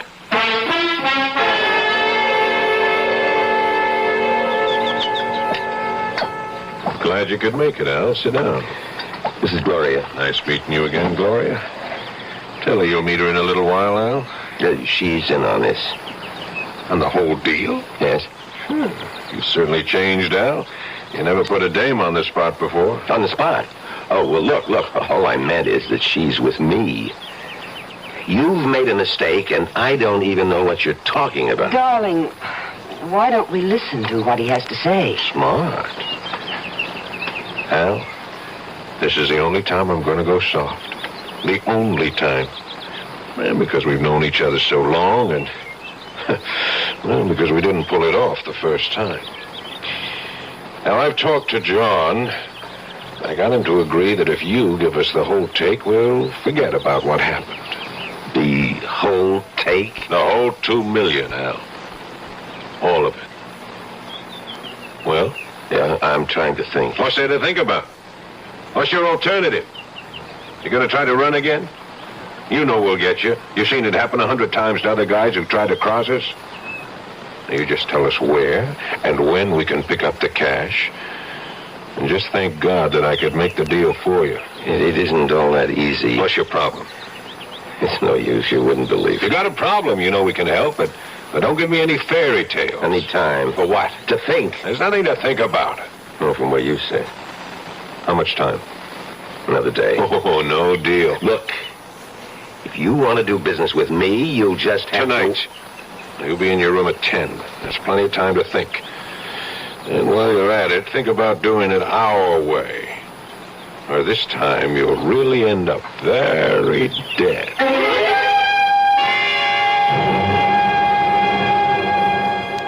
$2 million. That's a lot of dollars. Yeah, you're a big help.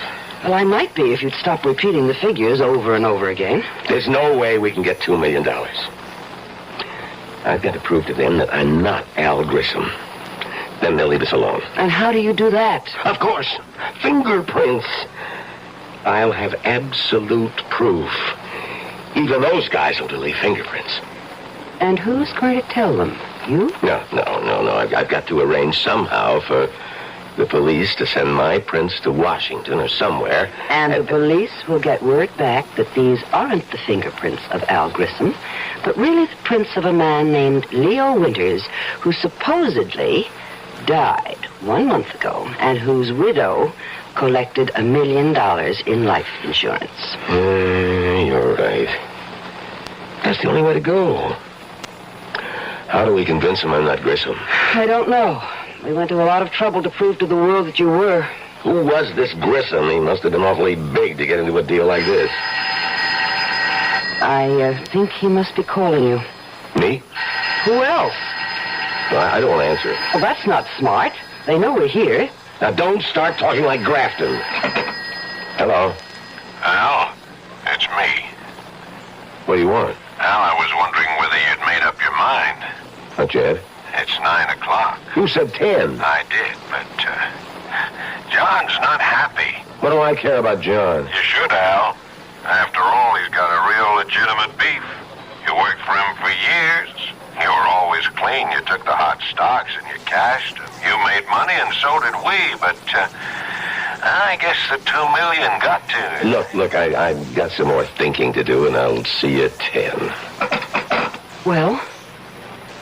I know who and what Grissom was. He took hot stocks and bonds and cashed them, and then turned the cash over to... The boys? I suppose you could call them that. Does that help any? A little, maybe. How? At least we know what they're after. If there was some way we could trap them... Some way to fool them. Well, suppose there were, then what? I don't know yet. Play along with me when Grafton comes up at 10.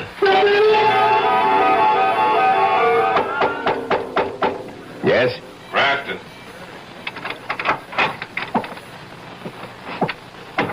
You finished thinking? All finished. And?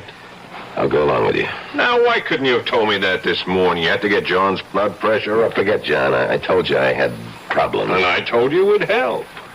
I don't have the $2 million with me. We never figured you did. Where is it, Chicago? I'll pick it up. When?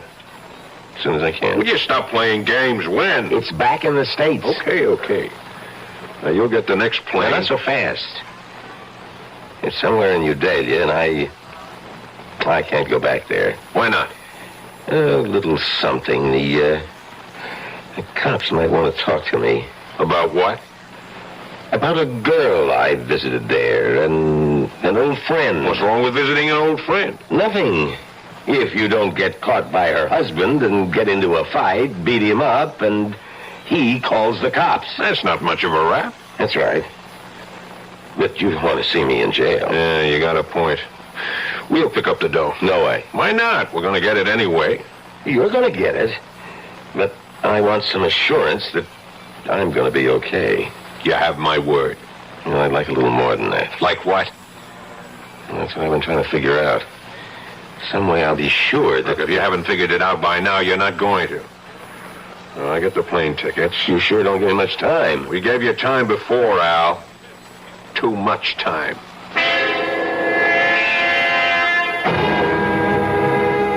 Will you stop pacing up and down like an animal? Gloria, I think I may have an idea. I hope. On the plane, I'll tell them I figured it out. Since I can't go back to Udalia, I'll insist that I want someone representing me when they pick up the money. But there is no money. They don't know that. I'll insist that you go along. Hold it. You'll be all right. What happens when they find out there isn't any money and I'm there and you're not? Put in a call to Carmody. Tell him you can't get over what's happened, that you need help, and that you've gotten into some kind of trouble. He should have the police there. Then you take them to the doctor's house, and with the cops there, you'll be in the clear. And you? I'll be gone. I'd rather be alive and running than the other way. I don't like it. Then think of something better, because that's the way I'm going to play it.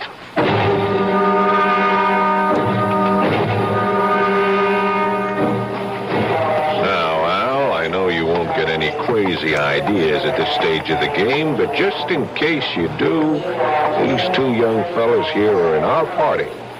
And they'll be on the plane with us. all the way to Chicago. Thanks. Flight 396 to New York, now loading at gate 3. Flight 396 now let's go. loading at gate 3. Excuse me. One moment, please. What do you want? Lieutenant Fourneau, Interpol. I believe you are Mr. Leo Winters. I'm afraid you're mistaken. I've known this man for years. His name is Al. Mr. Winters. You heard him. You've got the wrong man. Please, don't make a fuss, Mr. Winters. I'm instructed to hold you for the murder of an Alvin Grissom in New Delhi. Hold me. What about her? She's my wife, and she was in on this from the beginning. The whole thing. We know all about Mrs. Winters. In fact, she was the one who informed us about the murder. In return for some small promises. She told? She... You asked me, remember? You said, think of something better. And I did. Come along, Mr. Winters. Gentlemen, you will excuse us. I'm coming, Lieutenant. I'm coming without any trouble. You see, Grafton, you didn't believe me. If you'd only have believed me, maybe we could have worked out a deal after all.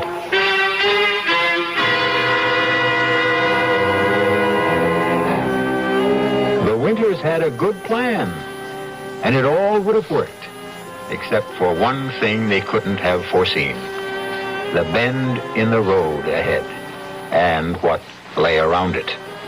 I'll return shortly.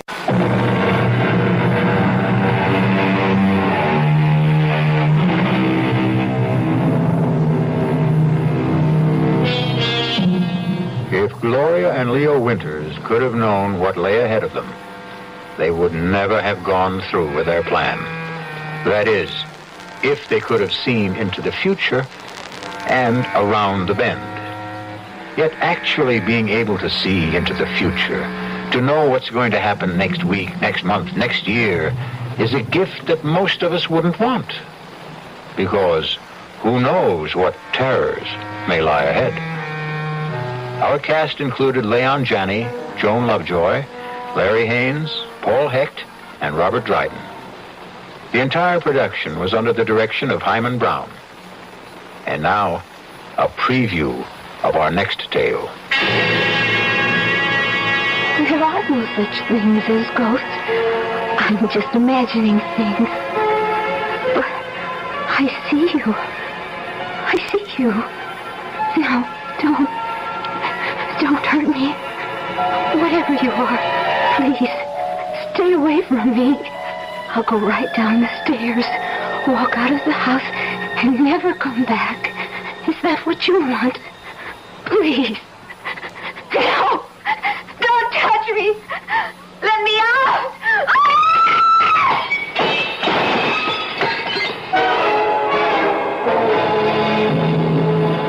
Suicide. That's what all the papers say, Mr. Garth. But we know better. That house is haunted. Radio Mystery Theater was sponsored in part by Anheuser-Busch Incorporated, brewers of Budweiser. This is E.G. Marshall inviting you to return to our Mystery Theater for another adventure in the macabre. Until next time, pleasant dreams.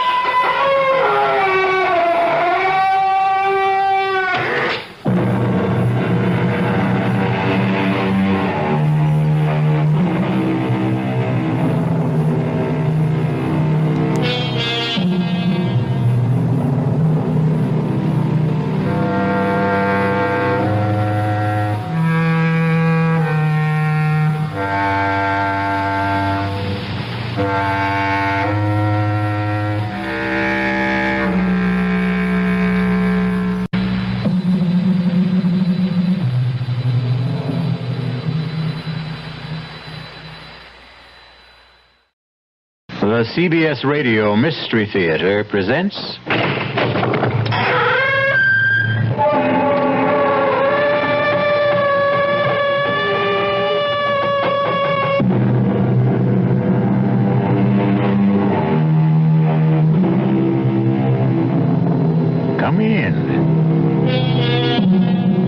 welcome. I'm E.G. Marshall. Welcome to the sound of suspense, to the fear you can hear. This time around, we're involved in the supernatural.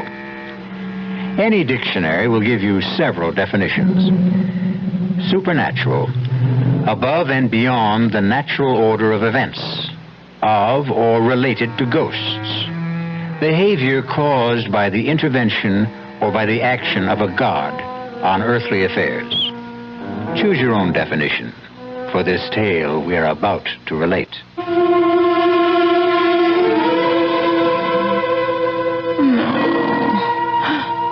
They don't want me here. Something doesn't want me here.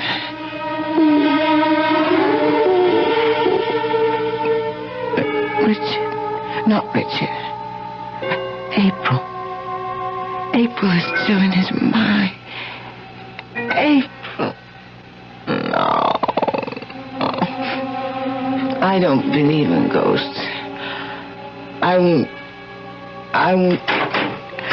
No. Who's there? Who's there? Why don't you go away? You don't belong. Foolish love, go away. You're not dead.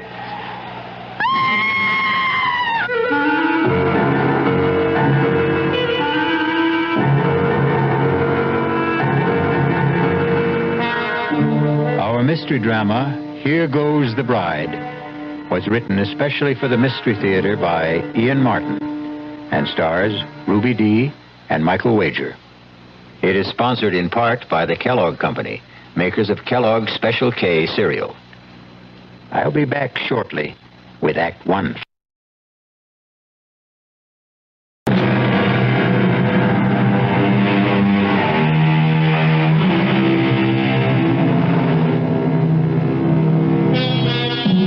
The supernatural doesn't always have to presuppose something totally beyond this earth. There are those among us who hover somewhere between earth and sky. The stars who light up our theater marquees or movie screens. All the human beings who have become, by extension, a little larger than life. This is the shocking tale about two of those. Richard. Yes, Jenny? It's such a lovely day. Can't we put the top down? Well, I don't want to take a chance on being recognized. Nobody will recognize me. Just do as I say, please. Oh, sorry to make you do the driving, darling, but that's why I had Juan leave my sister Lisa's car in Monterey. The damn snoop should know by now not to pay any attention to it. Does your sister look like me, Richard? Enough from a distance. Same colored hair. But not really. He's attractive enough, I suppose. No, actually, she is very plain, and you... Yes. You're the most beautiful woman I've ever known. And I thought you only married me for my money. Oh, don't say that. But, darling, I was only joking. Did you really mean what you said about me? Every word. But she was so beautiful. How could you... April was April. She isn't in my world or anyone else's anymore. She's dead. I'm sorry, darling. I shouldn't have brought her up. Oh, we're here already. So, I'm about to see Richard Morgan's Folly at last. Don't let the wall spoil it for you. Ooh, it's like a fortress, barbed wire, broken glass. And the gate looks as though you borrowed it from the Bastille. Does it all have to be so high? The price of privacy. What little we could ever get. The fans considered April and myself public property. But we could forget that once we're inside. From there, looking out, you can't even see the walls. Open the gate. I don't think I could even budget it if I knew how. Not manually. You see the little box on the visor? It's an electric gizmo. Just press the button on it. It's a magic castle. Enter, Your Majesty, and long live the Queen.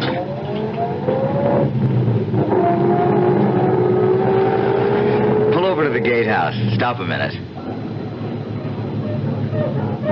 Well, what are those, the hounds of the Baskervilles? They are our guardian angels. They patrol the grounds at night. Juan, amigo. ¿Qué pasa con los perros? They know you are back in casa, mi patron. They will not be tranquil till they see you for themselves. Bienvenida en casa, Senor Morgan. Muchas gracias, viejo amigo. Darling, this is Juan, el señor Aguilar. Juan, permíteme presentarte con nueva señora, mi esposa. Senora Morgan. Juan, put the top down for the senora. I'll get the dogs quiet. Oh, it's good to get some fresh air. Well, my husband didn't have any trouble quieting down the dogs. They're not really as savage as they sound. Are they, Juan? They are trained to kill, Senora. Anyone who does not belong here? Oh, goodness. I hope they get to know me soon, then. If they learn to know you belong, you have nothing to fear. You've been here a long time? Since the house was first built. Then you were here from the beginning with Richard's first wife, April. See? A terrible tragedy for all of you. You must have loved her. She was la Senora de la Casa. I hope you won't blame me for trying to take her place. There is no one to take her place.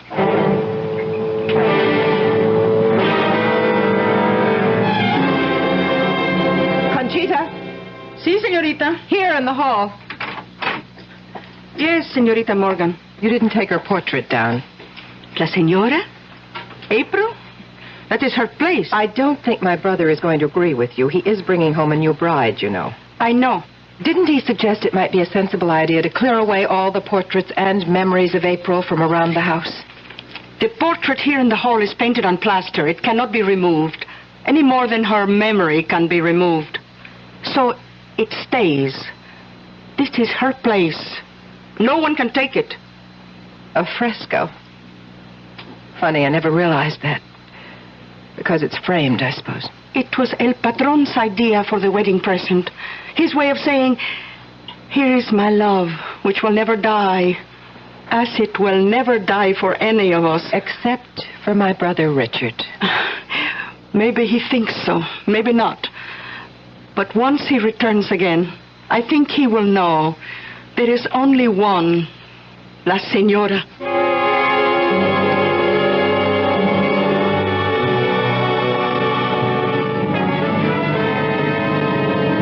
Now you're really going to see what Bon Repos is all about. I'm going to drive slow so you can drink it in. Look. Oh, it's breathtaking. That's Bon Repos. Not only the house, but the cliffs. And that wild leap off into the Pacific and all the way to the horizon. Oh, I love it. I hope you'll be able to. But I do already. Except... Except what? Well, the rest of it is all so vast that suddenly the house seems small. Now, the closer we get, I realize how huge it is. Well, it's rambling. Started from small beginnings and then just kept on growing. Looking at that main house, it wasn't all that small. Well, for its day it was. Big families then. All that's left of mine I see clustered on the porch. My sister. And the lady with her? That's our housekeeper, Conchita Aguilar. She's Juan's wife. I have no one, but at least you have a sister. It makes me feel a lot less like an orphan. And the house is so lovely. I hope I've come home. I told you when we came back to America that would be your decision. Jenny, for many reasons, it's not going to be an easy one. But just give it a chance. I'll welcome it, Richard. If only it will welcome me.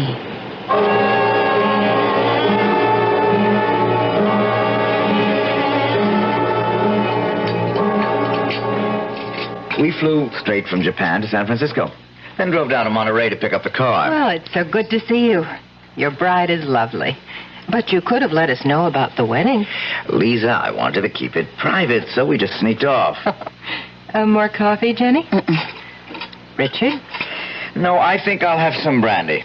How about you girls? Not for me. Yeah, I pass. Oh, it's a magnificent night. There's going to be a full moon. Damn dogs are all stirred up again. Jenny? Yes, Richard? Want to walk down with me and start making friends with them? Well, I'm a little tired tonight. I bet I'd make a better dog pal by daylight. Well, why don't you go ahead while I go up and get ready for bed? Well, you're the one they're calling for anyway. I've missed them. And it's nice to have been missed. Would you mind? I won't be over a half hour. I'll be waiting for you when you get back.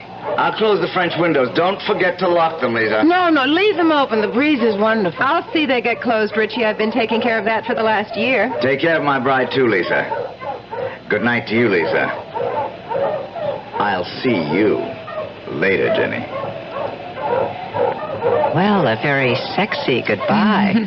Your brother is a very sexy man. Or hadn't you noticed? Well, why should I be the only woman in the Northern Hemisphere to have it escape me? Oh, Lisa. It's what makes my blood run cold sometimes. That and April. She can scarcely run you much competition anymore. Because she's dead. She is? Well, not really. In so many ways, I'm terribly naive growing up in Japan, knowing so little of my native country. I was always aware that Richard Morgan was a star. After all, he was in Japan to make a movie. And I knew he'd been married for many years to April Sanders. It was only after I'd married Richard and come back to America that I began to realize I'd married into royalty.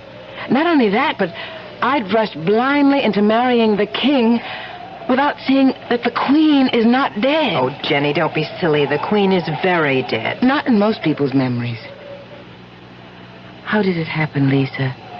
How could that vibrant, overwhelmingly wonderful woman have met her death? Want to take a little walk, Jenny? I could use some air. Which way do we go? Oh, towards the sea. There's enough moonlight to light the way.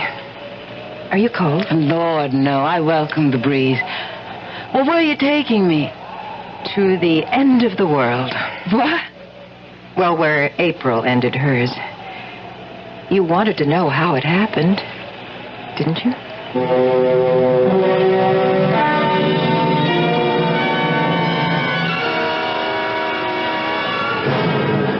I think I've gone far enough, Lisa. Only a few steps. What is this path?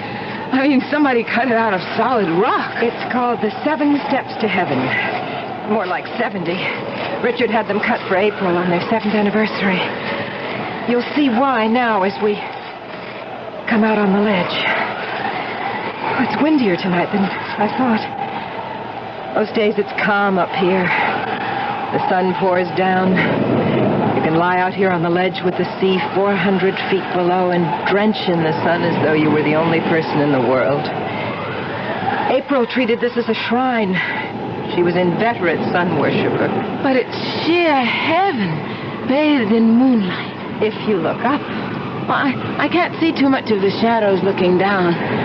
The rocks are as jagged as teeth. 400 feet straight down.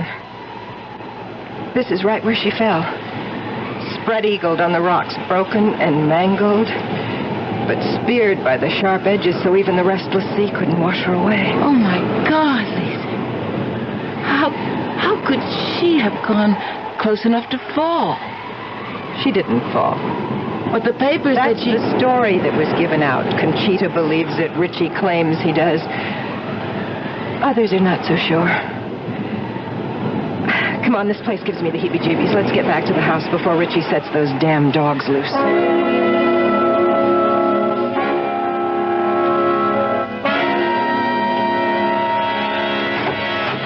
Oh, excuse me, I was just turning down the bed. Which I'm sure you're quite ready to roll into, Jenny. Good night, dear. Welcome home, such as it is. Good night, Lisa. See you whenever. Don't feel there's anything to get up for. Will there be anything else, madame? No, thanks, Conchita. Then I will say buenas noches, madame. Wait a minute. Si, madame? Madam is not a Spanish word. Why do you call me that? What would you have me call you? Well, since I am Richard's wife, shouldn't it be senora? In this house, there was only one senora. But she's dead. Jamás en el corazón. Never in the heart. For anyone who knew her. Buenas noches, Madame.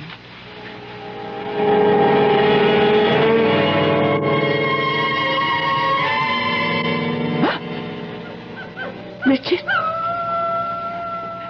Richard, are you awake? Huh? It's her. It's April. Oh, my God. Stay away. Stay away. Richard, wake up. Help me. What's happened? Help. Jenny, what is it? Listen. Don't you hear? Hear what? There's nothing. But there was... What is it, darling? You look as though you'd seen a ghost. Not seen. I heard. It was her. April, your wife. Be quiet. You're my wife. April is dead. But she still doesn't want me here. Nobody does.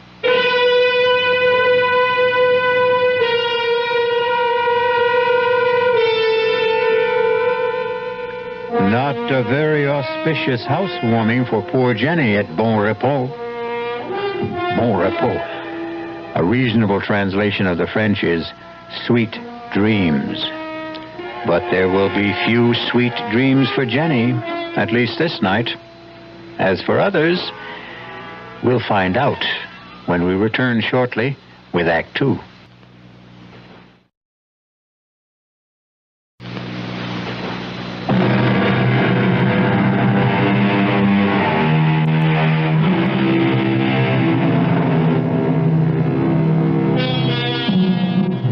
By the fresh light of a clear morning, with the wind stilled and the sunlight flooding all the dark corners, Bon Repos is a little more worthy of its name.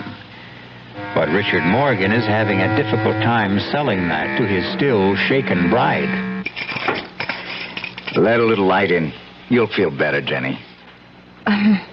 No, Richard. I'm still not over last night. Who was it? Darling, it wasn't anybody. You still say you didn't hear it, that awful sobbing? It was nothing but the wind. Sometimes it sighs and moans all around the house, and you'd swear it was a human voice. But look. Not a whisper this morning. Even the ocean's like glass. Today you'll understand why I love this house so much. Richard, come here. Beside me on the bed. All right, darling. I know you love Bon Repos, but... But what? Richard, please, I don't want to live here. Why not? Darling, try to understand. I don't feel I belong here. I know Juan and Conchita seem to resent me. Have they said anything? No, not in so many words. It's just a feeling I get. I'm not wanted. That isn't true. Richard, don't you see? It's her house. It was her family's house to begin with. She's here still. She'll never leave it. She'll haunt me every minute I'm in it. Please, take me away from here. All right. If that's what you want, I'll sell the damn place, tear it apart stone by stone. Richard! Oh, Jenny, my darling, look, it's just the time lag, the long flight from Japan, days and nights turned upside down. I'm going to have Conchita bring us a breakfast up to the room. We'll have it out on the veranda. Give you a chance to get a good look at Juan's landscaping, all that riot of color, bougainvillea, poinsettia, camellia against the green. Maybe that'll change your mind about poor old Bon Repos. Darling, I know how much you love it, but... Oh, come on, Jenny. Give it a chance. A few more days, a week. Give it a chance to cast its own peculiar spell. All right, darling. Go get us some breakfast. I'll wash up and brush my teeth and get rid of some cobwebs while you're gone. Jenny. Yes? I love you, Mrs. Morgan. That's who I am, and I love you, my husband. Conchita. Si, patron? Come over here in the alcove. What the hell happened last night? I couldn't help it. She woke up, started to scream, and then to sob. You heard? The whole house must have heard. Why didn't you stop her? I did as soon as I could. You know, I don't want my wife to know about her being here. I know. Then keep her quiet. Got sedatives. That's your job. And I want my new wife made welcome. That is not my job. Then I'll find someone else for it. You would drive Juan and me from this house? We'll talk about this later.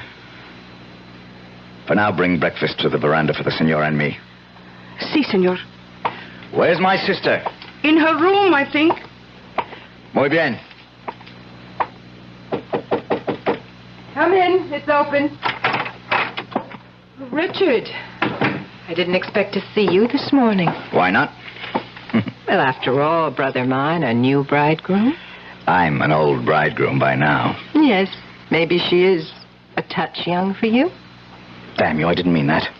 I didn't mean what I said either. I was only teasing you. She's a lovely girl. She's sunny and free and unspoiled. I want to keep her that way. What the devil am I going to do about her? Upstairs there, you heard her last night. Well, you know my feelings on the subject. Get rid of her. For good. I can't. After all, it's partly her house. God, why won't she die? It would be a neat solution to it all, wouldn't it? But it seems she just won't. I'm afraid you're stuck with her as long as your conscience holds you back. Please, for God's sake, don't tell Jenny about her. Just how long do you think you can keep her secret? Oh, I don't know. All I need is a few days, a week. By then, one way or another, it won't matter.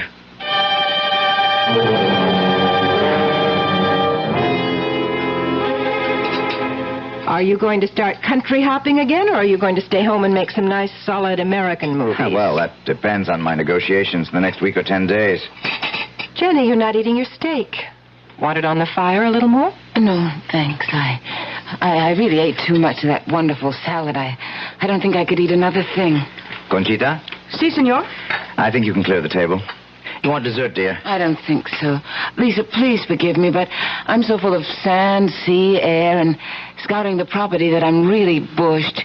Would you excuse me? Of course, Jenny. Get a good sleep. I'll see you upstairs, darling. Shall I have Conchita bring us some coffee? Oh, no. I just want to sleep and make up for the last few days. You don't have to come up. Try and keep me away. Good night, Lisa. Night. See you tomorrow. I feel like such a party pooper. Lisa, forgive us. I'm bushed myself.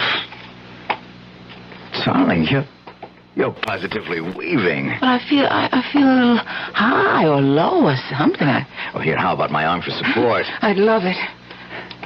No good? No, fine. I was just... She was so lovely, Richard. Huh? Oh. April, the fresco. That damn thing, I wish I'd never dreamed it up. I promise you it'll be removed or covered as something. Oh, no, darling, it's too lovely to destroy. Besides, no matter what you do or anyone tries to do, the memory of April Sanders in our time can never be wiped out or erased. It's something we both have to live with. She was like Jean Harlow, Marilyn Monroe, Elizabeth Taylor. She belonged to the public. But you had her painted to endure forever.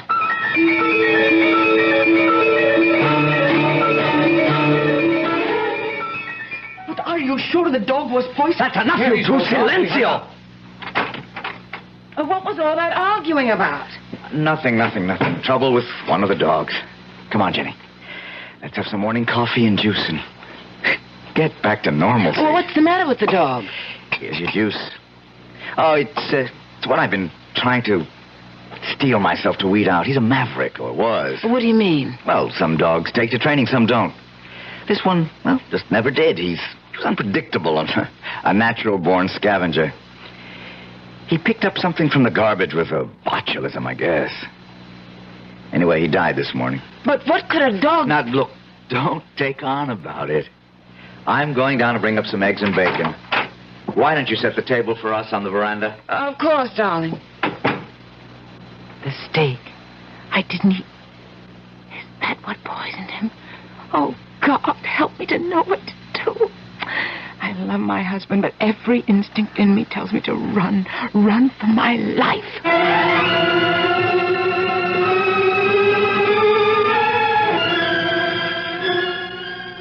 Yeah. Yep, sure, JB.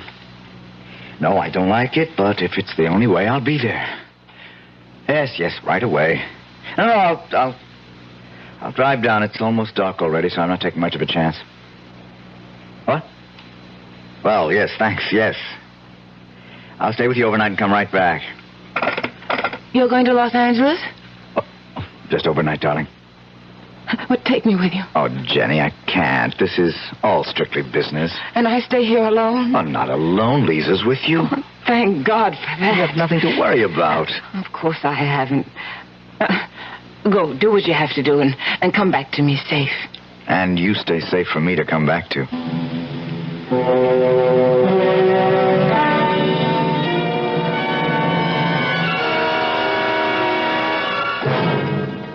Well, wouldn't you know, the moment my brother cuts out, the local electricity has to fail.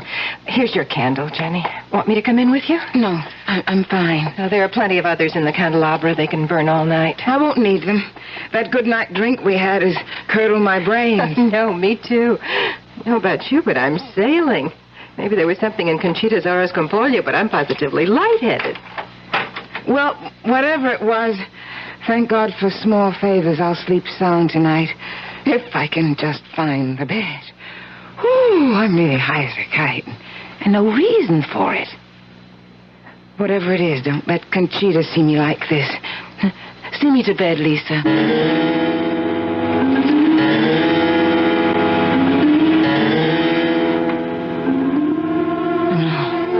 No. They don't want me here. Someone, something. But who? Conchita, Juan, Richard. No, please, not Richard. But April is still in his mind. April. No, I don't believe ghosts. I won't. No. Who's there? Who's there? Why don't you go away?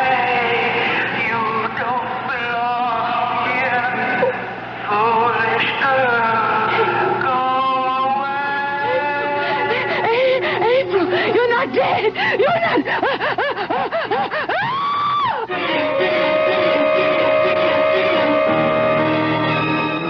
Moving towards the bed was the dead woman, April Morgan. But what a travesty of that beautiful woman. A face gaunt and haggard. The eyes staring blankly from the desiccated skin. A hellish ghoul raised from the year-old grave. No wonder Jenny mercifully passed out. We'll return shortly with Act 3.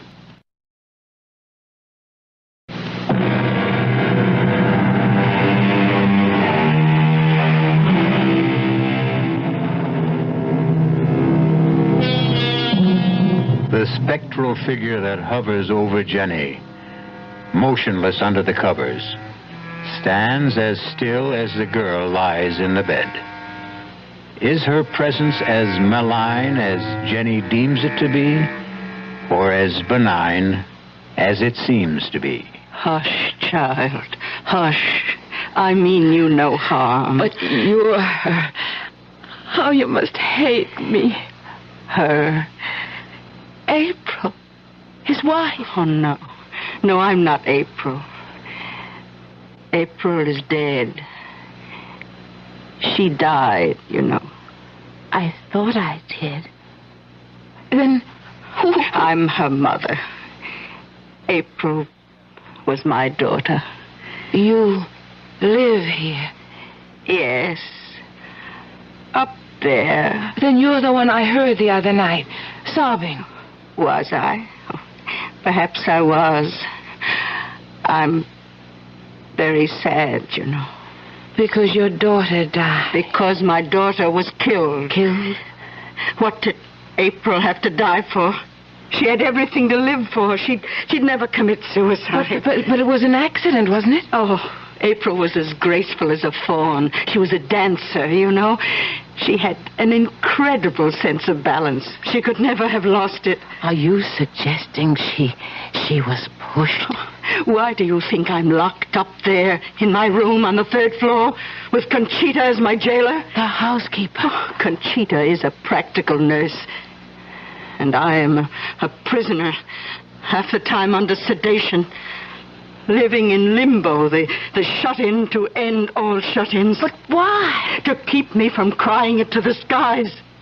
To keep the truth buried like me and my daughter. Except that I am on the 3rd floor and April is 6 feet deep. Oh, he was jealous of her. He couldn't stand the fact that she was the talent. She held it all together. She made the legends. And when the truth was coming out, that he meant nothing, that she was the star, he had to drag her out of the skies, destroy her, kill her. Who? Your new husband, Richard Morgan. That's why I came to warn you. Oh, get out while you can. Senora, have you all right? What is it he wants to take from you? Senora Morgan, open the door. I'm coming, Juan. What do you want? Are you rich? Yes. Are you coming, Senora? Then run like the wind. He will kill you. Just as he did April.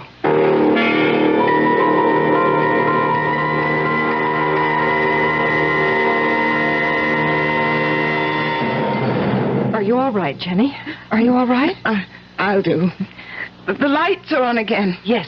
What happened to April's mother? Juan has taken her back to her room. She's mad, you know. She's quite mad. She accused Richard of killing April. It's her obsession.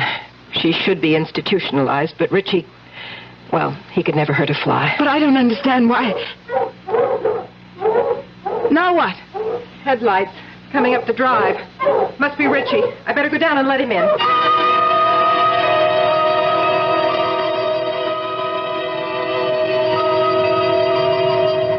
For God's sake, don't be terrified of me, Jenny. Well, I don't mean to be. I don't know what's the matter with me. Look, April's mother must have shaken you. Well, why would you have kept it a secret? Look, I'm exhausted, and you're tired. Must we go through it tonight? I don't think we can go through any other night if we don't. Okay. It all has to do with, well, living a legend. April was a star, a sex symbol developed by the studios. I was a stage actor with a gift of reasonable looks and an unusual voice. Separately, we had great success. But together, when we did get together, and particularly after our marriage, we became something not only wildly larger than life, but larger than even just plain stardom. Our own lives disappeared, replaced by a storybook romance that our careers had to conform to. Despite the fact that we had learned, not to hate each other, but that we had no love left. You didn't love April? Jenny, I couldn't stand her. She was selfish, avaricious, demanding, petty, an impossible woman. So you got rid of her? You don't believe that? No. Oh, no, Richard. But how did April really die? I wasn't asking No, that. you don't have to. Half the world has speculated on that. Her mother thought I killed her. Still think so. Conchita and Juan know it was an accident. Lisa has her own theory. Something to do with April's star complex and the wild winds that sometimes blow across the headlands. And you? I think she committed suicide.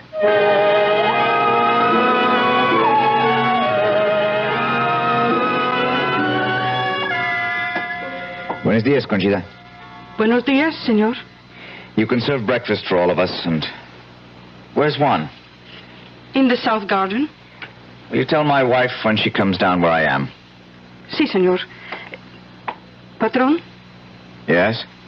Will you close up the house? If I'm going to save my new marriage, I think I must. I'm not going to argue the facts. But it's quite clear that Jenny doesn't fit here. I'll have some juice and coffee, Conchita. Si, señorita. Oh, and for Senora Morgan, too? Si, señorita. Morning, Jenny. Good morning, Lisa. Oh, heavenly day. Breakfast is on the way. Where's Richard? Oh, off on the grounds somewhere. Want to go look for him? I would like to get some air. Well, then let's go. Did you finally get some sleep? Yes. Well, with the new day, if you're smart, you'll make up your mind to get out of here and have Richard all to yourself. But what will you and Conchita and Juan and Mrs... Isn't that terrible? I don't even know April's mother's name. Oh, what will all of you do? Oh, life goes on. We'll manage and adjust. We might even be able to do it here in time. Oh, no, Lisa, I never could. This isn't my place. It's April's. It wasn't hers either. But I thought it was originally her family's. That's why her mother is still... It was a run-down, no-account mess. The stucco peeling, the plumbing antediluvian, the gardens a shamble. Richie cured all that. He's marvelous with his hands, and his imagination knows no bounds. He made Bon Repos what it is. It's all his. I can appreciate that, Lisa, and I know how beautiful it is, but it's dark and sinister to me. Nothing will ever change that. I remember that first evening when you took me to Seventh Heaven. Yes? That was the mark of what was wrong here. Such free, wild beauty, but somehow it was evil and destructive. Oh, Jenny, that's not fair. You went by moonlight. You knew a tragedy had occurred there, but Seventh Heaven is just what its name implies. Especially on a day like today, with no wind and the sun riding high. Come on. Let me show you. No, thanks. Jenny, you hold a lot of fates in your hand. Among them mine. I don't want to leave here. Give me a chance to show you. Cobwebs cleared away. It's not such a bad place to live.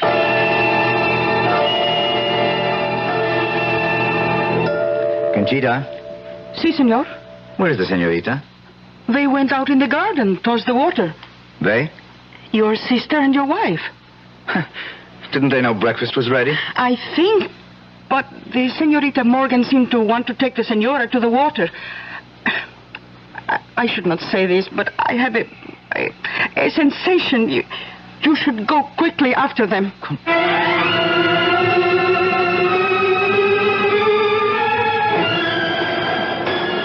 I really don't know why you insisted on me coming up here. I won't change my mind, Lisa. Even now, looking out here at that incredible view? I told you, I didn't like heights. You know, Jenny, you're a little person with no stature. Well, I wouldn't quite agree. Like April, really, for all her cheap beauty. She just couldn't measure up. And I had to sit by and take the fact that she had cheated and stolen Richie away from me. What? My brother? Oh, does that shock you? I've loved Richie longer and deeper than all of you. How much have I gotten in return? Do you have any notion how I hated that smug, superior, super-adulated April? Would you be very surprised to find out that she didn't fall or stumble or take her life when she blew off here into eternity? She was hastened, Jenny, pushed, shoved by me. Just as you're going to be. Why? Even allowing for what you confess. How can you hate me, sir? Because you are far worse than April. He really didn't love her. They were a team. He was trapped. He had to stick with her. But you... No, you're different. Because he loves me? Because with you, there's no chance for me. There's no chance at all. How could there ever be? I don't have to share his bed, only his life. I could have been the one to care for him, to console him, to love him. Love him, damn you. It'll never be you. Never anyone. Lisa, wait. Be reasonable. You can't stand against me any more than April could. You are going over. Down the rock. Look, put that glass break down. It's a marvelous weapon. Hang on to it if you want to. Take it with you, but you're going. Can you understand? Yes, it's too late. Hurry. If I cannot have you, nobody can. Oh, for God's sake, Lisa, what are you doing? Give me that.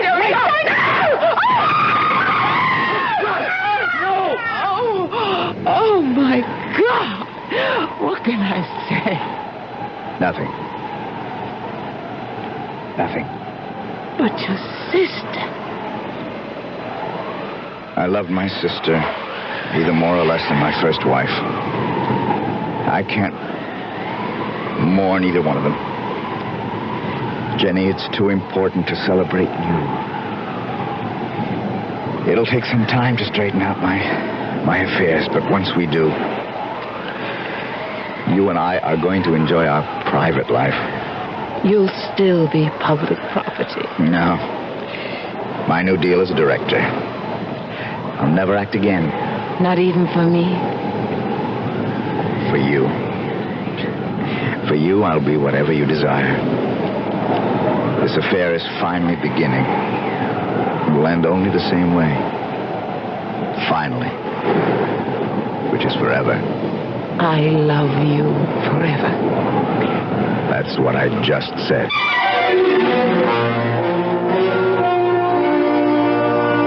The walls still stand about Bon Repos, but the barbed wire and broken glass are gone from the parapets.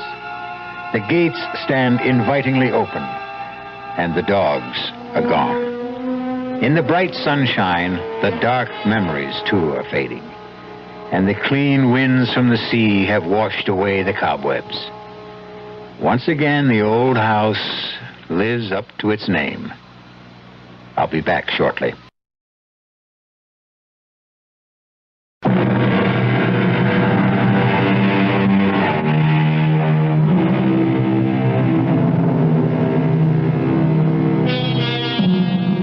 So again, we return full circle to our definition of the supernatural as it applies to tonight's tale. Of or related to ghosts. Behavior caused by the intervention or by the action of a god on earthly affairs. Well, April Sanders was both ghost and, by our modern standards, goddess.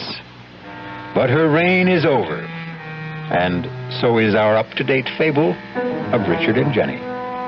Our cast included Ruby Dee, Michael Wager, Terry Keane, Bryna Rayburn, and Ian Martin. The entire production was under the direction of Hyman Brown. And now, a preview of our next tale. I told you I burned it. And you know that's a fairy tale that no one will believe. I don't care whether you believe it or not. Now, are you coming with me? Where? To talk to your Colonel Blake. He won't see you. Oh, I think he will. Goodbye, Carol. It was nice knowing you. I think. You will kindly step back into your room, Monsieur Feeling. Now, wait a minute. Move. I am Major Simonovich. Oh. You and I have something to discuss. I warned you. Yeah, sure you did. I do so dislike dealing with amateurs. This is strictly a business. You mean you want to make a deal with me? I mean you would find it wise if you wanted to make a deal with us. For the paper? Exactly. Where is it? No, not so fast. Not so fast. You spoke about a deal? You give us the paper, we give you your life. Radio Mystery Theater was sponsored in part by Anheuser-Busch Incorporated, brewers of Budweiser. This is E.G. Marshall inviting you to return to our Mystery Theater for another adventure in the macabre. Until next time, pleasant dreams.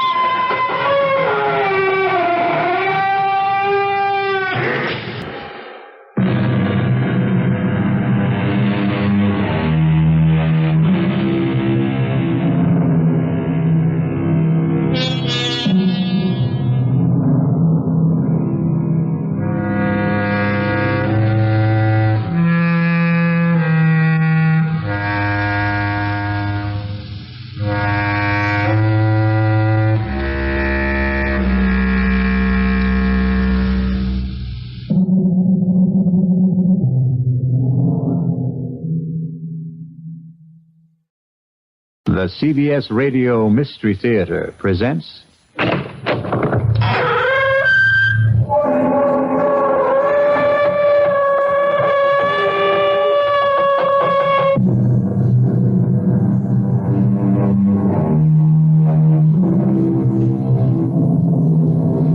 Come in. Welcome. I'm E.G. Marshall.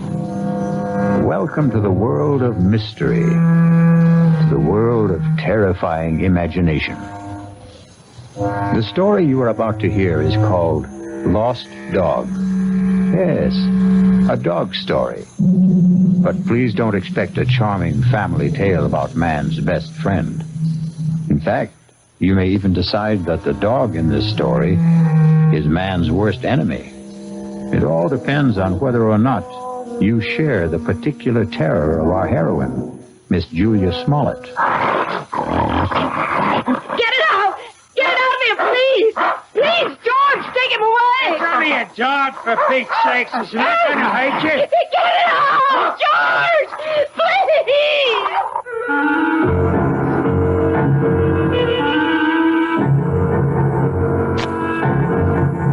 Our mystery drama, Lost Dog, was written especially for the Mystery Theater by Henry Slessor and stars Kim Hunter.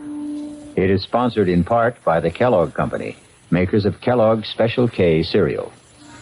I'll return shortly with Act One.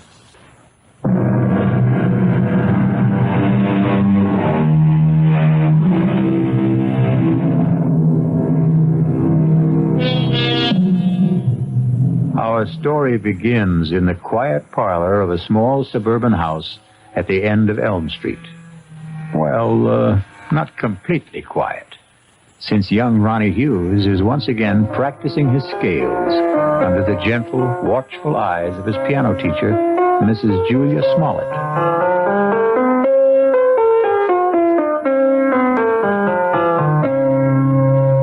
Well, that was very good, Ronnie. That was much better than last time. I still wish we could skip this scale stuff, Mrs. Smollett. I mean, I'm not saying that I'm ready to play concertos yet, but just the same... Why does it bother you so much, Ronnie? Well, playing scales makes me feel like a little kid, I guess. Oh, that's silly. All the finest pianists had to learn their scales before they could play any compositions. I guess it's my fault for starting to learn to play so late in life. Ronnie, 19 years old isn't very late in life. I'm 20, Mrs. Smollett. Are you already? Oh, now don't tell me you've been coming here a full year. No, just about 4 months. But my birthday was last week. It was on Thursday. You weren't well last Thursday. Oh, yes, that's right. You still don't look well.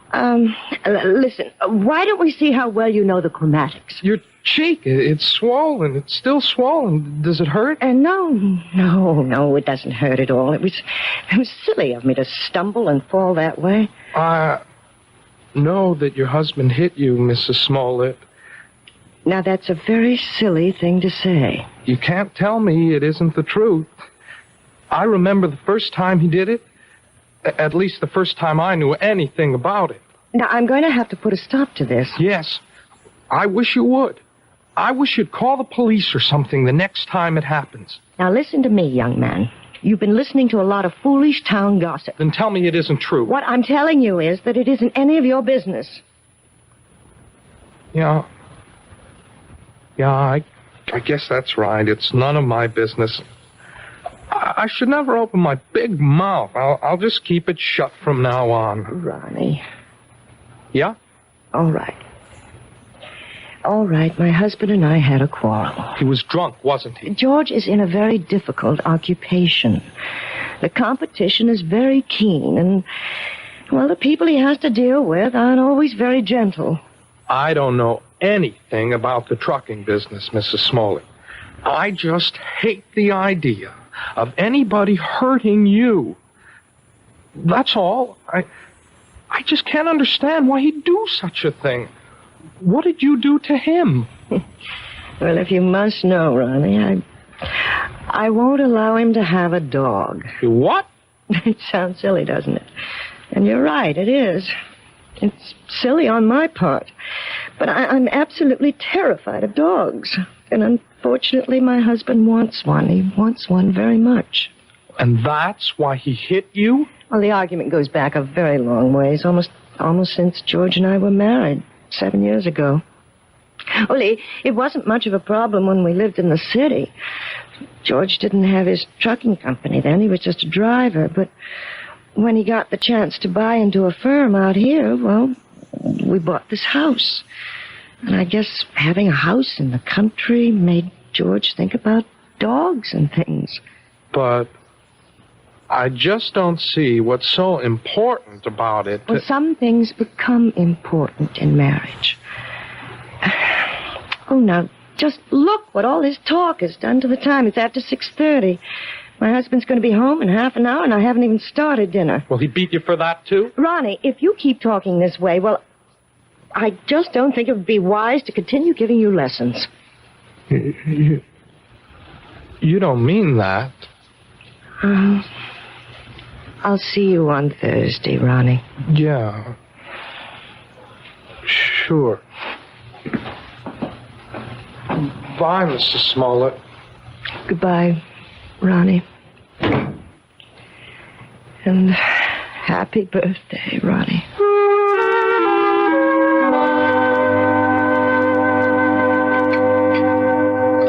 What else could I tell the guy? I had 2 semis in a repair shop. If I wanted the job, I had to use his equipment. Well, fine. Only nobody was going to hook me for a $500 premium. Hey, are you listening, Julia? Yes. Yes, I'm listening, George. What's the matter with you tonight?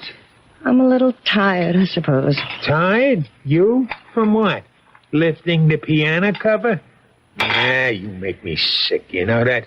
You weren't listening to a word I said. You don't care about what happens in my business. You never cared. Well, I never understood much about it. You always talk to me as if I'm one of your associates. I know what's eating on you. Think I don't know? You're sitting there like the last judgment. You're sitting there blaming me for taking that swipe at you last week. No, you're wrong. Look at yourself. You didn't even bother putting makeup on that cheek of yours. Makeup wouldn't cover the swelling. Yeah, you want to remind me how much you suffer. Well, I got a hot flash for you, kid. The one who suffers around this house is me. I could enjoy this house plenty. I could have a great time if you weren't so sick in the head. You're talking about the dog again. Why not? You think I forgot? But surely it can't mean that much to you. I've had dogs ever since I was 6 years old. You never talked about it when we were living in the city. It was different. We put a dog in that air-conditioned chicken coop. But now we've got a house. A real, honest-to-God house, Julia. A house needs a dog. Oh, George, you know I feel terrible about saying no, but I can't help myself. It's just something in me. It's a phobia, I guess, but dogs terrify me. Even small dogs, tiny, harmless little dogs. I go to pieces when one comes near me. It's all in your mind. Yes, but isn't that enough? No, not for me it isn't. Can't you understand that it's like a sickness, like a disease? Okay, so if it's like a disease, how come you never got cured? How come you never saw a doctor about it? A doctor? Yeah, that's right. You're telling me you're sick? Well, just find out. Well, where are you going? I'm going to get you an appointment, a doctor's appointment. I'm calling Dr. McCann right now. At this hour? I'll call him at home and make an appointment for tomorrow. We're going to settle this thing once and for all.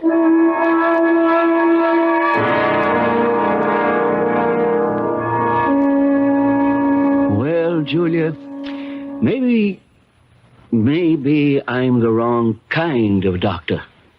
What do you mean?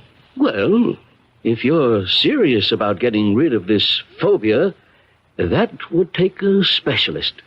You mean a psychiatrist? Oh, some kind of head doctor. I'm sure you realize that people who are afraid of certain things, well, they've usually had something happen to them in their childhoods, some traumatic experience or other that gets stuck in their mind like a burr and won't come out. Doctor, you know we couldn't possibly afford going through analysis. George's company isn't doing that well. He'd never stand for paying all that money week after week. Well, maybe you don't need all that couch stuff. Maybe there's something else you might try. Like what? You ever hear of hypnotherapy?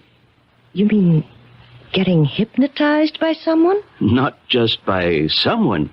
I mean someone who can put you under and maybe help cure you of this thing.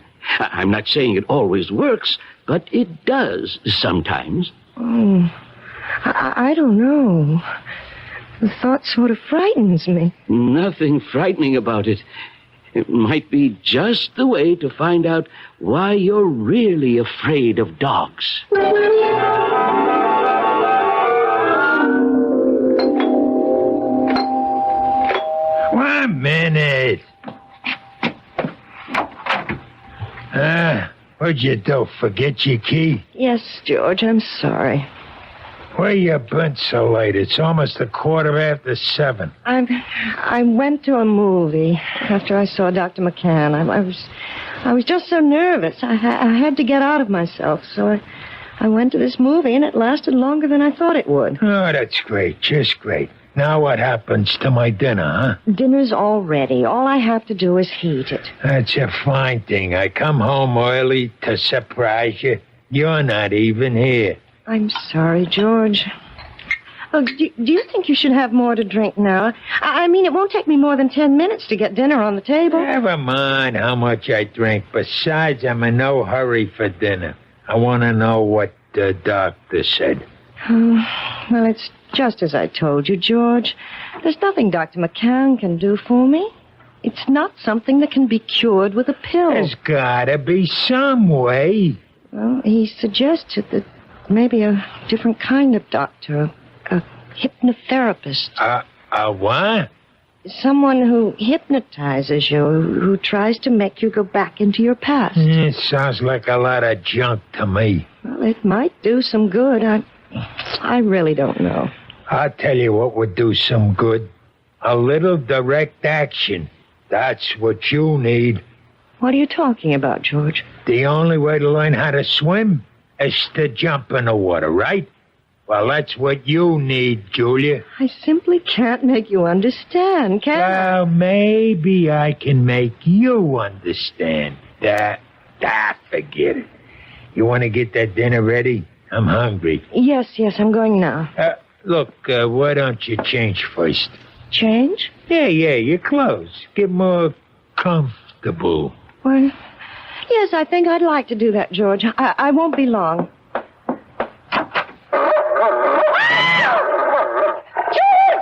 George, there's a dog on our bed. A horrible big dog. Take it easy. That's my surprise. That's it. Tell her. Get him out of here. Please, George, take him away. It's only a dog, for Pete's sake. He's not going to hurt you. Get it out, George.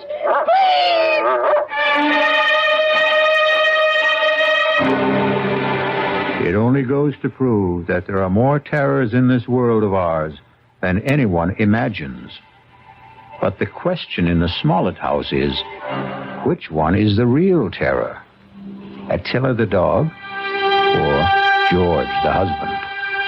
We'll learn more about both of them when we return shortly with Act Two.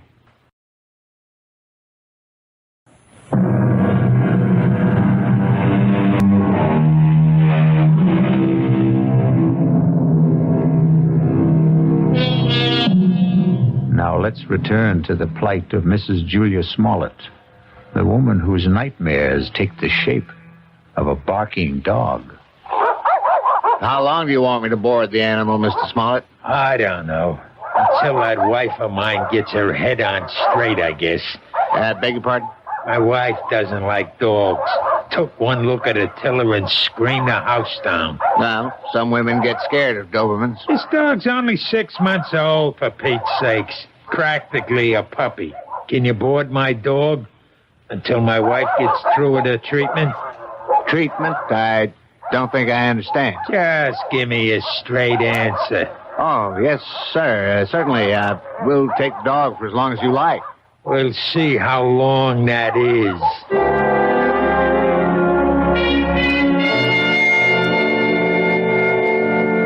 Please sit down, Mrs. Smollett. Thank you. Right here, Mr. Smollett. Yeah, thanks. You both seem a little nervous. Well, I'm sorry, Dr. Froelich, but I suppose I am. I know. Dr. McCann explained to me. He said that hypnotherapy was an accepted kind of treatment. For some cases, yes. Not all of them. All I want to know is, will it work? Well, frankly, I don't know much about your wife or her problem. I'm not going to say I can help her get over this particular phobia until I do. Please, George, let me tell the doctor about it. I can tell him in one sentence. My wife's afraid of dogs. All dogs. Big ones, little ones. Falls apart when she just looks at one. No, that isn't true. I don't fall apart, as my husband said, unless I'm close to them. Animal phobias are one of the most common types I deal with, Mrs. Smollett, and I might say that I have a great deal of success with them. But how do you do it? I use a technique called hyperamnesia. Amnesia? Actually, it's the opposite of amnesia. After placing the subject in a trance state and making her completely willing to free herself from critical judgments about her past... Hey, wait a minute. I'm not following you. What we do is get the subject to remember long-forgotten, very, very deeply repressed experiences.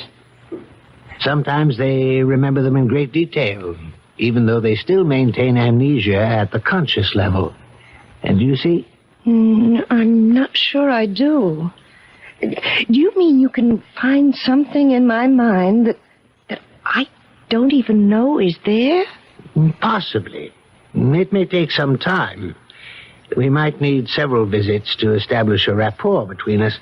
But if all goes well, we should soon be able to find out if anything in your past is causing this problem. And, of course, that something will most likely concern a dog.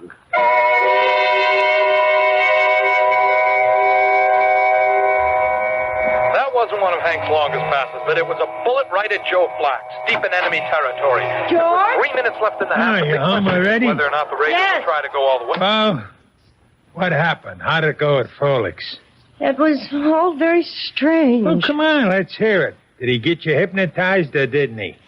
Look, I just want to hang my coat up. Look, I'm missing a big game just because I want to hear. You might as well turn it on again, George, because all that Dr. Froelich did was what he called the first stages. What does that mean? I mean, well, he put me under all right. There wasn't any problem about that. Yeah, I figured that. Tell me what he said about the dog. He didn't say anything, George. Oh, what do you mean? Just that. He didn't start talking about my problem. That's going to have to wait until I'm more receptive. What's he trying to do? Keep stringing you along until he bleeds me dry? Those visits cost $50 each, you know that? I know it's expensive, but you're the one who insisted that I go. $50 a week plus kennel charges. Couple of months of that, and I'll be hocking half of my trucks.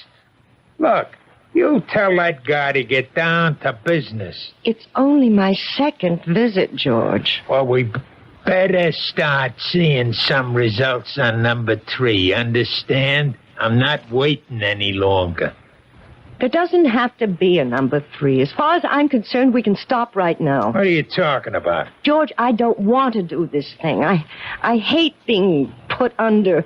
I hate anybody poking around in my subconscious for something that isn't even important to me. You mean you want to be sick? I think I'll lie down for a while. Don't you walk out on me. I'm sure you'd rather watch a football game. Oh, tell me what to do. I know, you think I'm Mr. Lowbrow, but let me tell you something, kid. You're no fairy princess anymore. Maybe that's what you used to think you were back in the old days. But the only fairy around this house is that piano student of yours.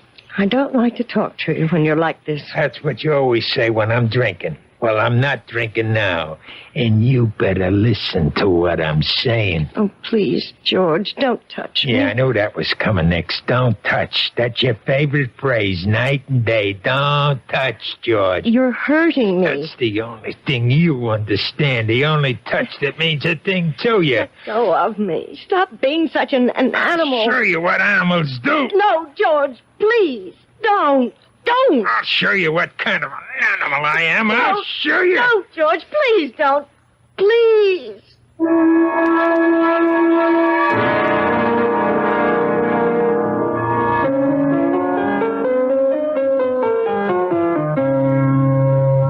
Well, I guess that wasn't much better, was it? What? You didn't think much of the performance. I mean, it wasn't exactly Horowitz, was it? No, it was perfectly all right, Ronnie, really. But you're not all right, are you? Oh, yes, I'm fine. You look awful. No, I didn't mean that. You never look awful. But you're acting so funny today. Oh, I'm sorry. I guess I have something on my mind. Can I take a guess? No. What you can take is the next page of this lesson. Listen, Mrs. Small. Look. Can I call you Julia? Oh, really, Ronnie? I know. You're going to give me all that stuff about teacher-student relationship. Only I'm sick of calling you Mrs. Smollett. I hate it. I hate it because it's his name. Ronnie. No. You're the most important thing in my whole life. Please, Ronnie. I don't want you to say things like that. They're not true, and they're just making it impossible for me to teach you. You know how I feel about you. I'm sure you do. You're just too smart not to have seen it. I know that you're 20 years old. Is that why you don't want me to talk about it? Because I'm younger than you are? Look, it's flattering that you feel that way, Ronnie, but I know it's just a little crush you have. Boys go through that sort of thing all the time. Boys? Crush? Look, you're treating me like a kid. If you ask me, that's why you keep me on those damn scale exercises all the time, so you won't have to think that I'm any more of a man than those 10-year-old kids that you teach all the time. No, Ronnie. I know you're a man. Of course I do. Well, then if you think that, treat me like one. Just once. Please. Please. Let me kiss you, Julia. Just once. Ronnie. Please, Julia. Ow. What is it? What's the matter? It's nothing. I just bruised my neck a little, and when you touched it... Your neck? Yes, it's nothing. Is that why you're wearing the scarf today? Let me see. No, Ronnie, don't. Oh, my God. It was just an accident, nothing but an accident. You're all bruised. Your whole neck. Look at it. I can see more bruises. Down the shoulder. What did he do to you? Look, please don't talk about it. I can't bear to talk about it. You don't have to. Julia, you don't have to. But he's going to talk about it. With me.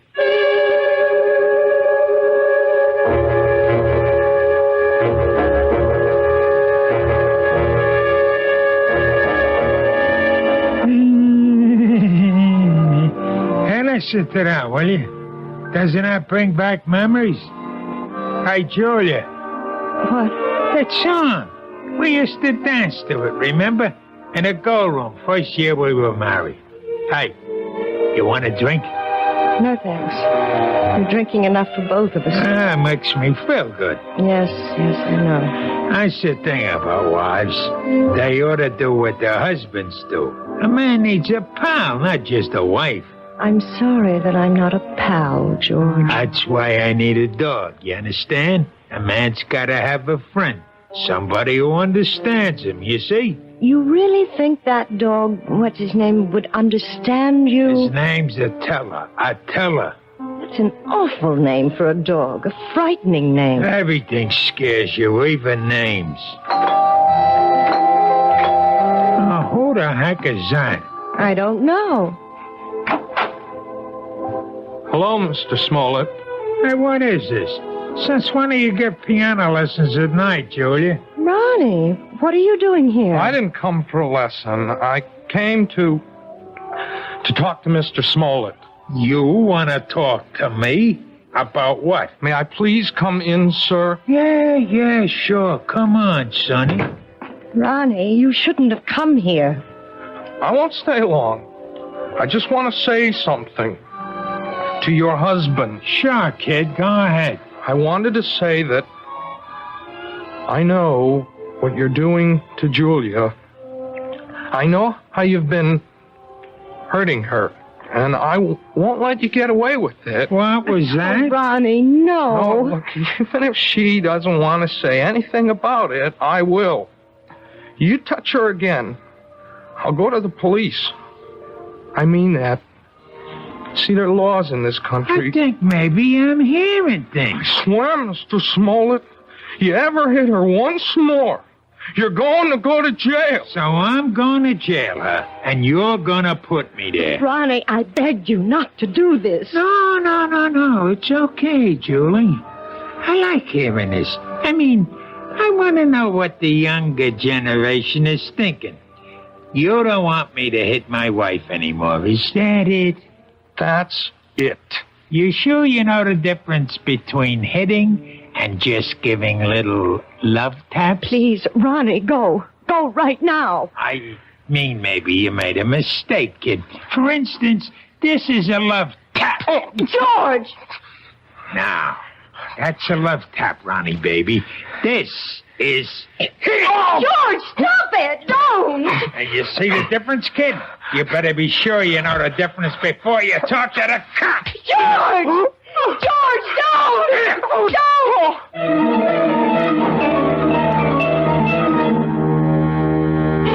Yes, it's sad to realize that all men who love dogs aren't necessarily lovable themselves.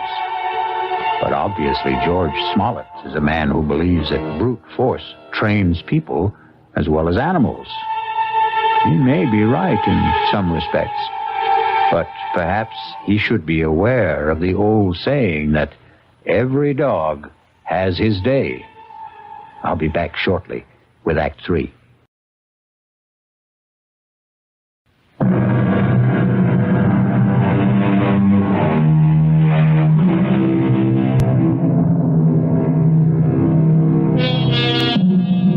An important day has arrived in the life of Julia Smollett and her husband George, because Julia is on her way to the offices of Dr. Froelich, who has promised that this is the day which may bring her back to the forgotten days of her past, perhaps to the very day when she equated the word terror with the friendly eyes and wagging tail of man's best friend. This better be the payoff. That's all I've got to say. I hope you're not disappointed, George. Well, at least you're talking to me. That's the first word you've said to me in 2 days. I haven't had much to say. Look, the kid Ronnie's all right. I didn't mark him up. He's still as pretty as ever.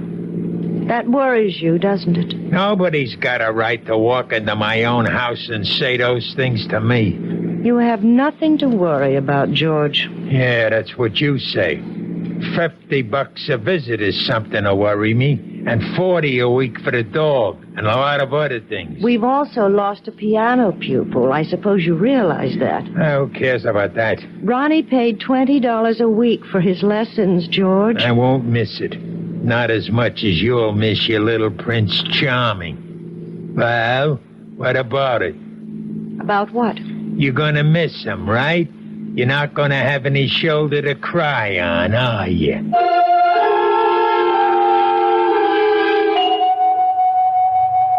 I think I'd better explain exactly what I plan, Mrs. Smollett. We're going to try something called age regression. Age regression? It sounds as if you're going to make me younger. That's almost exactly what we'll try to do. Well, if you can, Doctor, you'll have every woman in America on your doorstep. All I'm going to do is attempt to take your mind back into your own past. I'm going to see if you can relive some of your early years. You mean that I might actually remember things from my early childhood? I'm hoping that you'll recall one particular thing. The thing which you've been concealing from your adult self for a very long time. It's rather frightening, isn't it? No, you mustn't fear knowledge, especially self-knowledge. Now, we'll just draw the window shade and we'll get started.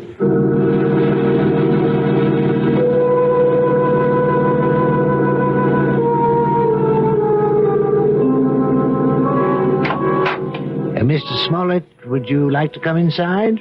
Me? You mean you're all through so fast? No, we're not through, but your wife is in a deep trance, and I thought you might want to be here when we begin the age regression attempt. Well, sure, if you want me in there. Hey, she looks like she's asleep. But she isn't.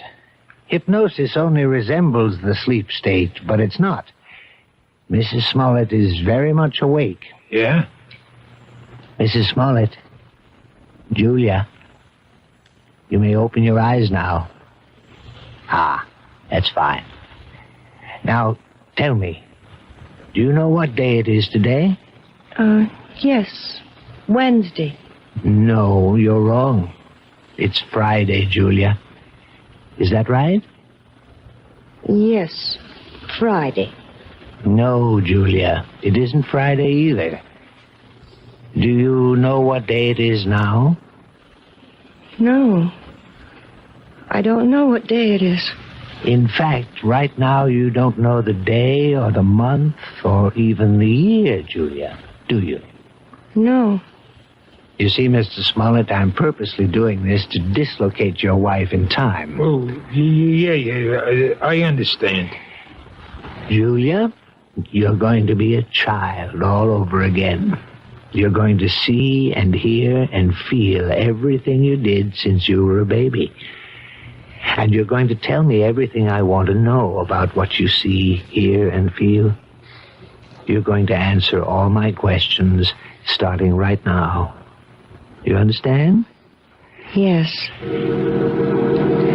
Julia, you are 1 year old. Do you hear me? You're an infant, only 1 year old. Tell me what you know, Julia. Tell me if you're afraid of dogs.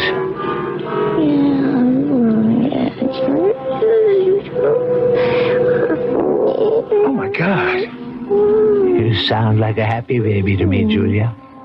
I don't think you had any fear of animals when you were a little baby. Did you? Now you're 2 years old, Julia. You can probably say a few words now. Are you afraid of dogs? No. And now you're 3, Julia. You're growing up very quickly. Now you're a big 3-year-old girl. And are you afraid of dogs now, Julia? No. I'm not afraid of Bow Wow. You're 4 years old now, Julia. Tell me if you're afraid of dogs now. It's all right to shake your head as long as you tell me, Julia. Now you're 5 years old. What? Still not afraid of dogs? No, I'm not afraid. Now you're 6, Julia. 6. This can't go on forever. Please, Mr. Smollett. Not afraid at 6, Julia? Then let's be 7 years old. You're 7 years old. Still not afraid, are you? Now, what about 8? You're an 8-year-old girl now.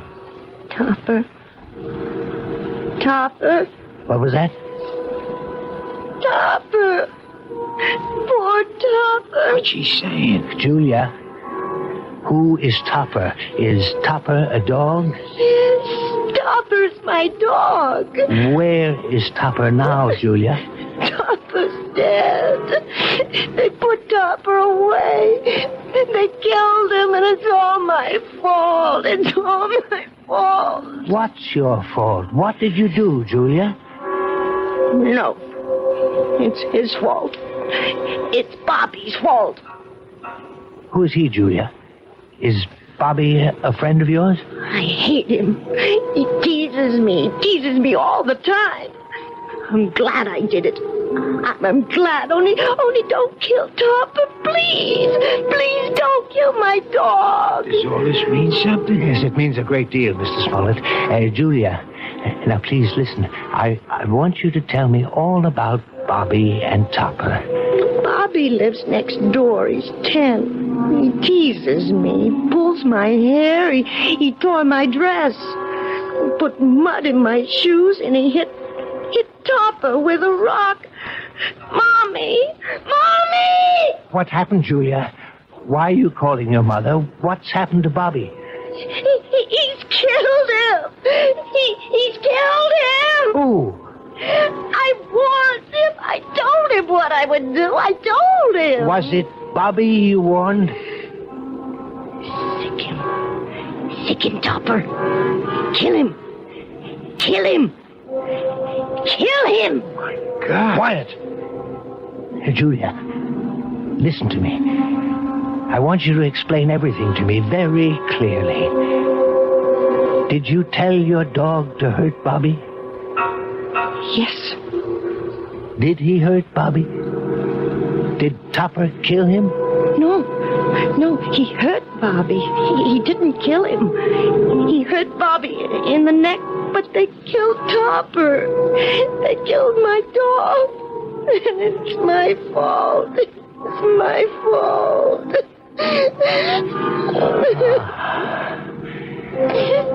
Well, I think we found the lost dog.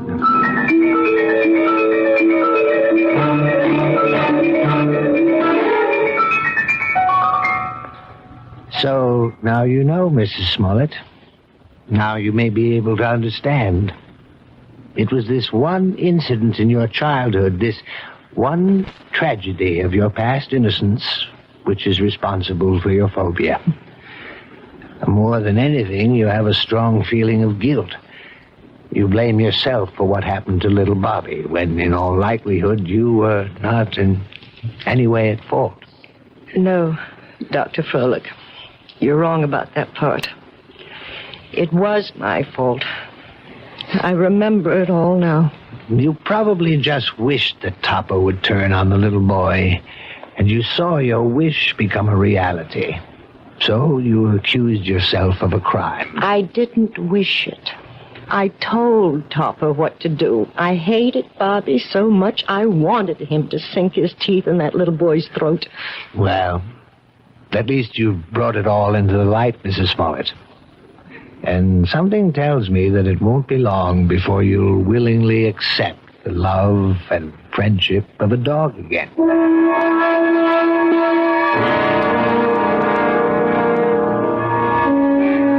Mrs. Smollett, hi.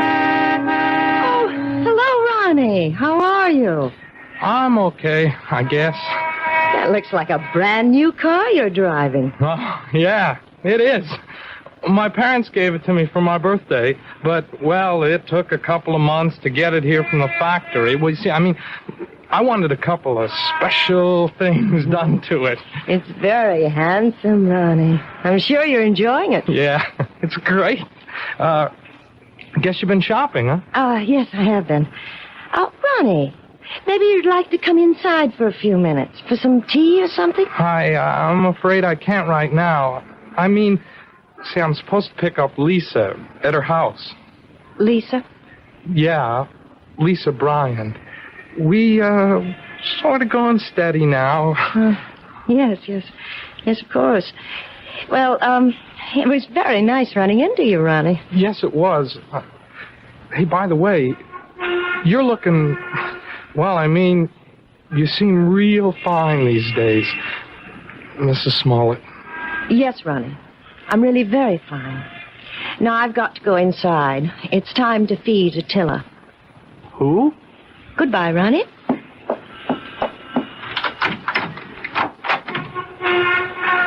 Attila!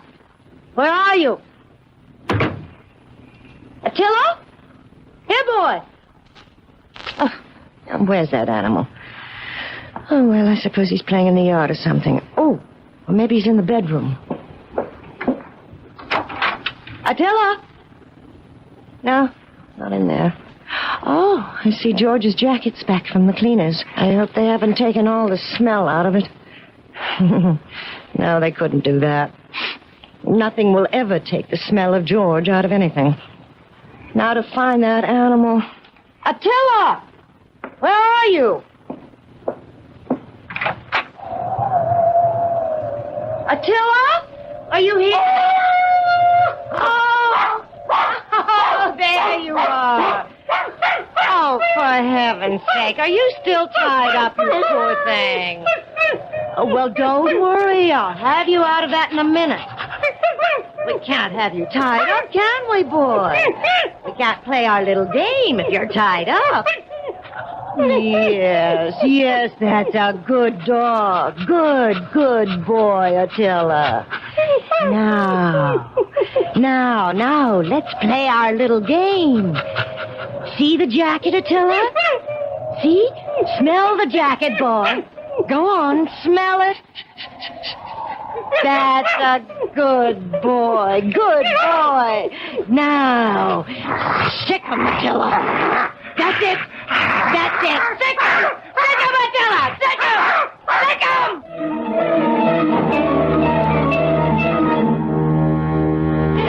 Who said a dog has to be man's best friend? Why not woman's best friend? Especially a woman like Julia, who is just learning how really helpful a dog can be. Or rather, she's remembering how helpful. And one day soon, George Smollett will come home to a very surprising greeting from his own pet. I'll be back shortly.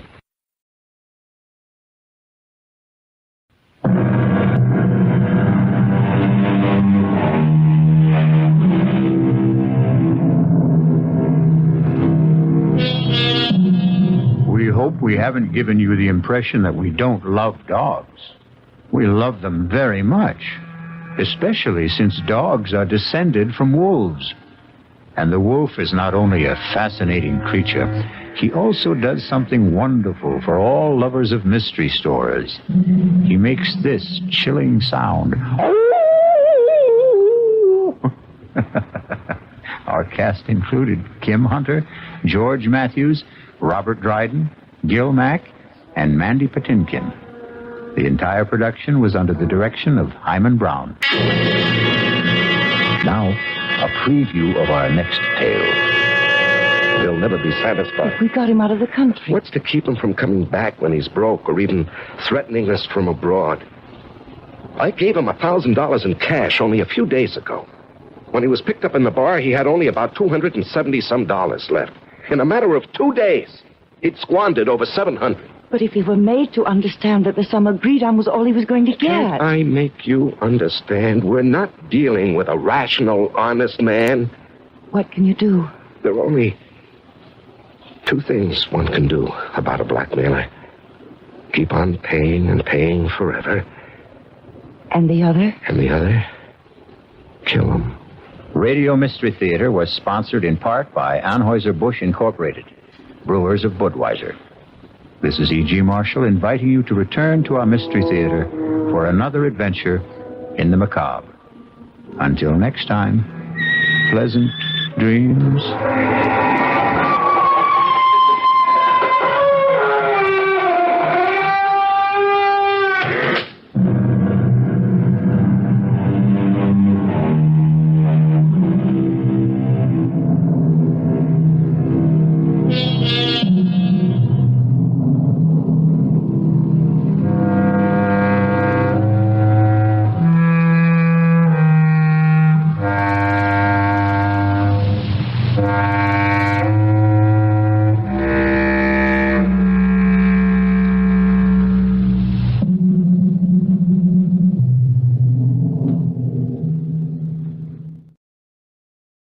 The CBS Radio Mystery Theater presents...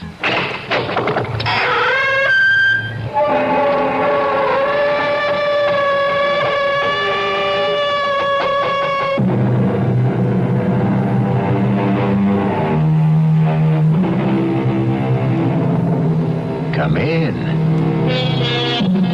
Welcome. I am E.G. Marshall, and I have a ghost story to tell you. But a most unusual ghost story, since it violates all the established rules. You know the rules for a ghost story. It must be set on some desolate, windswept moor, or perhaps in a ruined, isolated mansion, or a lonely, deserted castle. However, this spine-tingling tale actually takes place in a modern, luxury, high-rise apartment building, and in broad daylight. I don't want to die, George, please. I don't want to die. Margaret, darling, listen to me. No. Margaret, it would be better. Better for who? For you, dear, for you. I have very little left, George. Please, just let me live a little longer. Margaret, life means nothing to you now. I know, but just let me live a little bit longer. I can't, Margaret. I can't.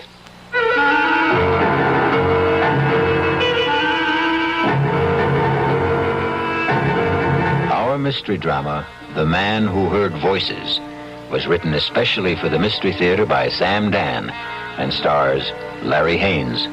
It is sponsored in part by the Kellogg Company, makers of Kellogg's Special K cereal. I'll be back shortly with Act One.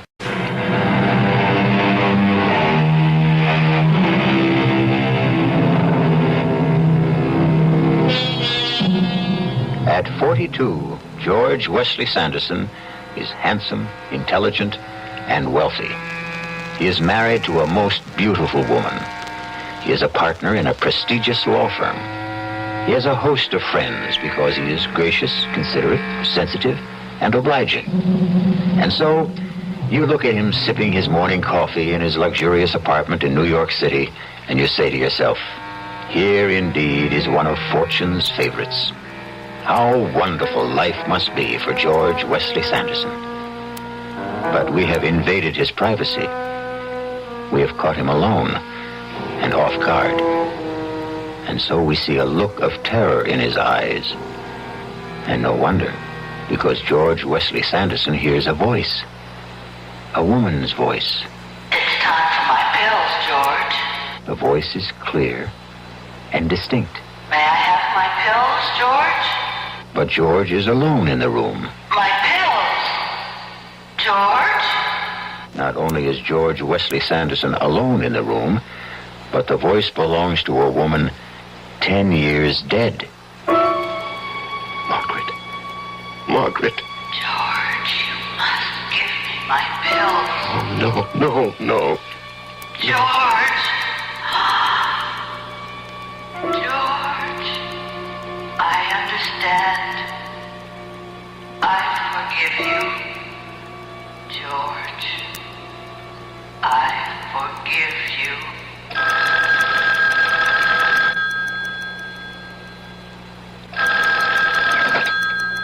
Hello. Georgie, get on the 10 o'clock plane and come down. Georgie? Georgie, you there?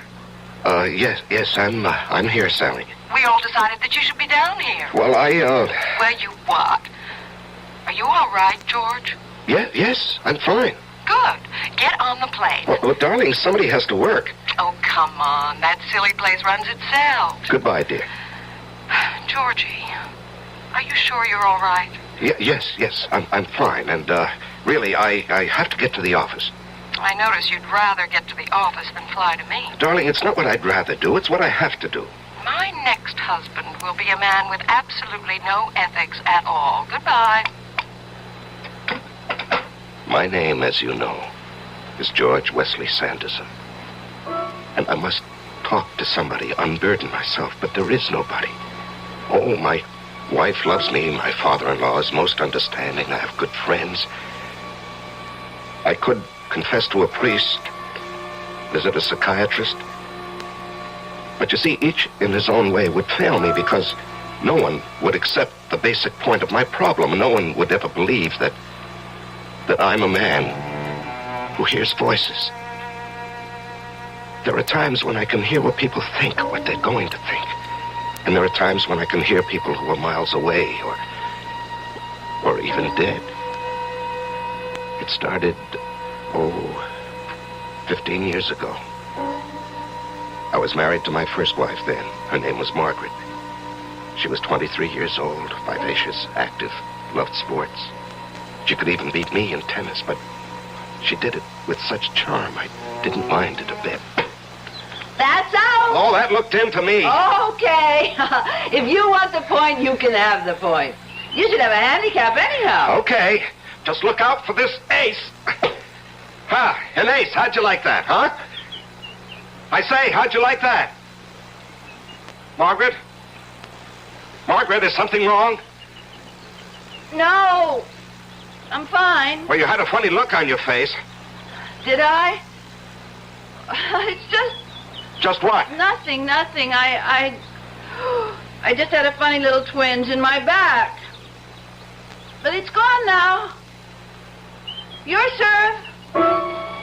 Then and there, I heard a voice. It was the voice of our doctor. You both should know the truth. We don't know what's wrong with Margaret. She won't be able to walk. She'll have to stay in bed. For a while, anyway. These pills will keep her alive. Exactly 1 year later, the doctor spoke those very words to us in the hospital.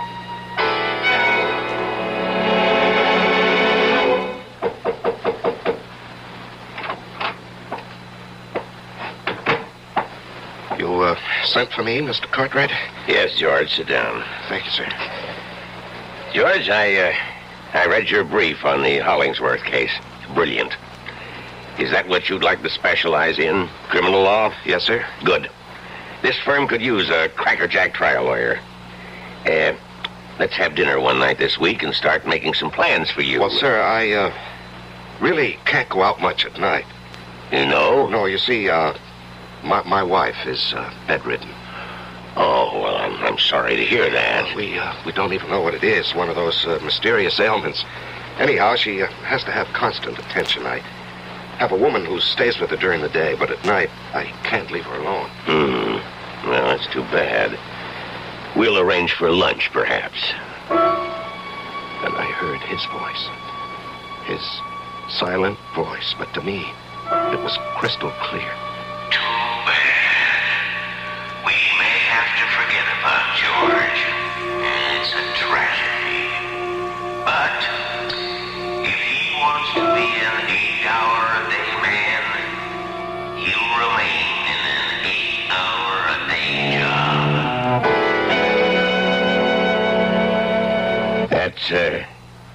That's all for now, George.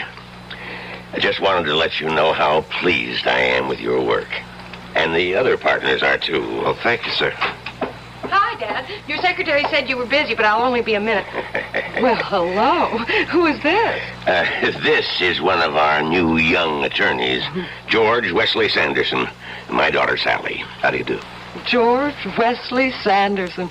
Even sounds like a great lawyer.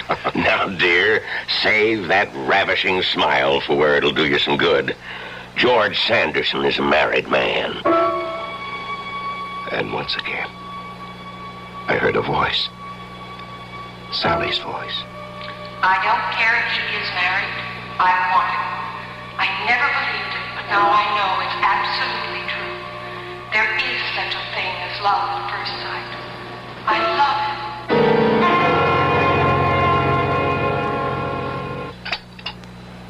Oh, thank you, dear.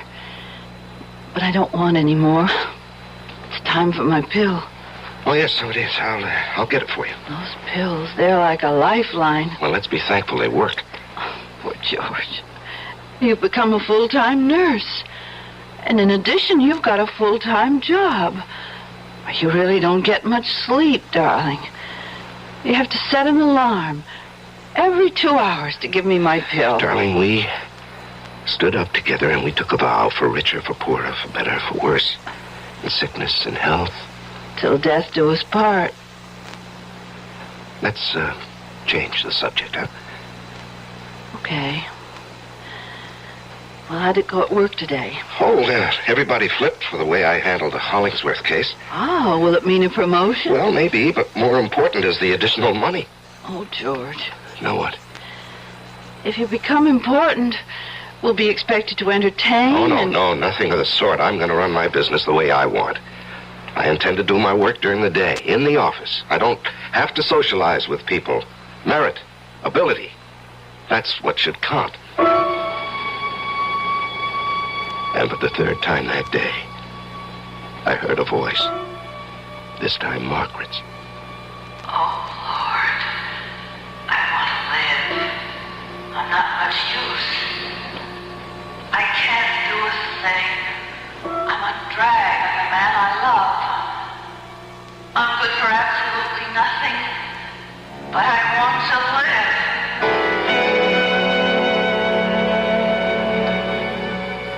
And we have a clear precedent here. When Theodore Roosevelt was police commissioner of the city of New York, the question of injury incurred while making a citizen's arrest... Do you always talk to yourself? Oh, I happen to be dictating into this recorder. How did you get in here? Being the boss's daughter ought to give a girl certain privileges. I came by hoping you might have pity on me. Pity? I'm famished. You might take me to lunch. Well, Well, what? It wouldn't hurt you with the chief. Might even pave the way to a promotion. Well, on the other hand, it might backfire. How? Well, how does your father regard married male employees who take his daughter to lunch? I don't know. It's never happened before. As you legal types might say, there are no precedents. Come on. Take a chance. Live dangerously. I'll get my hat.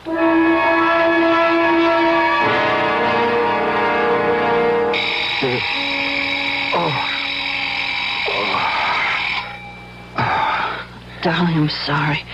I need my pill. No, it's okay. It's okay, darling.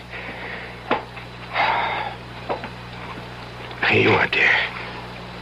Thank you. There. Now, just let me set the alarm again. You must be exhausted. No, not really.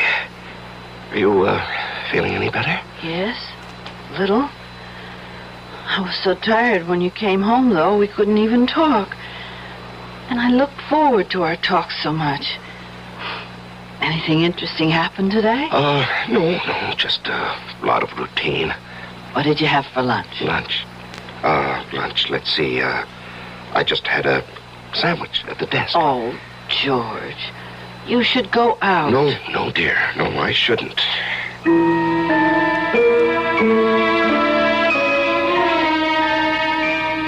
But I did. She would drop by 2-3 times a week. And it just became, well, a thing we did. We were friends, that's all. I knew she was in love with me, but I was discovering something else. Something very unsettling, very disturbing. I was falling in love with her, too. I tried to fight it. Hop out right here. Okay. There. Well, now that we've scared away every fish between here and Europe... I wouldn't know what to do with a fish if I caught one. Well, let's just drift for a bit, huh? You didn't have to say that. Say what? Drift. Haven't we been doing just that since the day we met? Yes, I suppose we have. What are we going to do, George? I don't know. I'm willing to settle. Settle? For half a loaf. Oh, no, that wouldn't work. After a while, you'd get to hate me. No, George, I wouldn't. Well, I'd hate myself. Do you still love her? No. No, it's a terrible thing, but I don't love her anymore. You know, that happens to people. Just as they can fall in love, they can also fall out of love. It's just that the timing and the circumstances are bad for Margaret and for me. But if you no longer love her... Well, how could I ever divorce her? Hey, where are we going? I don't know. But the one thing I can't do is just to stand still.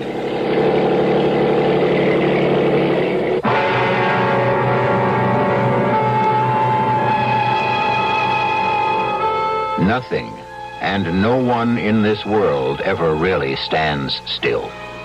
Wheels are always turning. Gears are shifting. Minds are changing. Perhaps slowly, imperceptibly, subtly. Even a marriage vow contains the seeds of its own dissolution, for it says, "Until death do us part." We'll be back shortly with Act 2.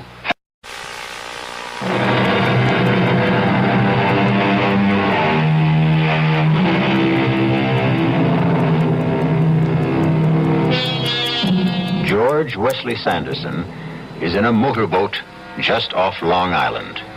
A beautiful day with a beautiful woman who loves him. And to make it perfect, he also loves her.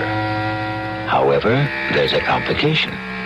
George Wesley Sanderson is married, and he takes his vow seriously. We'll do something, Sally. You'll have to do something, George. People don't stand still. Yes, I know. You can't freeze a relationship. It grows better every day or it becomes worse. You fall in love because another person has something you need, and sometimes it's the terrible truth.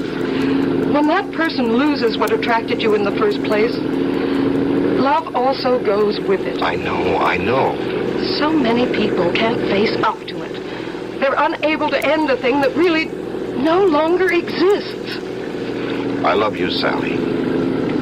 I love you, George, but I'm human. If I can't have you, sooner or later, I'll face it, and then I'll make other arrangements for my life. Sally, wait for me. Oh, I'll wait, George. But I can't promise to wait forever. Just then I heard another voice. It was a voice I'd never heard before, but there was no mistaking who it could be and what the meaning was. And do you, George, take Sally for your lawful wedded wife, to have and to hold? Oh, Sally, darling, don't ask me how or when or why. George, look out, you'll upset the boat. Who cares, Sally? It's gonna happen. What's going to happen? You and me, we're gonna happen. We're gonna be married. But... No buts. Just believe me. I believe you, George. I believe you.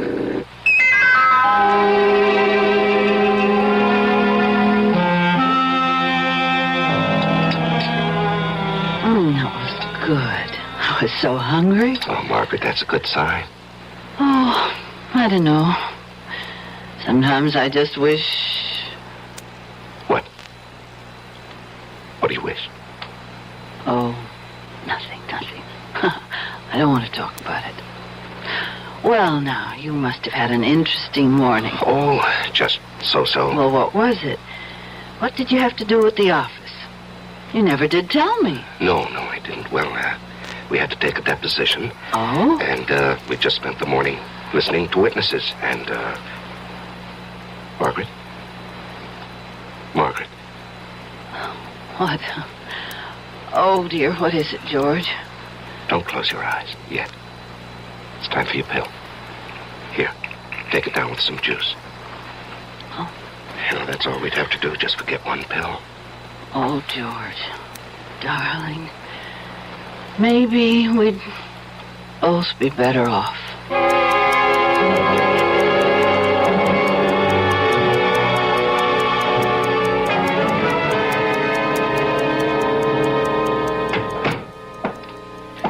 Hey, good morning, George. Sir. Sit down. Thank you.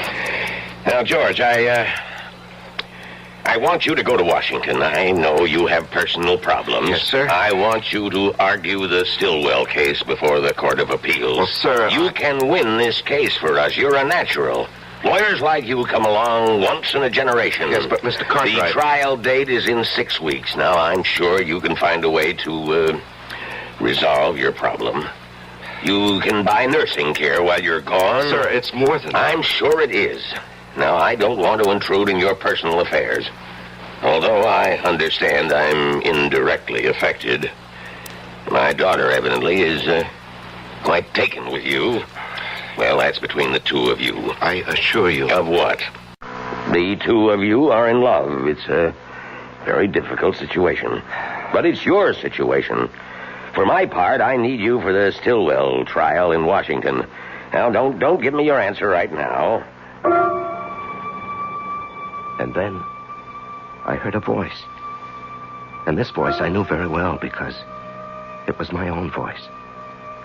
And I could hear myself say, If it please the court, the prosecution claims that the defendant, Anna Stillwell, has committed the crime of high treason against the government of the United States.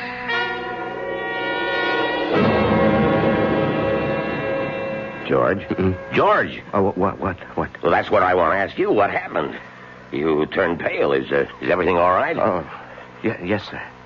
Yes, sir, everything's fine. Just fine. I believe that I will be able to plead the Stillwell case after all.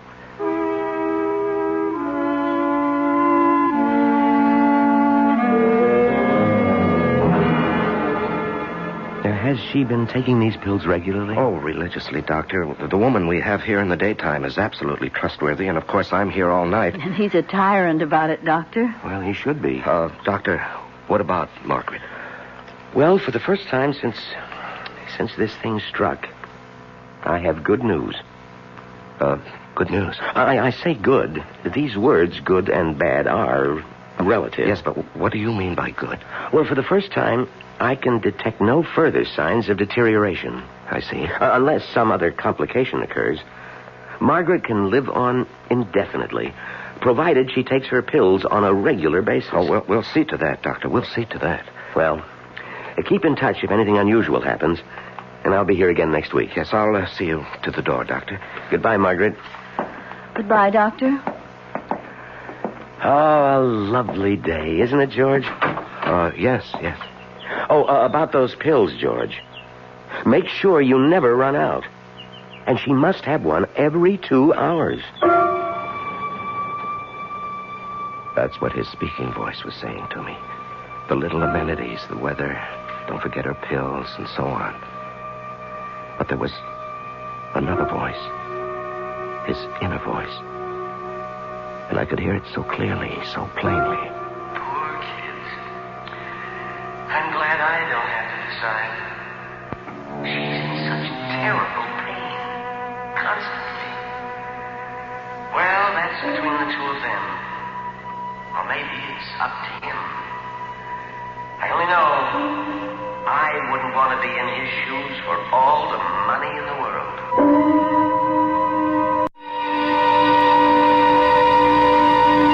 Goodbye, George. Goodbye, Doctor, and thank you for everything. George?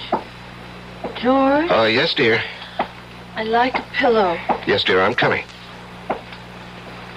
Here we are. Now, does that feel more comfortable? Mm-hmm.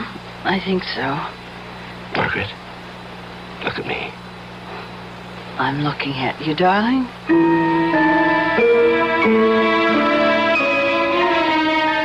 I wanted to hear her voice. Not her speaking voice, but her thinking voice, her feeling voice, the way I'd heard it once before. This ability, this gift, this talent, call it what you will, doesn't work at my command. It comes and goes of its own accord. I wanted to know how she felt, what she really wished for. If a certain decision was to be made, I wanted her to share in it, but try as I might, I simply couldn't hear her inner voice.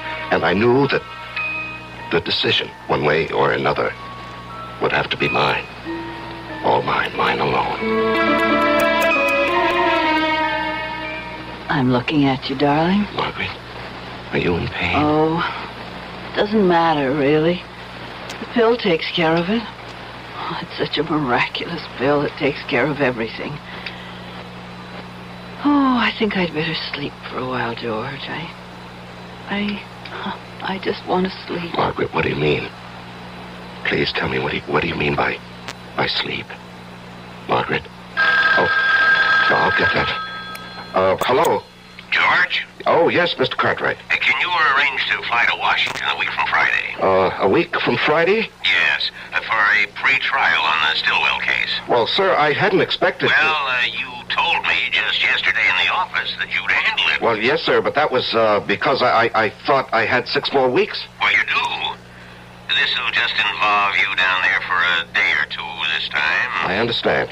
I'll have Miss Gordon Norton book your flight. Well, a week from Friday, that's about 10 days, isn't it?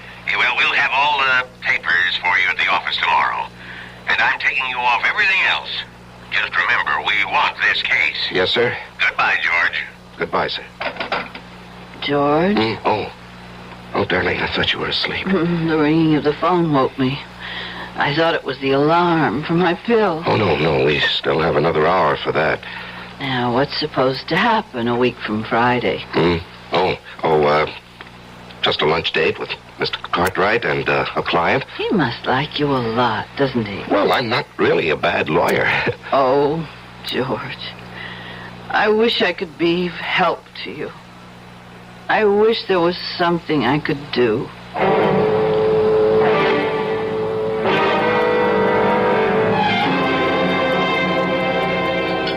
Here I am, George. Oh, hi. I'm sorry I'm late.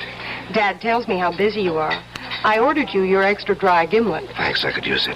Dad also tells me you're going to Washington. Yes. That is, I think so.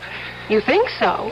I understand the plans are all set. Well, the fact is, I know I'll be going, but, But what? Oh, nothing. Once the trial begins, there's no telling how long it may run. These government things can go on for months. Yes, I know. How about... How about Margaret? Yes, Margaret. Let's not talk about Margaret. But, George... Please. I said I'd be satisfied with half a loaf. Right now, I don't want to talk about it. But, George, I'm in touch. There are things I must decide. I want to help you. No. But when people are in love, there should be no barriers.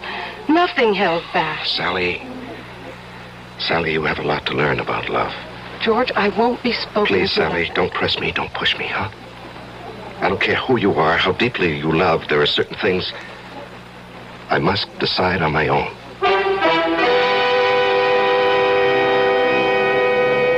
George Wesley Sanderson is faced with a decision.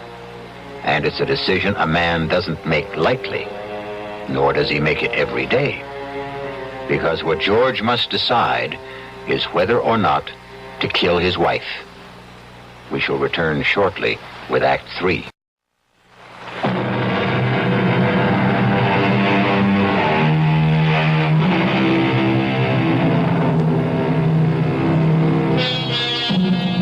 It is 1 minute before 2 in the morning in the apartment of George Wesley Sanderson.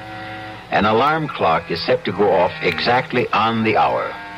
It must awaken George so that he can give his wife, Margaret, a pill. A pill she takes every 2 hours. Without her regular pill, Margaret will die. George? George, wake up. George? Wait a minute. Wait a minute. Oh, I was afraid for a minute that the clock wouldn't wake you. Yes, I'm sorry. I was sleeping pretty soundly. Poor George, you never get any No, rest. it's all right. It's all right. Here, darling, take your pill. Oh. Thank you, darling. Thank you. And now go back to sleep. Well, I better reset the alarm. You're so good to me, George. There it is. I've set it for 4. Good night, darling. Good night. I turned to look at her. Her eyes were closed. She was only 28, but her face was lined. Her skin was drawn and flushed, and she looked old. Old. Where was the pert, vivacious Margaret who only a few months before had been bursting with life? Wasn't she as good or as bad as dead already? Wasn't it a mercy to end her suffering? Wasn't her living merely a sham and a pretense? Suppose I would somehow forget to give her the next pill. What would I be ending? And then once again I heard the voices. But these were voices from the past. The recent past. This firm could use a crackerjack criminal lawyer. I love you, George. I love you. We have plans for you. I'll wait for you, darling. But I can't promise to wait forever. We're all pleased with your work. Why hold on to a relationship that no longer exists? I can't do a thing. I'm absolutely useless. But I want to live. I want to live. George? George, the alarm. George, wake up. George, it's time for my pill. George, wake up. You must wake up. George?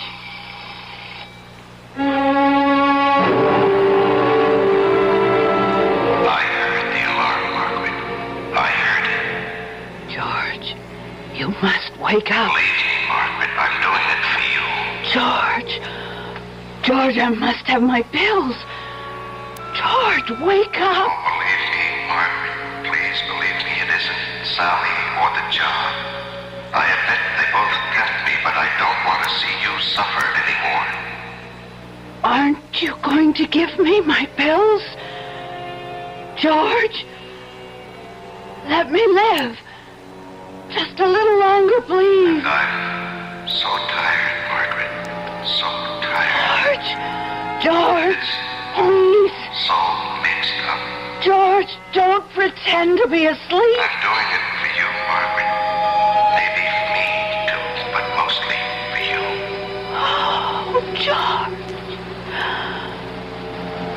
Darling. I forgive you. I forgive you.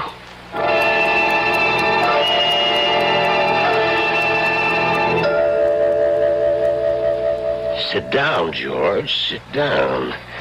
Now, you didn't have to come into the office today. Yes, I know, sir, but she's been dead a week, and, well, things go on. I'm due to leave for Washington tomorrow. Yes, we wondered whether under the circumstances to ask for a delay. Well, there's no point to that, sir. What I need now is lots of work. Well, we have lots of work around here. George, I've been trying to reach you to tell you how sorry... Sally, it's all right. Now, there is a possibility that you people have something to discuss. Excuse me for a moment. Well, Sally, here we are. Yes. How did it happen, George? Oh, it's something that could have happened at any time. She just, fell asleep and she didn't wake up. And now what, George? And now, we can be married.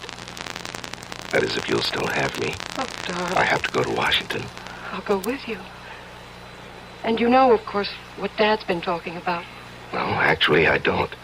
Well, we're fairly direct people, all of us. Dad was saying that since you and I would be married, there'd be a partnership in the firm as well. Mm-hmm. Well, as long as we're fairly direct people, I may as well tell you that I deserve it. Darling, do you know that this is the first time I've ever seen you smile? Oh, I smile all the time. You listen to me, George Wesley Sanderson. You're going to live. You're going to travel. You're going to mingle with all the people worth knowing in government, politics, the theater, art. Wait. Now, when do I work? Oh, you can work as hard as you like. As long as you remember you have to play hard, too. When do we start? Right now.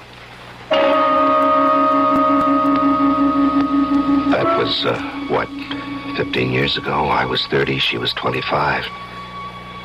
And the years haven't changed either of us.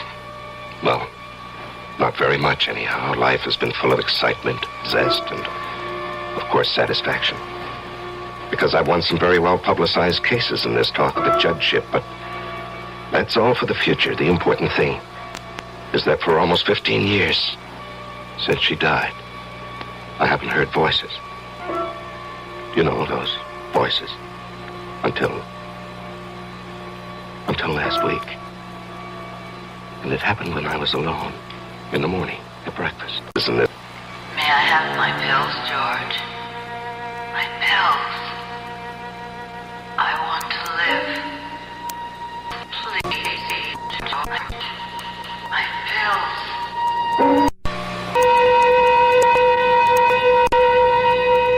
And I've kept hearing them. I don't know what to make of it because, after all, she did say she's forgiven me. Why should I hear her now? Why? I don't understand it. Why now?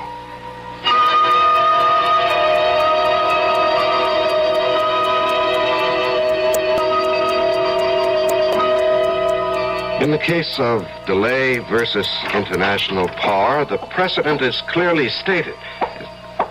Sally! Sally, what are you doing here?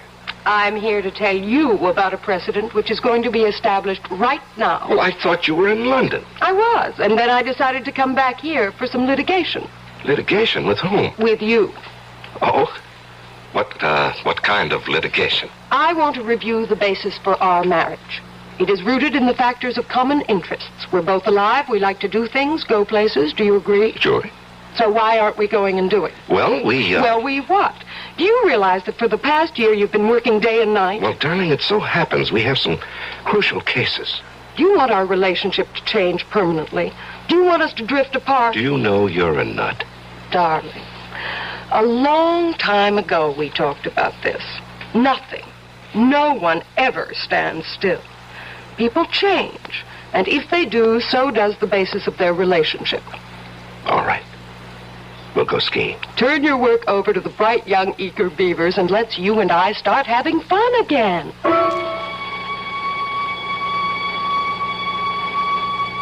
And we did. We traveled, we played, we danced, we enjoyed ourselves. And I even managed to get some good work done, too. We were never so happy. There was, of course, one small, dark cloud for me. I could hear Margaret's voice. I need my pills, George. Aren't you going to give me my pills? Please? Penny for your thoughts, George. Oh, well, you couldn't buy my high-priced thoughts for a penny. You seem to be in a state of reverie. I was? As if you were listening to something. Oh, must be your imagination. As if you were listening to voices. Voices? Are you sure you're all right? Positively spooky. Spooky? Here in our apartment in the bright sunlight? Oh, no, you've got to look for your spooks in the dead of night. Well, I know what we both need. All right, tell me. A good, hard hour of tennis. Oh, now, darling, I have to be at the office. You don't have to be anywhere except with me. Must be your imagination. As if you were listening to voices. Voices? Are you sure you're all right? Positively spooky. Spooky? Here in our apartment in the bright sunlight? Oh, no, you've got to look for your spooks in the dead of night. Well, I know. I think I'm going to break your service. Well? George, what's the matter? It's nothing, dear. Well, I'm waiting, sir. What is it, George? Is something wrong? No, I'm fine. You have a funny look on your face. Have I? Are you sure you're all right, dear? Yes, I'm sure. It's just... Just what? Oh, it's nothing. I just had this little twinge in my back. But it's gone now.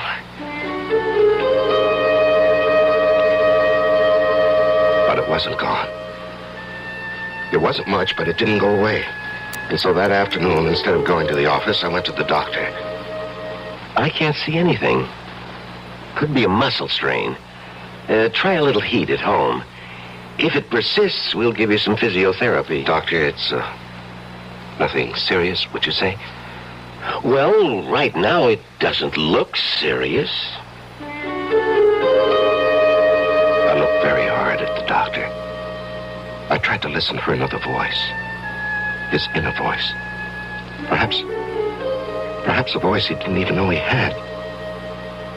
The voice I'd heard 15 years before with Margaret, when he predicted. But no, there was nothing. I sighed with relief.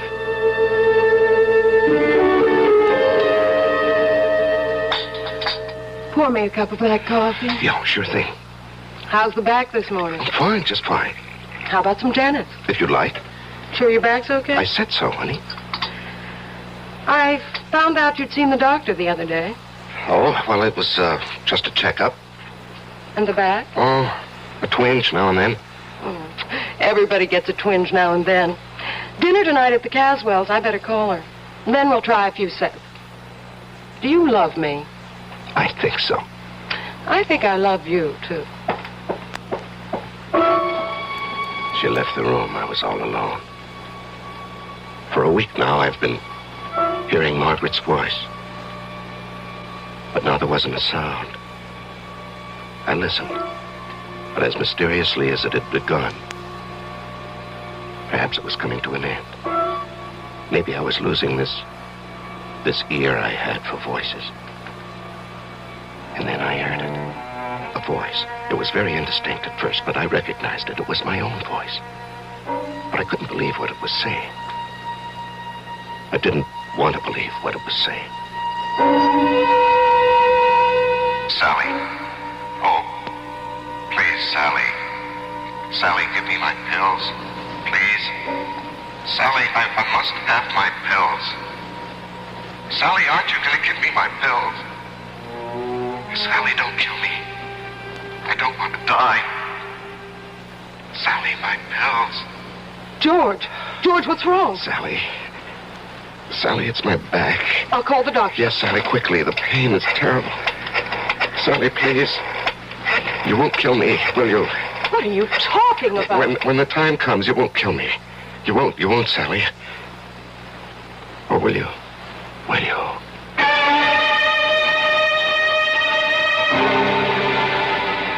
Who knows? George and Margaret, that's one story. George and Sally, that's another.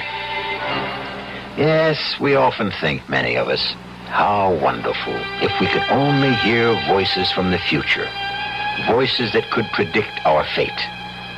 But maybe it's not such a good idea after all. Maybe it's better never to know. I'll be back in a moment.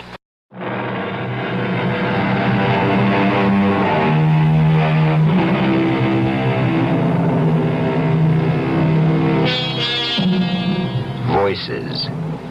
What are the voices we think we hear in the night? Are they merely dreams, fantasies, or our own wishes? Or are they real? And why shouldn't they be real? After all, reality is what we think it is, and ever so often, what we want it to be. One reality that you can count on is the absolute fact that we will be back here again with other voices to tell you another tale that will excite and amaze and perhaps cause just a tiny, delicious tingle of terror. Our cast included Larry Haynes, Augusta Dabney, Leon Janney, and Suzanne Grossman.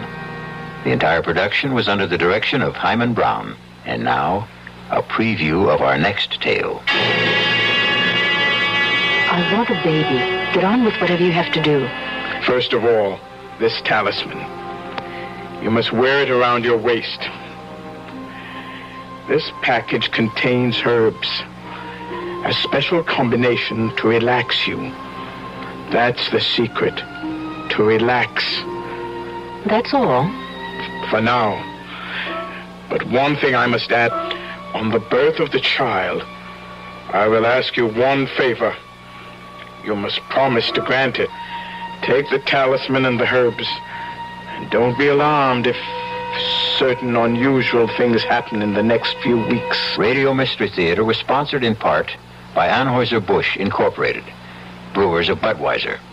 This is E.G. Marshall inviting you to return to our Mystery Theater for another adventure in the macabre. Until next time, pleasant dreams.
Come in. Welcome. I'm E.G. Marshall. Welcome to the fear you can hear. Welcome to the sounds of suspense, to the terrifying world of your own imagination. And I hope you won't hold it against us if we scare you a little with a tale that really could happen, I suppose. But when you hear the outcome, you'll hope it never does. Consider the case of Paula Richards, age 24, who put her future in the hands of an old fortune teller and dealer in the macabre. But one thing I must add about our arrangement. Yes? On the birth of the child, I will demand one favor. You must promise to grant it. A favor? What? I shall ask it when the child is born. But I can't promise that when I don't know what it is. It's a very small favor, but it is part of the bargain. And believe me, Mrs. Richards, if you do decide to bargain with me, I warn you to be ready to keep your part of it.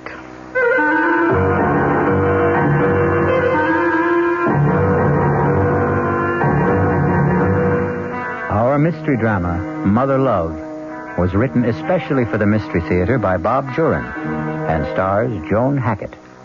It is sponsored in part by Anheuser-Busch Incorporated, brewers of Budweiser, and by the Kellogg Company, makers of Kellogg's Special K cereal.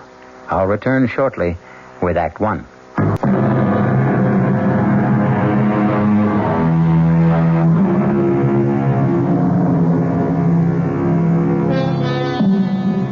A doctor's waiting room is not the most pleasant place to spend a winter morning.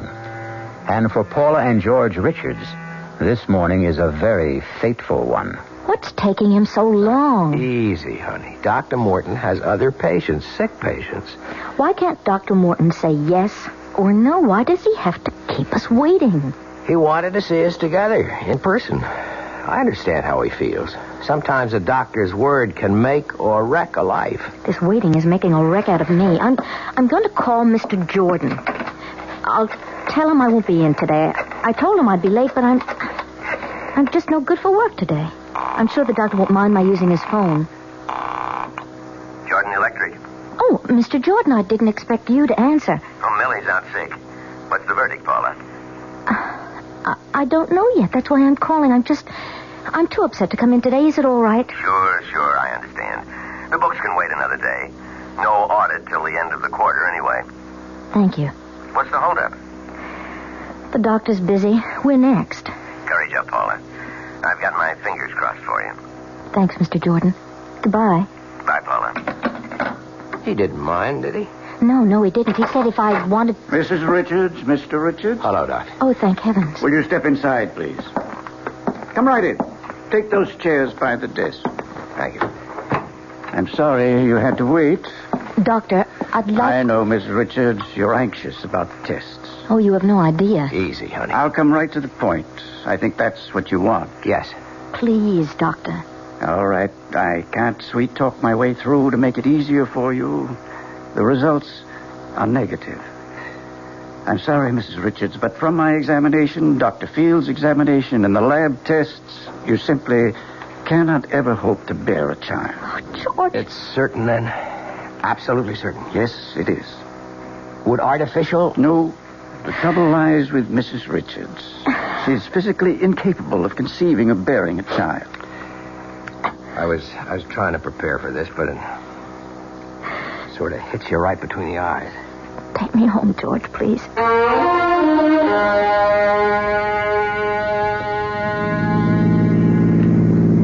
I hate to leave you alone today, but I have to get to the studio. It's all right, George. You know that I'm not going to love you any the less, Paula. Darling, I just wanted to give you a son. So it's not in our cards. We have each other. That's the main reason we got married, to be together. A baby would have been extra icing on the cake. Don't stop loving me, George, please. Please, George. Don't stop loving me. I told you I won't, honey, and I meant it. You'll be okay today? I'll be okay. I won't be singing around the apartment, but I won't be jumping out the window either. I hate like the devil to leave you, honey, but I'm due on the air with the noon news. I'll be all right. See you at 7.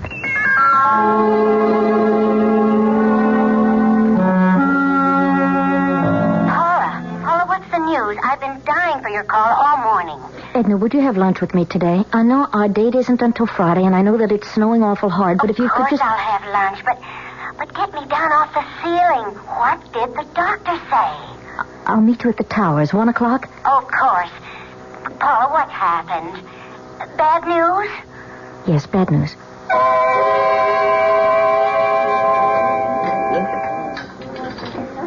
Oh, I can imagine how tough it is for you, Paula. No, you can't. I'm going to lose George. Did he say that? No, just the opposite, but... Oh, Edna, I know. I have a feeling. Oh, now, Paula, honey, don't start planning your own downfall. I'm afraid it's all planned. It's all in the cards. In the cards? Yes, you know, it's just an expression. Well, honey, I don't know whether I should suggest this. What? Well, you're just mentioning cards. It seems sort of frivolous at a time like this, but... Well, there's a woman down in the East Village. She tells fortunes, with cards and tea leaves. And what could you do for me? Tell me what I already know. Well, this woman specializes in herbs. She calls herself Mother Love. Mother Love? Well, now, mind you, I'm just suggesting, but maybe, just maybe, this woman could help you. How? Sometimes these old crones can read things in the future.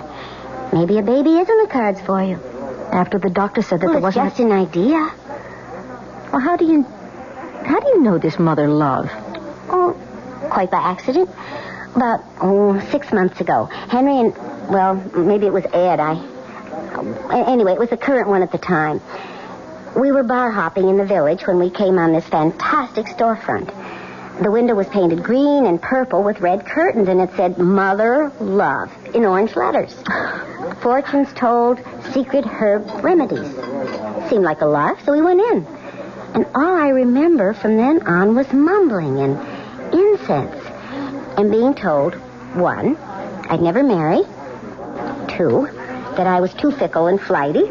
And 3, that my mother had a wart on her right thigh. Oh, darned if the old crone wasn't right about that, too. Edna, the idea that a fortune teller spell can help me have a baby is just nonsense. Well, looking at it in the cold light of day, you're right. It's just a thought. Oh, something to say, I guess. Oh, honestly, Paula, I feel so uncomfortable. I mean, what do you say to someone in your predicament?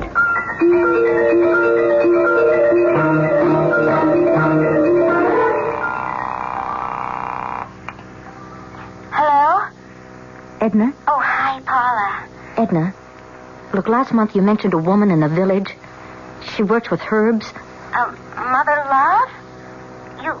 Oh, Paula, you don't mean you've been thinking seriously about that? Not until now, not really, but I'd like to know how to find her. Well, I seem to remember it was on 8th Street. No, it was 9th. Yeah, 9th, near 1st. Well, that's about all I'm sure of. 9th, near 1st. Now, Paula, I wasn't really being serious that Well, much. it can't do any harm. Right now, I'm ready to grab at any straws. Oh, when are you going? Saturday. Have you told George? No, he'd be furious. Do you want me to come with you? Would you? I'd feel a lot better. Now, Paula, let's not go too far. What does that mean? Well, we all laugh at fortune-telling and spells and brews, but sometimes when we want to believe, well, things happen. I'm going to this mother love because I want something to happen. Maybe she can't do anything to help me have a baby, but I'm going to try. Look, it was all your idea, Edna.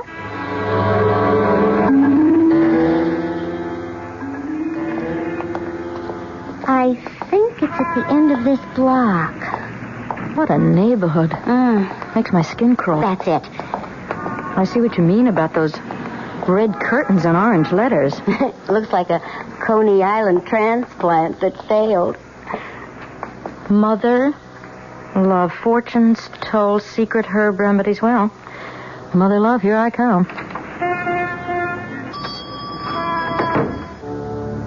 Good heavens. I never expected anything like this. It's not what I remember. Oh, but then I've been bar hopping. This rug, it must be worth a fortune. Edna, look at the paintings. There's too much incense, though. Mother has company. Good morning, ladies. Come in. How can Mother serve you? Your fortunes, perhaps? Maybe an ailment? Well? I'd like to talk to you. It will cost you. Mother's time is expensive. Well, I'll pay. Are both of you? Oh, no, I'm just along for the ride. Come then. We'll go into my studio. Edna? I'll be here. This way, my dear. Through the curtains. It's a little dark, but I like it that way. Mother, is that you? Mother? Of course, Claude. Mother, is that you? Don't be alarmed. He's harmless. He's my son. What's the matter with him? He's blind and feeble-minded. Oh, I'm so sorry. Come, sit down at the table. What will it be? Cards, tea leaves, crystal ball? No, I'm more interested in herbs, I think. What is it you want? I want to have a baby. I was told that you might be able to help. Who told you I can do things like that? A friend? That one out there? No, someone else. Mother, is that you? Yes, Claude. Everything's all right. I tell fortunes. I give herbs for minor complaints. I do not deal in that sort of thing. Is there a herb that might help me? Of course not. Not without... A spell. Forget it. I've said too much already. Mother love, I want desperately to have a child. The doctor says that I can't. The problem is my fault. I'll try anything. Even if a spell is necessary. It would be expensive. I don't care. There may be a way to help you have a normal baby with your own husband. Please, that's all I want. It will cost you $1,000. I have that. Plus another $5,000 when you have conceived. 5,000? I said it would be expensive, and I guarantee nothing. With these things, we can only try.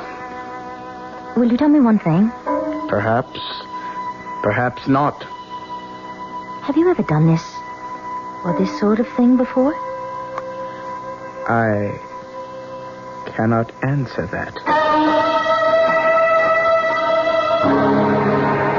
Quite a gamble for Paula. $6,000 and no guarantee. A long shot if there ever was one. Will she take the gamble? Is she desperate enough? We'll soon see. I'll be back shortly with Act 2.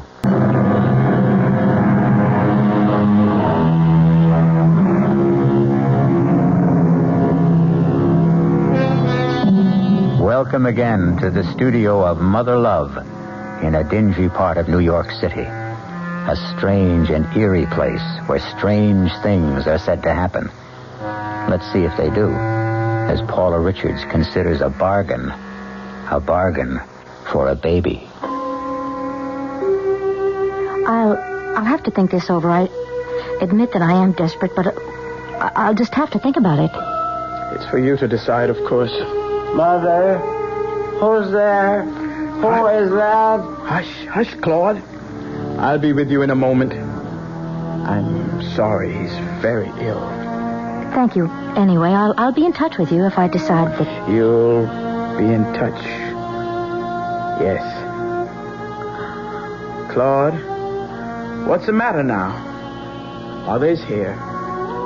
Mother is always here. Well, I thought you'd never come out. What happened? Let's get out of here.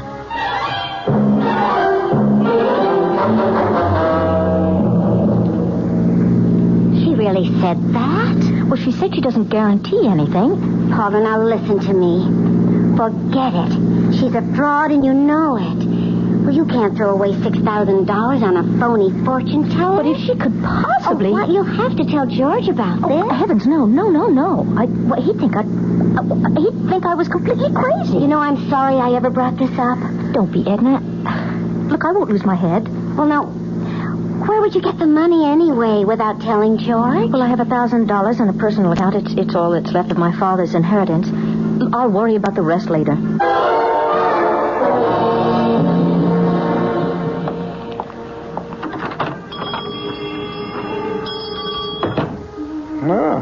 Mother has company. It's you. I have the 1,000. I want to try. Come in. This way. I thought you'd be back. Mother Love knows. Mother, is that you?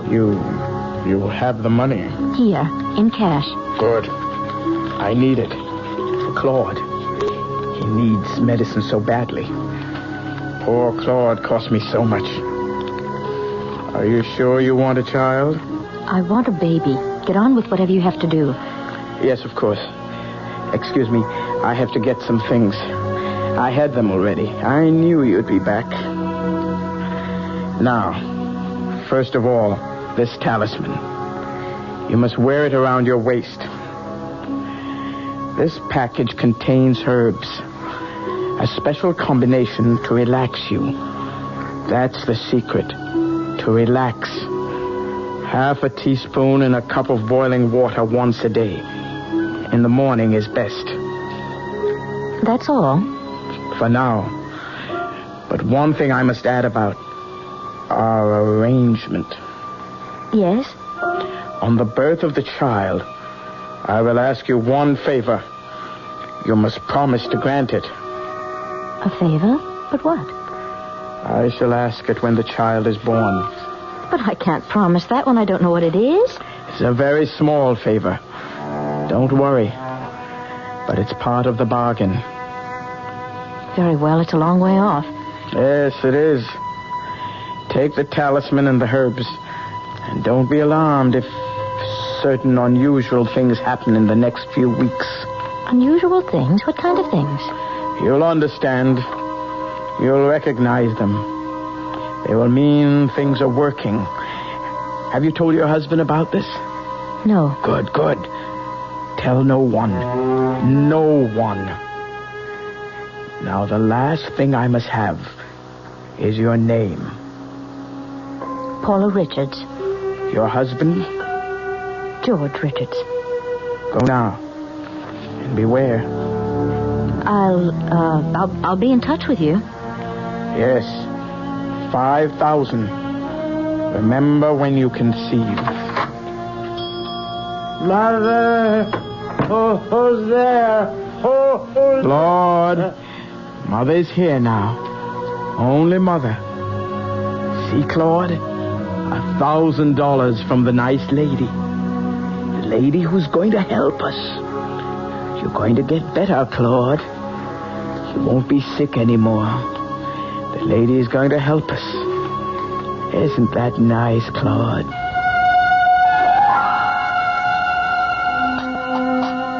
Paula? Penny for your thoughts. Oh, I wasn't thinking of anything, really. You've been like that a lot lately. Distant. I'm surprised you noticed. Look, honey, I know I haven't been a lily to live with either. I mean, we've let our problem be too important. We're both disappointed, but we can't change the situation. I mean, we have to adjust to it. Sorry if I've been a pill, if I've done anything to make you so... Edgy. That's your word. Is that how you feel? I guess. George, let's go to the show tonight. We haven't been out in weeks. I'd like that, Paula. I'd really like that. I've had a lot on my mind, and you're right. I've been thinking about myself too much. I'll see what I can get tickets for. Look at the time. I've got to shower and run. Hey, will you look at that? What is it? It's a bird. At the window. I think it's a crow. No, crows are bigger. A blackbird? No, I don't know. I thought they all went south for the winter. It looks awfully cold. Well, don't invite it in. They know how to take care of themselves. I'll see you tonight, honey. Bye, George. I'll call you at the office about the tickets for tonight. Okay. Shoo. Go away. Shoo.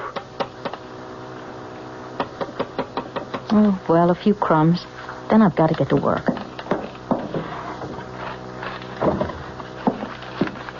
You look so cold. Now here's some bread. Get out of here! Get out! What am I going to do? Oh, get off the floor, lad! Get out! Get out! Oh, Lord! What am I going to do? Get out! Shoot! Good. Go away! Hello? Mrs. Jensen? Is Mr. Jensen there? This is Mrs. Richards in 3A. No, it's not about the heat. It's about a bird in my apartment. I can't get it out. Well, I thought that Mr. Jensen might... no, I've got to get to work. All right, I'll leave...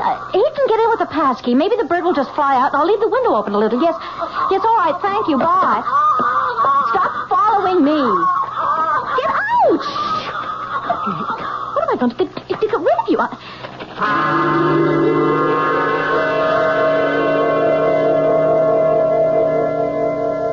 You wanted to see me, Mr. Jordan? Yes. Sit down, Paula. How are you feeling? Why? Well, I know you've had a personal disappointment. You've been under a strain. You don't have to say it, Mr. Jordan. I know that my work has just been rotten lately, and I'm just all on edge. And today there's a bird in my apartment. A bird? Tapped on the window this morning, and stupid me opened the window and gave it some crumbs. What kind of bird? I don't know. It's black and shiny. Not too big. I asked the superintendent to get it out. It's so unnerving. Well, I can imagine. I'm sorry about the work, Mr. Jordan. I know I've been letting you down. No, well, I'm sure it's just a passing thing. Your work has always been tops, Paula. But the books are important. And with the auditors coming in next month, well, everything just has to be in order. I know, Mr. Jordan, and I promise I'll straighten up. Yes? Yes, she's here. It's a call for you. Oh, it must be George about tonight. Hello? Mrs. Richards? You know who this is. Yes, I know. Tell me, Mrs. Richards, has the visitor arrived yet? The visitor? You'll know. You'll know when the visitor arrives. You don't mean the bird. Good. He has arrived. It's working. Yes, it's working, Mrs. Richards. Don't neglect the tea now, whatever you do. And take care of the visitor. It is most important. I'll be in touch with you again very soon. Oh, Paula, is it trouble? You're white as a ghost. No trouble at all. That is, I don't know. Well, you mentioned the bird. Is that it? Yes. The superintendent got it out. Oh, good. Then there's nothing to worry about.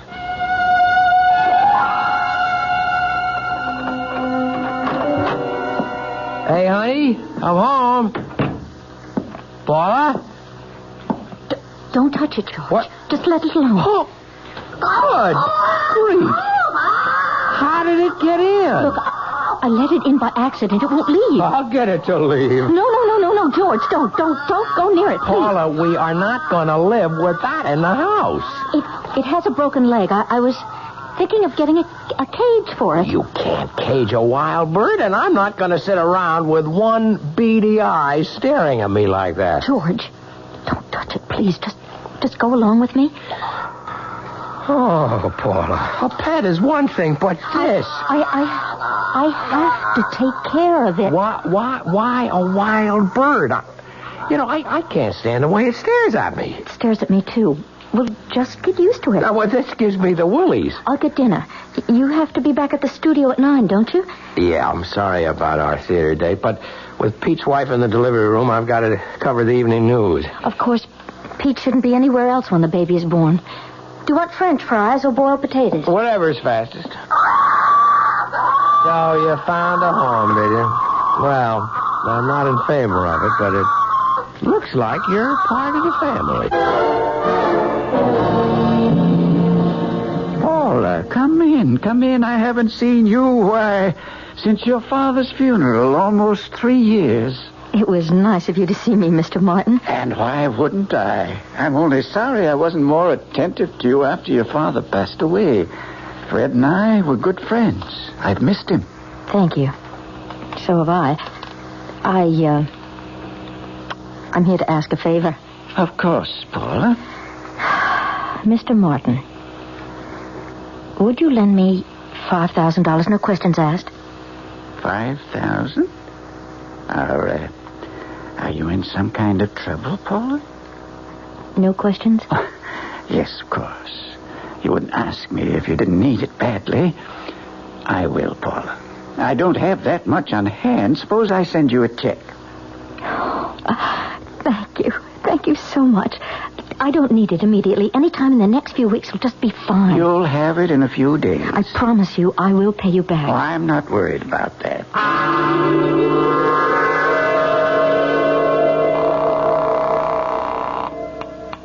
Hello? Mrs. Richards? Oh, yes, it's you. Things are ready. You'll be needing the $5,000 very soon. I've arranged that. Good. How is the visitor? Still there? It must be there. It is. Good.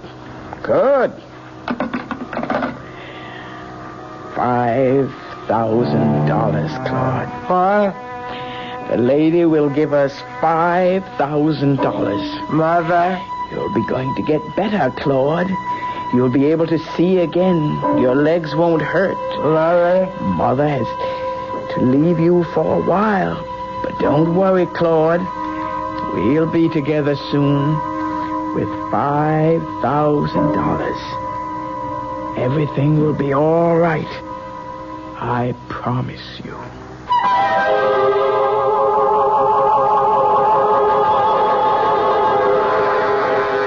Everything will be all right for Mother Love and Claude, and presumably Paula. But when we tamper with the unknown, the results can be very unexpected. I'll return shortly with Act 3. I'm Hy Brown, producer of Radio Mystery Theater.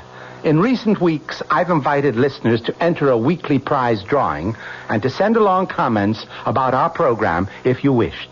Well, you leave me just about speechless except to say thank you for the fantastic response. Thousands upon thousands of letters, and they're still pouring in. But although we couldn't feel more gratified, there is a problem. In addition to your kind words, many of you ask questions, and the volume of mail is so great that we can't get around to sifting through it for many weeks. But now that the drawing is over, if you have a specific question, please try us again, and we'll aim for a quick reply. Address, Mystery Theater, Box 5152, Radio City Station, New York, 10019. Mystery Theater, Box 5152, Radio City Station, New York, 10019. This is WOR New York, 710 on your dial, your Mystery Theater station.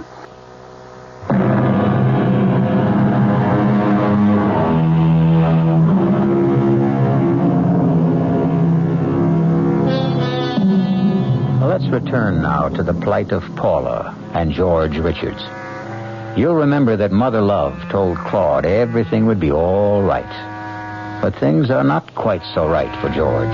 In fact, things for George are getting downright impossible. Paula, I am not going to bed another night with the bird on the dresser. It's been there every night for 2 weeks. All it does is sleep. You've got to admit he hasn't been any trouble. I still don't like the look in its eye. The way it hobbles with that broken leg. It's grotesque. Turn out the light, George. You won't see it then. Oh, boy. I never thought I'd be sharing my bedroom with a bird. Good night, darling. What's the matter with that thing? I don't know. It never acted that way before. If it keeps that up, I'm going to shoot it. Good night, George. Good night, Paula. Paula, what is it? Paula. There's pain in my wait a minute. Let me get the light. There.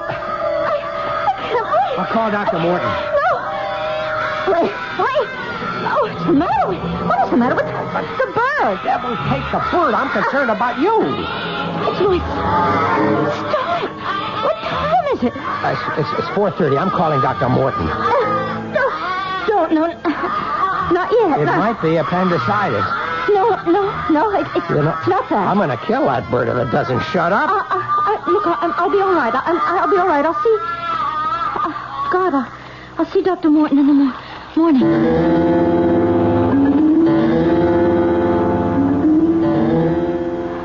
George? Yes, honey. What time is it? 7 o'clock. I fell asleep. After the pain seemed to stop. Oh, the pain. I'm so much better now. Well, we're going to see Dr. Morton just as soon as you feel well enough to get up. No, I'll be all right. I'll just stay home. I don't want to see Dr. Morton today. Paula, you can't let it go. It might be something serious. I promise I'll see him when it is necessary. I want to stay in bed today. I'm going to call him and tell him about it after I make us some coffee. All right. I'm going to wash. I'll call Mr. Jordan also and tell him that you won't be in today. He isn't going to like that. Paula.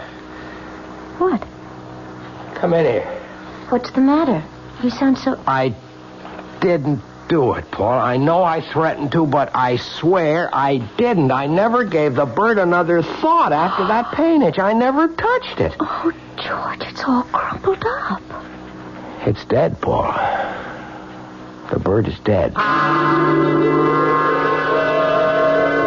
How long ago was this attack? A little over a month ago, Dr. Morton. Why didn't you see me right away? Well, I wanted to be sure. Well, Paula, there are some preliminary signs similar to pregnancy. That's what I thought. I knew it would be. Don't get your hopes up yet, Paula. I told you about the impossibility of your... I know, but I think that... And I said these symptoms are similar to pregnancy. They could be caused by something else. I'd like to run a few more tests. All right, anything that you say, but this time they're going to be positive. I know, Dr. Morton, I just know. A woman knows when life has started within her.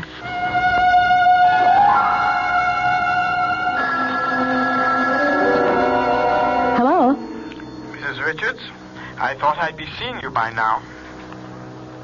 Oh, yes, well, the doctor hasn't confirmed it yet, but But we know, don't we? Yes. The second part of our bargain is due, Mrs. Richards. $5,000. And after what we've already been through, I think you know I mean what I say. Yes, I do. Good. I'll be expecting you, Mrs. Richards. I promise I'll keep my end of the bargain. I told you I arranged for the money. It just hasn't come in yet. I'll check on it today. Good. I'll be seeing you soon, then. Yes, I promise. I hope so. I hope so, Mrs. Richards. You know what I can do. Hello? Hello, may I speak to Mr. Morton, please? No, Mr. Morton Sr. Yeah. What? Oh, God, but God, when? Well, he can't be dead. He just can't be dead. Well, listen, do you know if he sent... Oh, no, you wouldn't know that. What am I going to do? Dear God. No, I don't want to speak to anyone else. I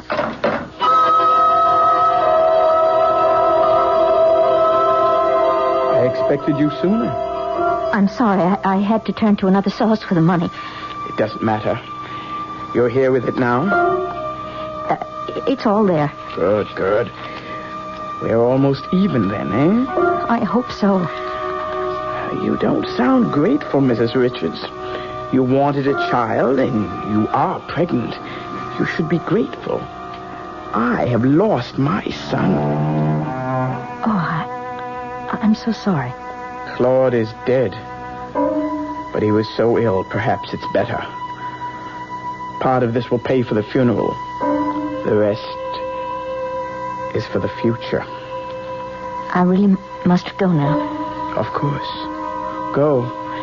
And good fortune. You won't need the amulet anymore. Save it as a souvenir. And I'll be seeing you when the baby is born. Paula, George. Sit down.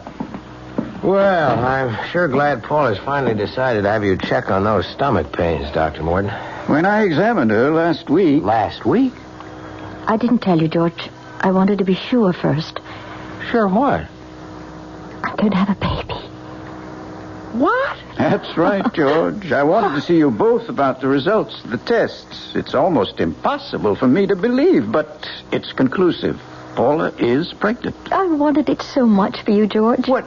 You said that Paula could never conceive or bear a child. I did, but Paula proved us wrong. Believe me, many things happen to prove us wrong now and then.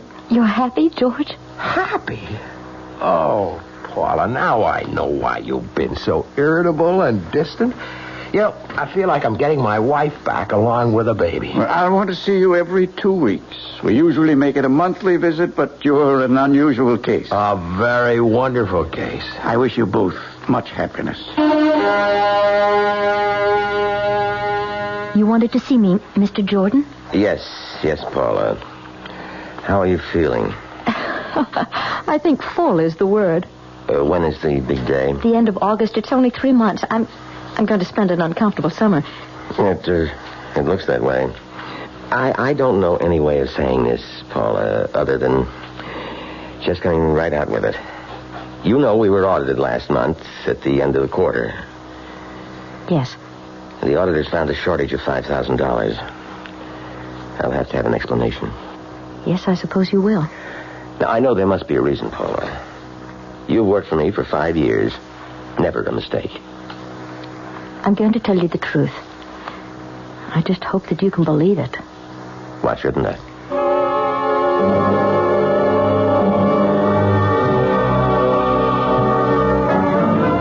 I simply couldn't get the money anywhere. I haven't told George, but we'll pay it back. Look, I promise you. I hope so. But I'll go along with that. Thank you, Mr. Jordan. Right now, the baby's the important thing. George, it's time. I know it. I'll get Dr. Morton. I'll get the suitcase. Congratulations, Dad. Everything's all right. Paula? Paula's fine. Boy or girl? Only the mother can tell you that. Go on in. Paula, honey. George, isn't he beautiful? I've already named him George Jr. I hope you don't mind. Mind? Oh, no. Honey.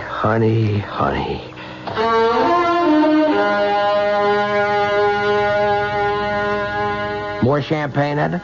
Silly question. A toast to the godmother. Here. Oh, you two. You know you're going to make a grown woman cry. To Edna and to little George. Oh, I'm so happy for both of you. And you don't know how relieved I am. Relieved? Well, what I mean is, I think that Edna means that she's relieved she doesn't have to listen to my troubles at lunch anymore. From now on, everything's roses. I'll get it. Hello? Yes. It's for you, honey. Hello? Hello, Mrs. Richards. Congratulations on your new son. Well, how did you... thank you. It's time now for the favor. The last part of our bargain. Yes, I suppose it is. Good. I'll see you here in my studio tomorrow. With the baby. Just to see him? That's all. Just to see him. All right. Good.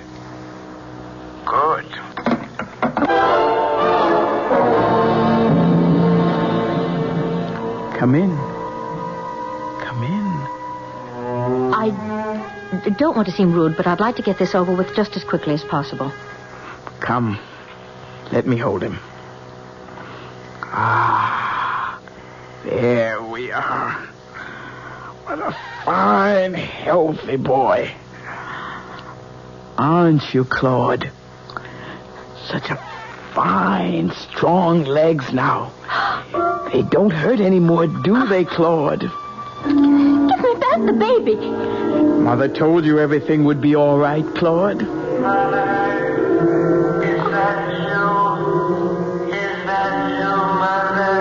Yes, Claude. Oh, my God, what is it?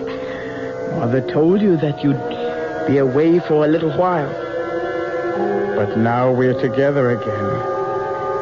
And you won't be sick anymore, Claude.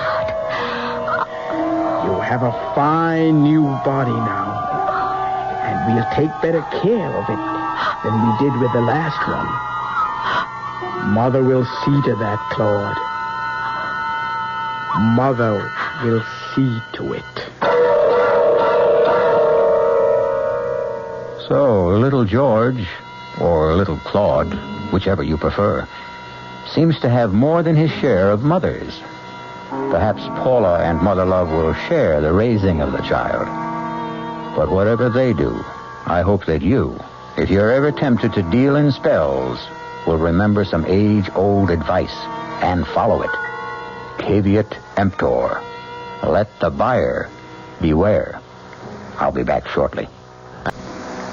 This is WOR New York, your Mystery Theater station.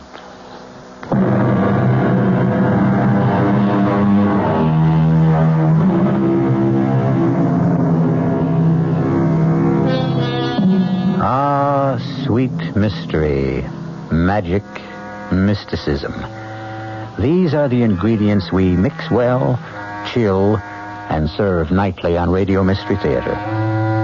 Come and enjoy our hospitality again when malice heads the menu and menace is our mead. Our cast included Joan Hackett, Vinette Carroll, Mason Adams, Leon Janney, Evie Juster, and Roger DeCoven. The entire production was under the direction of Hyman Brown. This is E.G. Marshall inviting you to return to our Mystery Theater for another adventure in the macabre. Until next time, pleasant dreams.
I'm E.G. Marshall. Welcome to the sounds of suspense. Welcome to the world of your own terrifying imagination. So many catastrophic things happen in this world because a lady asks a gentleman a question and then refuses to accept his answer. For instance, the Lady Eve. What great harm could it do if I took just the tiniest bite of that apple? Or the lady named Pandora. Why would it be a calamity if I should sneak just a quick little peek into that box? Now add to the list a charming young lady named Millie. She also has a question. Why can't I have the bracelet, Kevin? It belongs to the temple. Oh, nonsense. It's been lying here in the jungle for at least 1,000 years. Who'd miss it? Its owner, the beast goddess. Oh, come on, Kevin. And you know what she does with people who steal her property. She turns them into animals. Really? Well, it's the local legend, Millie. Now, you just take that little bracelet off your arm and put it back exactly where you found it. Sure. Millie, I mean it. Sure, Kevin. Sure.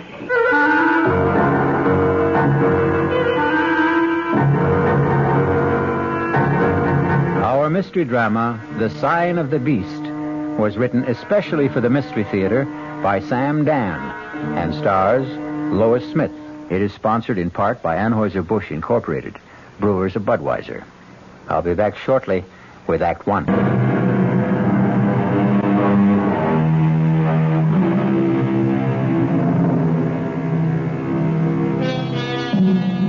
What is the difference between man and beast?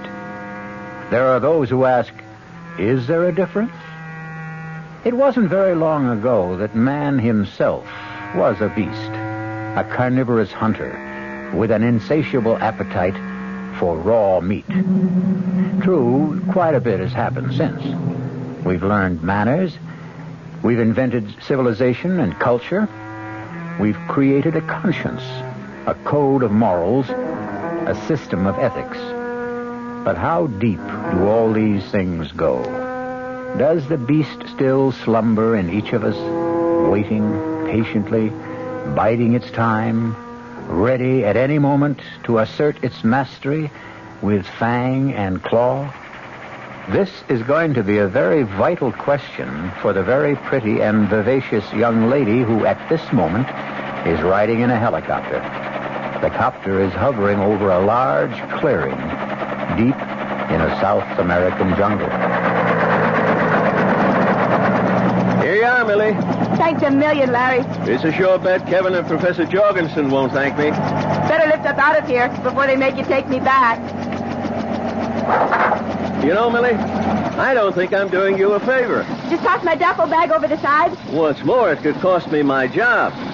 Company's coming. And leading the parade, the adorable Kevin himself. Well, all ashore is going ashore. This ship's sailing right now. Thanks again, Larry. And if I ever leave Kevin, I'll marry you. Gee, and I thought you liked me. Now jump out fast.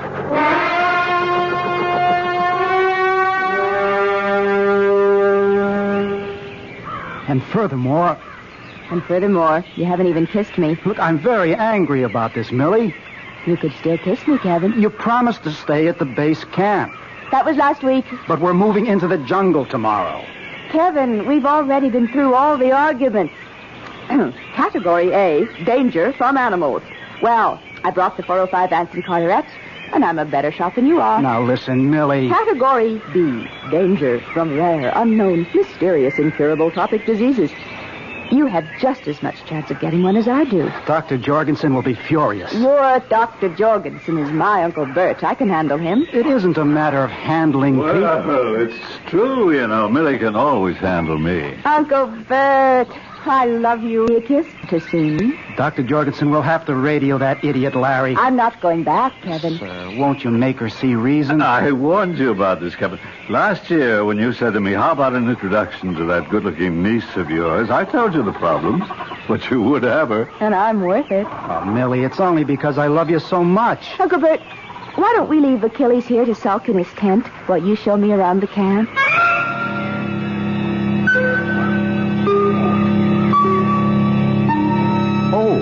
And there's somebody you should know, that tall, powerful-looking fellow.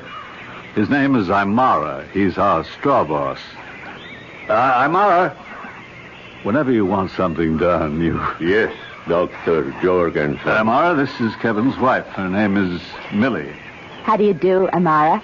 It is an honor to meet you, Millie. Imara is in charge of setting up, taking down, and moving the whole camp. Ah, well, I can see he does a splendid job. Oh, no. The fact is he does a very bad job. What? What did you say? I said he does a poor and unsatisfactory job. Uncle Bert. No, it's the truth. But everything looks to be so neat, so orderly. Actually, Imara is unbelievably incompetent. He deserves to be fired. I think that's unfair and heartless. Excuse me, Millie. Imara, please go to Kevin's tent and bring Millie's .405 rifle. Yes, Doctor. At once. Uncle Bert. No, before you say another word. How could you be so heartless? You must understand, Imara, his primitive superstitions, his beliefs. But he's not some ignorant savage. You can tell by his speech. He's obviously educated. Must you insult him? Millie, you simply cannot compliment these natives. These natives? Oh, my, aren't we condescending? And why must we not compliment them? Will it spoil them as servants? Will it drive up the pay scale? Oh, Millie, where to begin? In Imara's religion, he is surrounded by a host of jealous, angry, implacable gods and goddesses. They do not tolerate praise for human beings. That's nonsense. One man's nonsense is another man's devoutly held belief. You terrify Imara when you praise him. Therefore, on this expedition, never. There's a charm in being, quirky, kooky, offbeat. Just obey orders. Don't, under any circumstances, praise anybody. Understand? Yes, Uncle Bert, I understand. Things are bad enough. In the first place, you're a woman. Well, I like that. You need some prestige. That's why I sent him for the rifle. Hit some tin cans, break a few bottles at 300 yards, and you'll be one of the boys. Uncle Bert, you actually are a male chauvinist. Who would have suspected it? Well, I have to pack away my instruments. Can I trust you not to get into any trouble? Implicitly. Very bad shot, Millie. And now, I'll break that bottle next to it. Oh, that was terrible. Not bad, if I do say so myself. And that's every bit of 250 yards. Now, you see those 3 cans? You are a very poor shooter, Millie. That's nothing. You should see me when I'm in practice. Oh, my. I didn't know we had children in the camp. Who's that youngster by the kitchen tent? It is my little boy. He stays here with me till we leave the jungle. What's his name? His name is Isara. Isara. Oh, what a lovely name. No, it is an unpleasant name. I should think you'd be proud. Proud? Me? Proud? Why do you say I'm proud? Oh, because he's such a handsome child. No, he is plain, he is ugly. He seems so intelligent. Notice how patiently he lines up those stones and shells. No, you're stupid, I swear to you. He has no sense. He disgraces his mother and me. Well, what are you saying, Amar? This child is a fool. Anyone can see that. Now, I must go. Where? I must go clean the rifle. I must go. Well, what made him so upset? Oh, now I remember.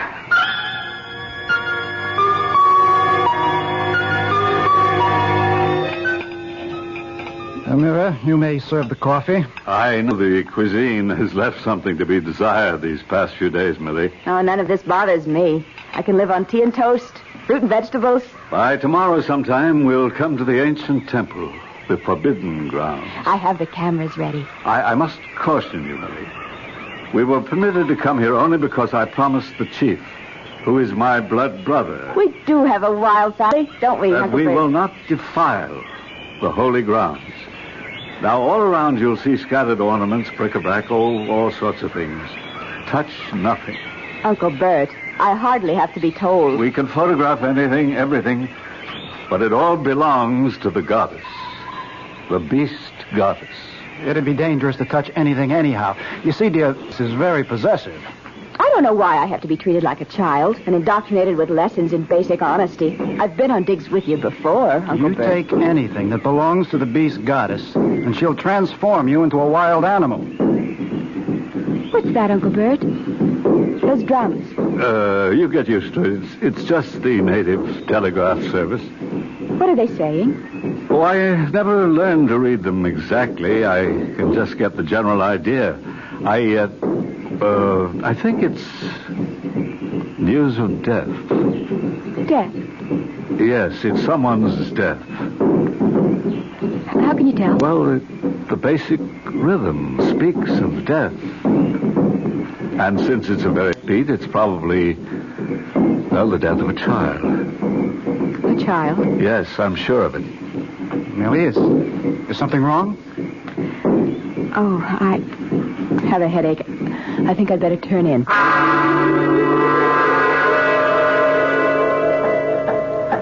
Amira, let's put the scaffold here. I want to climb this wall and study the inscription. Millie! Darling, you feel better? Yes, I suppose so. I'll just have to live with this headache. Helen, come here a minute. Okay. Amara, Yes, Millie. your little boy, Sarah, he's dead, isn't he? Yes. How did you know? I know. I'm sorry. I thank you. I mean, I hope you don't. Yes, Millie. I hope you don't think I'm responsible. Why should I think that, Millie? Because, I don't know. Yes, I do. It's because I praised him just a few days ago, and you seemed so upset about it. I was upset? Oh, yes, very much. And Dr. Jorgensen told me... I know. I know what he told you. But my little boy, died of fever. The way so many children here do. Suddenly, without warning. Then you don't blame me. I blame you? No. I am not a... I felt terrible. I was afraid you might. You see, in our culture, we believe in praise, especially when it comes to children. We automatically say nice things about children. I understand. And have a gift for you. For me? We have a custom. When we make someone feel bad, we must give that person a gift. And the person must accept. Oh, that's such a lovely bracelet. Where did you get it? Here. Oh, but we're not supposed to... There are thousands of pieces of ornament. Who would know?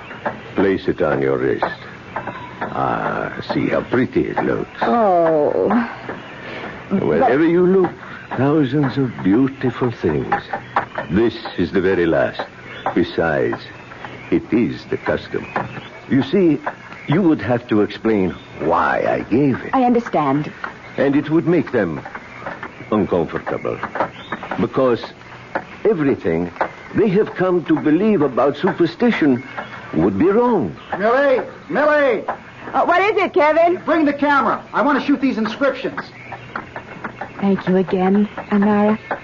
And it will be our secret. I'm coming, Kevin. Yes. Go to him. Go to your husband, arrogant, heedless, ignorant woman. You have defied my gods and killed my son. Your punishment has been decreed. It has already begun.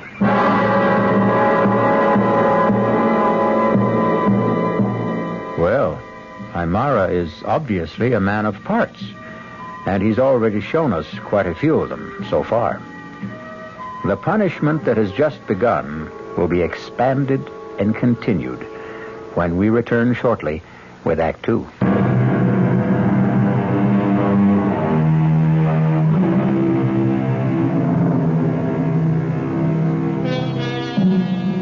Is it entirely valid to suggest that the best way to... There seems to be some historical basis for it.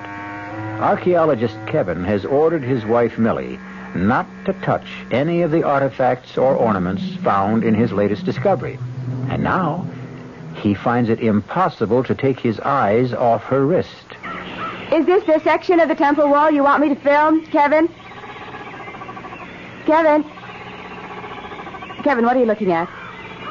What's that on your wrist?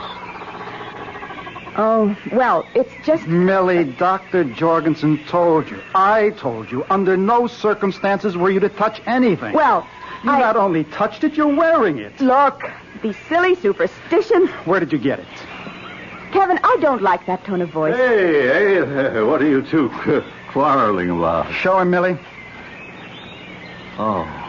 Uncle Bert, listen. I must ask you, Millie. Where did you get it? I found it. You found it here? Well, around.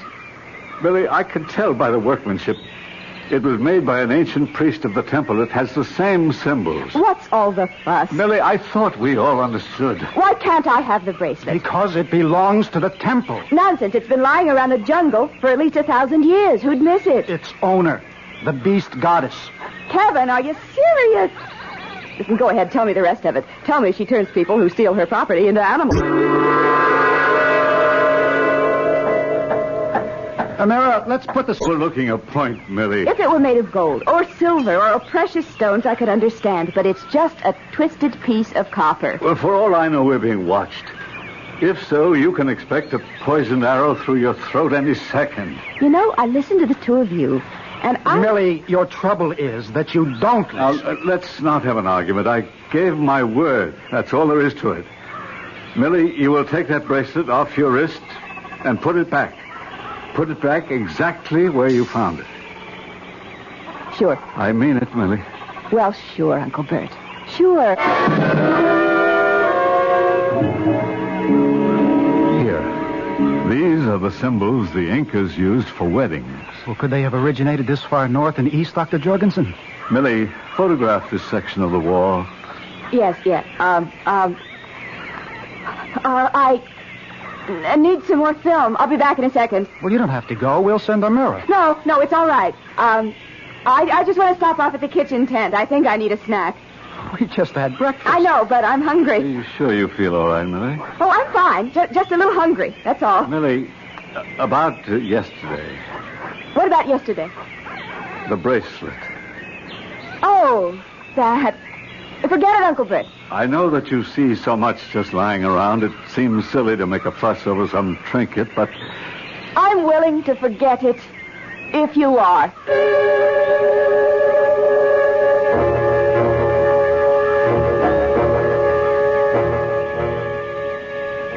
Hi, Mara.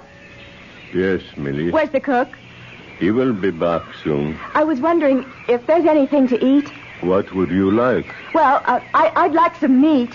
I could cook a slice. Oh, would you please, Amara, and hurry? Will this be enough? Just throw it on the fire. Yes, Millie.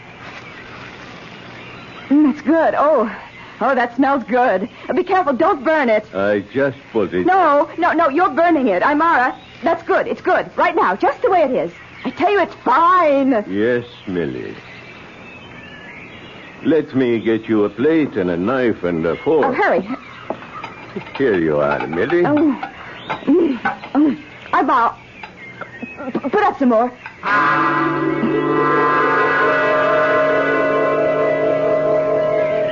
Kevin. What is it, Amara?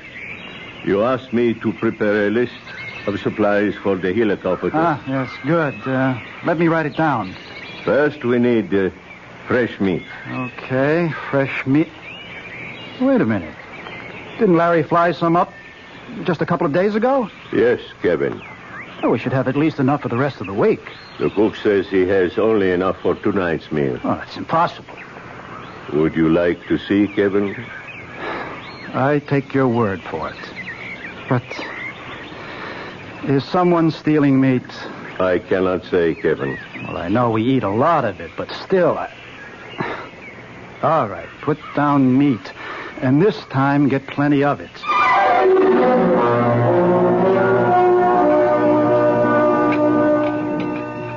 Is there any more meat, Amara? I will go see. meat since I've known you. Aren't you going to finish yours, Kevin? Well, I've had enough. Let me have your plate. The air out here must agree with you, Millie. I'm starved, Uncle Bert. I don't understand it. You must be famished. Honey, you haven't had meat in so long you've forgotten how to eat it. You have to chew it before you swallow. Excuse me. Here are some chops. Take them back. They're too well done. I want some rare. I'm sorry. This is all we have. Tell him to put up some more. There is no more meat. Well, that's right. Larry's due in with supplies in the helicopter. When will he be here? Well, I don't know. Sometime today. Why don't I take the 405 and shoot us a deer or something we can eat? Millie, are you all right? Of course I'm all right. Now, why do you ask? Well, don't snap my head off. Millie, you'd better get some rest here. You're tired. I'm not tired. I'm hungry. Millie, darling, something's wrong. Why? Well, because this isn't like you, that's all. Kevin, I don't know. I have such a pain in my stomach. What kind of pain? Hunger. That's the only way I can describe it. But you shouldn't be hungry. I can't help it. I have this terrible craving for food. Oh, no, not for food, for meat, for red meat. Oh, Kevin, Uncle Bert, I'm frightened. Take her to a tent, Kevin. Take her to a tent. We'll give her a sedative. Oh, yes. Maybe that'll be best. Maybe that pain will go away. Yeah, come on, dear. Now, come on. Kevin, you'll wake me when Larry gets here in the helicopter with the meat. Sure. Promise. Yes, dear, I promise.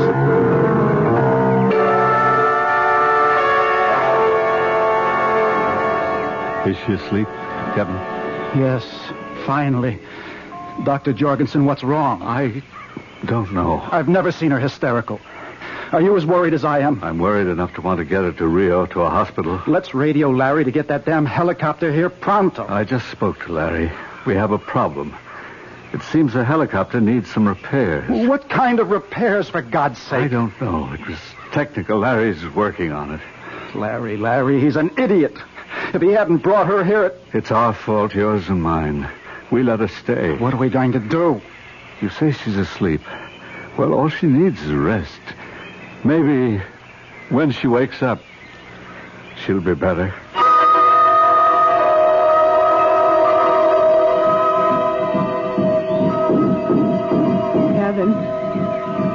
Kevin. I'm here, dear. I'm here. Oh, I was so sleepy. I know. It's dark out. What time is it? Well, it's almost midnight. You let me sleep. You didn't wake me. I couldn't. But Larry was here and he brought the meat. No, dear. The helicopter's out of order. Oh, Kevin, I am so hungry. Well, I knew you'd be hungry when you woke up, so I'll make you an egg sandwich. No, I want some meat. But there isn't any. There's plenty of meat. Where, Millie? All around you. Out there. There's deer. There's wild pig.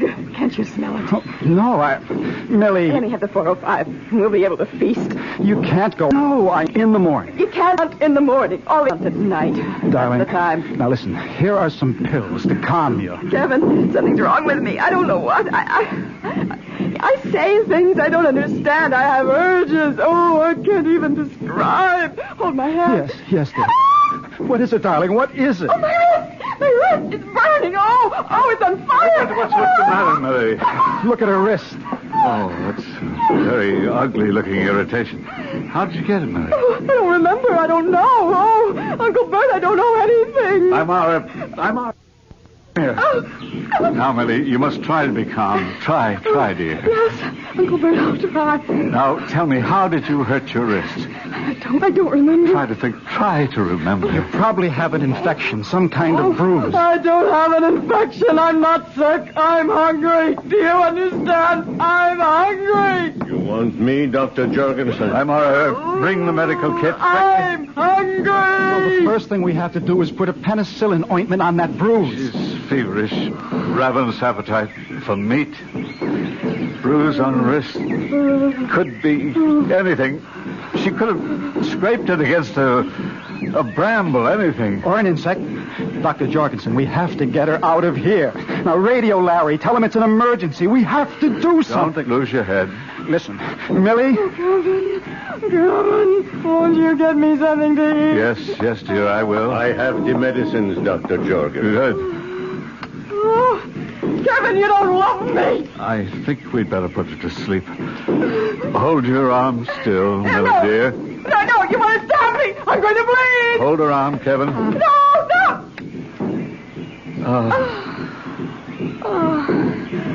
Amara, I want to ask you a question. Yes, Dr. Jorgensen. Have you ever seen anything like this? Yes. Where? When? Once, it was a man. He had invaded these holy grounds. He had stolen a jewel from the beast goddess. Yes, go on. He then became a beast. He disappeared into the jungle, and he was never seen again. Thank you, Amara. You may leave. This kind of superstition we can do without. Maybe. And don't bite my head off. Maybe there's something to it. Something to what? To what he's saying. Oh, I know. Primitive superstition. But look at us. You and me. Between us, we carry a considerable supply of the knowledge of the civilized world. Between us, we have degrees in medicine, anthropology, chemistry, sociology. Can we explain it? Are you saying the legend is true, that Millie has offended the beast goddess, being punished? I don't know what I'm saying. But look at her. Look how troubled, how agitated she is. She's flushed, breathing rapidly. She could burst through that sedative any minute. Kevin, I'm so hungry. Try to rest, darling. I'm going to get on the radio. The helicopter is out of order. We're past all that. I'm going to speak with the hospital in Rio. I'll describe her symptoms. They'll arrange to get her there. My wrist. Oh, my wrist. Oh. Doctor. It's burning. Oh. Look at her wrist. Look at her wrist. Something's on it. Oh. It's a design. It's the shape of that bracelet. Kevin, it's your imagination. Is it? Look. Do you see that symbol? It's on every ornament worn by the goddess.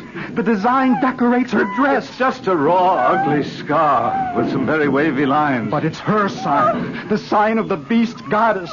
The sign of the beast. It could be a coincidence. Do you believe that?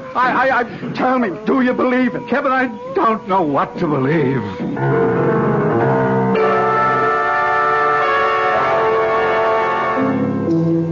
Well, you've got a pretty good handful of advanced college degrees in that tent.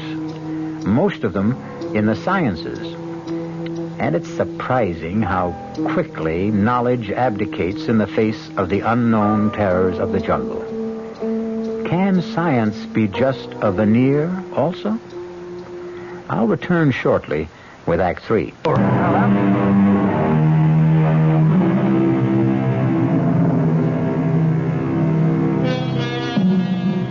Hamlet said that there were more things under heaven and earth than were dreamed of in philosophy.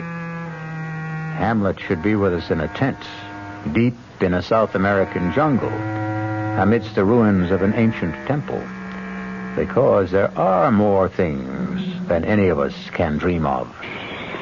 Is she still asleep? I think so. She shouldn't be left alone. I'll go back in the tent in a second. Dr. Jorgensen, I just had to find out. Were you able to radio the hospital? Kevin, it's 2 o'clock in the morning. What's the difference? My contact there, the chief of medicine, he's due at 7. Can't he be reached? Kevin, he's returning from vacation. He's on the road. It's only 5 hours. Don't worry. Poor Millie. You know, she really didn't mean any harm. And there are scads of this stuff lying around. I know. It's a pretty little thing. Who'd miss it? She didn't think it was stealing. Kevin, don't talk as if... As if what? As if you believe this is the revenge of the beast goddess. Can you rule it out? Kevin! If they can't send a copter for her, I'll carry her out of here on my back. Those damn drums, what are they saying? Is it important? I'm getting so jumpy. What are the drums saying? Oh, no, nothing. That isn't so, Dr. Jorgensen. Why do you make an issue out of it? Why do you refuse to tell me? Now, you can read those drums. The way I can read a telegram. Now, what are you trying to keep from me? It's just that I thought the agitated state you're in right now... now... Well, don't make it worse. What are those drums saying? Well, it has to do with revenge. Revenge? What was that? Well, those are rifle shots. Well, who'd be firing at this hour? Come on. Millie! Millie! Oh, she's gone. She's got a rifle. Amira, wake everybody up. Rouse the camp. We have to find Millie.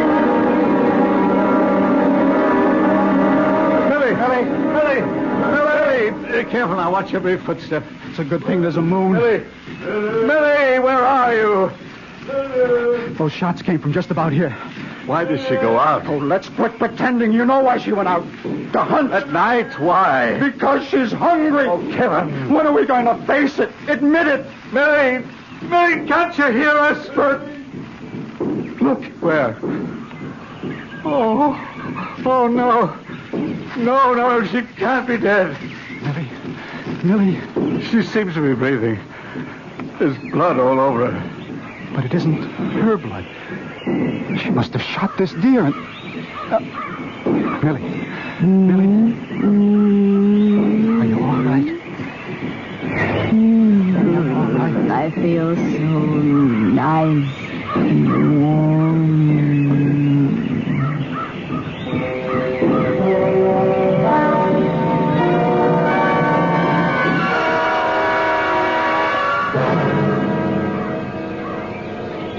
Have you reached the doctor yet? Yes, Kevin. They're sending a copter. It'll be here late this afternoon or tomorrow morning. Oh, that's great. They're doing the best they can. Oh, sure. I'll be reasonable. Reasonable, huh? My wife is being destroyed before my eyes. It seems there is, or they think that this might be a very unusual disease. Oh, come on. It's an infection. She might have picked it up from the bracelet. What are you talking about? It could have scratched her when she put it on. And?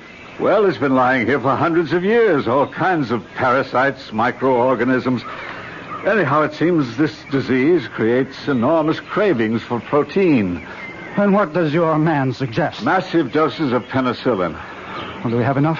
I hope so. I'm Amar. Yes, Dr. Jorgensen. Bring me the medical chest. Kevin! Kevin! She's awake. I'm coming, dear. Kevin. No, Millie, now lie still. Don't get up. Oh, I feel so comfy. How's your wrist? My wrist? Oh, it's okay. It only hurts when I feel hungry. And you're not hungry now? No. Oh, you know, I had such a crazy dream. I better not tell you. You've got to. You've aroused my curiosity. You won't believe it. You try me. Don't laugh, promise. I promise. Well, I dreamed I went out into the jungle alone at night. There's a picture for you. Imagine me alone in the jungle at night. Anyway, I dreamed I shot this, I think it was an antelope. Something like that. Yes. And I was so hungry, I ate it right there. What a dream. Oh, you know, I felt so full just before, but just talking about food seems to give me an appetite. How about some tea and toast? Tea and toast? Ooh, how about a nice chop? Or steak? Rare, very rare. Well, Larry's been unable to fly up the supply. Doesn't matter, I can go out and shoot. Later, Millie, later. You're not hungry now, are you? Oh, well, not very, but in a little while. Okay, then just a little while, huh? Promised. Okay, I promise.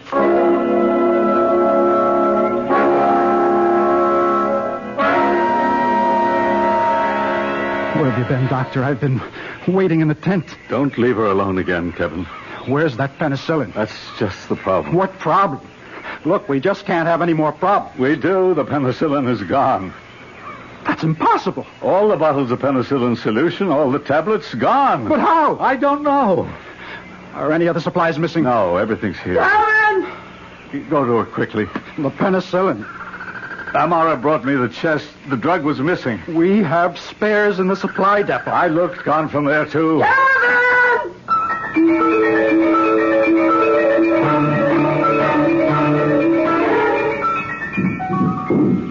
Kevin! Kevin! I'm hungry! Oh, Kevin, you don't know my stomach hurts! And my wrist, it's on fire! Millie, everything will be all right. Sure, yes! Just let me take the 405 and shoot something! No, Millie, no. Kevin, I'm going! Millie, try to get some rest. I don't need rest! I need food! I need meat! Please, Millie, lie back. Rest. Take your hands off me! Millie.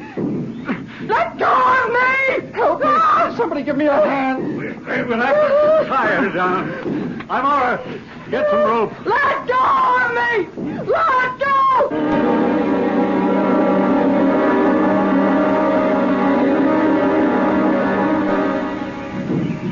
Where's that damn helicopter? He could never find us at night. It'll have to wait till morning.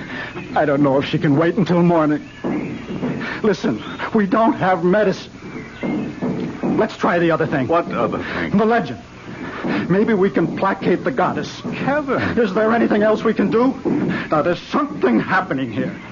The penicillin is gone. How do you account for it? We may have forgotten to pack it. Nonsense.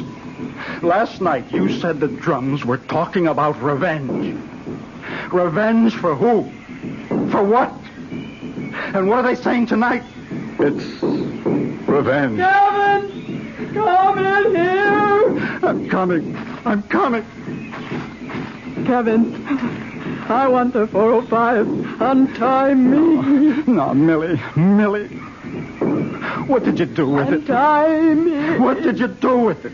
The bracelet. You didn't put it back, did you? I'm hungry. I'll die, Kevin. I'll die. I'll untie you.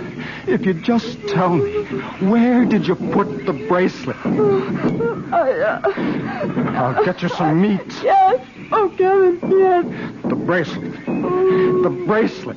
It's in my makeup kit. Oh, no, untie me. Let me hunt. Where did you find the bracelet? You promised to untie me. Where did you find the bracelet? I must go hunting. Oh, Kevin. Where did you find the bracelet, Millie? I didn't find it. Tell me the truth or I'll never untie it. I didn't find it. I'll leave you here to starve. Amara. What about Amara? I promised him I wouldn't tell. What about Amara?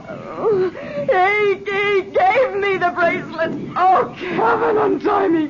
Please, untie me.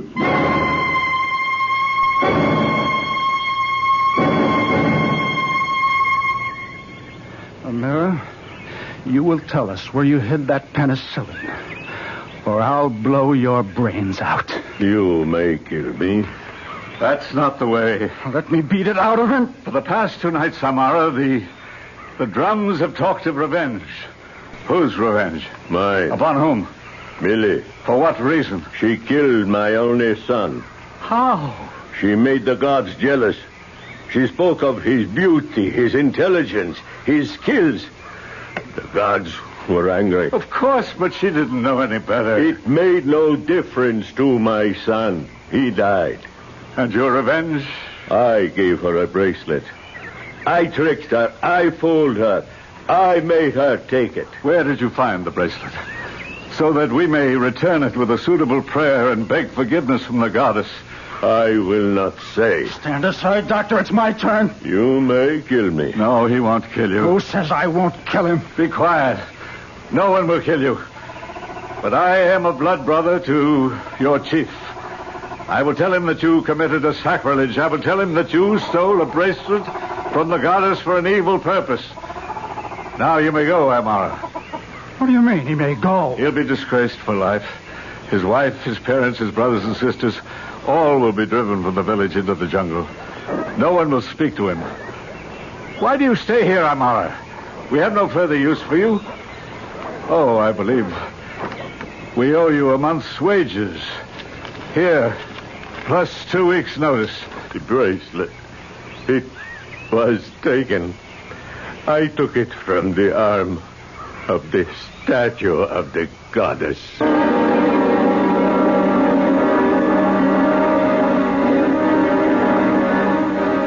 Now repeat this, Millie. Why do I have to go through this mumbo-jumbo? Oh, just do it, Millie. Now, place the bracelet on the wrist of the statue. Ugly old girl, isn't she? Millie. Okay. Now say, forgive my sin. What sin? Okay. Forgive my sin. What else? That's all. That says it. Well, that's a relief. I must have been a trial to you boys. What happened to me, anyhow? The way you were shooting penicillin into me. How are you now, darling? Okay, I guess. Oh, but I'm so hungry. Hungry? Starved. For what? Meat? Meat. Since when did I ever eat meat? Just point me at some tea and toast and salad and fruit. I might even have an egg.